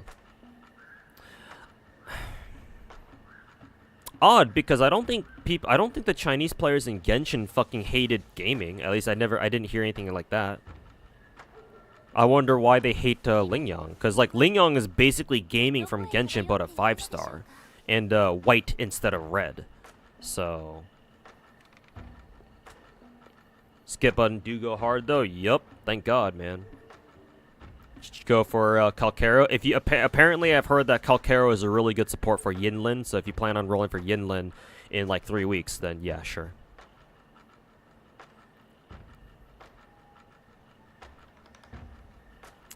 Not really. Gameplay's really different. Oh, okay. Well, I wasn't really referring to the gameplay. Because first of all, I don't even have Yinlin, so I don't know how he plays. And second of all, I was more referring to the fact that they're both lion dancers. So they're both Chinese lion dancers. They hate him because of CBT 1. Supposedly he steals basically, not to spoil anything. Oh, is there like a story reason why they don't like him? Okay.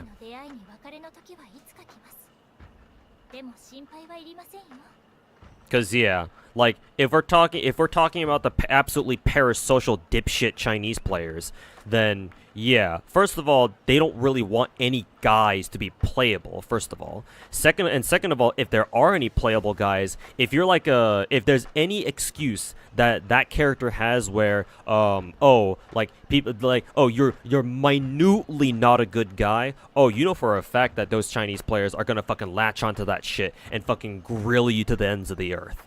Because yeah, Chinese players are very fucking, you know, they're extremely self-righteous.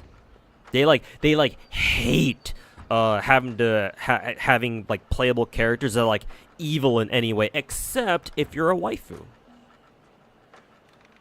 So yeah, mainly against guys.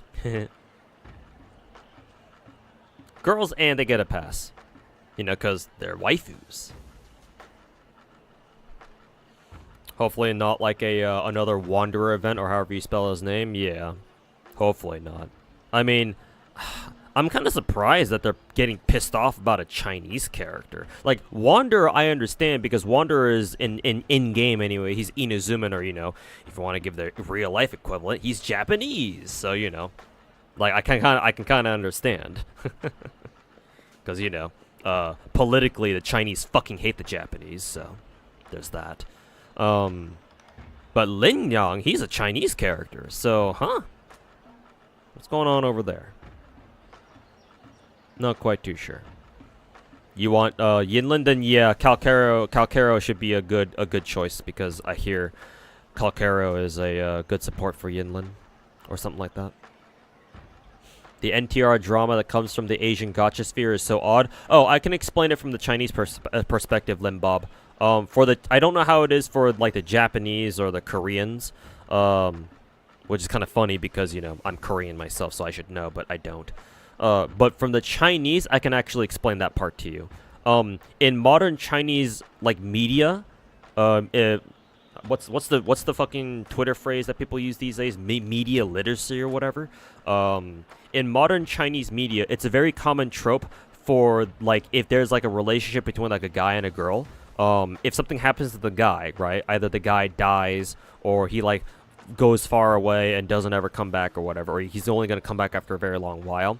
It is a very common trope for the girl to like be permanently faithful to the guy, right? That like the girl never remarries, she doesn't hook up with another guy, yada yada yada. So the absolutely parasocial Chinese people have twisted it into a sort of like ascended trope, or perhaps we should call it a devolved trope, where in their eyes, waifu characters should only ever exist for the player. It's like some next level parasocial shit. Where like the characters that they really like should only be portrayed in ways that they find acceptable. Right? Oh, and also waifus should only exist for the sole purpose of the player and nothing else.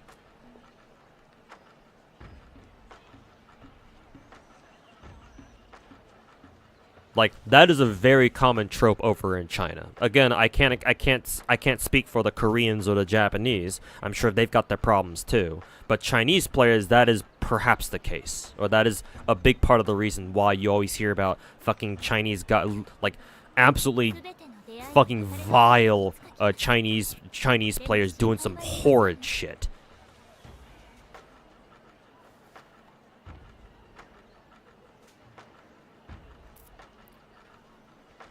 It's interesting, yeah, for all the wrong reasons, I guess.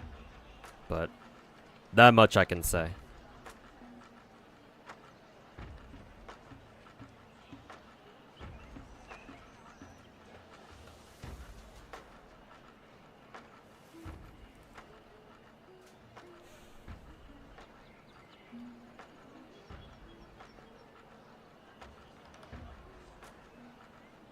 Speaking of Chinese parasocial stuff, oh yeah, I remember Blue Archive's Mahjong Soul collab. In that game, you can bond with the characters, so some Chinese players got mad at it because they see it as NTR. God damn. Holy fucking shit, man. Yeah, the parasocial Chinese, the Chinese parasocial Andes are something else. Holy fucking shit, bro. But I mean, like, kind of knowing the general, like, Asian sphere, East Asian sphere. Like, Asians are, especially East Asians are super big on this concept of, like, oh, this is how things should be. So, yeah, I shouldn't be surprised, but at the same time, like, I hear shit like that, and I'm just like, there they go again. God fucking damn, man. Leave your Mahjong game alone, yeah. Kind of sucks too because I believe Blue Archive's been trying to establish themselves in China, in mainland China, in a big way. I think they've been at it for quite a while now, so, ugh. But I'm sure it's because of Nexon. Nexon wants that Chinese money, and they're probably getting it too.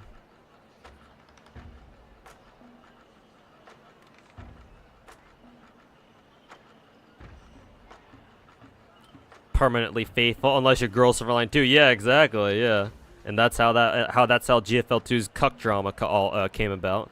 Got a good laugh out of that. People memeing about Mash and Bogart for similar reasons. To be fair, that part of Lost Belt 6 was kind of weird.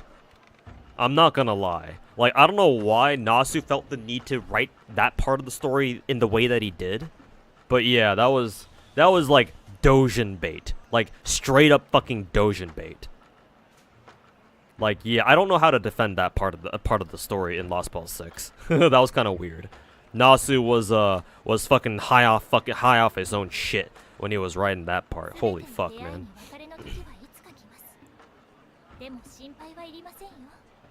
Anyways, let's do this challenge. He did a little bit of trolling. Yeah, a little bit too much, I would say.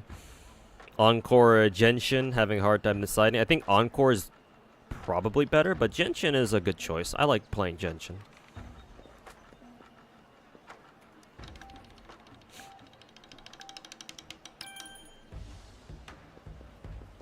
Complete 5. Oh, it's like this? Oh.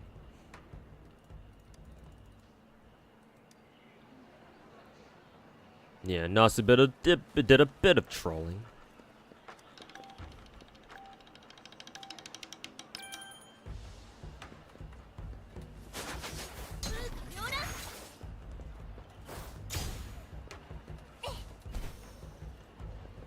See.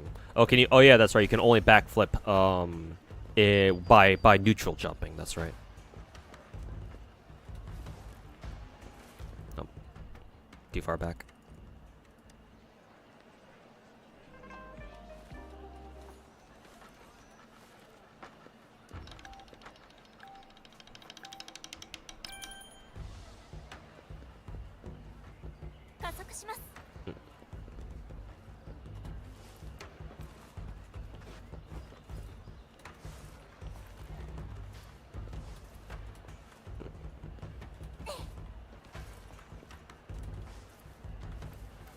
Well, that was kind of close.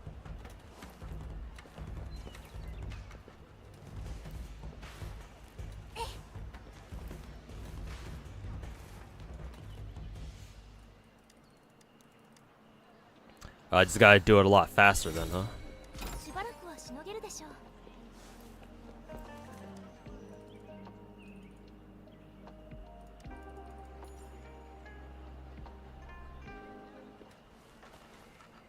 This challenge is irritating. I can kind of see why, but here I think it's gonna have to do. It's best if you do it diagonally, so you have the space to work with.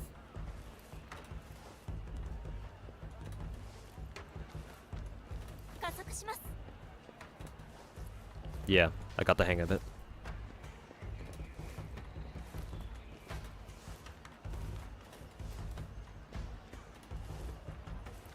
Ooh, that was close.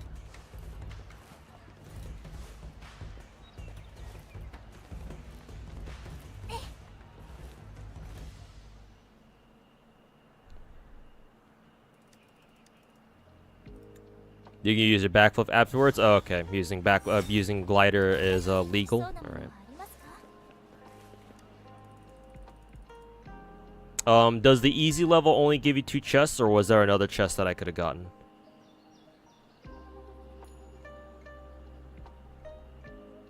Doing the hardest one gives the previous rewards too. Oh, okay, cool. Let's just do the hardest one then.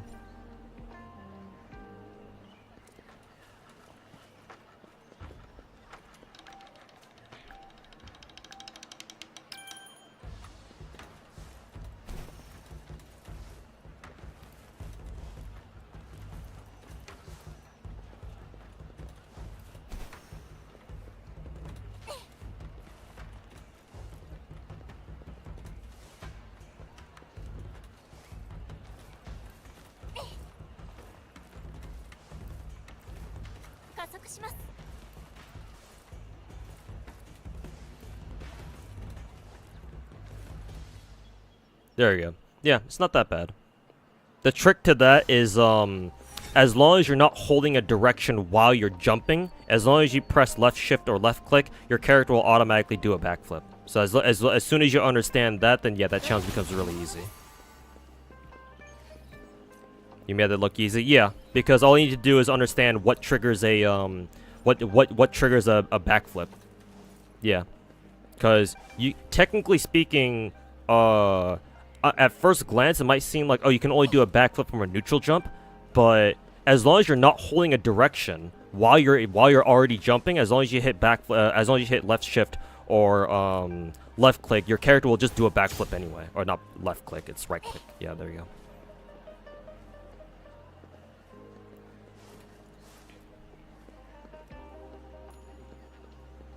Never even jumped. That's good. That's actually pretty clever.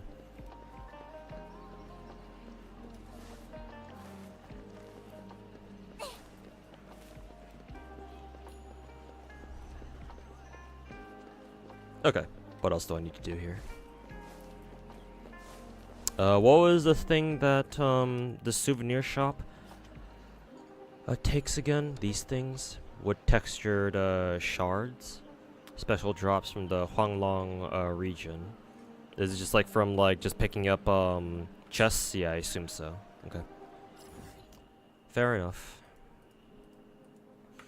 Let's see. I think we could get a lot of. Let's claim that. Chat, should I go do my ascension quest now, or should I hold that off until later? For example. I kind of want to do it right now. Because I do want to, what is it? I do want to get this next main quest done today, if possible. Yeah, whatever. I'm just going to do it now. I don't fucking care. Not buying the standard pulls? I don't have enough currency. I have like one more standard pull to buy. But I did buy most of them already. Do it now? Yeah, exactly. I feel like I should do it now. Yeah, for better farming rewards. So yeah, let's fucking do it. You have enough explorer to get ascension quest? Okay, cool.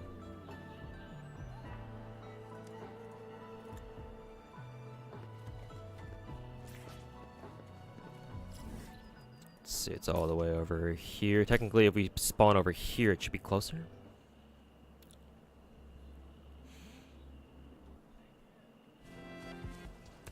Primary point of pain for why they hate Ling Yang is that he stole a kill and therefore stole the glory after a boss fight. It was done earnestly. Okay, so it wasn't anybody's fault per se.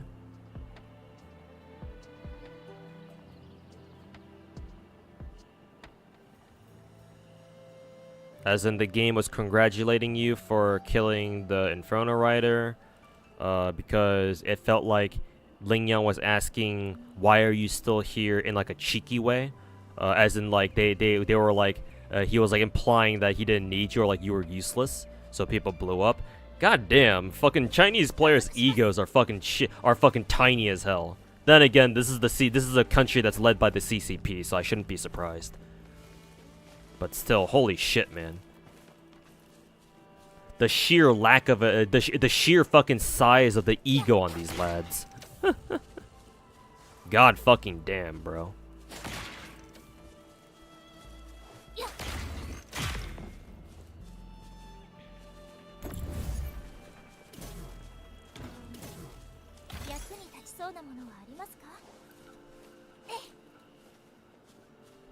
Fine, kind of just think we get like 2 wave bands from a currency shop. You mean... not this one. You mean from the store? These guys? Or are you talking about a different shop? Yeah, wee, he stole my kill, wee. God. Is a banner for the new 5-star up? If you're talking about the voucher, yes. You don't see it on mine because I already redeemed mine. But if you haven't redeemed yours yet, then yes, it should appear as a 6th banner down way at the bottom. So yes, you can pick your new 5-star now.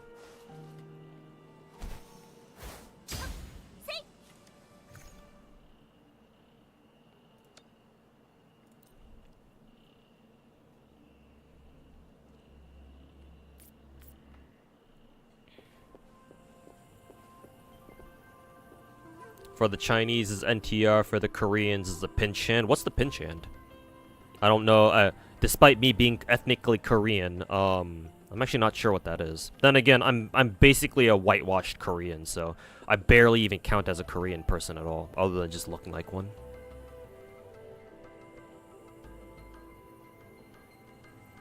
Waiting to redeem because we're gonna roll Yinlin banner. Yeah, actually that's a good idea, but eh.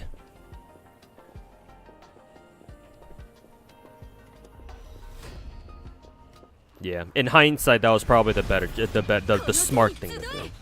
But oh well. Imagine doing smart things in a gacha game. Ow.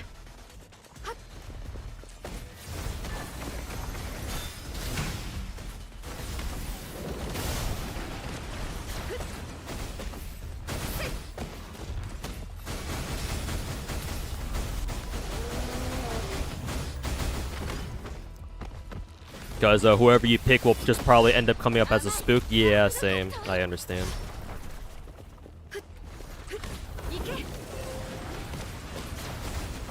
I getcha.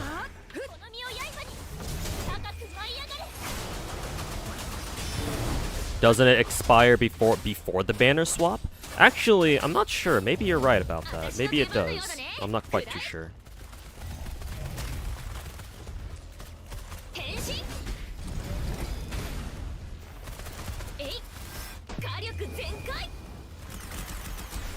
Expires? Okay, good. So the expiration is still 2025. I thought that maybe there would have been a difference between like you have until now or until 2025 to redeem or to be able to pick up the voucher, but then when you actually have it redeemed or when you actually have it redeemed, right? When you get it, it's got like a different I don't know. It's got like a different fucking expiration time because of that or something like that or something weird like that. But good to know that it's not like that. Spooks are bound to happen anyway. Yeah, but you know, if you can delay how long it takes for you to finally get spooked by a character you already have, then you know, early game you want to have as many different characters as you can because having more options is always really important. Like you can worry about not having or you can worry about getting spooks later if you can help it. So, you know. I would say it's a little bit different. A little bit.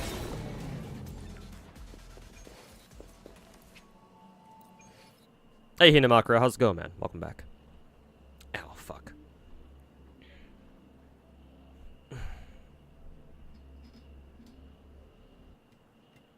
Genshin is the hot waifu, yeah. She cute.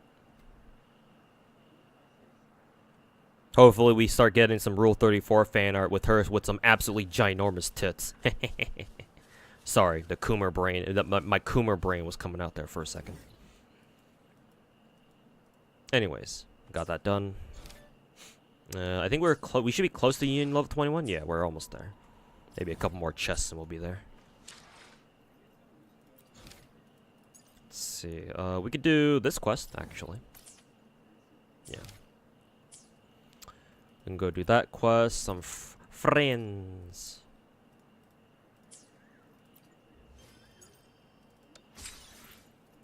Hey, you're with me? Hey, fellow gooners, fellow coomers, unite.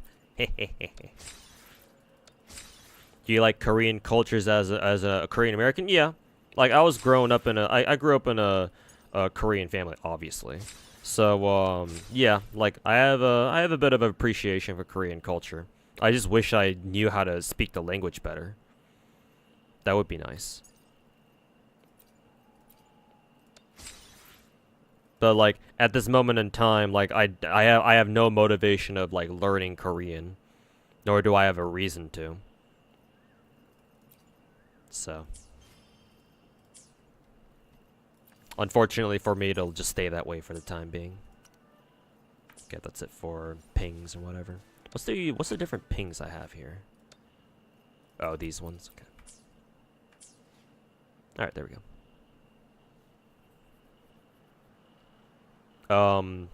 It's a hand sign where you're like holding a thimble.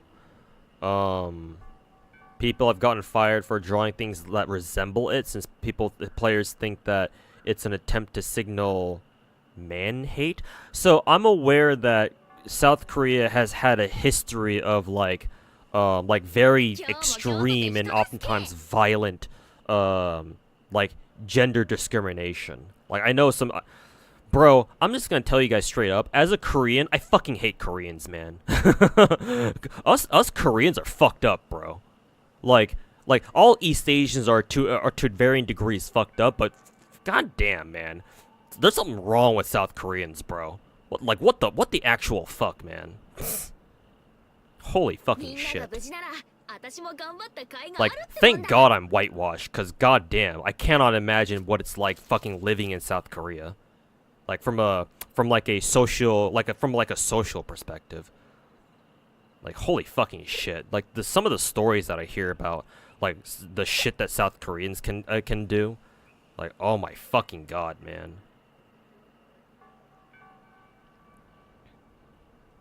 But yeah, I'm aware of that at least. 根順位しか Didn't realize there was a whole ass fucking like hand signal to represent that sort of shit. Part of me doesn't even want to know what that shit is all about. Holy fucking shit, man. What's the story that comes to mind?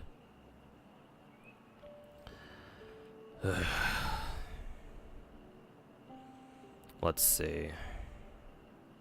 This doesn't have much to do with gacha games, but I believe there was like a sort of like a cult where it was a man-hating cult, obviously occupied by women. And some of you guys in chat may have heard about this story actually.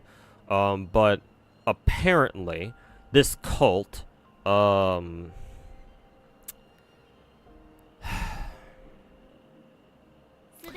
they would take like male babies and they would basically murder them because they were boys. What's the name of the game? This game, Wuthering Waves. Like, that cult existed.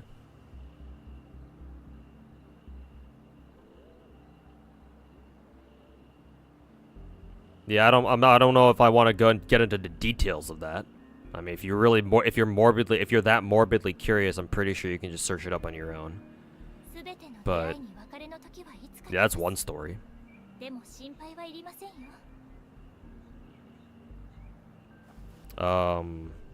More related to like internet stuff.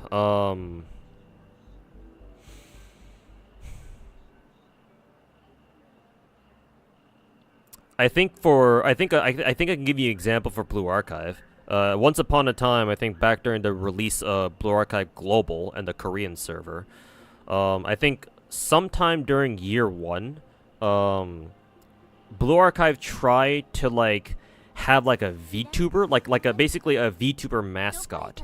Unfortunately, the VTuber they chose, the Korean players did not like because apparently she had some history. Apparently she was either a scammer or like she had a not so savory history. And so Korean players like recognized her and they immediately were like, "Yeah, get rid of this fucking bitch." Like it was vitriolic. Their response to that shit. To be fair, it's probably not like a really bad example that I can bring up, but like it's one that I have on hand, so I might as well tell that part.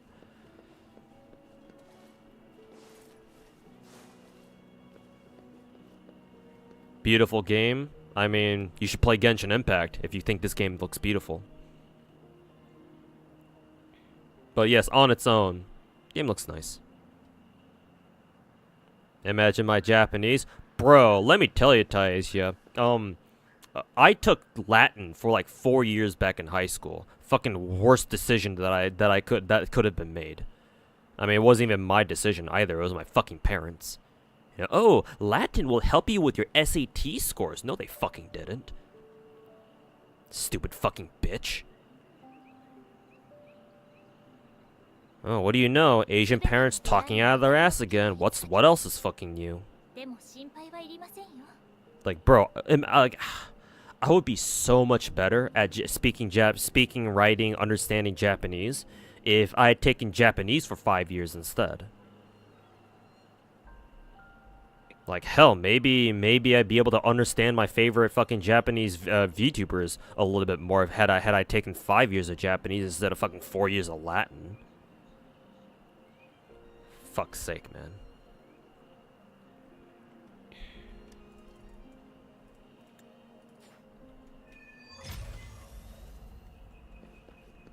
Alright, where are we headed off to now? Down here? Cool. Latin is rough. You took 2 years of that? Yeah, I don't recommend Latin. Fucking dead-ass language. Fuck that shit.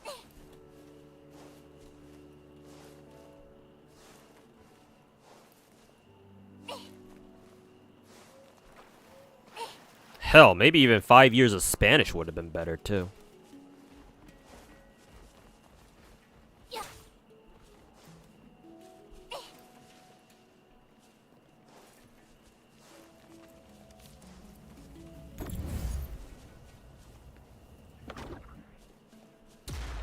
Any other things you don't like about Korea? Oh, plenty. I shouldn't say plenty. However,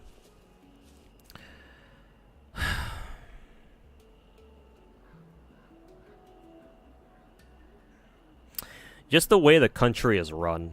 If you aren't aware, South Korea, economically, is absolutely dominated by what are called chaebol, if I'm pronouncing it right. All right. Basically, it's the Korean word for like mega conglomerates.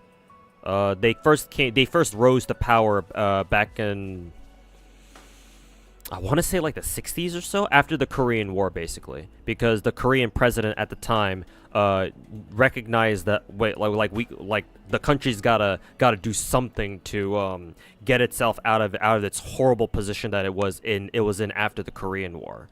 So like, you know, he was like, all right, we're gonna establish, very short like bad summary here, but basically he was like, all right, I'm gonna put together like these big mega corporations, right?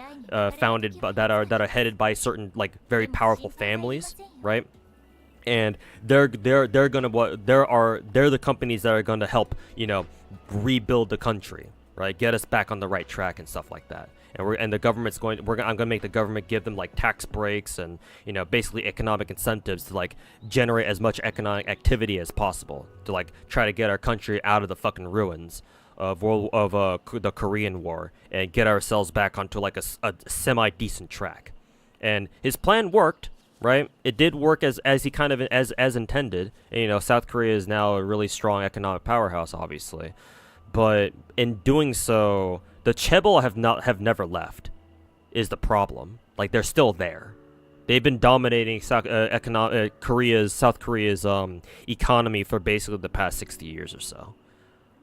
And by the way, the chaebols you'll probably recognize, or at least their names. For example, LG is a chaebol. Samsung is definitely a chaebol, among others.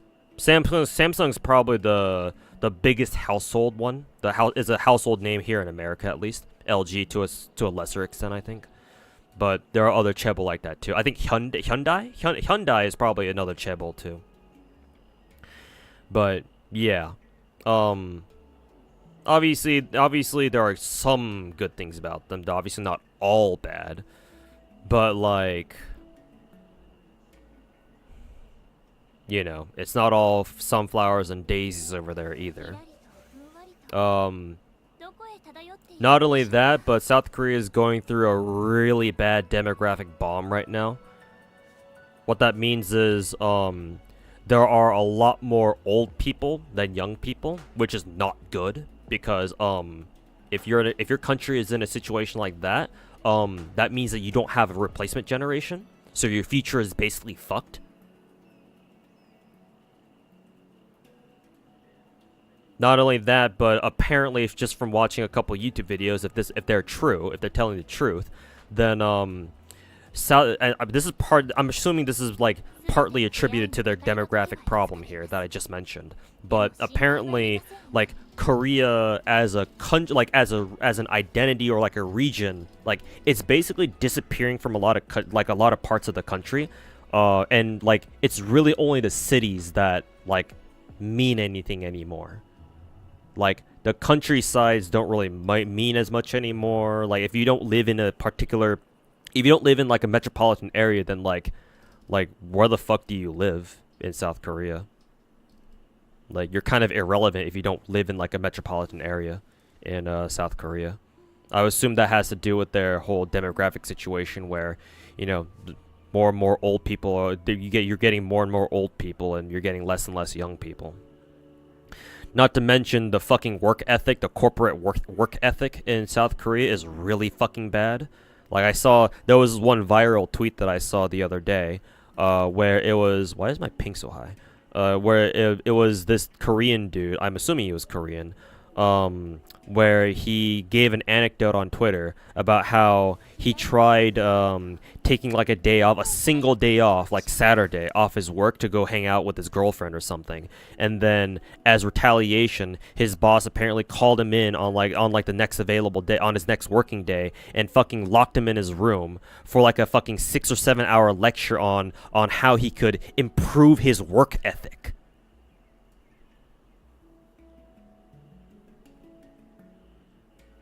You booked a ticket, you alone will repopulate South Korea. I don't even know if you want to really hang out with Korean women, to be honest with you. Because, like, my IRL friend protagonist, he's gone to Korea a couple times in the last few years, because he's got family there, and sometimes his dad calls him over to, like, you know, work for the family or some shit, from time to time. And like every time he goes there, he always talks to me about. He always and when he comes back anyway, he always whenever we hang out, he oftentimes comments about how like basically every Korean woman he meets, every like young Korean woman he meets looks super fucking fake because they wear so much goddamn makeup all the time. So like, you know, obviously he's only one guy, but like, assuming that's true to any degree, it's like, do you really want to be hanging out with those kinds of people? That kind of like monopolies? Kind of? Maybe. Who knows? Korea's full of MILFs, say less? Nah, man. Knowing my own mom? Nah. They can all burn in hell.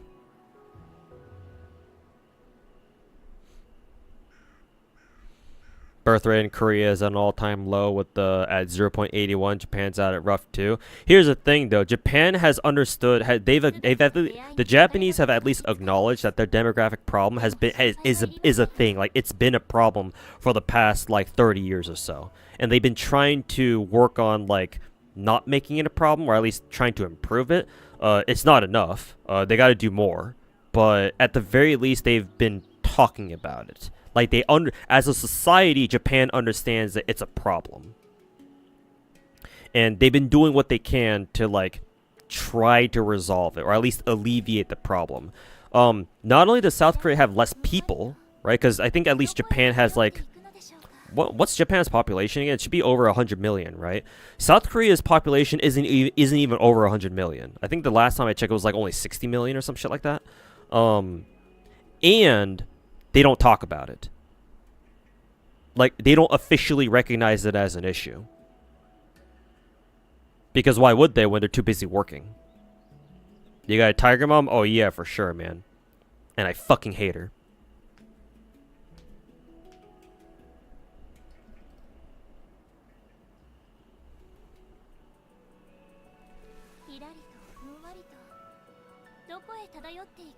Or you describe as a problem with a lot of developed nations, especially in East Asia. I mean, yeah, a lot of countries, not just in East Asia, man. A lot of developed countries around the world are having this demographic problem. Germany, for instance. Germany, especially a lot of Eastern European countries.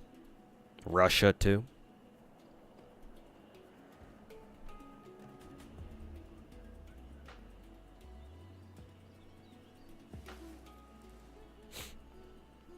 Korean women don't really have much of a choice though, because beauty standards in Korea are off the charts due to social pressure. I mean, yet another reason why I wouldn't want to live in South Korea if I had the choice.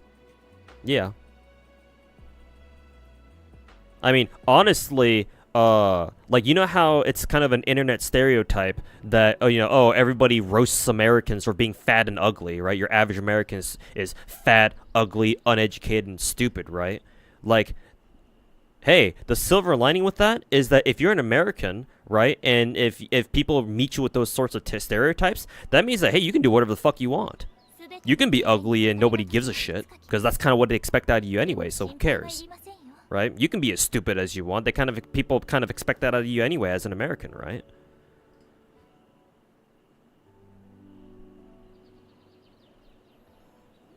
But you know, you live in a place like South Korea, and like where fucking societal social pressures are just off the fucking charts. Yeah, fuck that shit, man. Yeah, nah, I pass. I'll fucking pass on that shit, bro. I'll risk eating a fucking bullet to the head when the next time I go to a mall rather than fucking live in South Korea, man. Low expectations, yeah, man. Better than high expectations and watching your life get ruined because of that. And I'm speaking from personal experience, in case you couldn't tell. That's how you lived your life, ugly, stupid, just like your forefathers intended.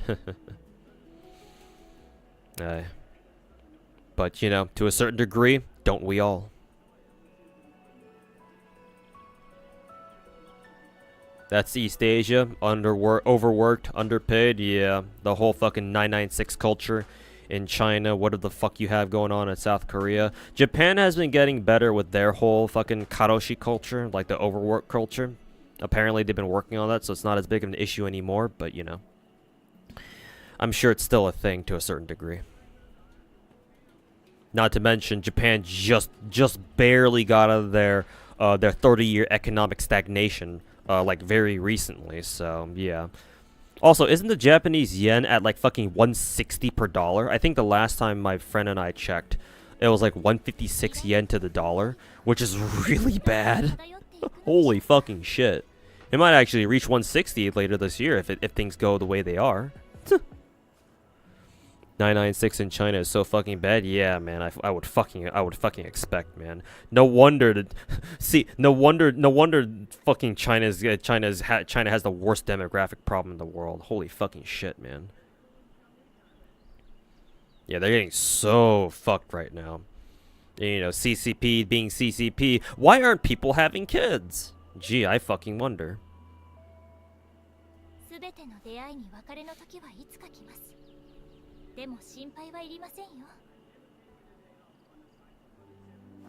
I fucking wonder. You're so glad you live in America. The internet loves to hate America, but the brutal honesty is that if you live in America, you are better off than fucking 90% of the people who live on planet Earth. Even with all the problems that America does have.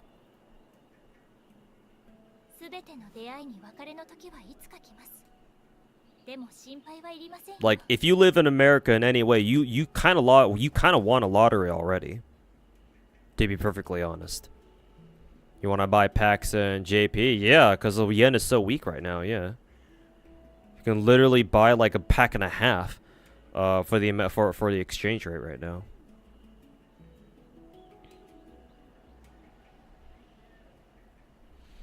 $125 million for Japan? Okay, gotcha. Great place to visit, horrible place to live. Perhaps, man. Maybe. Especially as a, well, yeah, obviously as a foreigner.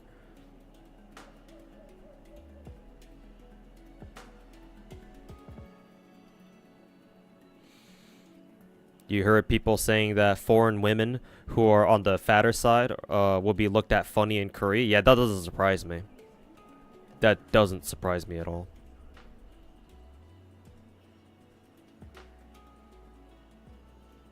Hey, what's going on, Naruto? Why is Japan a horrible place to live? As a foreigner, it's probably not as good as you imagine, because you know it's Japan. Yeah, won the gacha, so to say. Yeah.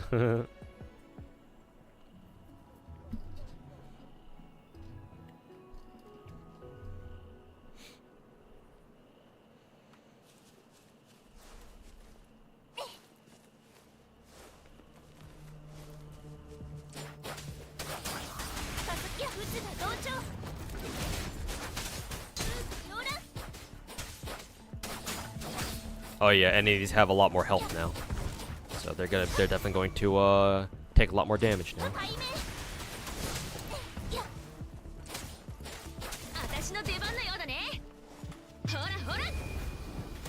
Oh, excuse me.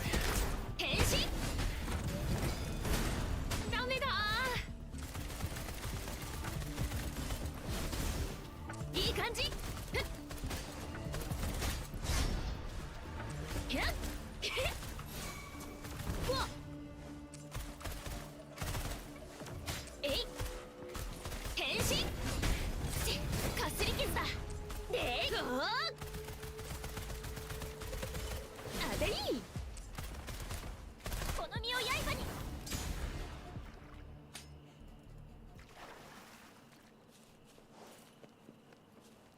Definitely gonna have to level up my characters to keep up.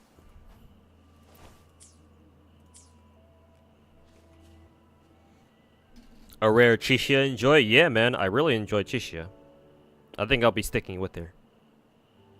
I mean, flaming red hair, fire element, gun user, shit, man, sign me the fuck up.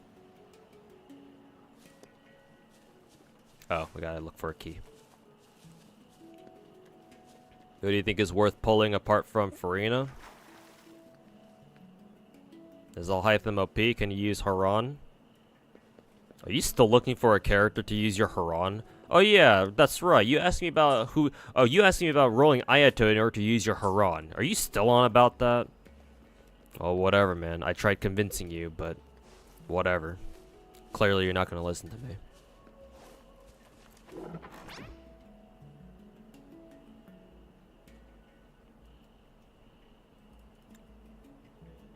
I won't answer the can he use Haran question, because that's kind of a pointless question to answer.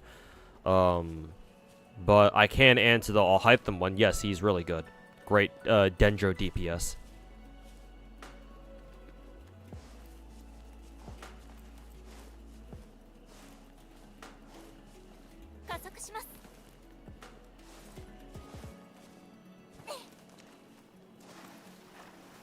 You already have Ayato? What, you have 2 copies of Haran? Why the fuck did you roll why the fuck did you roll 2 copies?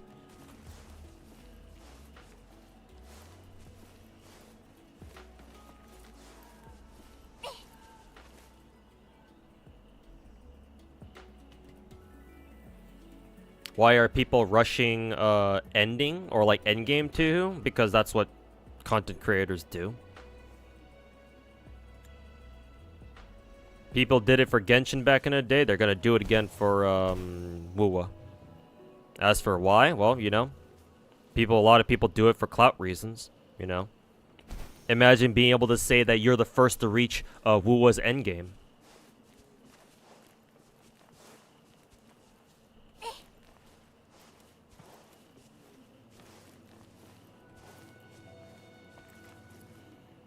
Does Yang Yang have Morgan's VA? Yes, it's Ichikawa Yui.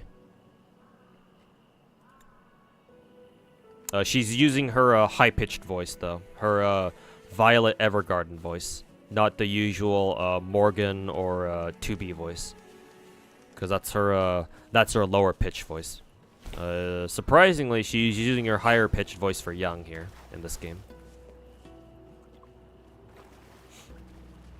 Oh yeah, that's right, we're back at the contaminated zone. Ah, we gotta use a sensor here. Over there, I guess.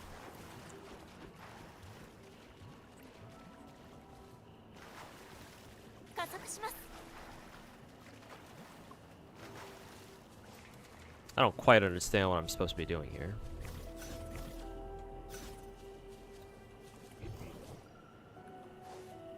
Over here, I guess. Ah, okay.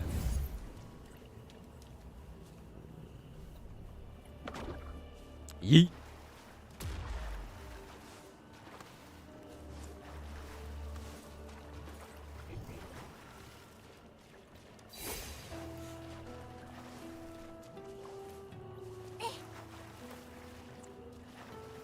It looks like the corroder doesn't go there.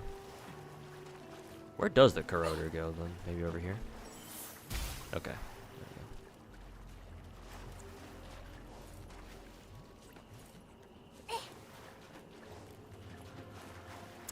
I guess it only spawns one corroder? Yeah, it only spawns one corroder. Let's see. Other one's over here. There we go. Last one's over here.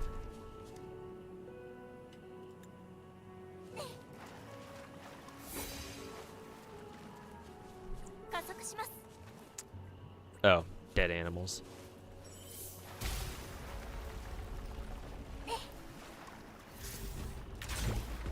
Oh, this is a fucking challenge. 風よ起これ。 Whoops. 渦が同調。 Oh. Oh, is it automatically teleporting us back out because the contamination is too high? Alright, Fair, thanks for hanging out, man. We'll catch you next time. Have a good one.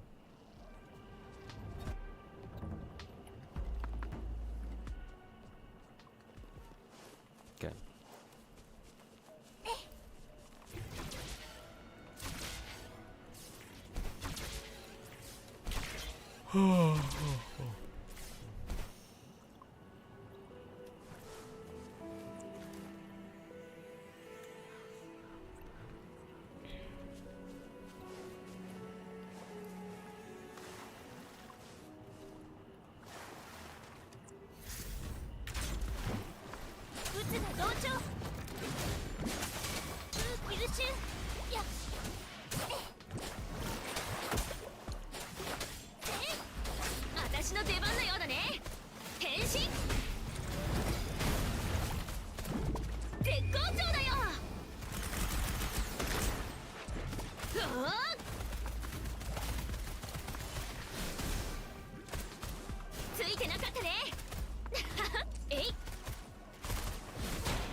Oh, it's the same bear enemy that we fought before.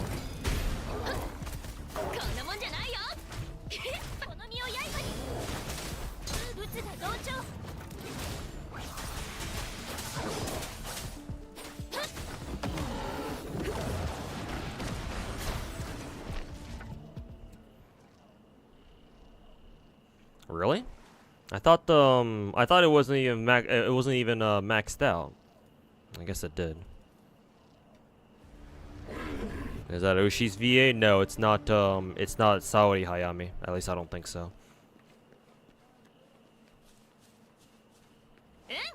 Guess we're gonna have to do this challenge later. Come back after leveling up my characters so that they can kill the enemies faster. Alright, we need the grapple thing.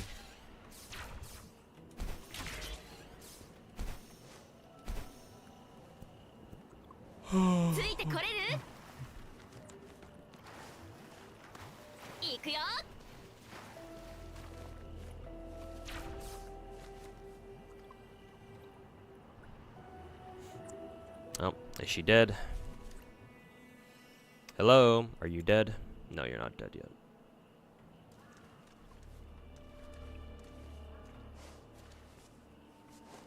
Okay.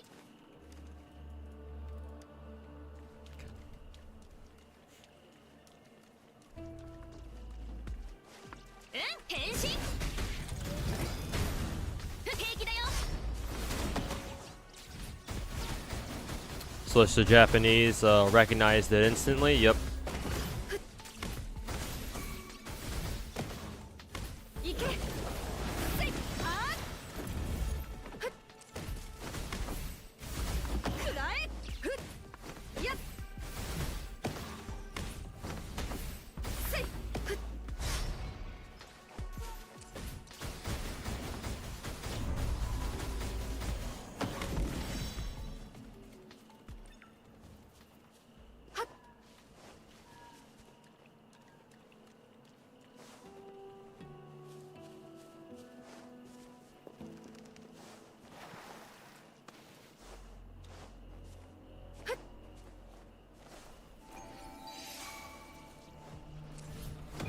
の手に集え。 Would you use a game controller or are you used to mouse and keyboard? Oh, I'm using mouse and keyboard. I don't know. My brain is too small to know how to use a controller properly. 私の出番のようだね。一撃必殺変身。なめんなよ。いくよ。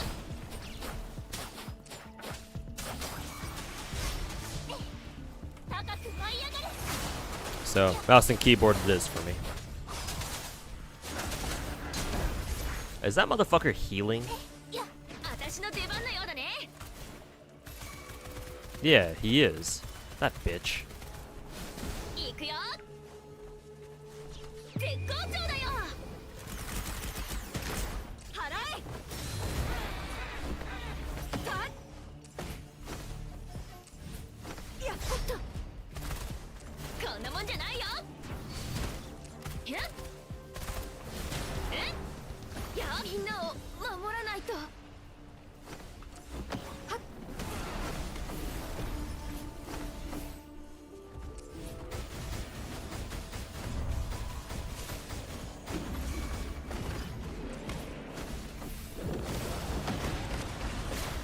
やっ、この身を刃に。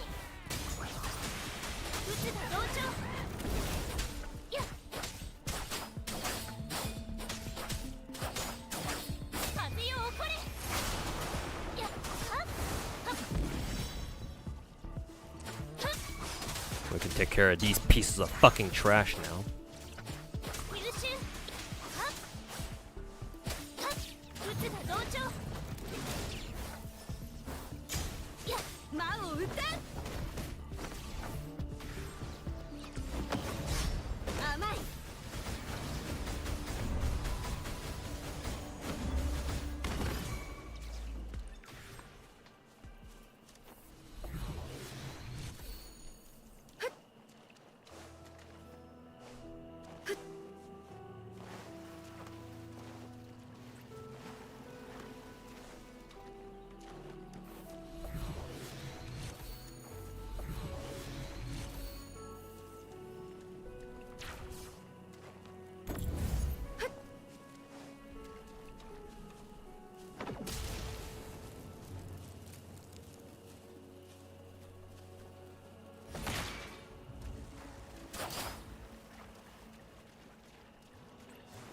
加速します。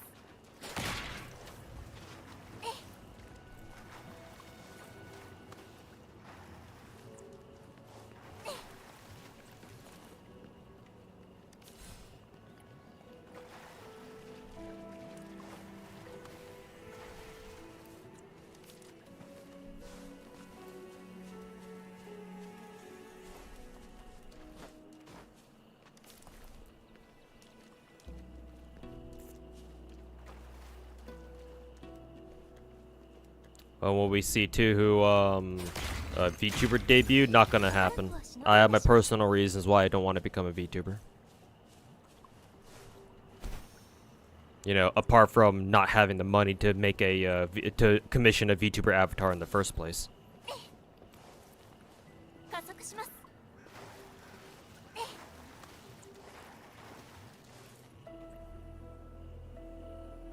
Have you fought the big monkey around there? You mean the elite boss? I believe so, if I'm not mistaken.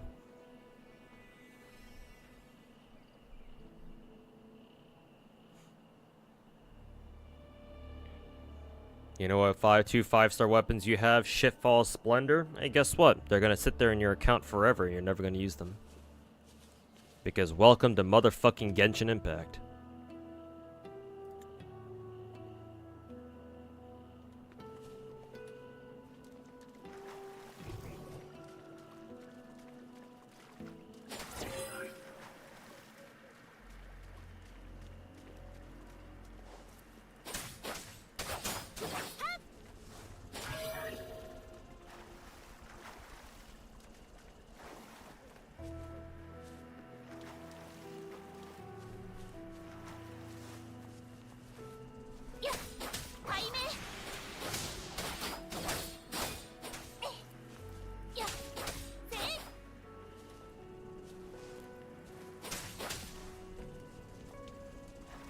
I have no idea what the fuck I'm supposed to be doing here.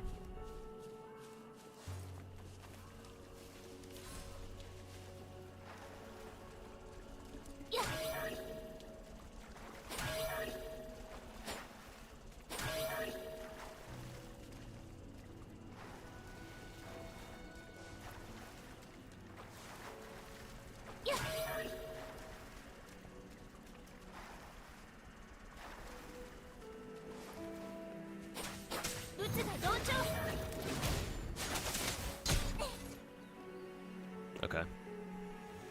I don't know what I did, but sure.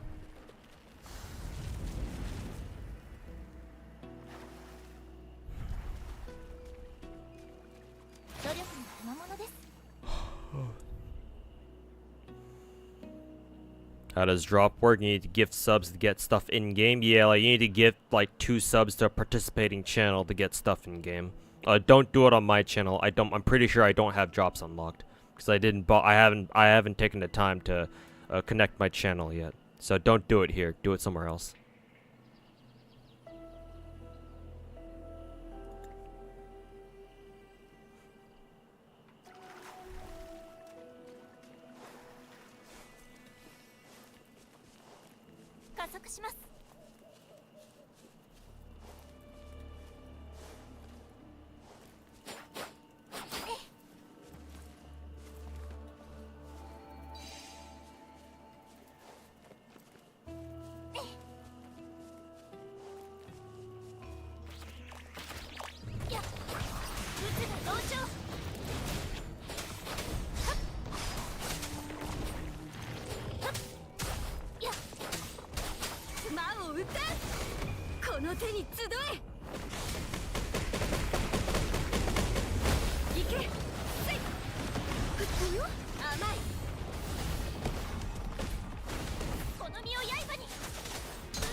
充足を知ることこそ何よりの幸せ。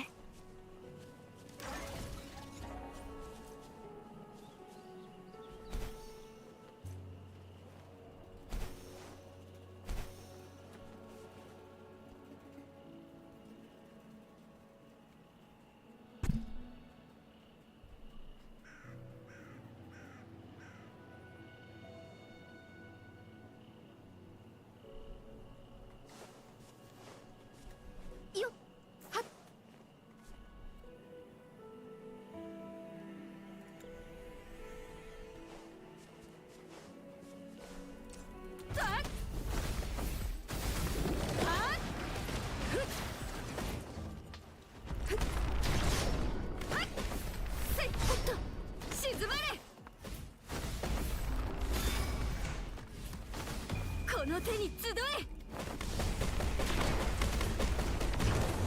行け。やっ。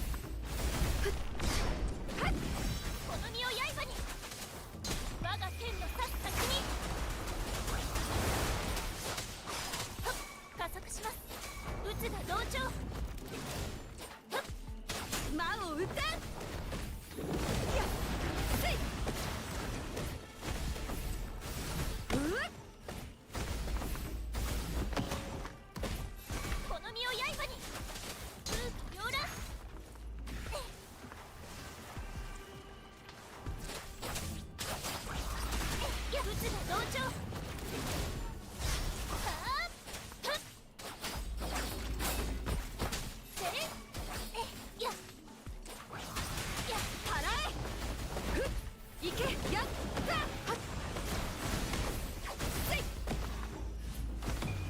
不滅。おっと、はいはい、やっ、この身を刃に。優秀、風よ起これ。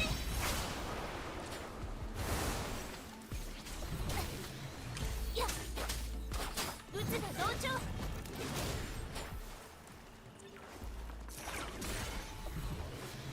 役に立ちそうなものはありますか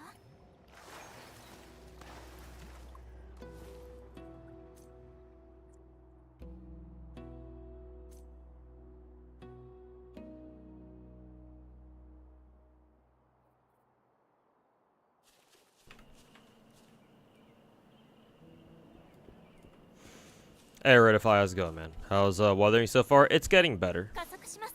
It's getting better. Can you get the red hair with the whip waifu? Not yet.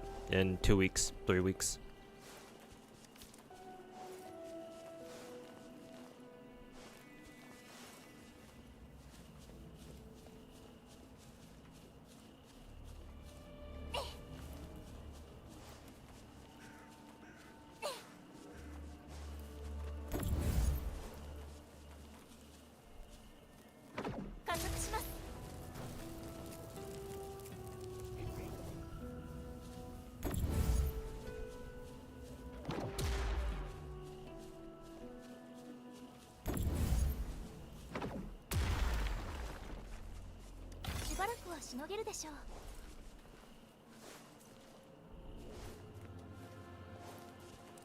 Can you save your 5-star pick until then? You should be able to, yes. Because it expires literally next year.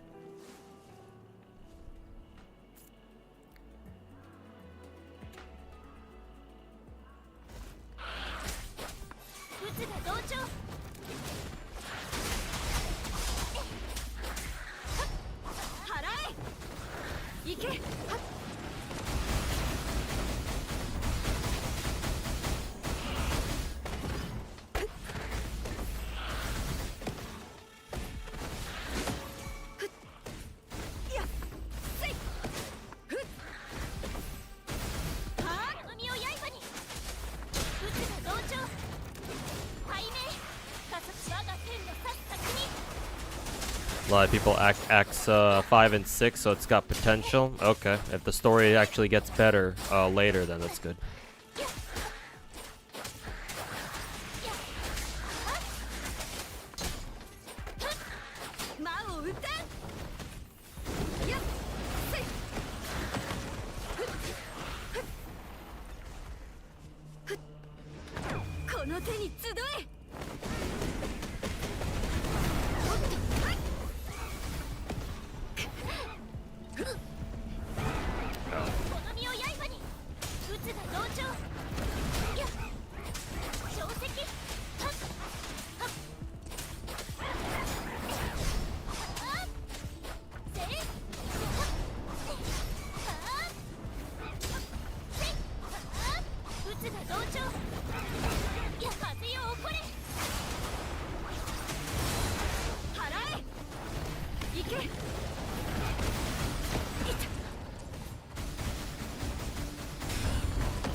Thought that was gonna trigger a parry.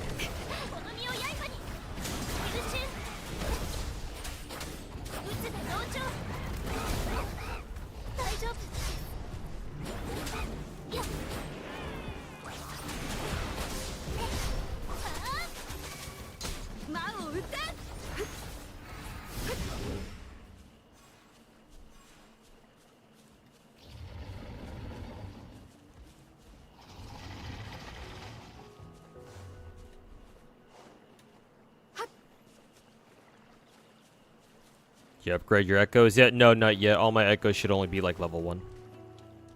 Echo RNG is something, not gonna lie. I mean, yeah, they're basically relics and artifacts from Genshin and Star Rail. What'd you expect? RNG in my gacha gear system? No, it can't be. Yeah, Chisha is just chilling, yeah, because I haven't been able to revive her yet. What are some of the favorite waifu character designs that I like? Like design features? I mean, I'm not too picky, but if you happen to be a gacha character, a gacha character, or a gacha waifu with pink hair and huge tits, I'll probably like you. Probably. It's a good chance.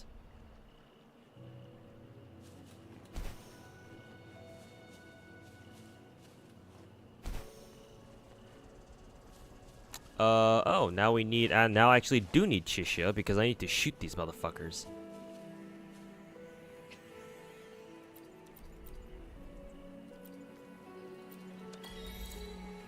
Sure.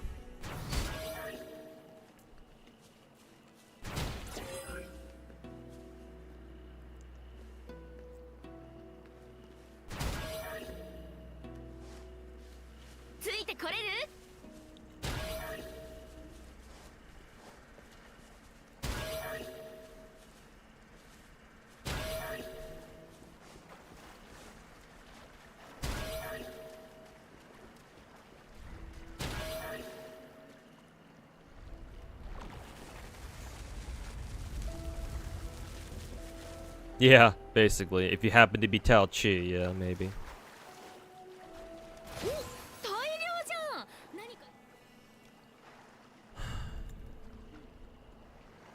Is there currently a pink hair, big titty waifu in Wuwa? Closest one would be Tao Chi.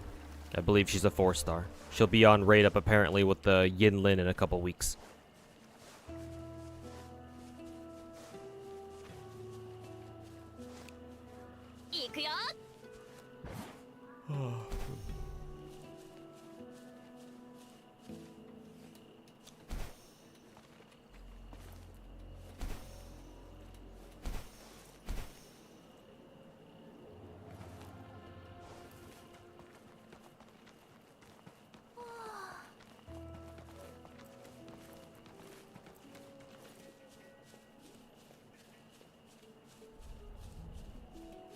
Are you planning a C6 Chlorin? You think I have the money for that?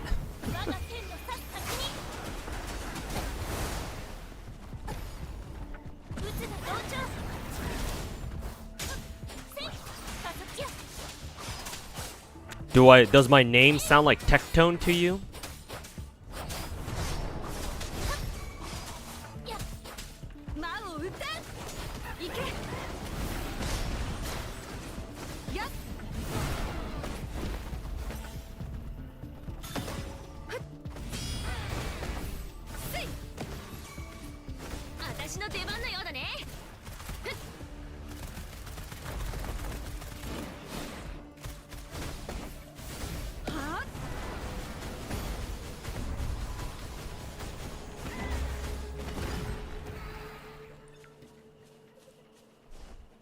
You got our first pull. Currently level 50, your highest character. Ooh, congrats.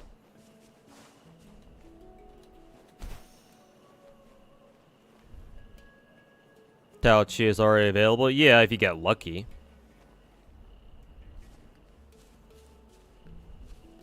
But she'll be on raid up with Yinlin, so it should be easier to get her. Should be. But you know, this is a Genshin clone, so 4-star characters are oftentimes going to be fucking impossible to pull.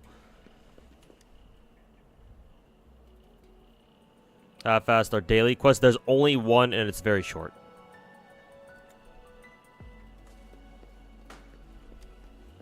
So dailies in this game should not take you very long at all.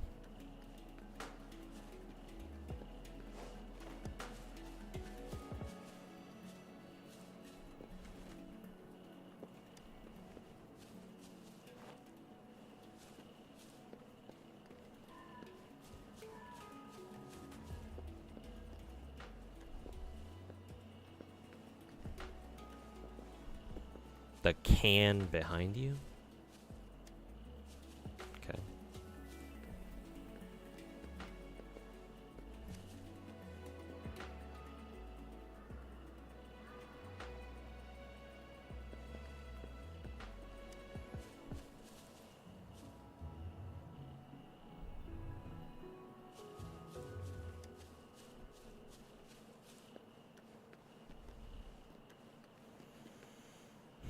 Can you recycle echoes? Not sure.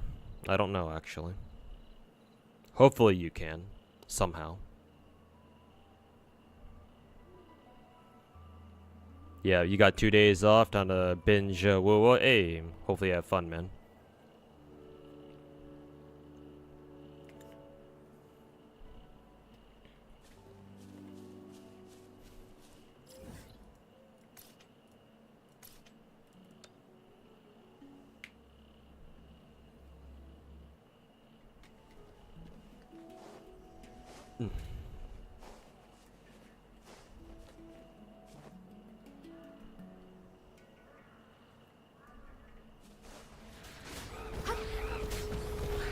Hey, he's soloing everybody. Go in, hoo-hoo. 行け。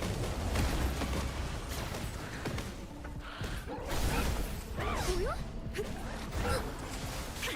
まだまだ。やっ。高く舞い上がれ。宇宙の同調。背面。加速します。私の出番のようだね。ほらほら。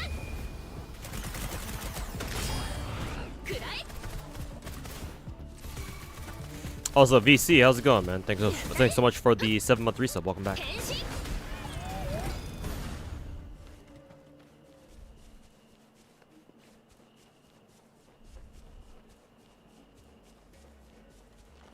Ready for a bunny girl soda and Alice to show up? Yep. After our current Nikkei event.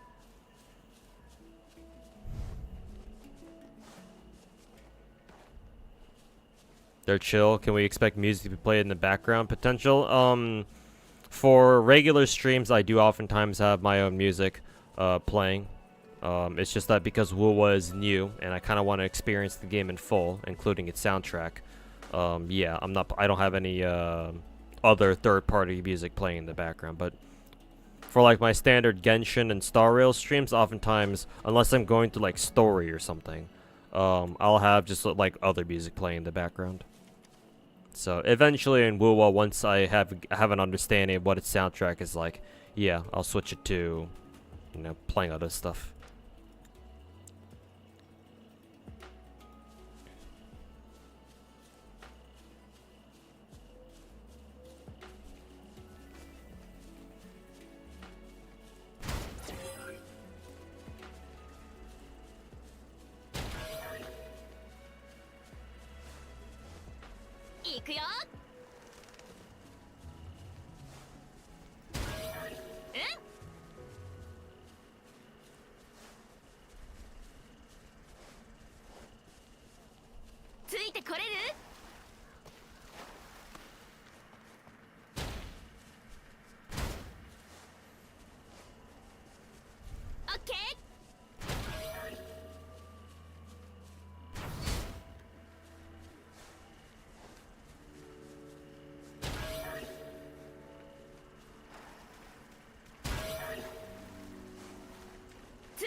Is it Bunny Soda? Yeah, they confirmed it on Twitter.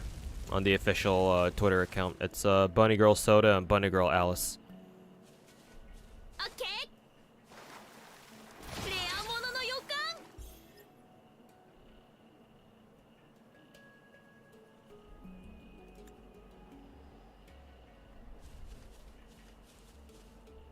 What is this? Maybe like an like a continuation of a character story or something.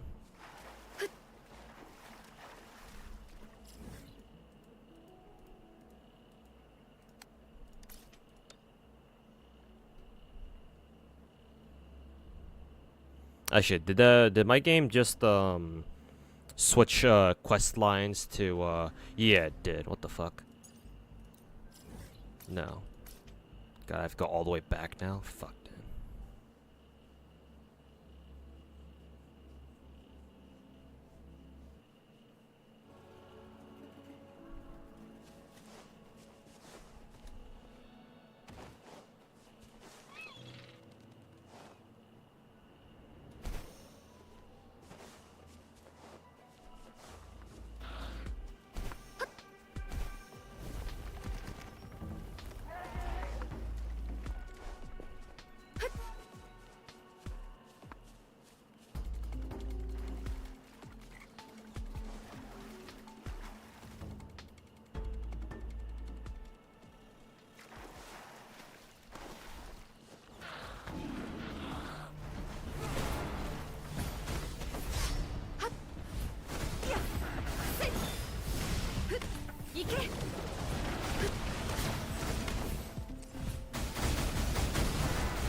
I have a bad habit of pressing C for whatever reason.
Is the world small or large for 1.0 compared to Mondstadt? I'm actually not sure. I don't have a good idea of how big Wuwa's world is so far. It feels pretty big, but I can't say for sure until like I have explored every single region. I get a better sense of like the scale of the world. So maybe come back to me in like a week after I've done more exploration. And hopefully by then I'll be able to give you a better answer.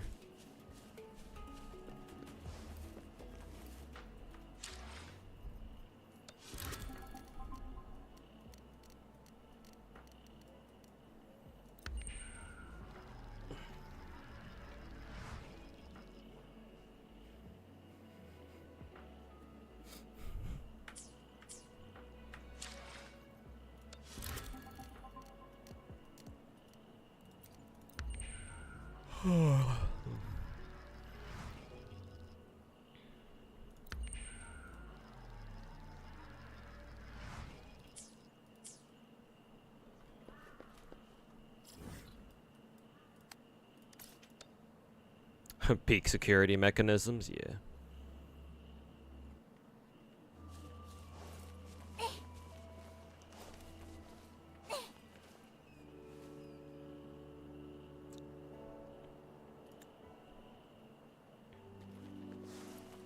Damn, this fucking quest line is long. Holy shit, man.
不滅い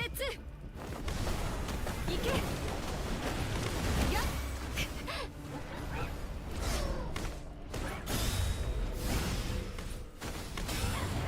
せい私の出番のようだね変身やっこんなもんじゃないよやったねこの身を刃にやっまだいけます我が剣の刺す先に払え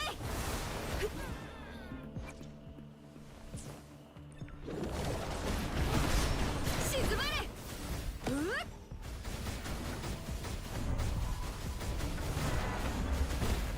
っやっ天地万象のままにいた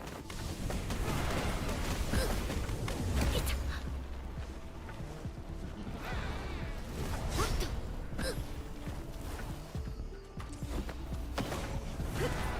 私の出番のようだね火力全開 That like wind wall that this fucking enemy makes is so fucking annoying, man. 変身いい感じそれえいはいついてこいでこうやけ魔を打たん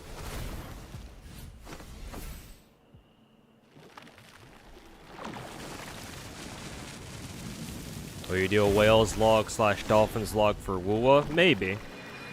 I mean, it's a Genshin clone, so it should be doable. But we'll see. Kind of hard for me to make YouTube videos at the moment. But maybe. Nice view.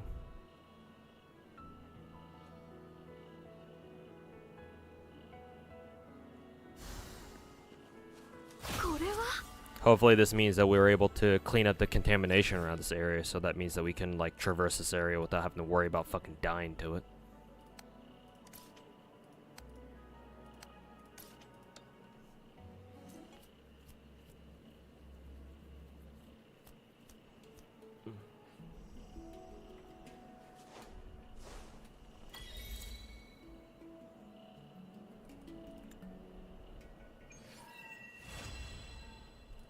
Cool.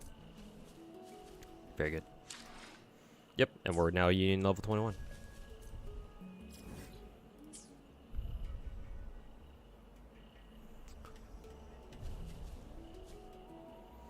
This scenery is really nice.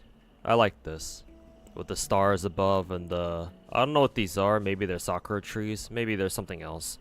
But this is also a really nice landscape.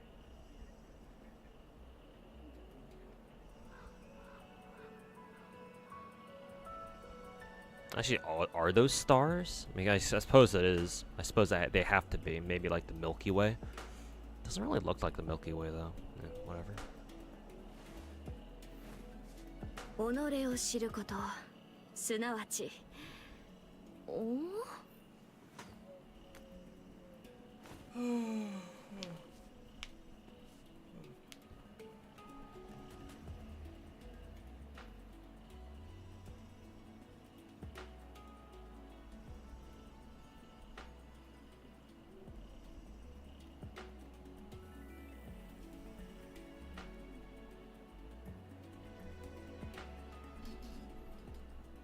That's Raiden's Q, or her ult. Funny.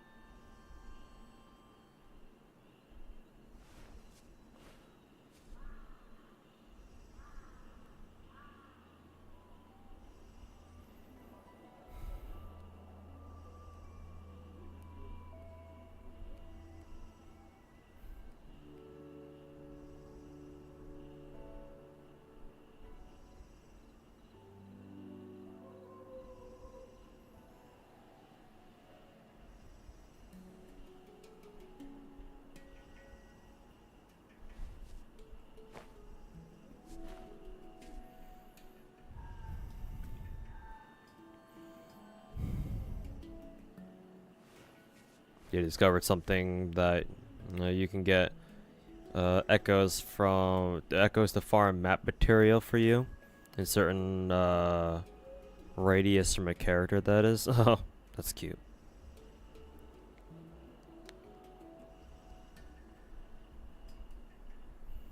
It's nice that WoW categorizes side quests that actually affect the world, like it changes the environment. That's nice. Yeah. 己を知ること、すなわち、お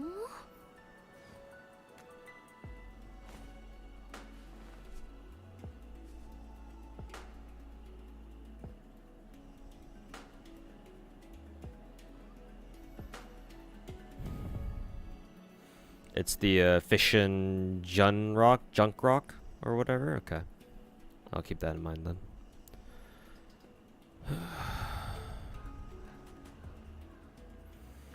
Real question is, how well would this game compete with Azure Parmelia? That's a good question.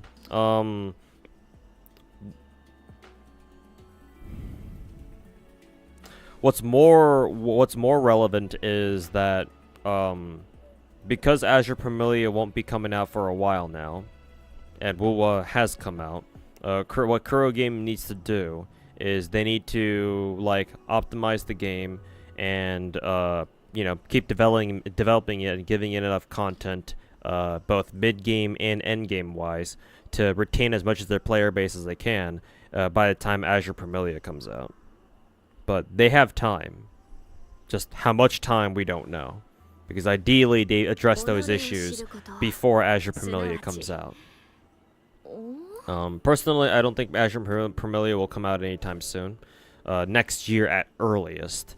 So I would say Kuro Game has at least a year to like tighten it, to get their shit together, and you know, give WoW some good content.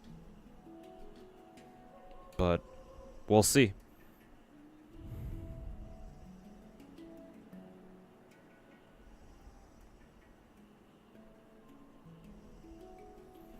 You heard WoW competes with the TOF? Yeah, TOF is a fucking joke, so no, they're not.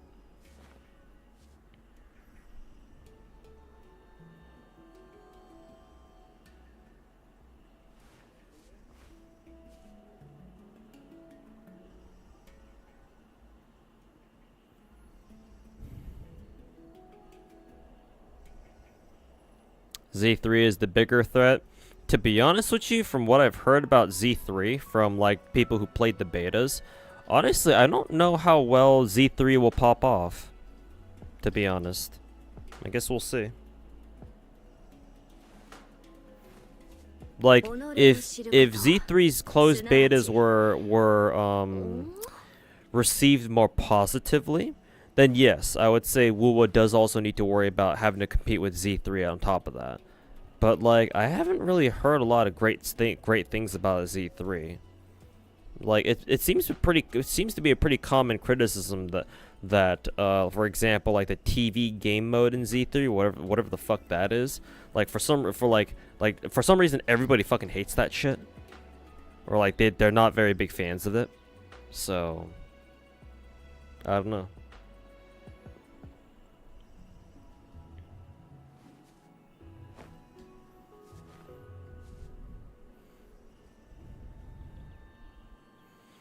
First game you've seen where different enemies fight each other and not gang up on you, as in like they actually do fight each other even though they know you're in the area.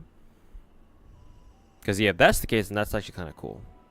Because usually whenever enemies fight each other, but then you enter, they all aggro on you.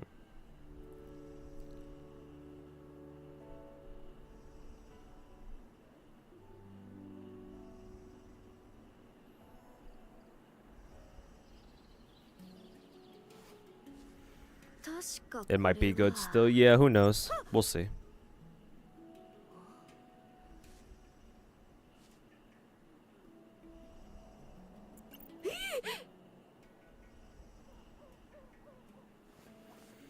Rate this game out of 10.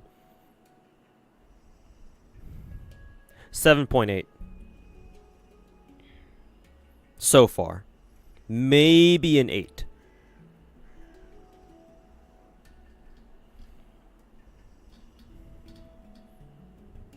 Actually, maybe it's a little too high. Yeah, I'd say that's a little too high. Let me revise this, or let me revise my rating.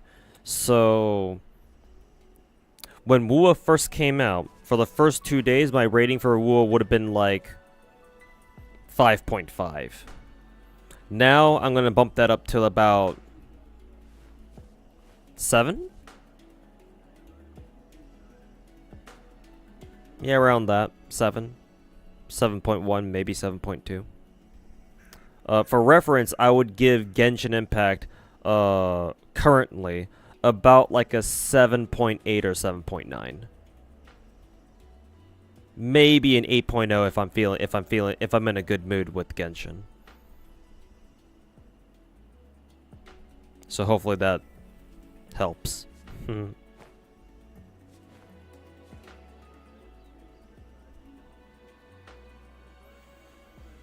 How do you rate Star Rail and Genshin out of 10? Genshin 7.8, 7.9, maybe an 8.0.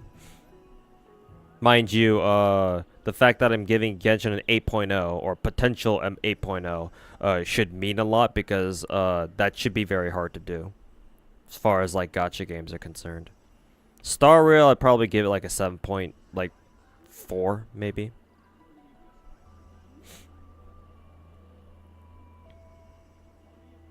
Possibly even another 7.2 or whatever.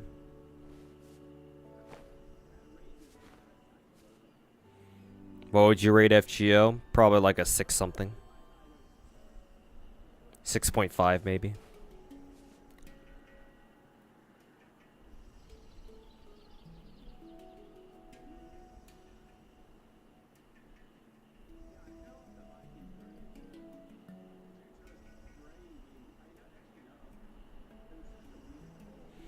That's low for your favorite gacha game? Yes, because I'm looking at it as objectively as possible. And I'm removing my own bias from it. Because, like, if you think about it, FGO is a terrible fucking game. In terms of its overall experience. Like, mind you, I'm including the story in there. The fact that FGO has the best story out of all gacha games, out of all the gacha games. Like, that's including the story. So without the story, I tank it as low as like fucking 4 point something. 4 point something, maybe a 5, maybe. Which gacha would I rate the highest? Arknights. Arknights is easily like a fucking 9 point something. No gacha I will ever rate as a 10. Because every gacha game is flawed in the sense that it's a gacha. So, you know, that right there means that no gacha will ever be perfect. So, realistically, the highest the gacha game can go is like maybe 9, maybe a 9.5. Arknights I would give an easy 90, easy 9.0 rating. Maybe like a high 8 point something, maybe. But Arknights is the only game that I'm giving a full-on 9.0 rating to. And, yeah, that's really hard to do. Well, that's really hard for me to do, to give a gacha game a fucking 9.0 rating.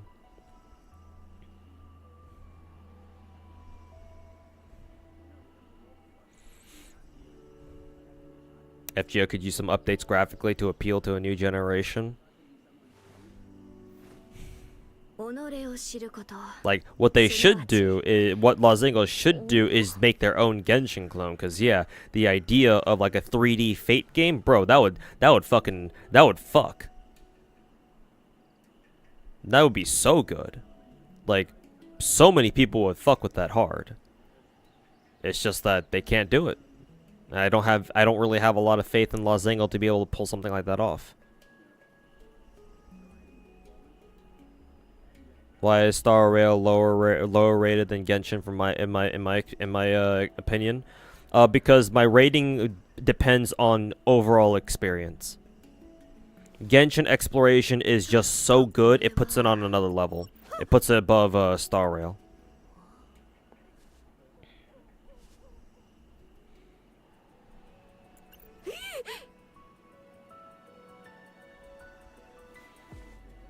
Whereas in Star Rail, Star Rail is mainly gameplay related, or it's mainly you play it mainly for the gameplay. And this is gonna sound like sacrilege to Star Rail players, but Star Rail gameplay is not that interesting, to be perfectly blunt.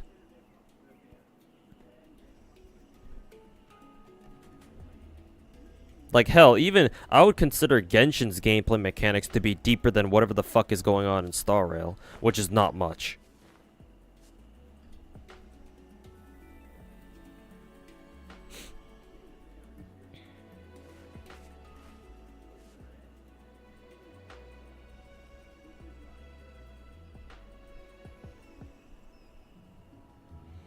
But yeah, as for why I rate Genshin higher than Star Rail, overall experience.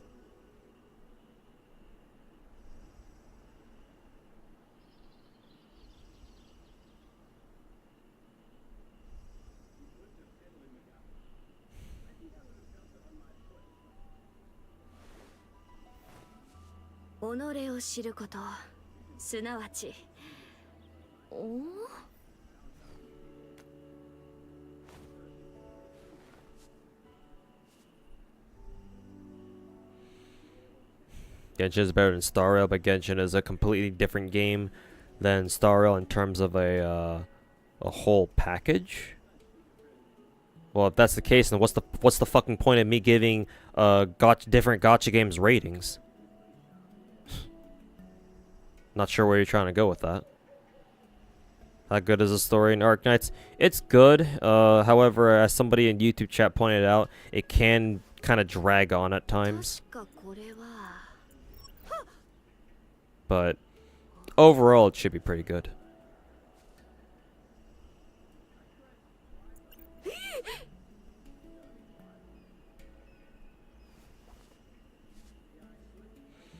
Can you climb to the top of the tree? Yes, you can. I was just there at the end of the quest line. So yeah, you should be able to go all the way to the top.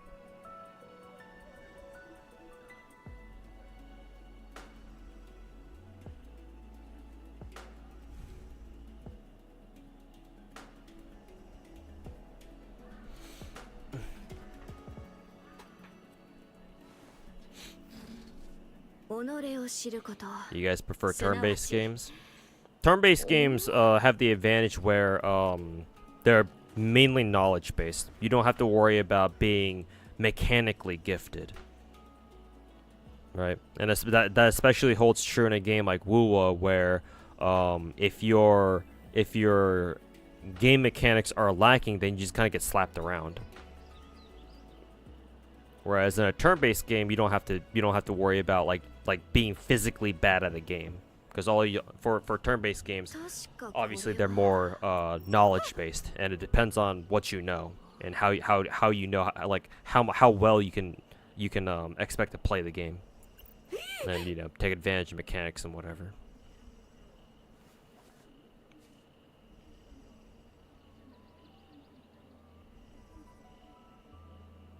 Turn-based games are all about planning ahead. Yeah, to a certain extent. Calcit yaps a lot in the Arknight story. It's okay, she gets a pass. Because it's Calcit.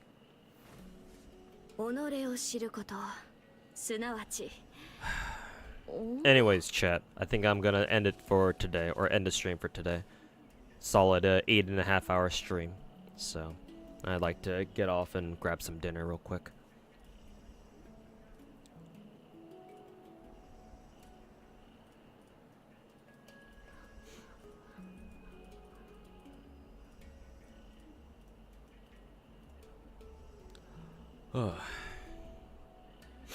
But yeah, thanks for hanging out, everybody.